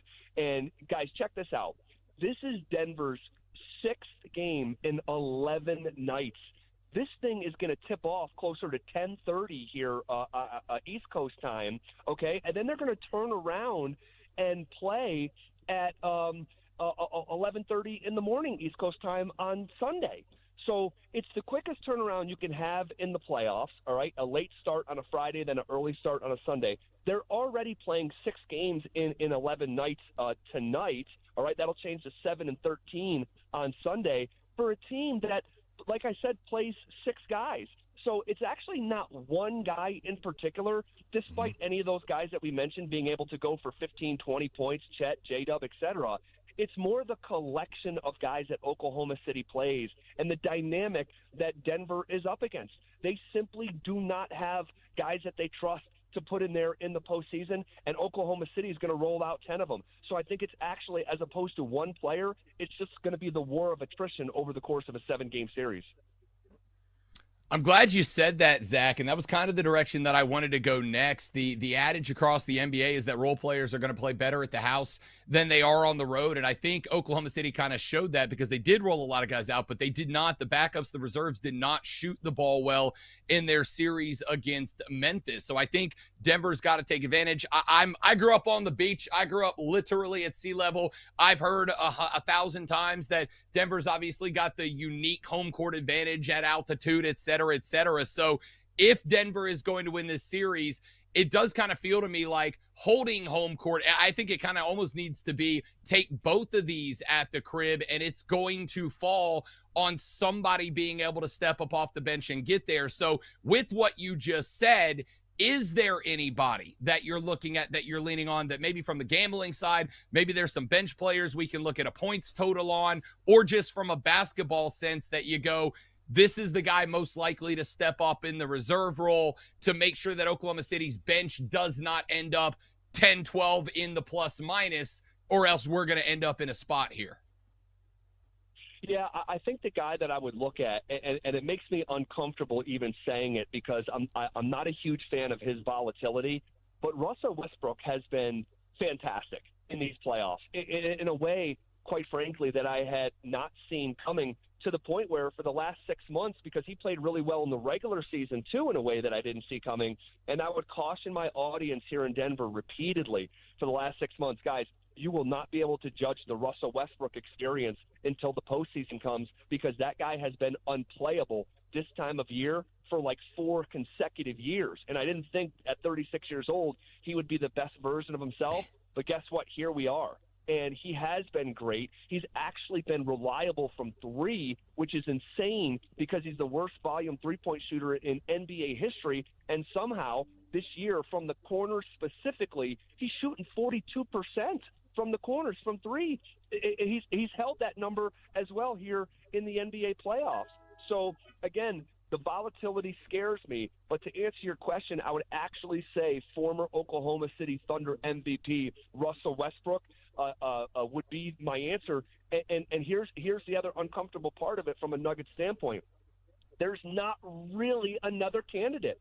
I already referenced twice in this call, they don't play a lot of guys. Like Peyton Watson might play, 12 to 15 minutes, but do you really want to put your money on a prop of his where you're not sure if he's going to play at all? Because if Michael Porter Jr. plays well, Peyton Watson's probably not going to play. And literally the only human being that comes off the Denver Nuggets bench with any sort of consistency is Russell Westbrook. So that's why I led this makes me uncomfortable, but I would actually say ultimately, to answer your question, it would be Russell Westbrook. Yeah, and Zach, obviously, like the hope is they win the series. Maybe it goes 7. Denver wins another, NBA Finals. But if they don't, what do you think the offseason looks like for this team? Just because now that the Bucks have been eliminated, everybody already has Giannis out of Milwaukee. I don't think Jokic is going anywhere, obviously. But like, how do they build another roster to win? Because that's what it all comes down to, right? Like, he'll stick around, and Giannis will stick around in Milwaukee, but you got to surround him with talent. And I don't know what their cap situation looks like, but what could Denver do if they don't, make a run this year? Well, I think you take a stick of dynamite and you put it to the side of the roster and you blow it up. Yeah. They would feel like a stale operation if they rolled out the same core, right? This is a team that won the NBA championship in 2020, but now Bruce Brown is gone. Now Jeff Green is gone. Now KCP is gone. And they need more shooting around Jokic, and they need to simply get deeper. And my guess is it's taking one of those max contracts, whether it's Michael Porter Jr. or Jamal Murray, selling that off and try to get 2 different players, if not 3, from all the money that you're paying those guys. MPJ could be a part of that conversation too. Believe it or not, that guy is on a max contract. He doesn't produce like one, but he is on a max deal, and he is 41% from 3 in a league that values shooting in this era of basketball more than any other. So he could be on the trading block. And honestly, it could be Jamal Murray and Michael Porter Jr. as they hire a new general manager. See, that's the thing. They didn't just fire Michael Malone. They also fired general manager Calvin Booth. So I think you need to hire the general manager first before you hire the coach. And someone needs to rethink this entire operation. Because here's the bottom line, fellas. Nikola Jokic is trending to be one of the 10 to 12 best basketball players of all time. Like, he is that good. He just wrapped up a 30-point triple-double for the season as a center. It's arguably the greatest statistical season that the game of basketball has ever seen for a 50-game winner in the Western Conference with seven guys who play total, 6 other than him. So they need a Steve Jobs level of basketball mind to come in here and rethink and reshape and retool the second half of Nikola Jokic's prime, because this is arguably the most important hire in the history of this franchise. When Michael Malone was hired, you didn't know that Nikola Jokic was going to be Nikola Jokic. That when he was drafted, there was a Taco Bell commercial on the television, okay? So, like, you need a true basketball mind, say maybe like a Bob Myers from ESPN, formerly at Golden State, to come in here and rethink this thing. And I would imagine it is one of the first order of operations is to get rid of one of these max contracts and add more depth to this team. How much say, Zach, does Nikola Jokic have in all of this? I mean, we've heard the jokes about guys like GM James at LA. To me, I'm doing whatever I can to keep that guy happy for exactly what reason you said. How much sway does he have? Does Denver kind of go to him and go, hey, tell us what you want because we want to keep you happy? That's a great question, because Jokic historically does not want to be involved in any of those decisions. His basketball background, the Serbian standpoint or viewpoint, is very historical and rigid in a sense where the players are the players and the coach will coach and the GM will GM. And he has said in the past it makes him uncomfortable that even media will ask him about members of the team. And he'll say, like, that's not my role. He really does stay in his lane. But I will say this. He's now 30 years old. And we believe here in Denver that for the first time this past year, he did get involved with a personnel decision when he actually advocated for Russell Westbrook to be a part of this team. I do not believe Westbrook was going to be a Denver Nugget without Jokic's not just seal of approval, but initiating the topic. So maybe we are entering a new phase of Jokic's career. We've seen it in other regards where he is stepping up now. He's more vocal. You see him coaching the guys on the bench. We have not seen that version of Jokic for a decade, and now we're seeing it. So I think it's reasonable to at least ask the question that you're asking, could we see Jokic get more involved in personnel decisions in a way that we haven't? And honestly, I'm speculating, but if I had to guess, I think this will be his most active offseason, engaging with ownership on what he's actually looking for. Zach, really good stuff, man. We really appreciate it. Enjoy the game tonight, and hopefully we'll be talking again as the Nuggets knock off the Thunder and shock the world. Hey, we are fixing to find out. Nothing would shock me at this point. This is a group of champions. All right, still every member of the starting lineup won the championship back in 2023. So Oklahoma City might just have more weaponry and more ammunition. But I'll say this: with this group, they're going to have to kill them. They're going to have to kill the Denver Nuggets. Thanks, man. Zach By right there, host of The Drive on Denver Sports Station 104.3 The Fan. Follow him at By's Lines on X. We got to take a quick break. We're up against it. I hate when people say that. We're back in like 5 minutes. BetMGM tonight.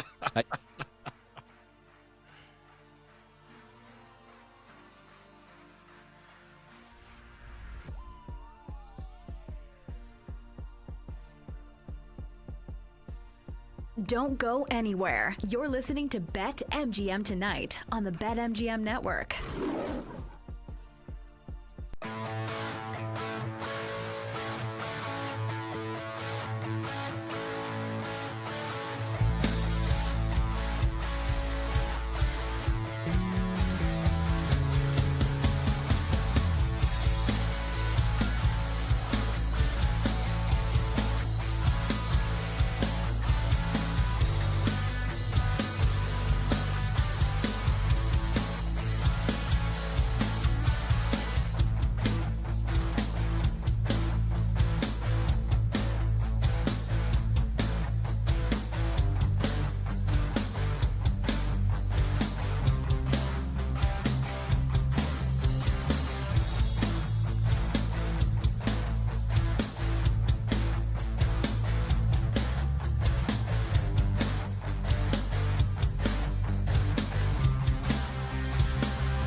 It's time to place your bets. This is BetMGM Tonight on the BetMGM Network.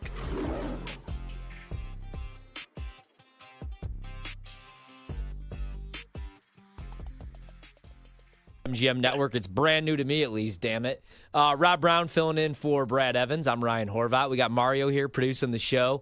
We got Kenny running the board out in Chicago. Mike Brown, I don't think he's been able to go home all week. And then we don't have Brandon because guy gets more days off than, no, I'm just kidding.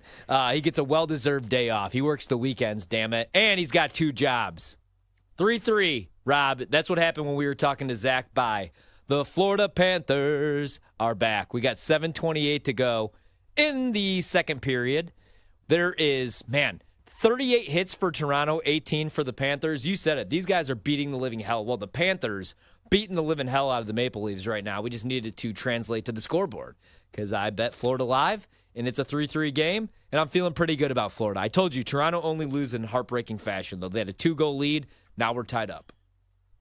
I took Florida down 2-1 at plus 110 on a money line win. They went down 3-1.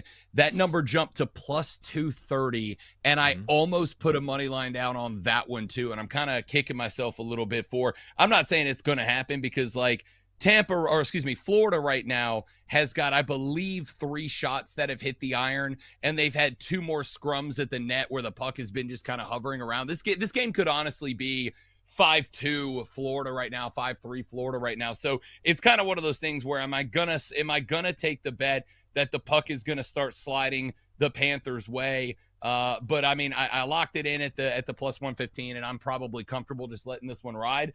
I will look at the potential for it. I don't know what it's sitting at right now. In fact, I'm curious. I want to go look it up to see what the live game total is.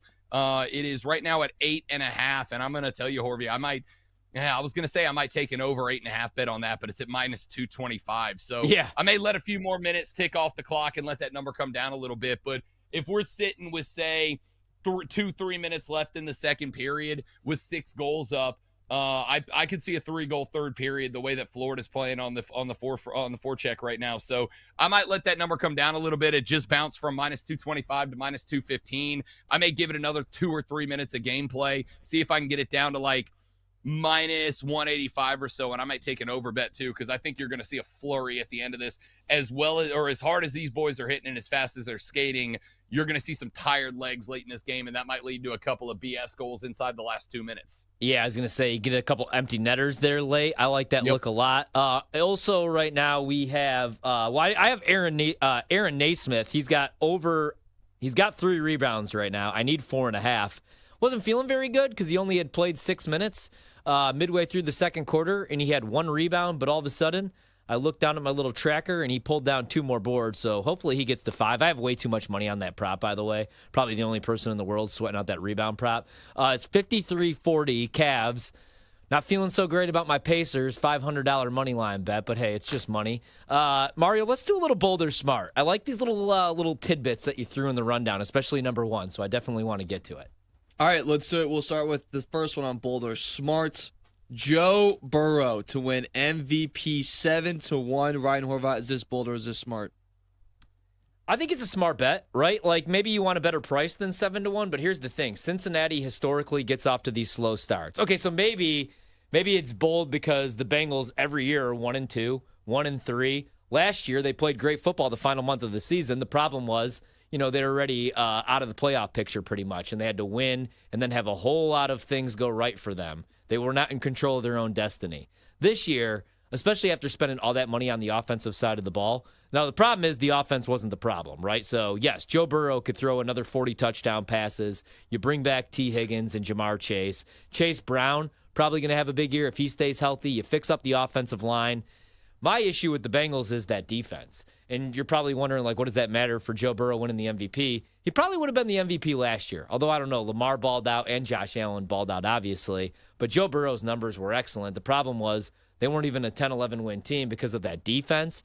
So I think it's a smart bet, though, because this year I think the pressure is on to start fast, man. You can't start 1-2, 1-3, especially in that division and in a loaded AFC already. But yeah, I think all the pressure's on Burrow, especially because he wanted T. Higgins to get paid, and they paid him, and he wanted Jamar Chase to get paid, and they paid him, and he got himself paid. So I it's not going to be my bet, but yeah, I don't hate it. As the Florida Panthers, by the way, score a goal and take the lead 4-3. So good call on the over, Rob, and great call by both of us taking Florida, especially live on the line. What do you got for Burrow though? Smart or bold? Or No, bold, I bold think or smart? It's smart. Yeah, no, I get it. I think it's smart. I think you're looking at a dude who's going to clear 5,000 yards, and I mean, obviously, you're betting Joe Burrow to stay healthy in this because I think 5K yards is there. I am not giving up on this team, and I think they're silly if they do anything else, bringing Trey Hendrickson back and re-signing him and getting him back in there. I think you're almost going to have to, but because I agree with you, I think defensive. I think this is a game. I think this is a team, Horvey, that like could score 1,000 points and be 10-7, 11-6 because they give up 999 through the course of the year. Like I think that this defense was the issue last year, but there's plenty of weapons there for Joey B to set a yardage record, to set a touchdown record.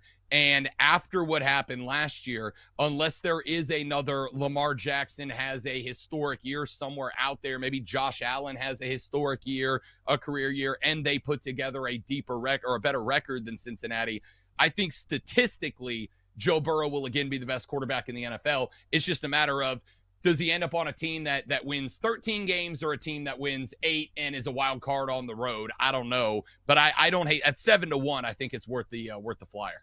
Yeah, Major League Baseball, like even when like Mike Trout was on the Angels and they were winning 70 games, you could win an MVP if you're the best player in the league. In football, in the NFL, you got to be the best player in the league, and you also have to be on a winning team. So we'll see. I do like the Bengals this year. I think they win that division, man. I'm a little not down on Baltimore, but I don't love the offseason. I wanted them to get another weapon for Lamar Jackson, not D-Hop at age 55. All right, Mario, what do you got for us?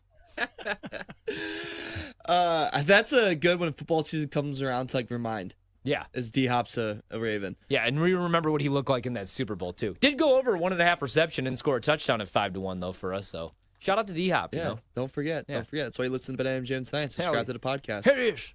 All right, Boulder Smart, Halliburton, Eastern Conference Finals MVP, 5-1.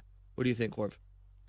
I think if Indiana does win this series, even if it's New York, I think they get bounced. They probably go 6 or 7. I would rather play Jalen Brunson or play Jason Tatum still than Halliburton. I hope I'm wrong here, man. Now that I'm watching this, though, I really hate myself for betting Indiana tonight. They're down 61-40, still a lot of ball left. But now that Cleveland's fully healthy, I have some major concerns about this Sirs team. So I'm going to say bold. I'm gonna say smart. And it's got a lot to do with the 5-1.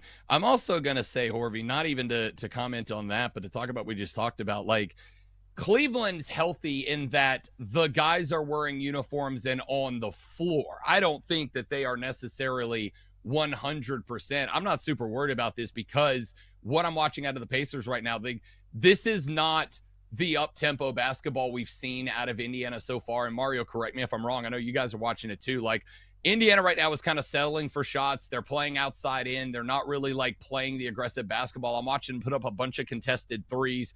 I'm going to assume that Indiana's looking at this and going, we're going to go full throttle second half. We're going to open this up and kind of get to where we want to be in the second half. So I'm not even giving up. I may even take I know it's going to be a big number now. I may even take a Pacers money line bet in this game to get back into the win at plus money. I don't hate that bet on Halliburton in the East, though, because if the Pacers are going to get there and win it, it's going to be because of the stones of Tyrese Halliburton. So I don't hate the bet. And like I said, I may even be looking right now, just out of curiosity, pull that number. It is right now Pacers plus 825 on the money line. Screw it. I may take that push on this game because I think at some point Cleveland runs out of gas. Do it. Now for the most important part, really quick, before we get to the next one of the night. Aaron Nesmith, rebound watch. He's got 4. We only need 1 more, baby, and we're in the first half. Do not get blown out here. Show some fight so he doesn't get benched. Go on, Mario. There's a zone defense that Cleveland's running right now. It's like a 1-2-2 with Evan Mobley up top. It's given the Pacer guards a good amount of struggle. Seeing the defensive play in your play that high up, it's getting a little dicey. You can't see the whole floor. So if Cleveland can keep running that and it slows down the Pacers, because the slower they are, the worse they are, that could give Surs some problems, but also this could be easily a game, 4 adjustment. They don't get called the Sirs again in this room until they cut this to at least 8. Okay, that's show fair. rule now. Show rule. They are the pace. They're the bums right now. Damn it! You're gonna have to call me out on it because I don't even realize I do it. it.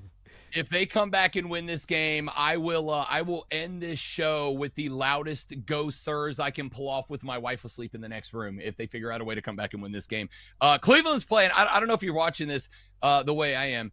Cleveland has just switched to an expanded man-to-man. Like they are coming out and covering outside of the lane. That's what this you said. feels like a spot where somebody like Tyrese can start driving to the paint and getting buckets and fouls and getting Cleveland in foul trouble. So I like this bet at 8-1 for a money line Pacers win. All right, Brad. I really, I'm just kidding. I really appreciate you listening to me, Rob. I really appreciate it, man. He just said that to you. I literally just explained this. That was amazing. Listen, I'm sitting over here sweating out the Panthers. I'm over here making 9-1 bets on the Pacers to win, and you're Mario. Of course I would. Oh my God, that was a Hall of Fame moment. I love you guys. I need this on my Fridays, man. That was amazing. All right, we got the Panthers are up 4-3. We'll hold off on any more of that. We got a half quarter at the buzzer. It's no good, obviously. It was a half quarter at the buzzer. 66-45 Cavs. Aaron Nesmith, I really need one more rebound, pal. I really need it because I need to get my money back. Tyrese Halliburton, by the way, guys, 2 points in the first half. 1 of 6 shooting. Not great, Bob. Andrew Nebhard, 1 of 5 from the floor, 3 points. Him and Halliburton, that's your backcourt, combined for 5 points. Miles Turner has 12. The leading scorer, Benedict Mathurin, off the bench. He's got 13, 4 of 8 shooting. But right now, you got the Pacers are 5 of 18 from 3. They're shooting 27%. They're shooting, 14 of 42 overall, 33%. And Cleveland, 36% from 3, 44% from the floor. Right now, their leading scorers, Donovan Mitchell has 17. Strus has 13. Jared Allen has 13. Mobley's already in double figures. The only guy not in double figures is the only guy that I played his points over tonight, Darius Garland. He's got 5, damn it. We'll have hour number 3 up next here on BetMGM tonight. It's the BetMGM Network. You're listening to BetMGM tonight on the BetMGM Network.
Bet and sweat with the pros. Welcome to BetMGM Tonight on the BetMGM Network.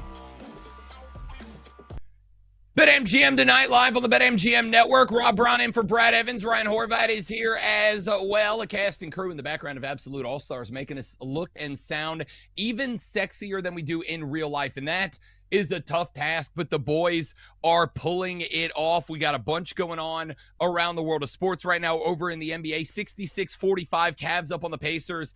At the half, the Pacers sitting at about a 10-1 money line win right now. If you think there is a 20-point comeback, and don't tell me it can't happen, the Knicks did it twice. Over in the NBA, Braves trail the Pirates 3-1. Top 9. Atlanta has 2 outs and nobody on, so they are down to their last opportunity to get something done. Cardinals up 9-0 on the Nationals. It's 3-2 Rays over the Brewers. I think we all faded Tampa in this one. Bottom 7 in that one. Mets over the Cubs 6-1, hurting Ryan Horvat's feelings.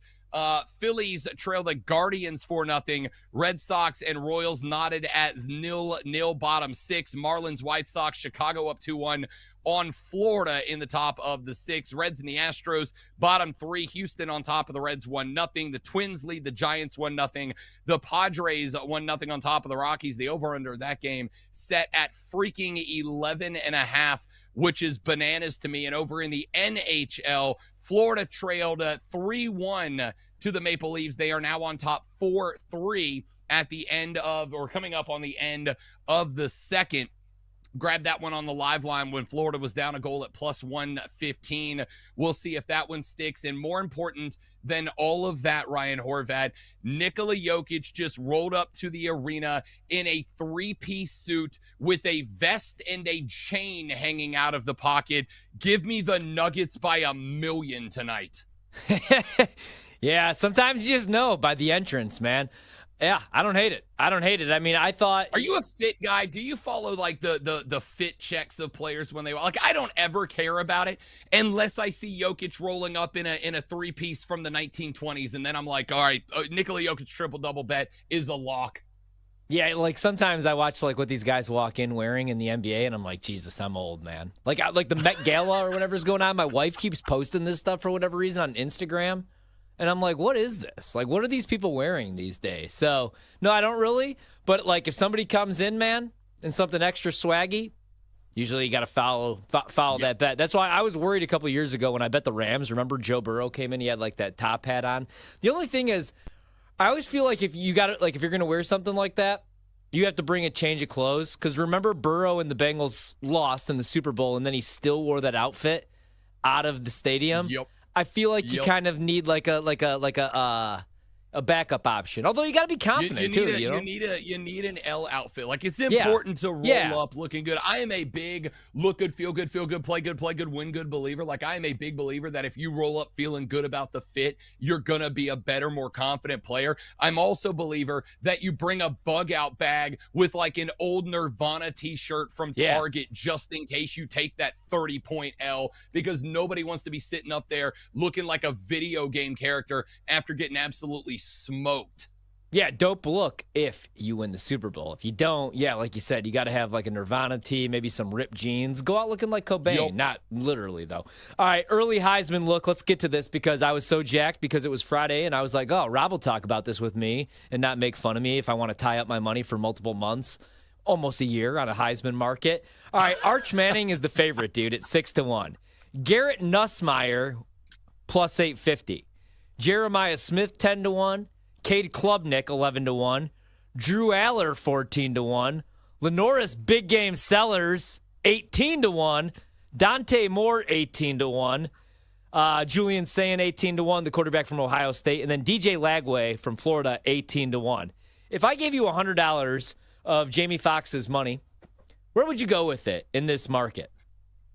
First off, shout out Jamie Foxx. Second off, I've got Beeman. 2. I like Lenore Sellers. I'm actually going to have a bet on Lenore Sellers to be a Heisman finalist if I can find that on a market somewhere. I think they've built up enough weapons. Nick Harbor at South Carolina's got some experience under the belt now, and I think he's going to be a track star of a stud. But if you ask me to take one, Dante Moore at Oregon, 18-1. Dan Lanning has been at Oregon 3 seasons. Will Stein has been and stays the offensive coordinator for his 3rd year. And in both years, those two cats have worked together. The man has produced back-to-back Heisman finalists. He did it with Bo Nix, who finished 3rd. He finished with Dylan Gabriel, who finished 3rd last year. Dante Moore, former 5-star, highest-rated quarterback in the 23 recruiting class, had some time to sit and learn, committed to Oregon, flipped to UCLA, played some as a true freshman, transferred back, was the backup, so he's got a year of Dan Lanning XP under his belt right now. And Dan Lanning's offense takes advantage of the talents of the quarterback, and for Dante Moore, the talent of the quarterback here, Ryan Horvat, is the dude has a cannon and he's got speed on the outside. He is going to be good for like 2 to 3 big play touchdowns a year. If you want Dante Moore, get him now, because I'm going to tell you by the end of like week 2, this is going to drop down to 8-1, 9-1. So if you're asking me for one of them, Sellers is a finalist is my favorite bet because he's still getting slept on, Ryan. No matter how many times you and I try to say this kid is an absolute weapon at South Carolina.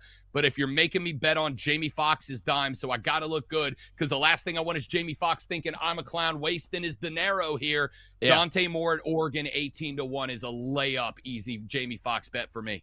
Yeah, I'm a Dante Moore guy, right? I mean, I liked him. I liked him coming into college. He goes to UCLA, and it was a situation where I guess he kind of like forced himself on the field. Like they were like, if he doesn't play as a true freshman for Chip Kelly, then we're leaving. And so he was kind of forced to throw him out there, and he wasn't ready. But now, like you said, Will Stein, an absolute stud play caller, Dan Lanning, especially if they win the Big Ten again this year, they won it year 1. If they win it back-to-back years, I think you have to consider him a top 3 coach in college football right now. And unless they get smoked in the opening round again. But I love Dan Lanning. I'm a huge fan, man. So I don't hate that bet. I like that bet actually quite a bit because of the price, especially. Lenora Sellers is probably going to be really popular. He's 16-1. I would almost rather bet him to go number 1 overall. We could talk about that a little bit later on. Nussmeier makes sense. I would rather bet LSU, though, over 8.5 wins, just because I feel better about that. If Brian Kelly doesn't win 9 games this season, I know it would be a very expensive buyout, and maybe he's just on the hot seat then next year. But, dude, if they don't go 9-3 with that roster and Nussmeier coming back, he's screwed. Arch Manning, I don't want to bet at 8-1. Cade Klubnik, I would love to bet, and I know there's a lot of haters out there. Cade Klubnik balled the F out, man. And Clemson hasn't had a wide receiver that could create separation really since like T. Higgins. This year, I actually kind of like what they did. Now, of course, they didn't go into the transfer portal because Dabo's not going to do that. But I like Cade, man. And I think he could be a really good pro as well. Jeremiah Smith, 12-1. He's obviously the best wide receiver. He could be the number 1 overall pick. He may have been the number 1 overall pick this year. DJ Lagway, 16-1. Is Florida actually going to be any good this year? The bet that I would make, as crazy as this sounds, I do like Jeremiah Smith, but man, he's a running back, and I'm a Notre Dame fan, so I can't throw that out there because it would just be a homer pick. How about Kevin Jennings, 33-1? I think that's a really good price on Kevin Jennings. I mean, last year, man, SMU, nobody saw that run coming. I don't even know that anybody really thought that he was going to take over the starting job last year because remember they had Preston Stone. He takes over game 3. Preston Stone, everybody thought was going to be an NFL quarterback. Instead, Kevin Jennings takes over because he's the dual threat guy. He's only a sophomore. They go on a 9-game winning streak in the ACC, and they lose 34-31 to Clemson in the ACC title game. Overall, though, on the season, completed over 60% of his passes, 66%, over 3,000 yards, 22 touchdowns, 8 picks, ran for almost 400 yards, 379 to be exact, 5 touchdowns, could extend plays outside the pocket, can make the throws. And again, the ACC, kind of a weak conference. If they get double-digit games, double-digit wins, and he balls out, and again, he didn't even play until game 3 of the season, and he still put up those numbers, and he was only a sophomore, I think he could at least get the invitation, be in the running, and 33-1 is a good price on Kevin Jennings. What do you think about SMU, though, this year, man? Listen, I think the Preston Stone thing last year, Horvath, got kind of blown out. And yes, Kevin Jennings was the starter. I think it had more to do with Preston Stone. He just never really was that guy. And I do think I was at ACC Media Days last year. I'll be there again this year. And I know the conversation about Kevin Stone was like, oh, this guy is the ACC Media Day last year. The theme was conference of quarterbacks, and Preston Stone was supposed to be the guy that kind of carried that mantle. And I just don't think he ever rose to the occasion. I like what Kevin Jennings did to step in as that dual threat role. I'll tell you the issue that I had last year. I think last year he did, I don't want to say too much with the legs, but it wasn't until the end of the year, and even that ACC title game against Clemson, Clemson started rolling up extra guys to the line, and until late in that game, which, by the way, it was a special team spark that kept SMU alive in that ACC title game. Late in that game, Clemson started rolling extra guys up to the line. Clemson started basically setting the edge on Jennings, and he didn't look like the same guy. So if you're getting it at 33-1, it's maybe worth a little bit of a roll of the dice with a beer money bet on it. But I don't know, and I'll feel better about this after we see spring ball, after I get to check in with SMU at camp. But is Jennings going to be more comfortable setting the feet in the pocket and throwing the ball as opposed to taking the snap, looking for the run lane, and then throwing when he's on his way there? I need to see a quarterback out of this guy because Clemson put the blueprint down. I know they almost won the game, but again, it was a couple of big plays and a special team spark that gave SMU a chance in that game. I think the blueprint's out a little bit, so I get why he's a 33-1 bet. Yeah, and then going back to Cade Klubnik, who you just brought up, Clemson. So the loss to Georgia, everybody was all the way out on Cade because what was the score? 34-3, threw for 142 yards, no touchdowns in that game. Then the rest of the season, completes 63% of his passes for over 3,000 yards, 33 touchdowns and 5 picks. And this year, like I said, I like the wide receiver room a little bit more. And they made a run there at the end of the season, obviously, to sneak into the college football playoff. If they do that again, and they should, I think Klubnik's at least in the running. Now, 9-1's not a great price, but where are you at with him in Clemson this year, man? Because a lot of people were ready to write off Cade, and I didn't think that was fair because we both know that wide receiver room hasn't been great. The best options they've had have been Will Shipley and Phil Maffa, 2 running backs. That is correct. And here's the thing, like, they've got some guys they're excited about, but I've just got to see it. I like Cade Klubnik. I talk to him regularly when we're covering Clemson down here. Like, good head on the shoulders, never really lets the busyness of the game get to him. Like, there is absolutely a world last year in, again, that ACC title game where when SMU mounts the comeback and they make it a last minute game, where somebody like a Cade Klubnik, if they have some mental weakness in that spot, kind of roll over and die. And instead, he was coming up with big stones plays, Tyrese Halliburton caliber plays down the stretch. I like Cade a lot, and I think he's got the arm talent. I think he's got a good head on the shoulders. But are you going to have the weapons around him? Like, this is a spot where I think Dabo probably takes a little more heat than he should about the portal and the NIL. Look, he's willing to use it. He's just overly loyal to his guys. I would have loved to seen Dabo dabble in the portal to go find that big play wide receiver, to go find a play and go, hey, you come down here. We got a first-round draft pick at quarterback who's going to get you the ball down the football field, and they just haven't been able to do that. They got some guys they're excited about, but I'm kind of putting him in that Jennings camp with the difference of we've seen Cade make every throw on the football field. We just need consistency. I just got to see that he's going to have somebody on the outside, weapon-wise, that's going to be able to help. I like Garrett Riley at the OC spot. I think he's done the last couple of years with their dirt raid offense a really good job of taking advantage. But you don't have the run game you've had the last couple of years. If you don't develop a wide receiver, Cade Klubnik's going to fade down the stretch. Here's the fun part, Ryan Horvat. Week 1, Nussmeier v. Klubnik, Clemson versus LSU right here in Death Valley. I'll be at that game. I think you're going to get a real good read on 2 Heisman quarterbacks right out of the gate in week 1. And 2 coaches are going to have to prove that their system works right out of the gate in week 1. Yeah. You know what? I said I wasn't going to do it because I feel like it's going to be trendy. I'm not going to bet Klubnik because of the price, but give me Lenora Sellers, dude. 350 yards of offense, 3 touchdowns in that win against Texas A&M where nobody was giving them a shot, and they won that game, 44-20, by the way.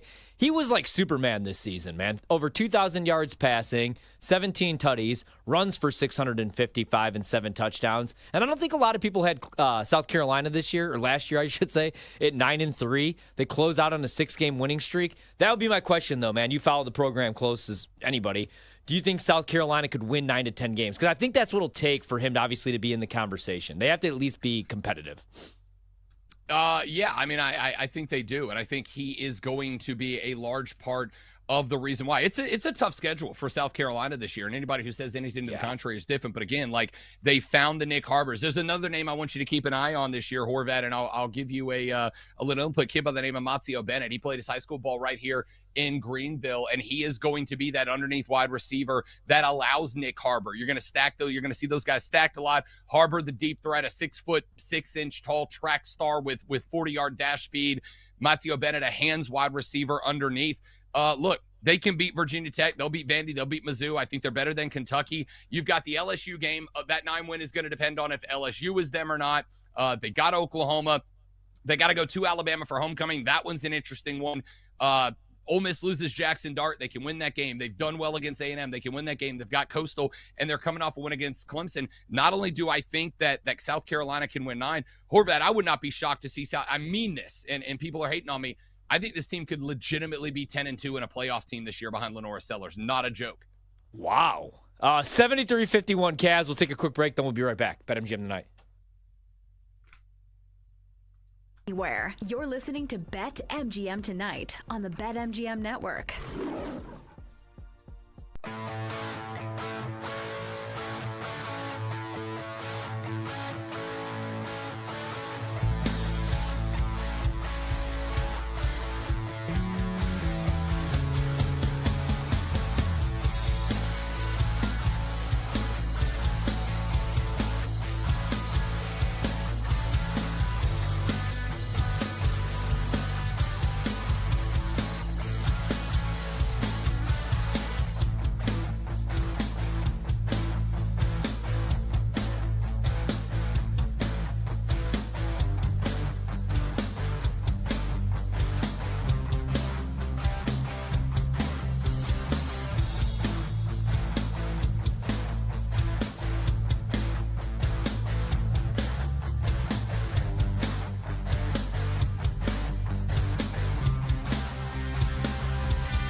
This is BetMGM Tonight on the BetMGM Network.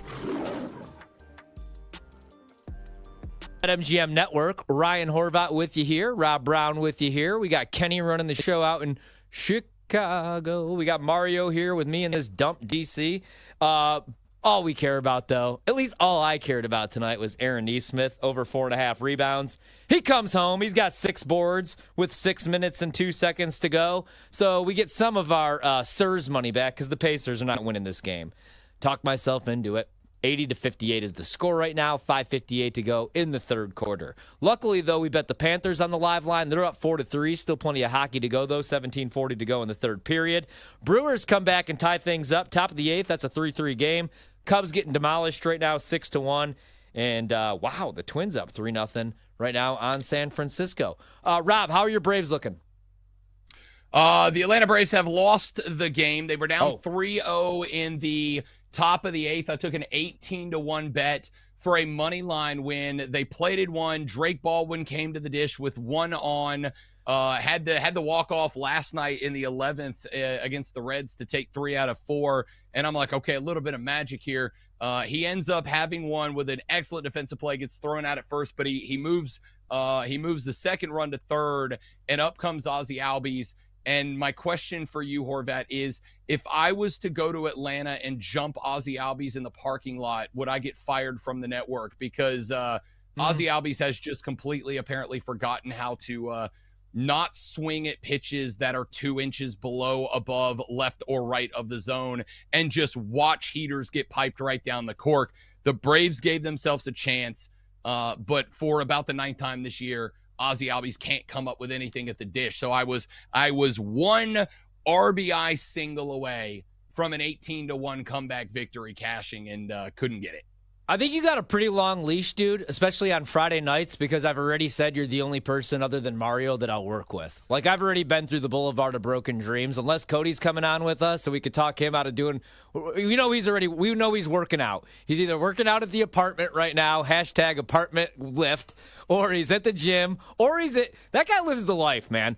I feel like Cody does the same thing every day, though. He lifts either at the gym – he's like doing like these crazy ass boxing drills with like, I don't even know, Mike Tyson's ex-trainer, or he's lifting at the apartment, or he's at like an awesome happy hour with like great TVs, or he's in front of he loves the train. I don't know if you guys have seen his commute. Or the rooftop. Yeah, or the rooftop. Yes. The rooftop. Yep.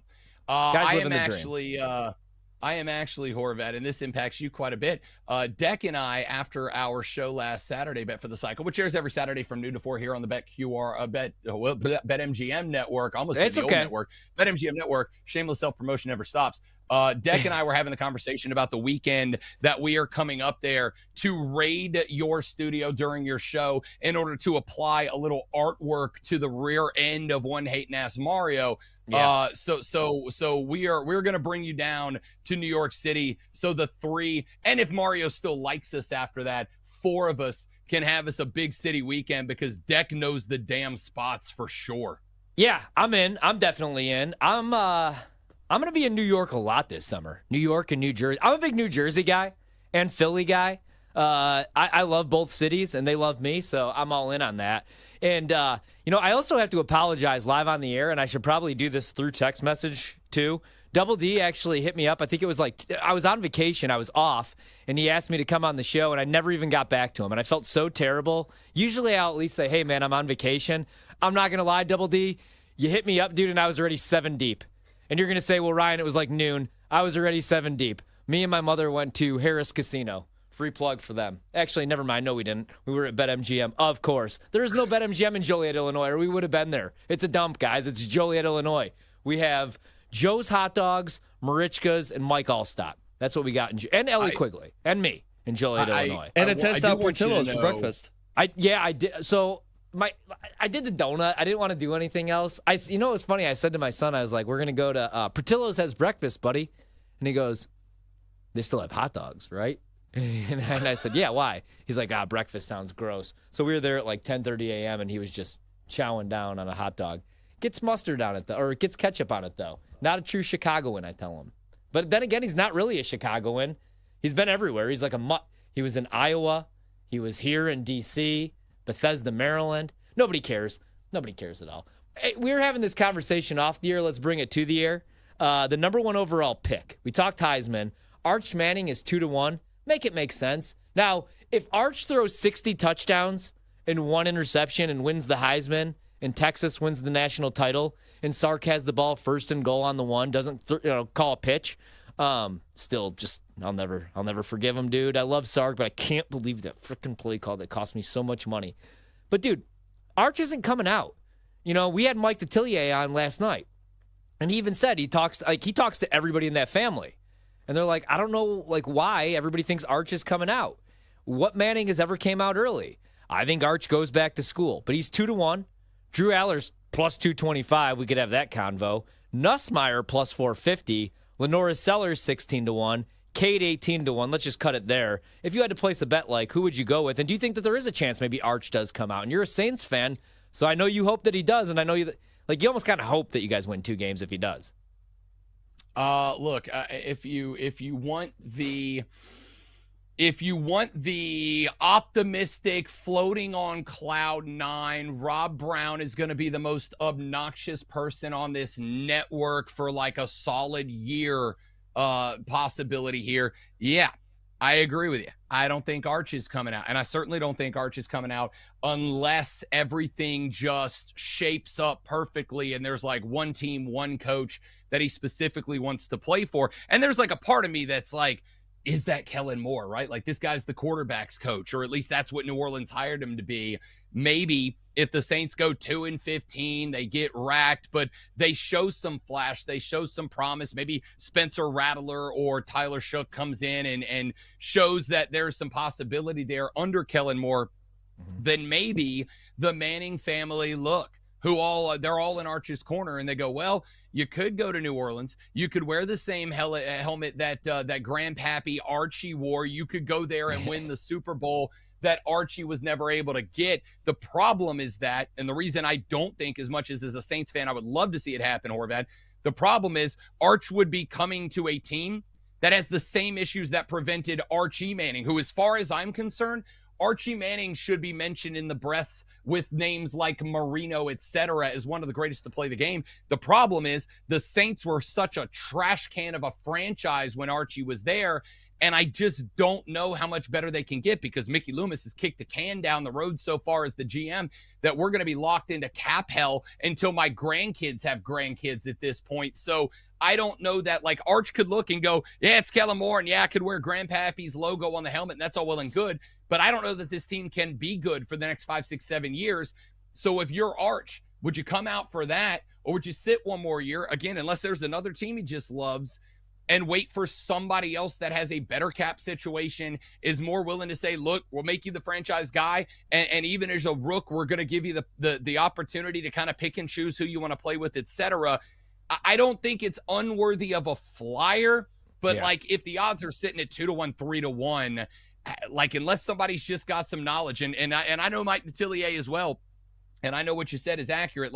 Nobody is saying, well, the Mannings have said he's not coming out unless it's for the Saints. No, that's just not a thing. So, the optimistic viewpoint is, yeah, I'd love for Arch to go, yeah, I wasn't going to come out, but the chance to play for my Grandpappy's team is just too much to pass up on. The reality is, no, I don't think he's coming out next year. And I got to tell you, there's 4 or 5 guys that are maybe good bets for that spot. Yeah, I don't think he does either. I don't know that I would, man, unless I completely balled out. It's a different situation because I've been talking about this with different people, and they're like, well, what if he tears up his knee, worst case scenario? And I'm like, well, he's still a Manning. I mean, his uncles are still Peyton and Eli. Even Cooper, they gave him a deal to tell bad jokes on Fox for years. So you have that. He also made $6.6 million in NIL money. And if you lead Texas to a national title, right? If you win a Heisman, I just feel like there's so much you could do at the college level. And as a fan of college football, hope that he does stay. All right, so let's say, okay, you're a Saints fan. Let's say you have the number 1 overall pick. Who in Arch doesn't come out? Who would you want? Dude, that's such a, I hate to say it because it's such a damn loaded question. I don't know that I can answer it. One primary reason is because, Horvath, I have not given up on Spencer Rattler yet, And I'm not unwilling to give, if Rattler's not the guy, I'm not unwilling to give Tyler Shuck a chance. Like, I know there's been this long joke about him, and there was that one clip from the combine where he had like a god-awful throw, and everybody's been dunking on the guy. But if you go back and look at Tyler Shuck at Louisville, he had some games where he showed that he's got an arm. He can spin the ball. And a lot of the criticisms on Tyler Shuck, and again, I know this is silver lining optimist as a Saints fan, a lot of the criticism about Tyler Shuck are the same criticisms that were labeled on Drew Brees when he came out of Purdue, and that worked out just fine for us. So we got 2 young guys on the roster. I think a lot of people look at Rattler last year, who went 1-4 as a starter, but I've pointed out, in the games that Spencer Rattler played, there was no Chris Olave because he was on on concussion protocol 3 times last year. We were missing in at least 2 of the games 3 or 4 of our starting 5 offensive linemen. Alvin Kamara was getting the hell beat out of him because nobody could block for the guy. Like, even as bad as the Saints are, the games Rattler started in last year were nowhere. Like, that was not an NFL team. That was a joke of a team that he got the start behind. So I'm bad. not writing those guys off. If either one of those guys pops off, whether it's Rattler in year 2 or Shuck shows as a rookie he's got a little bit of that dog in him, then all of a sudden I don't know that you're going quarterback. I think the second thing is I got to look and see what the cap space is, because free agency could be a big play for New Orleans. You're going to be losing guys like Cam Jordan. You're going to be losing guys like Demario Davis in the next year or 2. Those are big contracts coming off the books. So as much as I hate to do this because I want to sit here and be #team content with you, Horvey, the reality is the New Orleans Saints are an absolute dumpster fire, to the point that I can't even tell you what names I'm considering as number 1 overall in the draft next year. I do not know what positions are positions of need yet, and that includes at quarterback. Yeah, you know who I'm not ready to give up on, and I'm not saying I would draft him number 1 overall. Right now, I would probably lean Nussmeier, even though I'm not in love with the player. You know, Mike talked about this last night too. He's going to be 24 years old. These older quarterbacks with experience that stick around in college, they fared pretty well the last couple of years. I'm not ready to give up on Drew Aller, and I was hyping him up, man, and then it was like, obviously I'm a Notre Dame fan, so I was cheering against Penn State and the kid. But when he wet the bed, especially in the 4th quarter of that game, looked so bad and made that boneheaded decision, I was almost embarrassed because I was saying I could see him being the number 1 overall pick. Like, if Drew Aller, I don't know, I mean, not over Cam Ward, but over any of the other quarterbacks, I would still want him. It just so happened that for Drew Aller, he played his worst game when everybody finally was watching Penn State football. But I still like him, and kind of like I said with Cade Klubnik at Clemson, they didn't have a wide receiver that could create separation. They didn't have a wide receiver that had 600 receiving yards. It was all Tyler Warren, man. He was the only skill position player with over 1,000 receiving yards. That's why they had to use him all over the place.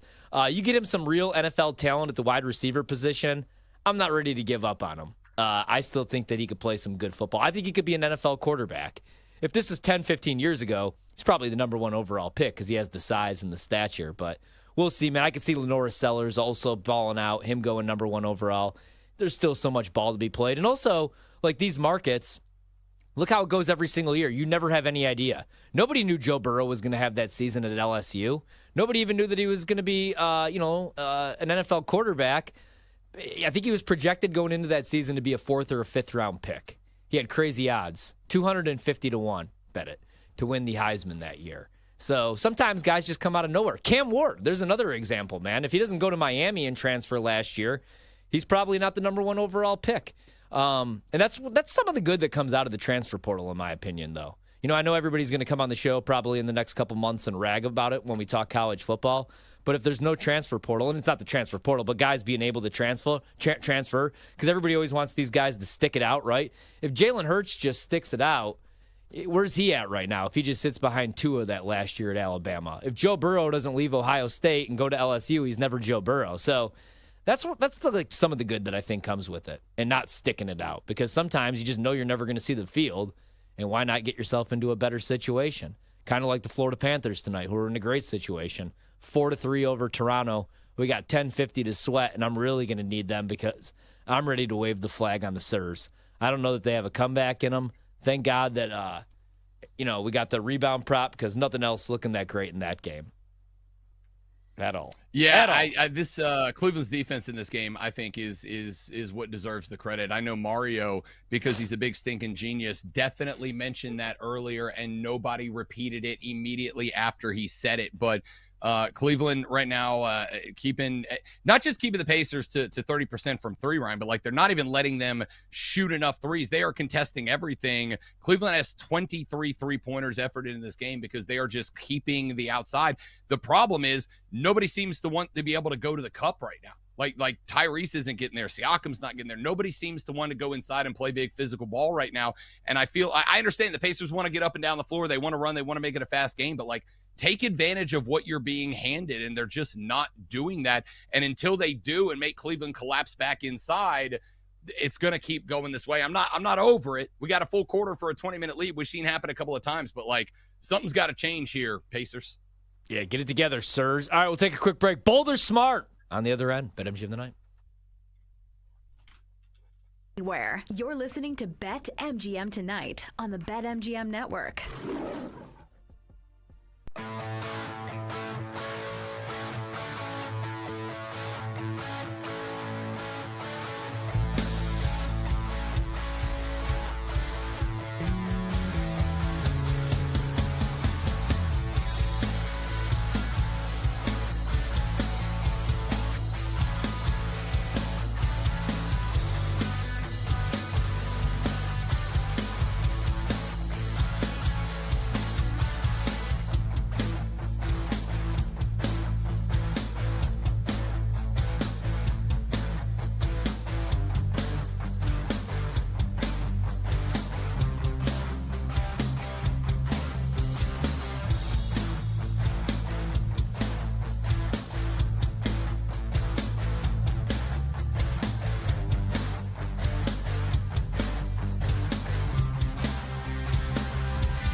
well as YouTube. Rob Brown filling in tonight for Brad Evans. Brad back with us on Monday.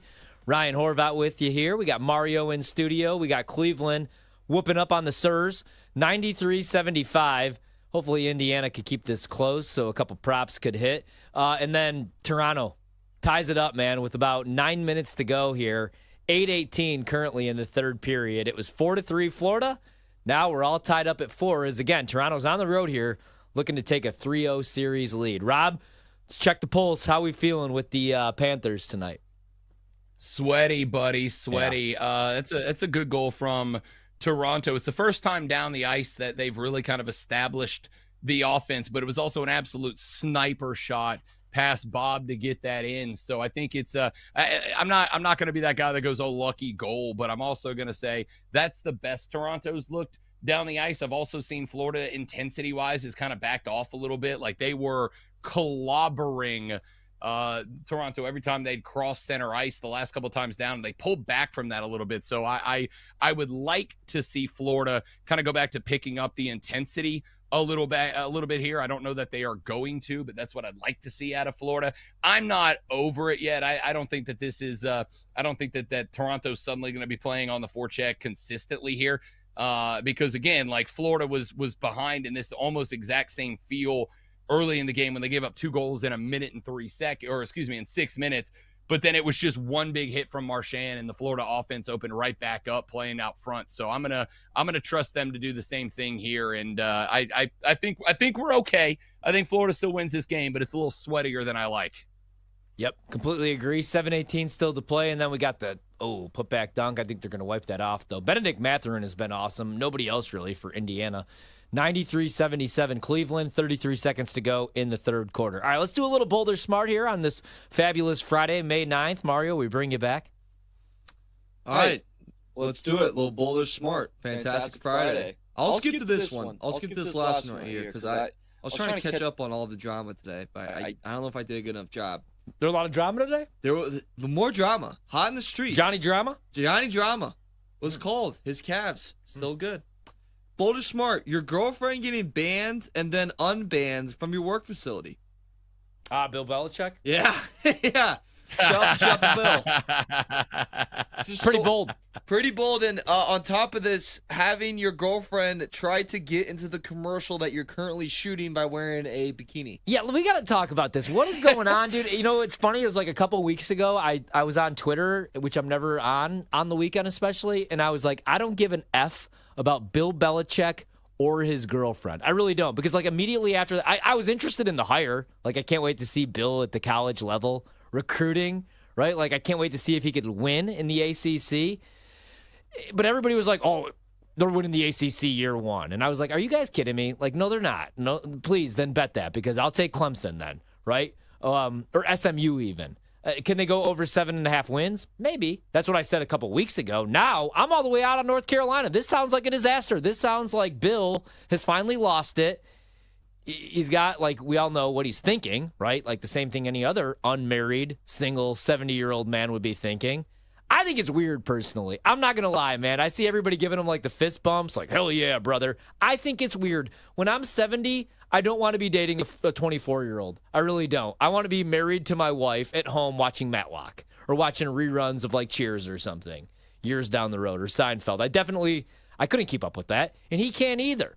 This chick, she's obviously nuts. She's crazy. She's a lunatic, and I want to know how they met. I would have never even thought. I would have figured on a golf course, you know, on vacation, just being two, like, he's a rich guy, she's a hot girl, people meet. That's how it goes down, at least, I'm told. But now I want to know how they met, just because of this interview that got shut down, where she's like, we're not going to talk about that. And I also don't know what to believe anymore, because UNC comes out and they're like, no, none of this is true. You know, she's welcome here anytime, blah, blah, blah. It sounds like she's a complete Yoko Ono. Like, she's a nutbag, though, and she's trying to break up Bill and my guy Michael Lombardi and that North Carolina football team already. But I obviously think it's bold, like the question, but I don't know. Rob, what's your thoughts on the whole thing? So the takeaway for me out of all this, and again, the drama of today, like Pablo Torre of all people, who I like, for the record, just so we're clear, I'm a Pablo guy. I like Pablo a lot, but Publiatory breaking the news that she had been banned, and then that got picked up by a lot of folks, and then Carolina issued a statement that said, no, she's still welcome here, yada, yada, yada, like all well and good. It was a weird situation, whatever. The conversation to me, Horvey, is not about, like, look, is it weird? Yes. I've heard all the theories about how they met and got together, whatever. I personally don't care. It's two consenting adults. They can do whatever they want to do. It's not in my spot to judge. I'm a live and let live guy.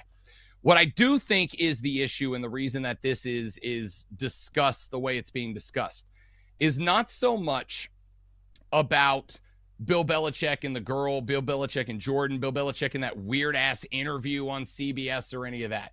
What I think this is more about is the fact that they brought Bill Belichick in because college football is becoming professional football. I'm good with it. I don't care. I'm pro portal. I'm pro NIL. But college football is becoming much more professional football-like. They brought in Bill Belichick to run that program like an NFL team, right? We want you to come in and run this thing the way you ran the Patriots because that's what it's going to take to succeed. And instead what they got was, if you believe this is the case, instead what they got was Bill coming in, coaching football on the field, and this 24-year-old girl who is barely older than the players on the team seems to have all the power about the brand off of it. Well, Horvey, let's be honest. I think you and I both know this.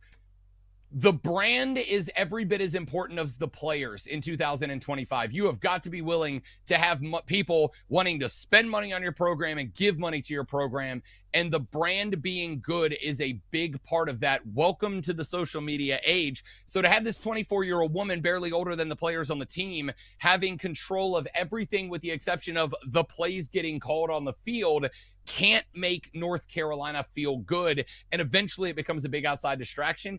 I think anybody betting North Carolina with the loss of Amarian Hampton, who was that team last year, to be anywhere close to an ACC title this year, just Venmo me that money. I will buy some expensive whiskey and treat that money better than you are treating it right now. Yeah, agreed. Hit me with something else. The only thing, by the way, a little angry about is because she shut down, supposedly, allegedly, the Hard Knocks. That was around $200,000. I believe guaranteed. That was supposed to go to UNC, amongst more. Yeah. That hurts for a school that kind of needs more money than NIL right now. So. Money. Like Steve Abootman. Yeah. All right, Boulder Smart, keep asking Hall of Famers if you can wear their numbers.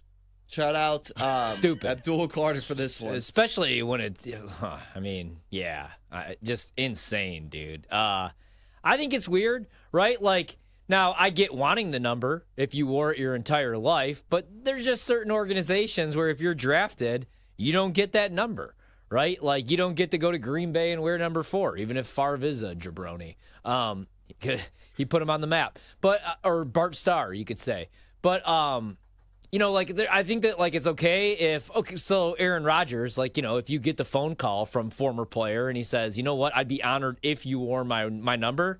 I think that's different than actually calling a retired player, especially anybody like Lawrence Taylor, or a Hall of Fame quarterback or pass rusher, and asking to wear the number. So I think it's bold, dude. I think if they call you and they're like, hey, I'd be honored, that's cool. Maybe float it out there, but you can't do that. You can't do it, in my opinion. Yeah, listen, I'm willing to give Abdul Carter the benefit of the doubt and say that it was more about a sign of respect. It was more of I want to wear this number because I want to be you. Abdul Carter was saying in interviews leading up to the draft that, like, I watch old LT tape, right? Like, I'm paying attention. I learned from this guy, whatever. I don't think it was some like, oh, I'm the next generational superstar and I deserve it. I really do think it was a sign of respect. When I was a kid growing up, Horvat, I wore the number 3 as I have hanging on the wall back here, not just because I am the third, but because Bobby Hebert was my favorite player as a kid, and I wanted to love Bobby Hebert. I wanted to respect Bobby Hebert. So I'm willing to give Abdul Carter the benefit of the doubt that it wasn't like I think I'm the next Lawrence Taylor, so much as Lawrence Taylor's my favorite player. He meant a lot to me, and I want to share that identity with him. That being said, I absolutely do think it's a spot where you've got to recognize and understand what that number is to that community, to that team, what that identity means, and earn it, right? Like, if you go out there and your rookie year, make the Pro Bowl, make 3 straight Pro Bowls until your rookie contract, then sure. After 3 straight Pro Bowls as a rookie, sophomore, junior in the NFL, then call LT and be like, look, I'm on the path and I'd like to do that. But no, at the end of the day, like that's LT's number, bro. And you are not a high school kid running around on some small field in backwoods Idaho. You're on that team now. Yeah, that was funny. That was like high school, though. Like, I remember I wanted 24 because I'm a Griffey guy. Somebody else wanted 24, and we had to flip a coin for it. But that's high school, right? It's like getting drafted by the Bulls, and you go, all right, the number I want is 23. Yeah. And then they're like, you can't have it. He goes, all right, 33 will do. Yeah. You're like, okay, you still can't have it. Yeah. I thought it was BS when they let Ben Gordon wear number 7. You guys at home are probably like, why? Tony Kukoc, Hall of Famer. Don't go at Ben Gordon, dude. Ben Gordon's a legend. Hey, I love Ben Gordon too, but he should have been number 8. Gordon, number 9. Not number 7. Not the spider from Mario Split. to dig his heels into the ground and come to the defense of Ben Gordon. Oh, I loved him. I got a buddy that, like, for whatever reason, bought the St. Patrick's green jersey, and he has a Ben Gordon. So, like, every St. Patrick's Day that we go out, when we used to go out, he would always wear the Ben Gordon jersey. I'll buy that. He'd get for $200. Yeah, I don't think he would ever. I think he would give you his child before he would give you this green Ben Jordan jersey. Ben Gordon jersey. Gee, Ben Jordan. Wow, Jordan. Ryan, it is time to go home, but we got another 60 minutes to go, baby. They try to pull us out, and we just come back in all week long here on the BetMGM network. Some of us, at least. Cavs up 102-86 on the Sirs. Just a total ass kicking. 14.5-point spread. Let's go, Pacers. Let's go. Show me some fight. Do it for Rick Smits. Do it for Chris Mullins. Do it for Travis Best. Jeff Foster. Travis Best. Okay. Wow, we got some line movement. Line movement alert. Line movement alert. Brought to you by the BetMGM Network. Thunder now 6.5-point favorites. Rob, the Nuggets are plus 200 on the money line. When we come back, we'll talk about maybe betting them. Also, we'll talk about some other stuff because that's what we do. We talk all sports here. Hell yeah. BetMGM Network, BetMGM Tonight, Ryan Horvath, Rob Brown, Mario, Kenny, no Brandon. He gets Fridays off somehow too. Peace. Don't go anywhere. You're listening to BetMGM Tonight on the BetMGM Network.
madness begin. Raise up, take your shirts off, throw them around your head, spin them like a helicopter. It's BetMGM Tonight After Dark with Ryan Horvat. Some zig, I'm gonna zag. All right, the theme of the night is all dogs hopefully take us to heaven. Nobody wants to bet Seattle U, except for this guy. Presented by BetMGM, the sportsbook born in Vegas. Hour of the work week, BetMGM tonight. Ryan Horvat and Rob Brown with you here on the BetMGM network, the Odyssey app, all that fun stuff, of course. We got Mario producing the show. We got the Spacers. Wow, it's about bedtime for your boy.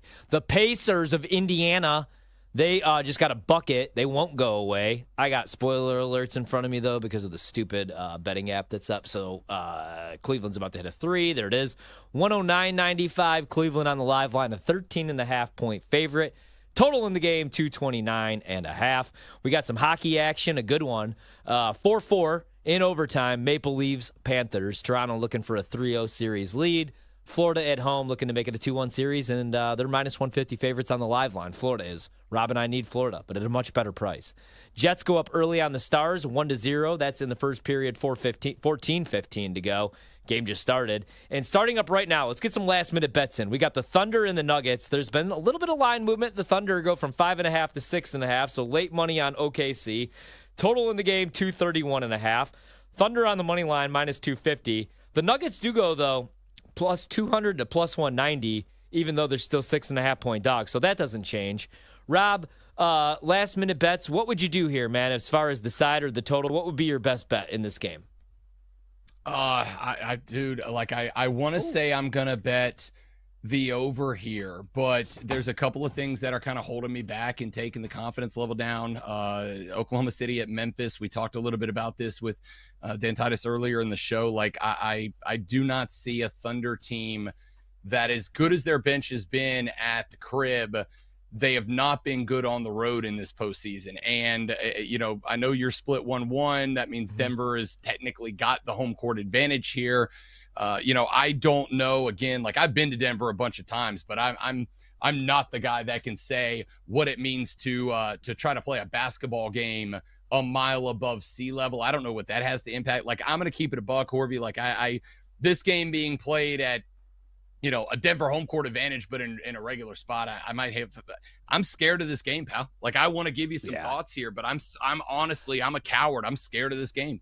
I've been going back and forth with it. I'm going to bet OKC, even at 6.5. I like it. I don't know why I said I'm going to. I bet OKC at 5.5. They split the 6 games they played so far this season, including the regular season and the playoffs, man. I still think OKC is the better team, though. The Nuggets have won their 3 games against OKC by a combined 17 points, including 2 games where they won by just a bucket, 2 points each. The Thunder, in the 3 games that they've won by a combined 82 points. Now, that's a little, misleading because they just won by 43 in game 2. And I know that the Nuggets kind of waved the flag in the second half. Jokic didn't play the entire fourth quarter because he fouled out in the third quarter. But I like OKC in this spot. Would have rather had it at the open at 4.5 or even the 5.5. Maybe you just bet that thing live. As far as the total, I'm not going to play it.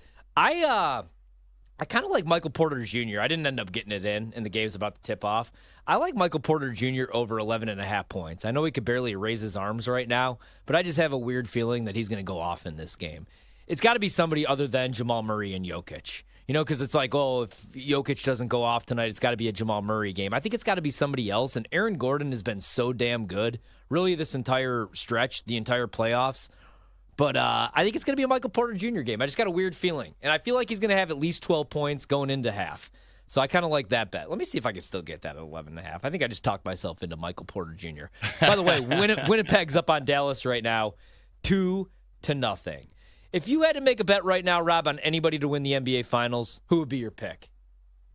Yeah, listen, I think a lot of people are running straight to OKC, and I understand it, and I would probably have to do the same. Like it's one of those spots where, and I think there's money to be made if you kind of learn this lesson, you don't want to overreact to a result from an individual game, right? Like, and I think a lot of people do that. I think a lot of people look and they see a score line of Oklahoma City winning by half a hundy in game number 2, and that's it. There's the team. I heard Chuck Barkley say that night on Inside the NBA on TNT, he's like, this team's winning the title. Like, there's nobody else that can beat this team. I thought, well, I mean, there's a lot of other context here. Like you pointed out, Denver quit in the second half. They really quit in the middle of the third period. Jokic fouled out. Yeah. They just kind of went to the bench and emptied it. So I don't think it's going to be that bad again. The argument I would have made is that I can look at the East and say either the Pacers, but we see what they're doing right now, or the Celtics, who were my heavy favorite to win this NBA title coming in, and what they're doing, blowing multiple 20-point leads against the Knicks right now. Like, there's no world in which I look and go, okay, that's your definite pick. So as much as I don't want to overreact to one game, Horvat, like Oklahoma City played the most Oklahoma City game we've seen in this postseason. In that, I don't think it's the Timberwolves with Rudy Gobert as the big man in the middle. Certainly don't think it's the Warriors. I don't think they're getting a game 6 against Minnesota. Boston shocks me. As much as New York is fun to watch and it's impressive what they're doing right now, I don't trust them to win 2 more series to be the NBA champ. So honestly, right now, I think the bet is the Thunder if I have to put something down on a trophy raiser at this moment. I definitely think that's the smart bet. I'm all in, especially now at a 3-1 price, something that we were not getting all season long. I'm in on Boston. Must-win game tomorrow, early too. 3:30 p.m. tip-off here on the East Coast. No team obviously has ever come back from a 3-0 deficit. They almost did. They took Miami to 7. But right now, I mean, they cannot continue to shoot this poorly from the three-point line. Right? I know it's easy to say they got to go to the cup. They got to get easy buckets. If the threes aren't falling, go to the rim, go to the free throw line. But, it's not going to happen with Boston, right? Like, they just won the NBA Finals last year doing the same thing. And it's easy just to rip like Joe Mazzulla, and it's funny. But, I mean, this is obviously what Brad Stevens wants, too. This is his handpicked guy. Right now they're shooting 25% from 3. Even game 1, they weren't shooting the 3 very well, and they had a 17-point lead. They shot over 36% from deep in the regular season. Now they're shooting 25%. So I feel like even though this game's on the road, they're going to hit some shots. 5.5's kind of scary. I'd rather throw them in like a money line parlay or just play the money line. But I do think Boston takes care of business tomorrow, and they would still be my pick. But, yeah, I don't feel all that great about it the way that they're playing and the way that Jason Tatum's playing right now. Mario, what are your thoughts on Jason Tatum being Superman in that new commercial? Because I see him getting absolutely crushed. Like, could there be worse timing? Dude, it reminds me of when Baker Mayfield was playing just horrible football because his shoulder was fell apart, and he was in every State Farm commercial that they kept showing. And it's like, God, there couldn't be a worse timing for you to be on the TV more right now, man. But tough look for Tatum. Also, like, Brandon-wise, really? Can we not pick anyone else besides Tatum? Right. Ant's probably a better Superman. Yeah. Maybe get the MVP SGA. Jokic? The problem is Jokic probably doesn't want to show up and play a role of Superman. He wants to get home and play with his horse. Or be in that tight of a shirt. Yeah. You know, that's a pretty tight shirt for a big guy. For a big guy. That's, little belly fat. Yeah. Could so be you can't funny, get Luka. Can't get Luka. LeBron, just run it back, play the hits. He's felt still. Do you guys know LeBron, actually? I don't know if anybody's ever talked about this. He spends like $12 million on his body. How about that? A pro athlete that works out in the offseason. Yeah. What a novel concept. How about this guy? The guy that's played the longest in the NBA spends a lot of money on his body. Breaking news. His body. Who would have thought? Yeah, who would have thunk it? Who would have thunk it? Not me and not you. 113.96 Cavs right now. 6 minutes to go in the game. No live line because why the hell would you bet this? Actually, you know it is back up. 15.5 point spread. Total 239.5. Jesus, should have just bet the over. 1 minute. And we get Nuggets Thunder on ESPN. That's why we need this game just to wrap up, especially if the Pacers aren't going to cover. 6.5 point spread, total 231.5. I do like Boston tomorrow. They're 5.5 point favorites. And then the nightcap tomorrow night, the Warriors catching 5.5, total 200.5. I think they steal 1. It's just, is it game 3 or is it game 4? Tomorrow the price is plus 180. So I'll probably stay away, meaning they'll win tomorrow. If they do lose, I'm playing them on the money line game 4, and I'm playing Jimmy Butler points. That's my look on that. Mario, your thoughts? You got your Warriors futures. How you feeling? Not great, Bob. Really, really bad. It's probably just already burned, which stinks because I really thought I had something there. Prop-wise, though, Jonathan Kuminga was a really big part of this offense with Curry out, even though Curry kind of set him on the bench and didn't trust him for last month. But he had 18 in the last game. I believe his prop right now is at 14.5. A lot of sets are going to be ran through him. If anyone saw Pat Spencer on the basketball floor last night, I apologize. That was the worst thing you'll ever see in your life. So I think he's going to get a lot more touches on the offensive side, a lot more sets ran through him, some ball screens, some switches. So I think he could be due for kind of like a bigger game, along with Jimmy Butler, obviously, because they both are going to have to step up big if the Warriors want to last in this series and keep their hopes alive. They got to also, if you think the Warriors are going to win tomorrow and you're really confident in it, instead of betting them plus 180, I'd actually bet the series to go to 6 games and you get at plus 200. Because if they win this one, it's 2-1, and then this series is going to go 6. Do you think if the league had their pick, they would rather see the Warriors, Steph Curry, Draymond Green, and Jimmy Butler, as old as they are, or the Thunder in the NBA Finals? Because I think that they would love the Warriors in the Finals, especially because it could be their last run. Warriors, and then you could pin it. If this was like WWE and you had like riders in this, and some Billy Bob from Iowa that just loved it, you would say, "Give me Warriors one last time, wins the title," but they beat the Thunder in 7 games, and it's Thunder's like start to the documentary series of their dynasty where they win 3, finals in 4 years or whatever. And Donovan Mitchell is just absolutely dragging it on the city of Indianapolis. Horvat, you know what it would be, Horvey? I just figured it out. You know what it would be if Golden State got there? It would be Bret Hart choking out Steve Austin with a face full of blood. Like, yeah, the old guy won. He's getting one more run. But that young man in there that had to get choked out with the crimson mask, there's something special about that guy that's up and coming. Like, that's my analogy, and I nailed it. Yeah, I like that one, actually. And then Bret Hart gets tapped out at SummerSlam when he was supposed to win. Yeah, but he didn't tap out, though. He got screwed. Bret screwed Bret. Bret screwed Bret, They just called for the bell. He was supposed to. You should follow that story. I did. I watched a documentary. I thought I got that right. They said he tapped, but he didn't. Oh, okay. Yeah. Remember, he was supposed to win the match. Yes, I know he was supposed to win, and then Vince screwed him. Well, no, Bret screwed Bret. Bret screwed Bret. Mario, I want you to know in the 4.5 years that I have been working with you, I have never been this proud of you in my entire effing life. I invited you to my wedding because I knew that there was a little bit of goodness, there was a little bit of potential in there, and you just showed it to the world with the Bret screwed Bret Montreal screw job reference. Buddy, you're getting Moving on up. You're getting it. You're getting Speaking of Montreal, it's where UFC 315 is this weekend. Yeah. There it is. Fine segue. 10:40 combat hour. Like that? We're going to give Mario a whole 15 minutes to give his picks. Rob, I need your pick, though. So Pat McAfee is fighting tomorrow. Wrestling, Mario. Okay. And this is another indie legend. Backland? Back what? Backlash. Yeah, this is always the pay-per-view after WrestleMania. It's the backlash of what we saw at WrestleMania. So is Cena fighting? He is. He's fighting Randy Orton for the final time. I know Randy Orton. Yes, that's in rivalry. St. Louis, Randy Orton's home. Him and John Cena, old rivals, fighting for the last time. So we got to make our predictions, of course. But, Rob, what do you think about this Gunther-McAfee match? Because if Gunther loses the McAfee, I don't think there's coming back from that. I think Gunther has to win this match, and he has to stomp him. Yeah, Gunther's neutered. It's too bad because, and I'm going to say this and give him credit, Pat McAfee has been cutting promos better than 99% of the wrestlers on that roster right now, and he deserves some damn respect on the name for that. But Gunther is the future. He's the guy. I'm calling the shot.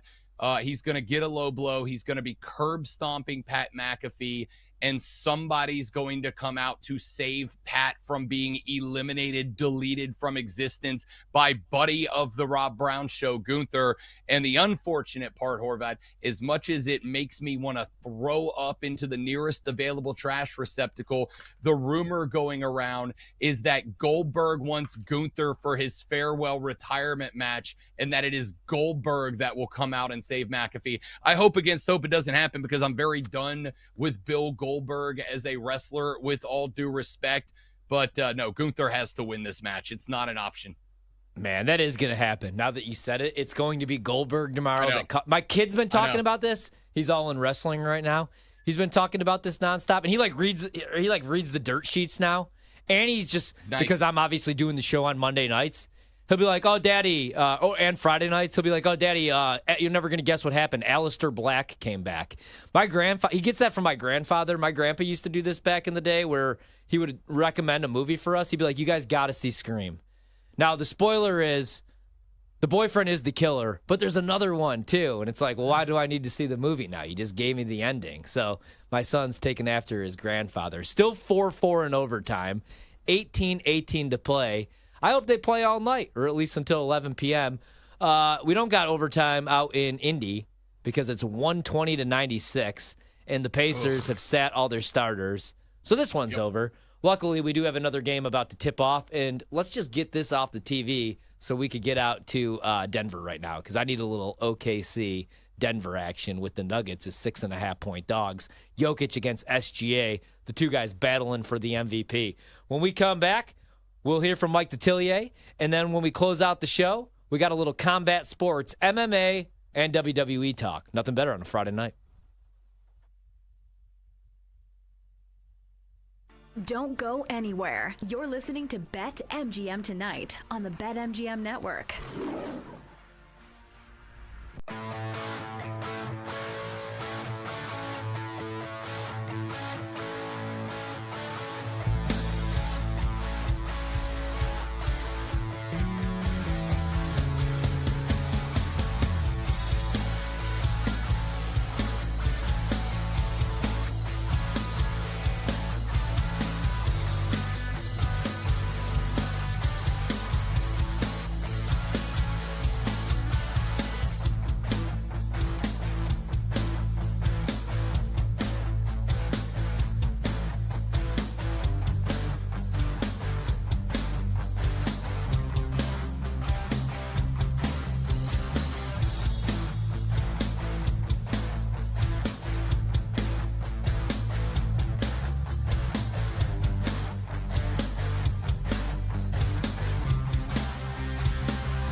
time to place your bets. This is BetMGM Tonight on the BetMGM Network.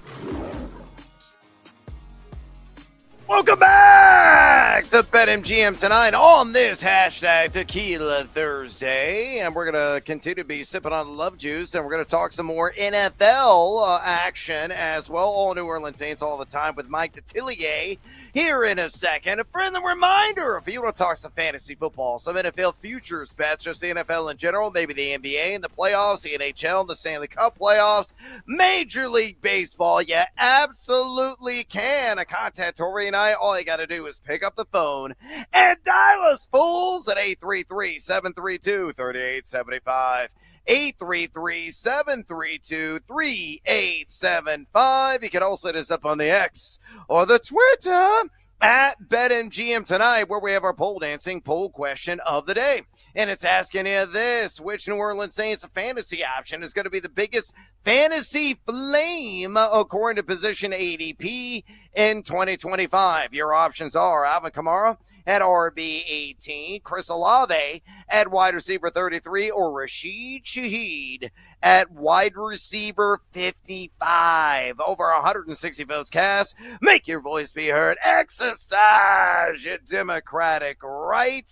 If you have any comments, I'll fire those off and keep the votes coming on X at BetMGM Tonight. On X at BetMGM Tonight. Let's go out to the phone lines and talk some New Orleans Saints right now with Mike Detillier, host for WWL Radio, college football and NFL analyst for that fine station. And, of course, he knows the ins and outs of the fleur-de-lis. Make sure you follow him on X at Mike Detillier. Again, on X at Mike Detillier. Mike, welcome to BetMGM Tonight. So anyway, for me, amigo, full transparency, and don't hate me because I did this. I wagered yesterday on the Saints to have the worst record in the NFL this season at plus 650. Right now, the Browns have the best odds for supreme underachievement this upcoming year at plus 475. Give us a couple of reasons why I could be terribly wrong, or just maybe wonderfully right. Uncertainty at quarterback gives you a chance there. And I'll be honest with you, it looks as though Derek Carr will try to play this season. But if he starts the season, he doesn't end it. I think they're going to have to go with Tyler Shuck somewhere along the line. And so you look at this team, they got a ton of holes. They did help themselves out at left tackle with Kelvin Banks Jr., but they have had a lot of difficulty stopping the run the last couple of years. That's not automatically going to magically be good for them. And you got an aging group on defense. Cam Jordan, Tyrann Mathieu, Demario Davis. So there's a lot of holes to fill here for Kellen Moore in year one.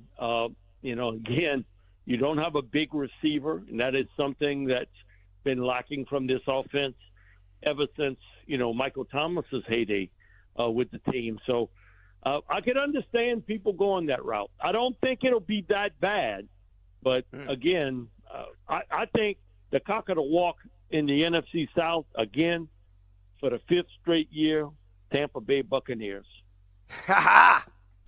Mike, great interview, by the way, yesterday with Drew Brees. Almost as good as the guy you had on earlier today. It's just too bad that he can't come down and quarterback the team. Let's talk some Tyler Shuck. I was gonna ask you about Spencer Rattler and Jake Haener, and I think they're both really good dudes, but I don't think that they're NFL quarterbacks. Tyler Shuck, though, is interesting because obviously Kellen Moore wanted him. You evaluate, obviously, all these college prospects and put out the draft guide. When you watch him, do you see it, or do you think that there's a chance that maybe they see what they have in them, and it could be a situation like Arizona a couple years ago, right, with Josh Rosen, and then the next year they take Kyler Murray? Everybody keeps talking about next year's quarterback class.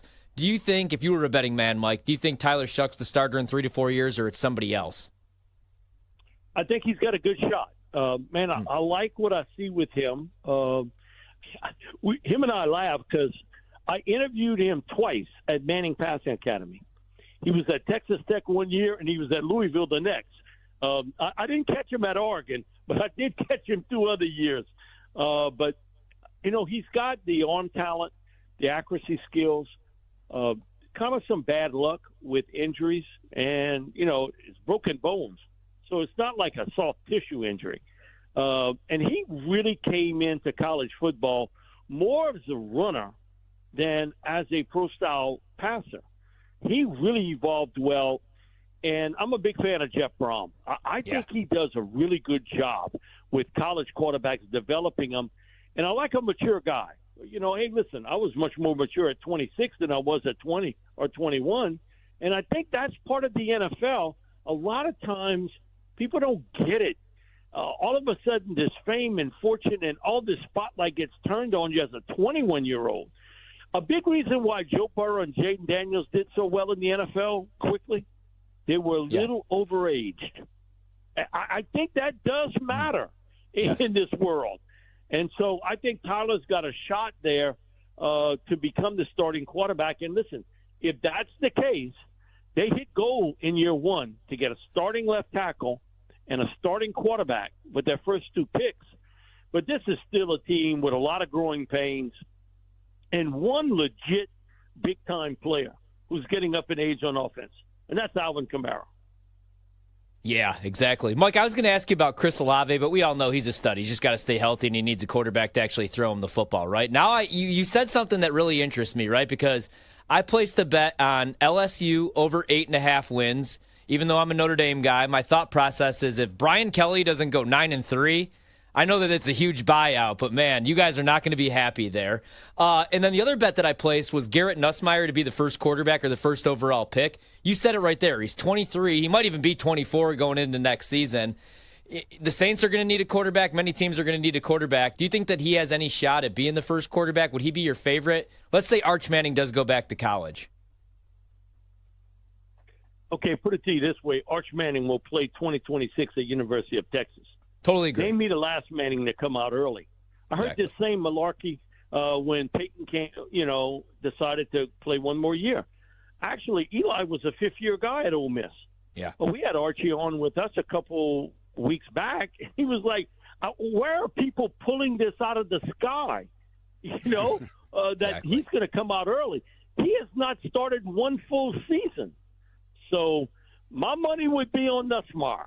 And, you look at the pedigree, and I'm getting old in this business. I covered his dad when he was playing with the Saints at quarterback. Now he's coaching the quarterbacks with the Saints. So I would think Garrett's got a good shot to be that first quarterback to come off the board next year.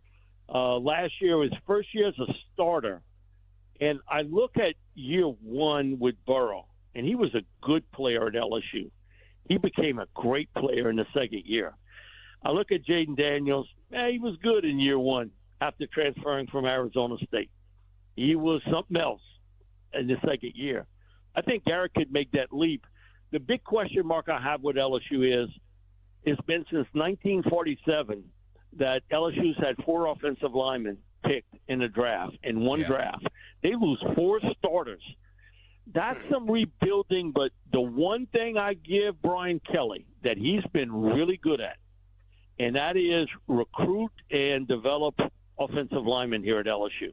It had not been that case late with Coach Miles before he got fired, and the same thing with Coach O. Guys, just think of this.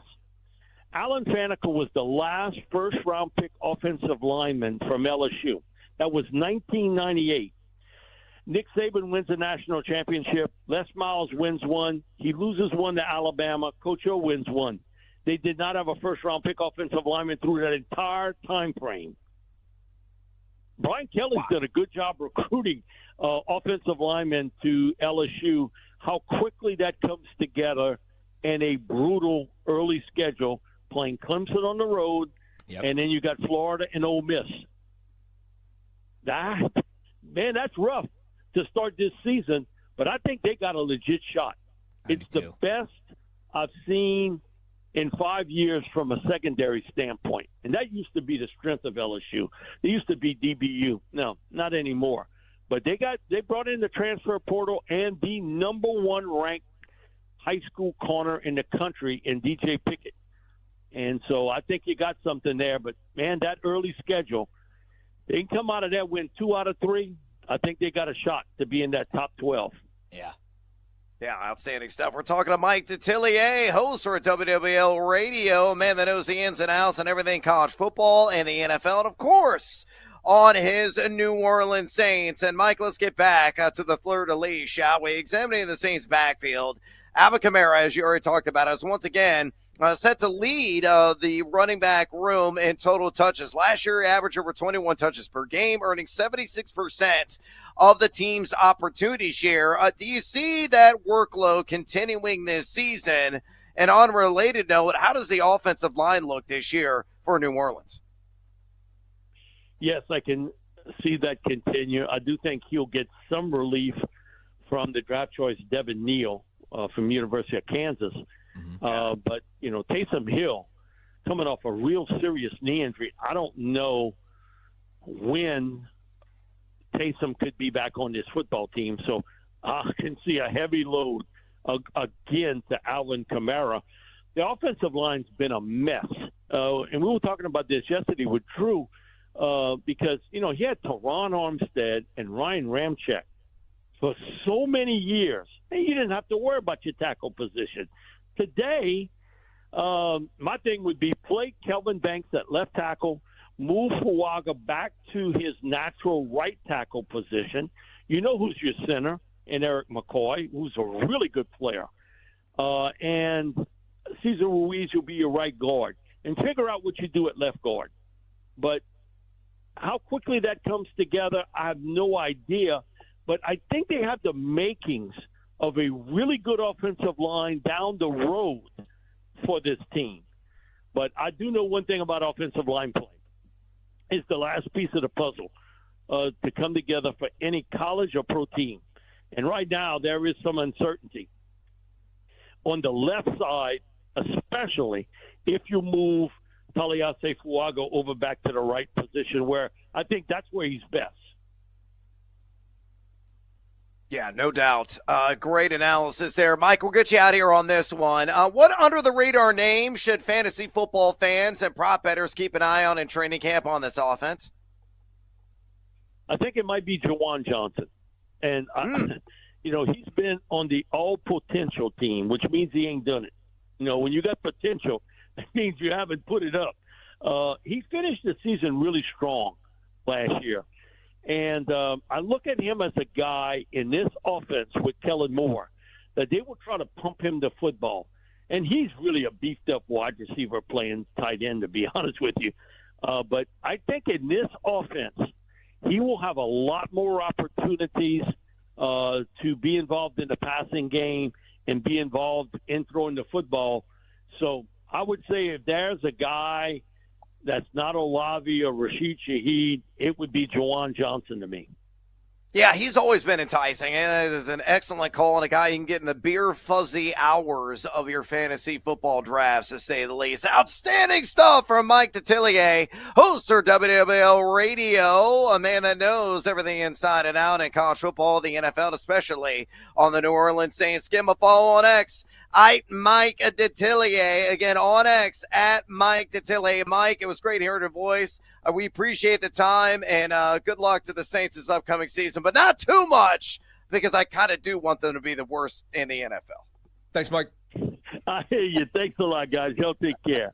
You're the man. All right, thanks, Mike. There he goes.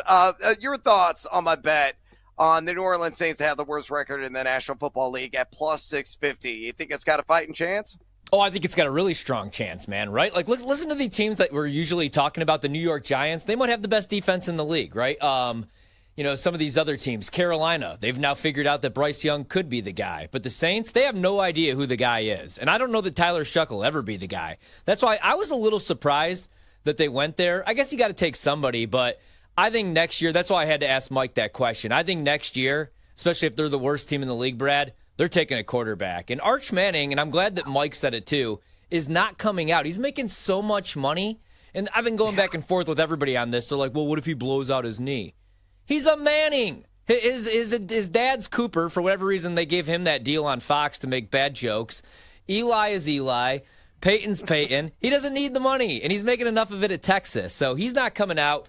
I'm looking at it right now. Nussmeier, plus 450 to be the first overall pick. Drew Aller, plus 225. We all watched that Penn State-Notre Dame game together, right? He's not going to be the number one overall pick, even though I do like him. I think the bet is Nussmeier. I think the Saints are taking a quarterback next year, and I think this year they're going to be they were such a bad watch last year, really the last couple of years. Look at these quarterbacks they rolled out. Remember the game against Green Bay when they got beat by like 60 on a holiday? Yeah, they're going to be a 2-win team at best, in my opinion. Yeah, I think that's strong analysis there, to say the least, especially on Arch Manning. All right, we got to take a little siesta here on BetMGM tonight. We come back. We're going to kiss it off the glass, a live edition of Hoop Scoops here at BetMGM tonight on the BetMGM Network. Don't go anywhere. You're listening to BetMGM tonight on the BetMGM Network.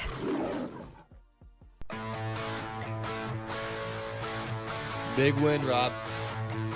Big win, baby.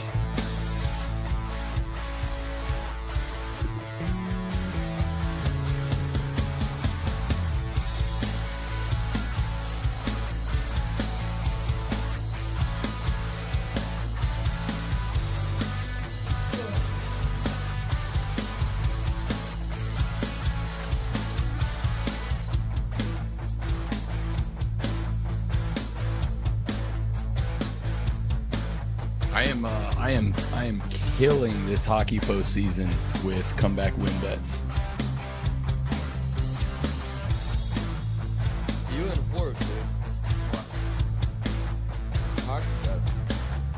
Yep. I've got I think 5 of them so far in this series or in this postseason. Including what was the one I gave to y'all last Tuesday? Canes were down like 3-0 and it was like 7-1. And I tried to talk you into it.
Dodgers team total cash is in the third. Hell yeah.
Yep. Nope. I'm with you. I owe a note of gratitude for Ryan Horp.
this line. Live total all the way up to 234.5, though.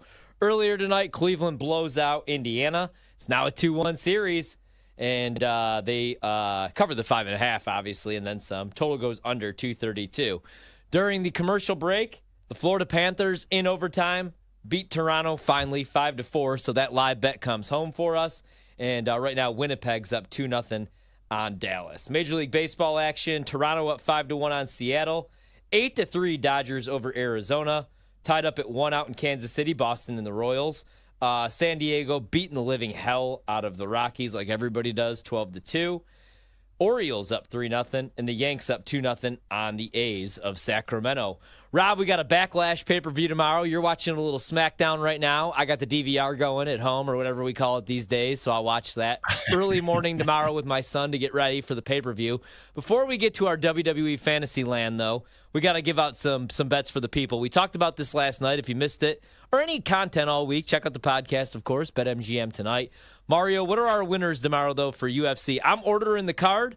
Little does my wife know, so I need some winners, so that way I could put the money back in the account, and she doesn't even notice that we spend $90 on a pay-per-view, even though we spend $20 or whatever it is on ESPN to get the cheaper version of the pay-per-view. Big thing for UFC 315, especially on the main card, it's the night of going the distance. That's going to be a common theme, I think, throughout the evening. You're not going to get an early fight at all. That's probably why this card hasn't gotten a lot of popularity. It's not fighters that have gone through finishing a lot of people. The co-main event, I should say, with Belal Muhammad. People call him a boring fighter because he did not get the finish, but he's extremely talented, puts a lot of pressure on each fighter that he faces. If you think he's facing a guy that's a better grappler, he stands with them and brawls and takes him out. If you think he's facing someone that's a better stand-up than him, he takes him to the ground, dominates them pretty well. Him by decisions minus 115, I think that's the safest play right there. 75% of his fights have been won by decision. Yes, Jack Della Maddalena. I got that one right. Let's freaking go. I love school. God! There you go. Speech impediment, not today.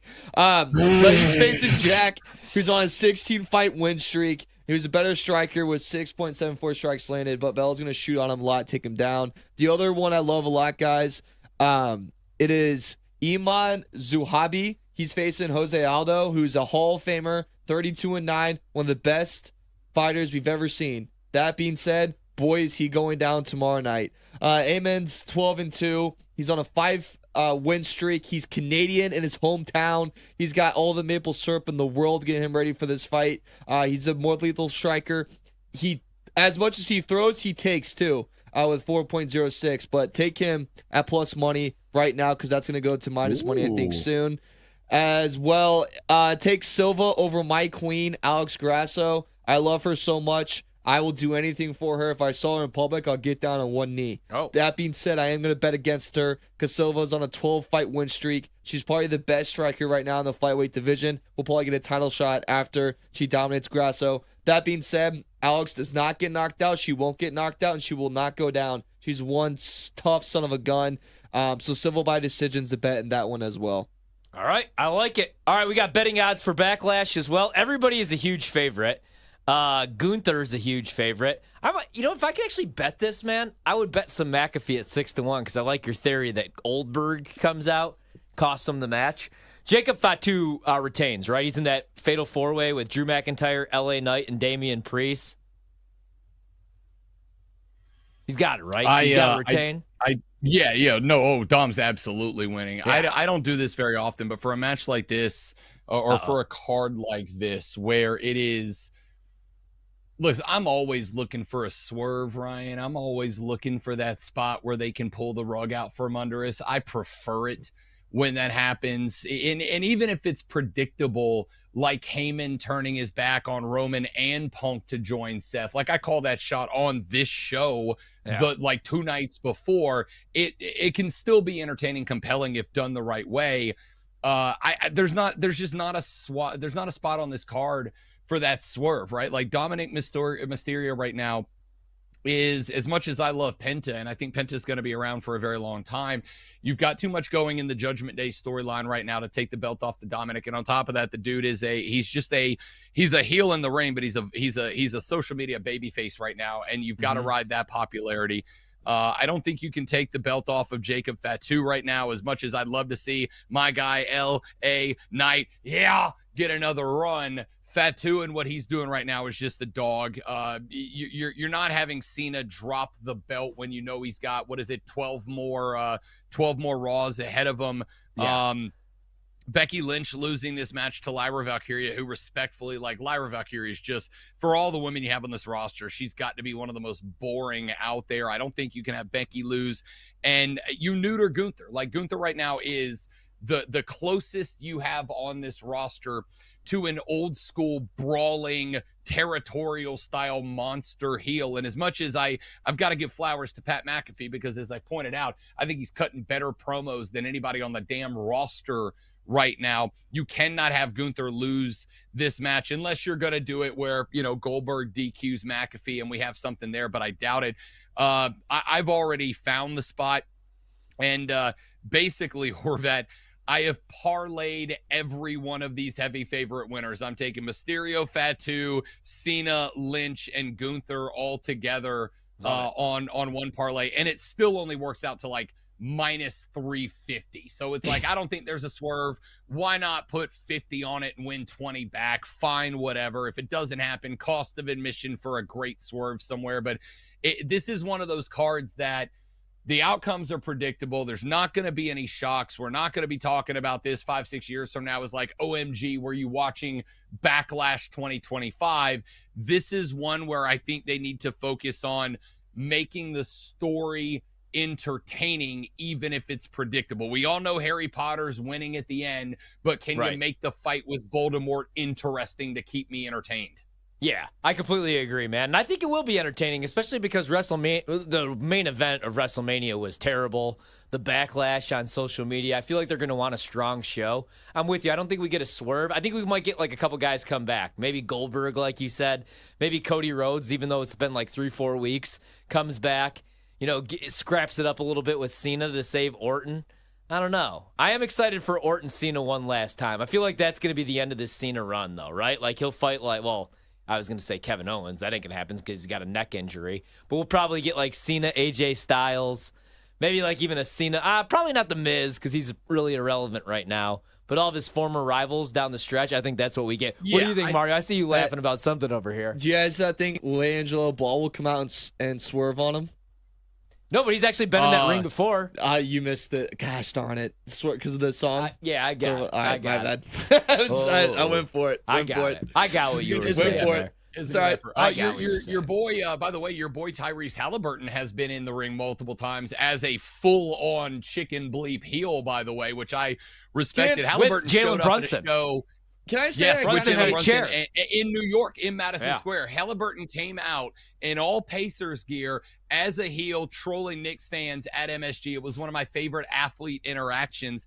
No, listen, I think you're going to get a Cena runs through all his old rivals run, and I think that's great. But at the end of the day, and we've talked about this, Ryan, Cody Rhodes only works as a babyface when he's chasing a title, not when he has it. Cody Rhodes' run as the champ was one of the most boring championship runs in a very long time. There were a couple of bright spots, but it just overall wasn't good. I think in order to turn the page to the next champ, Cena's going to go through his run with Orton, with Miz. Honestly, I hope R-Truth ends up involved in there somewhere, because what a character he's been in Cena's story this whole time. But it's going to end. I don't know if it's at WrestleMania. I don't know if it's SummerSlam. I don't know if it's at the Rumble. It is going to end with Cody Rhodes making a run at and defeating John Cena to get that belt back, because that's the most entertaining possible outcome. I just, like I said, this is the most predictable card that we have had in a very long time, which means that they have to focus on making the storytelling good, or else you are going to cool off what has been a very hot product for the last year and a half.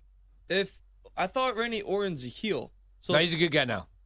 Okay, that's all I go on. He's a good guy. Well, he's like he's not really like a good guy. He's like just a badass, but everybody cheers for him. He's a face, not a heel.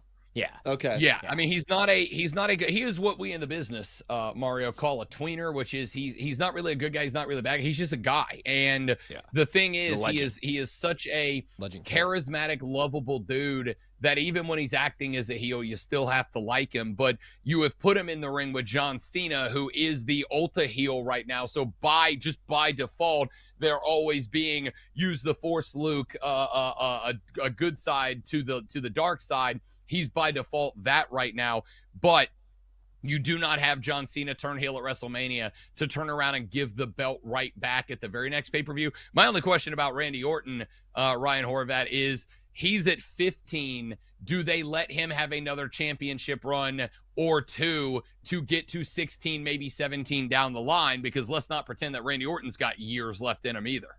That's a great question, man. I think 16 to tie Flair. I don't know that they're ever going to let anybody get to 17. I think they want Cena to go down as the GOAT. I don't know, though, right? That's why I was shocked that they let him become, or they had him become a heel for his final run. Which is funny, because we went to SmackDown. My kid bought his shirt, and then he was booing him at Mania. For the record, Monday Night Raw is here in Greenville, South Carolina on May 19th, and John Cena is booked to be at that show. I am having this problem, Horvat, because I have always been judge away. I have always been the dude that goes to wrestling shows and boos the hell out of whoever are the kids' favorite at that point in time, just to be that guy. Yeah. Do I cheer John Cena and go, he's right, he's got a point, everything he said is true, accurate, and correct? And do I buy I've hated John Cena his whole career. Am I buying my first John Cena shirt just to be an a-hole heel fan? I think you have to. I think you got it, man. I think I have to. Plus, you're honoring a legend, right? You're never going to be able to buy that shirt again. So I think you kind of have to. Can't see me. Right? Can't see me. You can't see us because we're getting the hell out of here. Finally, BetMGM tonight is done for the week. We're back on Monday. Rob will be back on the Rob Brown Show. He'll see you next Friday and his guest spot, of course. I'll see you whenever I see you. Goodbye. Good luck. Go Celtics. That's a wrap. Come back for more Wagertainment on BetMGM tonight, Monday to Friday, 7 to 11 p.m. Eastern on the BetMGM Network.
Get ready to experience the ultimate fusion of wagering and entertainment. This is the BetMGM Network. Kicking off your morning with the Daily Tip with Michael Jenkins and Chelsea Messenger. Over.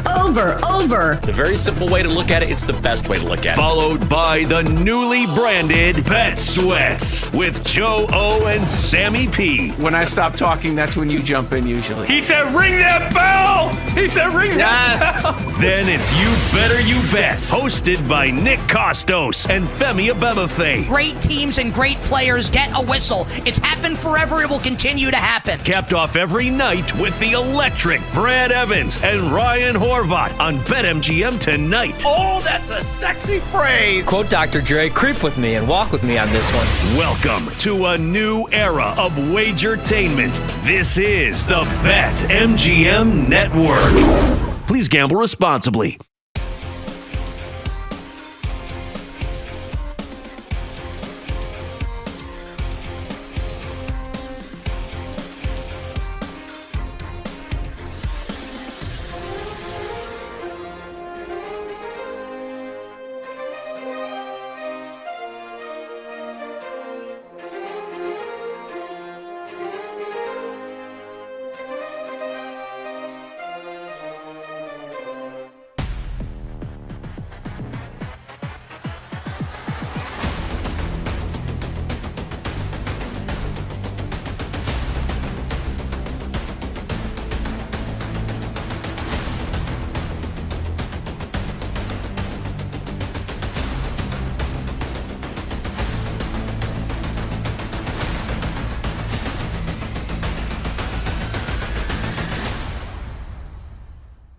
Get ready to experience the ultimate fusion of wagering and entertainment. This is the BetMGM Network. Kicking off your morning with the Daily Tip with Michael Jenkins and Chelsea Messenger. Over. It's a very simple way to look at it. It's the best way to look at it. Followed by the newly branded Bet Sweats with Joe O and Sammy P. When I stop talking, that's when you jump in usually. He said, ring that bell! He said, ring that bell! Then it's You Better You Bet, hosted by Nick Costos and Femi Abebefe. Great teams and great players get a whistle. It's happened forever. It will continue to happen. Capped off every night with the electric Brad Evans and Ryan Horvat on BetMGM tonight. Oh, that's a sexy phrase. Quote Dr. Dre, creep with me and walk with me on this one. Welcome to a new era of Wagertainment. This is the BetMGM Network. Please gamble responsibly.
And now it's time for Back to the Futures on the BetMGM Network with Brandon Sprague and Will Ortner. Hey, welcome in. Back to the Futures. Back again here with our great friends at the BetMGM Network. Obviously, the show is presented by BetMGM Sportsbook, born in Vegas. I'm Brandon Sprague over here in Portland. Over there is my main man, to quote Ahmad Rashad. Will Ortner, the pride of Hockinson, Washington, the 71st greatest offensive lineman in Hockinson high school history, according to most publications. Will, good evening, my man. How are we doing? I see you're still walking or rocking the wood grain closet behind you. How was the weekend? The weekend was good, man. I had a brother and a sister-in-law come into town for the Derby, so got to go hang out with them. I'm bouncing back and forth between my apartment and a dog that I'm sitting, so me and Pepper are having a good time. And we got some great sports, man. Although the NBA wasn't great last night, the NHL more than made up for it. Big Mikko Rantanen fan now. How about that guy, right? From hero to villain pretty quickly for Abs fans. I want to ask you, before we get into the meat of the show today, which is a lot of NBA, Right. You're a big Derby guy? You're a big Kentucky Derby guy, or is this like a one-off, brothers coming up, we're visiting, we're hanging out, let's make it an event? Here's Derby, it's an event. The Cinco de Mayo and the Kentucky Derby has become a thing in my life after college. So during college, this weekend was always when Central Washington had our spring game. So I didn't really care about the Derby. I didn't really care about Cinco de Mayo. It was all about football. And then what was I going to do after football? Well, now that I'm in forced retirement, it's one of those things where it's like, oh, there are things happening. Last year was the first year I bet on the Derby. I won the Derby as a rookie, bet on Michigan 20-1. No big deal. Thank you, Randy Moss. And ever since then, I think I've been a little bit addicted to betting at least the three big races. I like betting the Derby, I like betting Preakness, and I like betting Belmont. Unable to get a win or a place, but I did get Baeza for show. So I do want to shout out Randy Moss. He gave me that one on You Better You Bet. It was a great interview. Very quickly, though, can you give us the three horses you did bet on, like that didn't place?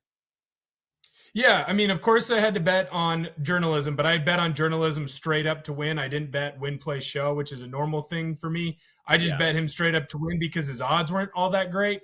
And then I bet on Luxor Cafe. I don't really remember my exact reasoning for it, but I just I feel like Randy had said something. I'm sure he did, and so it's like, okay, well, I'll bet on Luxor Cafe then. I wish I bet on Sovereignty. I thought about it. I mulled it over. I didn't pull the trigger. Should have pulled the trigger. Well, going on right now, Kentucky Derby yesterday. You mentioned the basketball yesterday. We'll get to that. Right now, we've got Pacers Cavs. Game one, we got a doubleheader today. We got game one of the Eastern Conference second round. Indiana at Cleveland, the 4-1. Cleveland came in today as an 8.5-point favorite.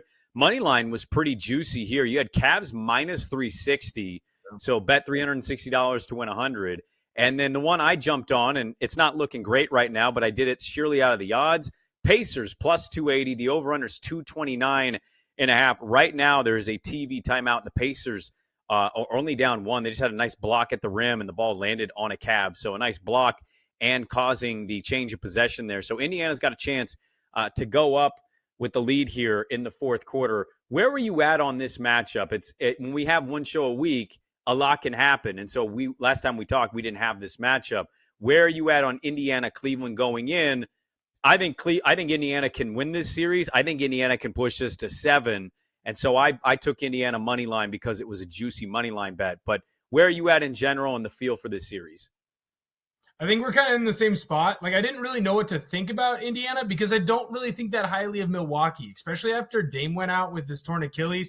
I mean, shoot, remember, this is a week and a half ago, 2 weeks ago, there was talk that Dame might not even play in this series, and all of a sudden he was, and it just felt like there was too much going on with the Bucks, and I didn't feel like they could really push the Pacers, but that didn't tell me how good I thought the Pacers truly were going to be. Like, I like Halliburton, but I feel like at times he can be too passive instead of going and attacking the rim. Siakam, he's been there, done that before, but I still don't think that he's an A, right? Like, he's probably a B plus, B type of player. It just feels like they have a collection of really good players running into a Cavaliers team that has a true superstar in Donovan Mitchell. So when I was going back and forth on this series, I think I'm with you where I think the Cavs win. I think they win in 6 or 7. Neither one would surprise me. Anything less than that would shock me. But I think that this is going to be a series where it's within a couple buckets throughout most of the game. I don't think you're going to see a big blowout one way or the other. The Pacers are grimy. They're gritty. They're going to fight through a bunch of stuff. I just think that the talent and the different ways that the Cavs can beat you is going to be enough to outlast the Pacers and win this series. There's a reason why the Cavs were the best team in the East all season long. Yeah, no doubt about it. I mean, I don't want to disrespect Cleveland. Their season was phenomenal. Evan Mobley, more than deserving of winning Defensive Player of the Year. By the way, cash the ticket for Back to the Futures. I said months ago, once Wemby went down, I liked Evan Mobley's odds the most. Jaren Jackson Jr. had juicy odds at that point, and Draymond was a little bit of a long shot, and he kind of came back to the front of that line very briefly for a couple-week stretch, but I didn't quite understand that.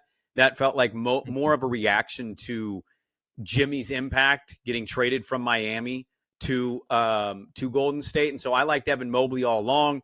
He cashes that ticket. Evan Mobley, Defensive Player of the Year. Mitchell, we'll see where he ends up, MVP type votes and all that stuff. We still got to tally it, but more than had a dominant season for them. I just also, with Indiana, I agree that I don't know if there's a superstar. I think Halliburton, fair or not, is a star. Now, the level of star, I think, is up for interpretation. He was voted the most overrated player by the players, according to an athletic poll. And I think since that's happened, he's done nothing but perform well. And his dad will tell you about it, too, if he does. But I think the thing about Indiana is Siakam, to me, on a really great team, Siakam's is like the perfect third option. He can have a game where he can be a 2. He can have a half where he's even a 1, but for the most part, he's your perfect 3. You know who else is kind of this way? I think when he plays, Miles Turner's a little bit of this. Like, Miles Turner can do a lot of grimy things, pick and pops. On nights, he can be a good 2. And some halves, he can be like, oh, Miles Turner has 19 at the half. That's exactly what you need. But I think that collection, McConnell, really disciplined ball handler, point guard. Obi Toppin's had a fantastic year for them. Obviously, you've got Nembhard and Nesmith off of the bench. I just think they're a really good team. Carlisle's a great coach, and they know their identity. They're tied right now, by the way. Cleveland is shooting free throws, about 7 minutes to go. And so that's why I took a flyer on them in this game and why I legitimately think they can win the series. They were in the Eastern Conference Finals last year. And I know they got swept, but let's replay those games. They were up double digits, I think, in every single one of those games. They just couldn't quite close out. So I think Indiana's live here for a potential upset. This also could just be the first game jitters, being off for a minute for Cleveland because they took care of business in round 1 against Miami. And we'll see. Maybe game 2 it'll be different. But I think Indiana knows who they are, and knowing your identity at this point while having that confidence carry over from what you were last year, I just think that's something worth betting on. The question's going to be, can Mitchell and Mobley kind of carry the load since we don't seem to have Garland playing? Yeah, I'm interested to see how much of a step up that Mitchell takes in this series as long as Garland is out. And even when he does come back, what type of player are we going to get out of Garland? Is he going to be at 60%, 70%, 80%? Like, what are we going to get out of him? You saw this year Donovan Mitchell kind of take a step back in certain scoring roles and being on the ball quite as much because he learned or has been taught that it's going to be better in the long run for the team to have good ball movement, moving it around. I just got done reading the 3-Ring Circus book about the Lakers, and you see in the book all the time about how much anger the Lakers have towards Kobe. And it's not because that Kobe was just being a ball hog and shooting all the time. It's that they could never get into the flow. So then when Kobe would get doubled and the rare occasion that he would pass the ball to Shaq or Fox or Horry or whoever you want to throw in there, they were cold and they weren't able to get their shots up. And so sometimes they were hitting everything. Sometimes they were hitting nothing, and it was very inconsistent. So you saw a lot of anger because they could never get the consistency. Donovan Mitchell has been taught, hey, man, sometimes you need to give up 2 or 3 shots a game so that other guys can get their shots and be consistent. And you can see from a leadership standpoint that Donovan Mitchell has done that. I wonder, with Garland out, does he now take those 2 or 3 shots that he was taking last year to kind of pick up the slack for his fallen brother? Well, we got another game. This one, a game 7. We had a game 7 yesterday in the association. We got another game coming up after this Pacers-Cavs game, and that's going to be Houston hosting Golden State, game 7. After what I would say most of us, I think you and I talked for the show. Yep. We both took Houston. I was kind of zigging while everybody was zagging. Totally get why people would take the Warriors here. But I think Houston's legitimately a good team. Now, they are missing that, solid number 1 option. I won't refute that. I think their offense can be a bit puzzling at times. But I think defensively is why I bet them. And then I'm just kind of fading the public a little bit. This one's interesting. Houston's a slight favorite in this game. And I know that they're hosting game 7 as, a 2 seed. But they're 2.5-point favorites. They're a minus 140 on the money line. The Warriors are plus money here. Where are you at, and do you think the books have this right? Should Houston be the favorite, and how are you feeling as a Houston bettor for the series? Well, I'll tell you right now, I think most people zigged or they stayed with Golden State. They've been there. They've done that before. You zagged for basketball reasons. I zagged for gambling reasons only. I was going to bet whoever was the plus money team in this series. It just felt like it could go either way. So where was the value? It was going to be on the team that was plus money. If Golden State was plus money, I was going to ride with Steph and the Warriors. If it was Houston, I was going to bet on the young kids and Van Vliet, right? And so it happened to be that it was Houston at the beginning of the series that they were plus money. That's the only reason why I bet on this Houston team. After watching this series, I hate that they're favored in Game 7. I understand that it's a home game. I understand that they've won the last 2 games big. But I swear in games 1 and Game 4, when they needed a bucket, they went to Alperen Şengün, and I just didn't feel comfortable with that matchup against Draymond. Draymond, for all the trouble that he causes, he is unbelievable in crunch time defense of not getting that foul, going straight up and forcing a difficult shot. Şengün wasn't able to get to the bucket and get a shot that was a quality look. He misses it. Jimmy goes and gets the rebound, and they end up losing that game. I worry that this game is going to be close and that it's going to go Golden State's way. It feels like in Golden State, whether it's right or wrong, you know who's going to take a final shot. It's one of 2 guys. If they need a 3, obviously it's going to be Steph.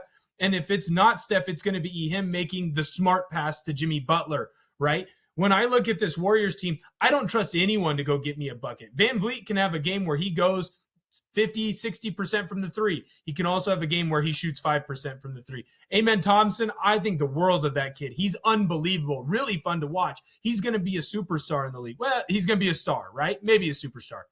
I don't trust him in late minutes. I hate watching Şengün. It reminds me in Portland of watching Nurkic at times where, yes, I get that you get your buckets, but it just doesn't feel right. It's awkward moving. I would so much rather have the Warriors be the favorite in this one. I would feel so much better about Houston winning the series if they weren't the favorites in this game. And I know that doesn't make a lot of sense, but it makes sense in my brain. Yeah, I think the thing that's tough about this series is which side do you trust? I think it's easy to look at the Warriors and go, well, playoff Jimmy, game 7, guaranteeing victory. Steph Curry, points-wise, fine, but like shooting-wise, you can kind of tell that thumb is bothering him a little bit, right? Dylan the villain, Dylan Brooks saying, I'll go at the thumb. I don't care. If you're out there, you're out there. I think the thing here is I agree with the sentiment of who should be the favorite and how I feel about it, but I'm also like, what are those last 2 games? Like, am I just supposed to disregard what happened in game 5 and game 6? It's a 3-1 series lead, and they smacked them at home by 30, right? Game 6, Golden State, like this series is a wrap. They're over. I did an alternate spread of Golden State -8. I thought this was going to be an ending to a series and maybe a fight at the end. Nope. Fourth quarter they locked down defensively, the Golden State Warriors. Draymond Green has 15 made field goals and 19 turnovers. So, like, Draymond's a problem offensively. Pedigree's there. There's no doubt. But this is where I kind of want, like you mentioned, Fred VanVleet. I mean, I kind of do trust it. His last couple games, he's just been in fuego. Now, being at home in game 7, and the minute you go down, the crowd nerves, like all that's real. But I think that's the hard thing with this series. No matter whether you liked Houston or you like Golden State, I don't think either side should feel all that confident. And so it's a matter of like, what do you buy? Do you buy 3 of the first 4 games and the way it went? Or do you buy the last 2 to get us to this point? And I think that's the tough thing to gauge because that's a Houston Rocket team that might be deficient of talent in terms of having that number 1 go-to option offensively. But it's not a team that lacks toughness. It's not a team that lacks, grit and determination and defense and good coaching. That's for damn sure. So I'm looking forward to this one. I think it's going to end up being a good game. At least I'm hoping so because, my God, yesterday's game 7 in the NBA playoffs was woof, buzz your girlfriend bad. We need to talk about that. So we'll get to that coming up on the other side. We got some other futures to talk about in the NBA playoffs, and we'll give you a quick update. This one just went to a TV timeout in Cleveland, Indiana, and the Cavs, and where that score is as well. So it is a loaded show. Will Ortner hanging out with us as always. I'm Brandon Sprague over here in Portland. We're back with more Back to the Futures on the BetMGM Network.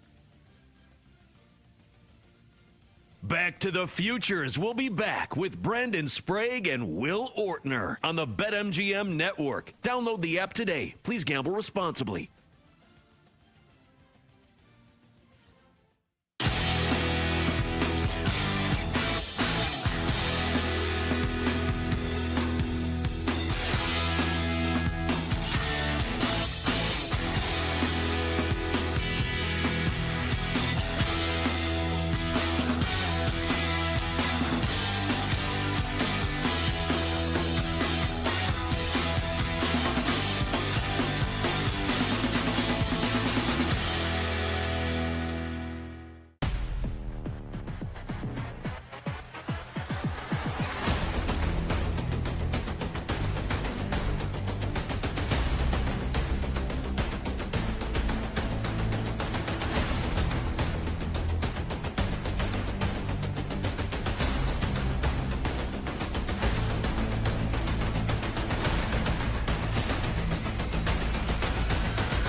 Get ready to experience the ultimate fusion of wagering and entertainment. This is the BetMGM Network. Kicking off your morning with the Daily Tip with Michael Jenkins and Chelsea Messenger. Over. It's a very simple way to look at it. It's the best way to look at it. Followed by the newly branded Bet Sweats with Joe O and Sammy P. When I stop talking, that's when you jump in usually. He said, ring that bell! He said, ring that bell!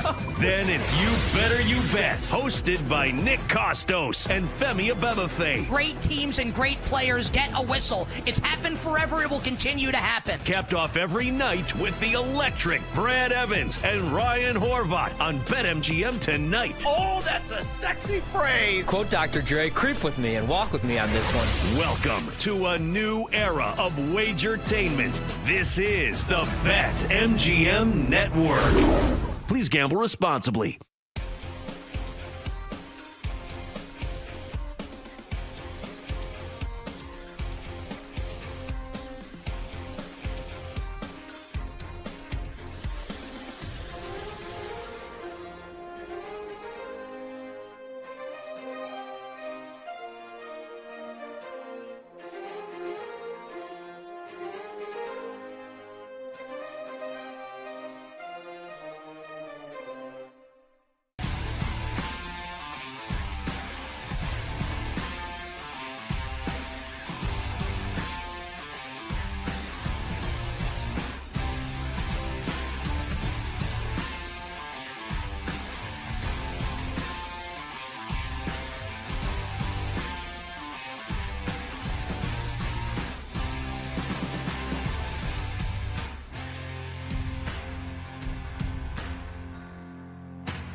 Get ready to experience the ultimate fusion of wagering and entertainment. This is the BetMGM Network. Kicking off your morning with the Daily Tip with Michael Jenkins and Chelsea Messenger. Over. It's a very simple way to look at it. It's the best way to look at it. Followed by the newly branded Bet Sweats with Joe O and Sammy P. When I stop talking, that's when you jump in usually. He said, ring that bell! He said, ring that bell! Then it's You Better You Bet, hosted by Nick Costos and Femi Abebefe. Great teams and great players get a whistle. It's happened forever. It will continue to happen. Capped off every night with the electric Brad Evans and Ryan Horvat on BetMGM tonight. Oh, that's a sexy phrase. Quote Dr. Dre, creep with me and walk with me on this one. Welcome to a new era of Wagertainment. This is the BetMGM Network. Please gamble responsibly.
Grab your flux capacitor and let's go back to the futures with Brandon Sprague and Will Ortner on the BetMGM Network. Welcome back to the futures here on the BetMGM Network.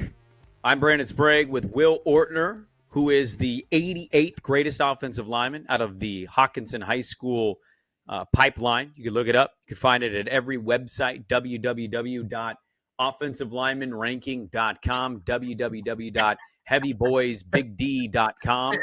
You'll see a picture of Will Ortner. He'll have long flowing locks from his days in high school. But we're hanging out with you here on a Sunday evening.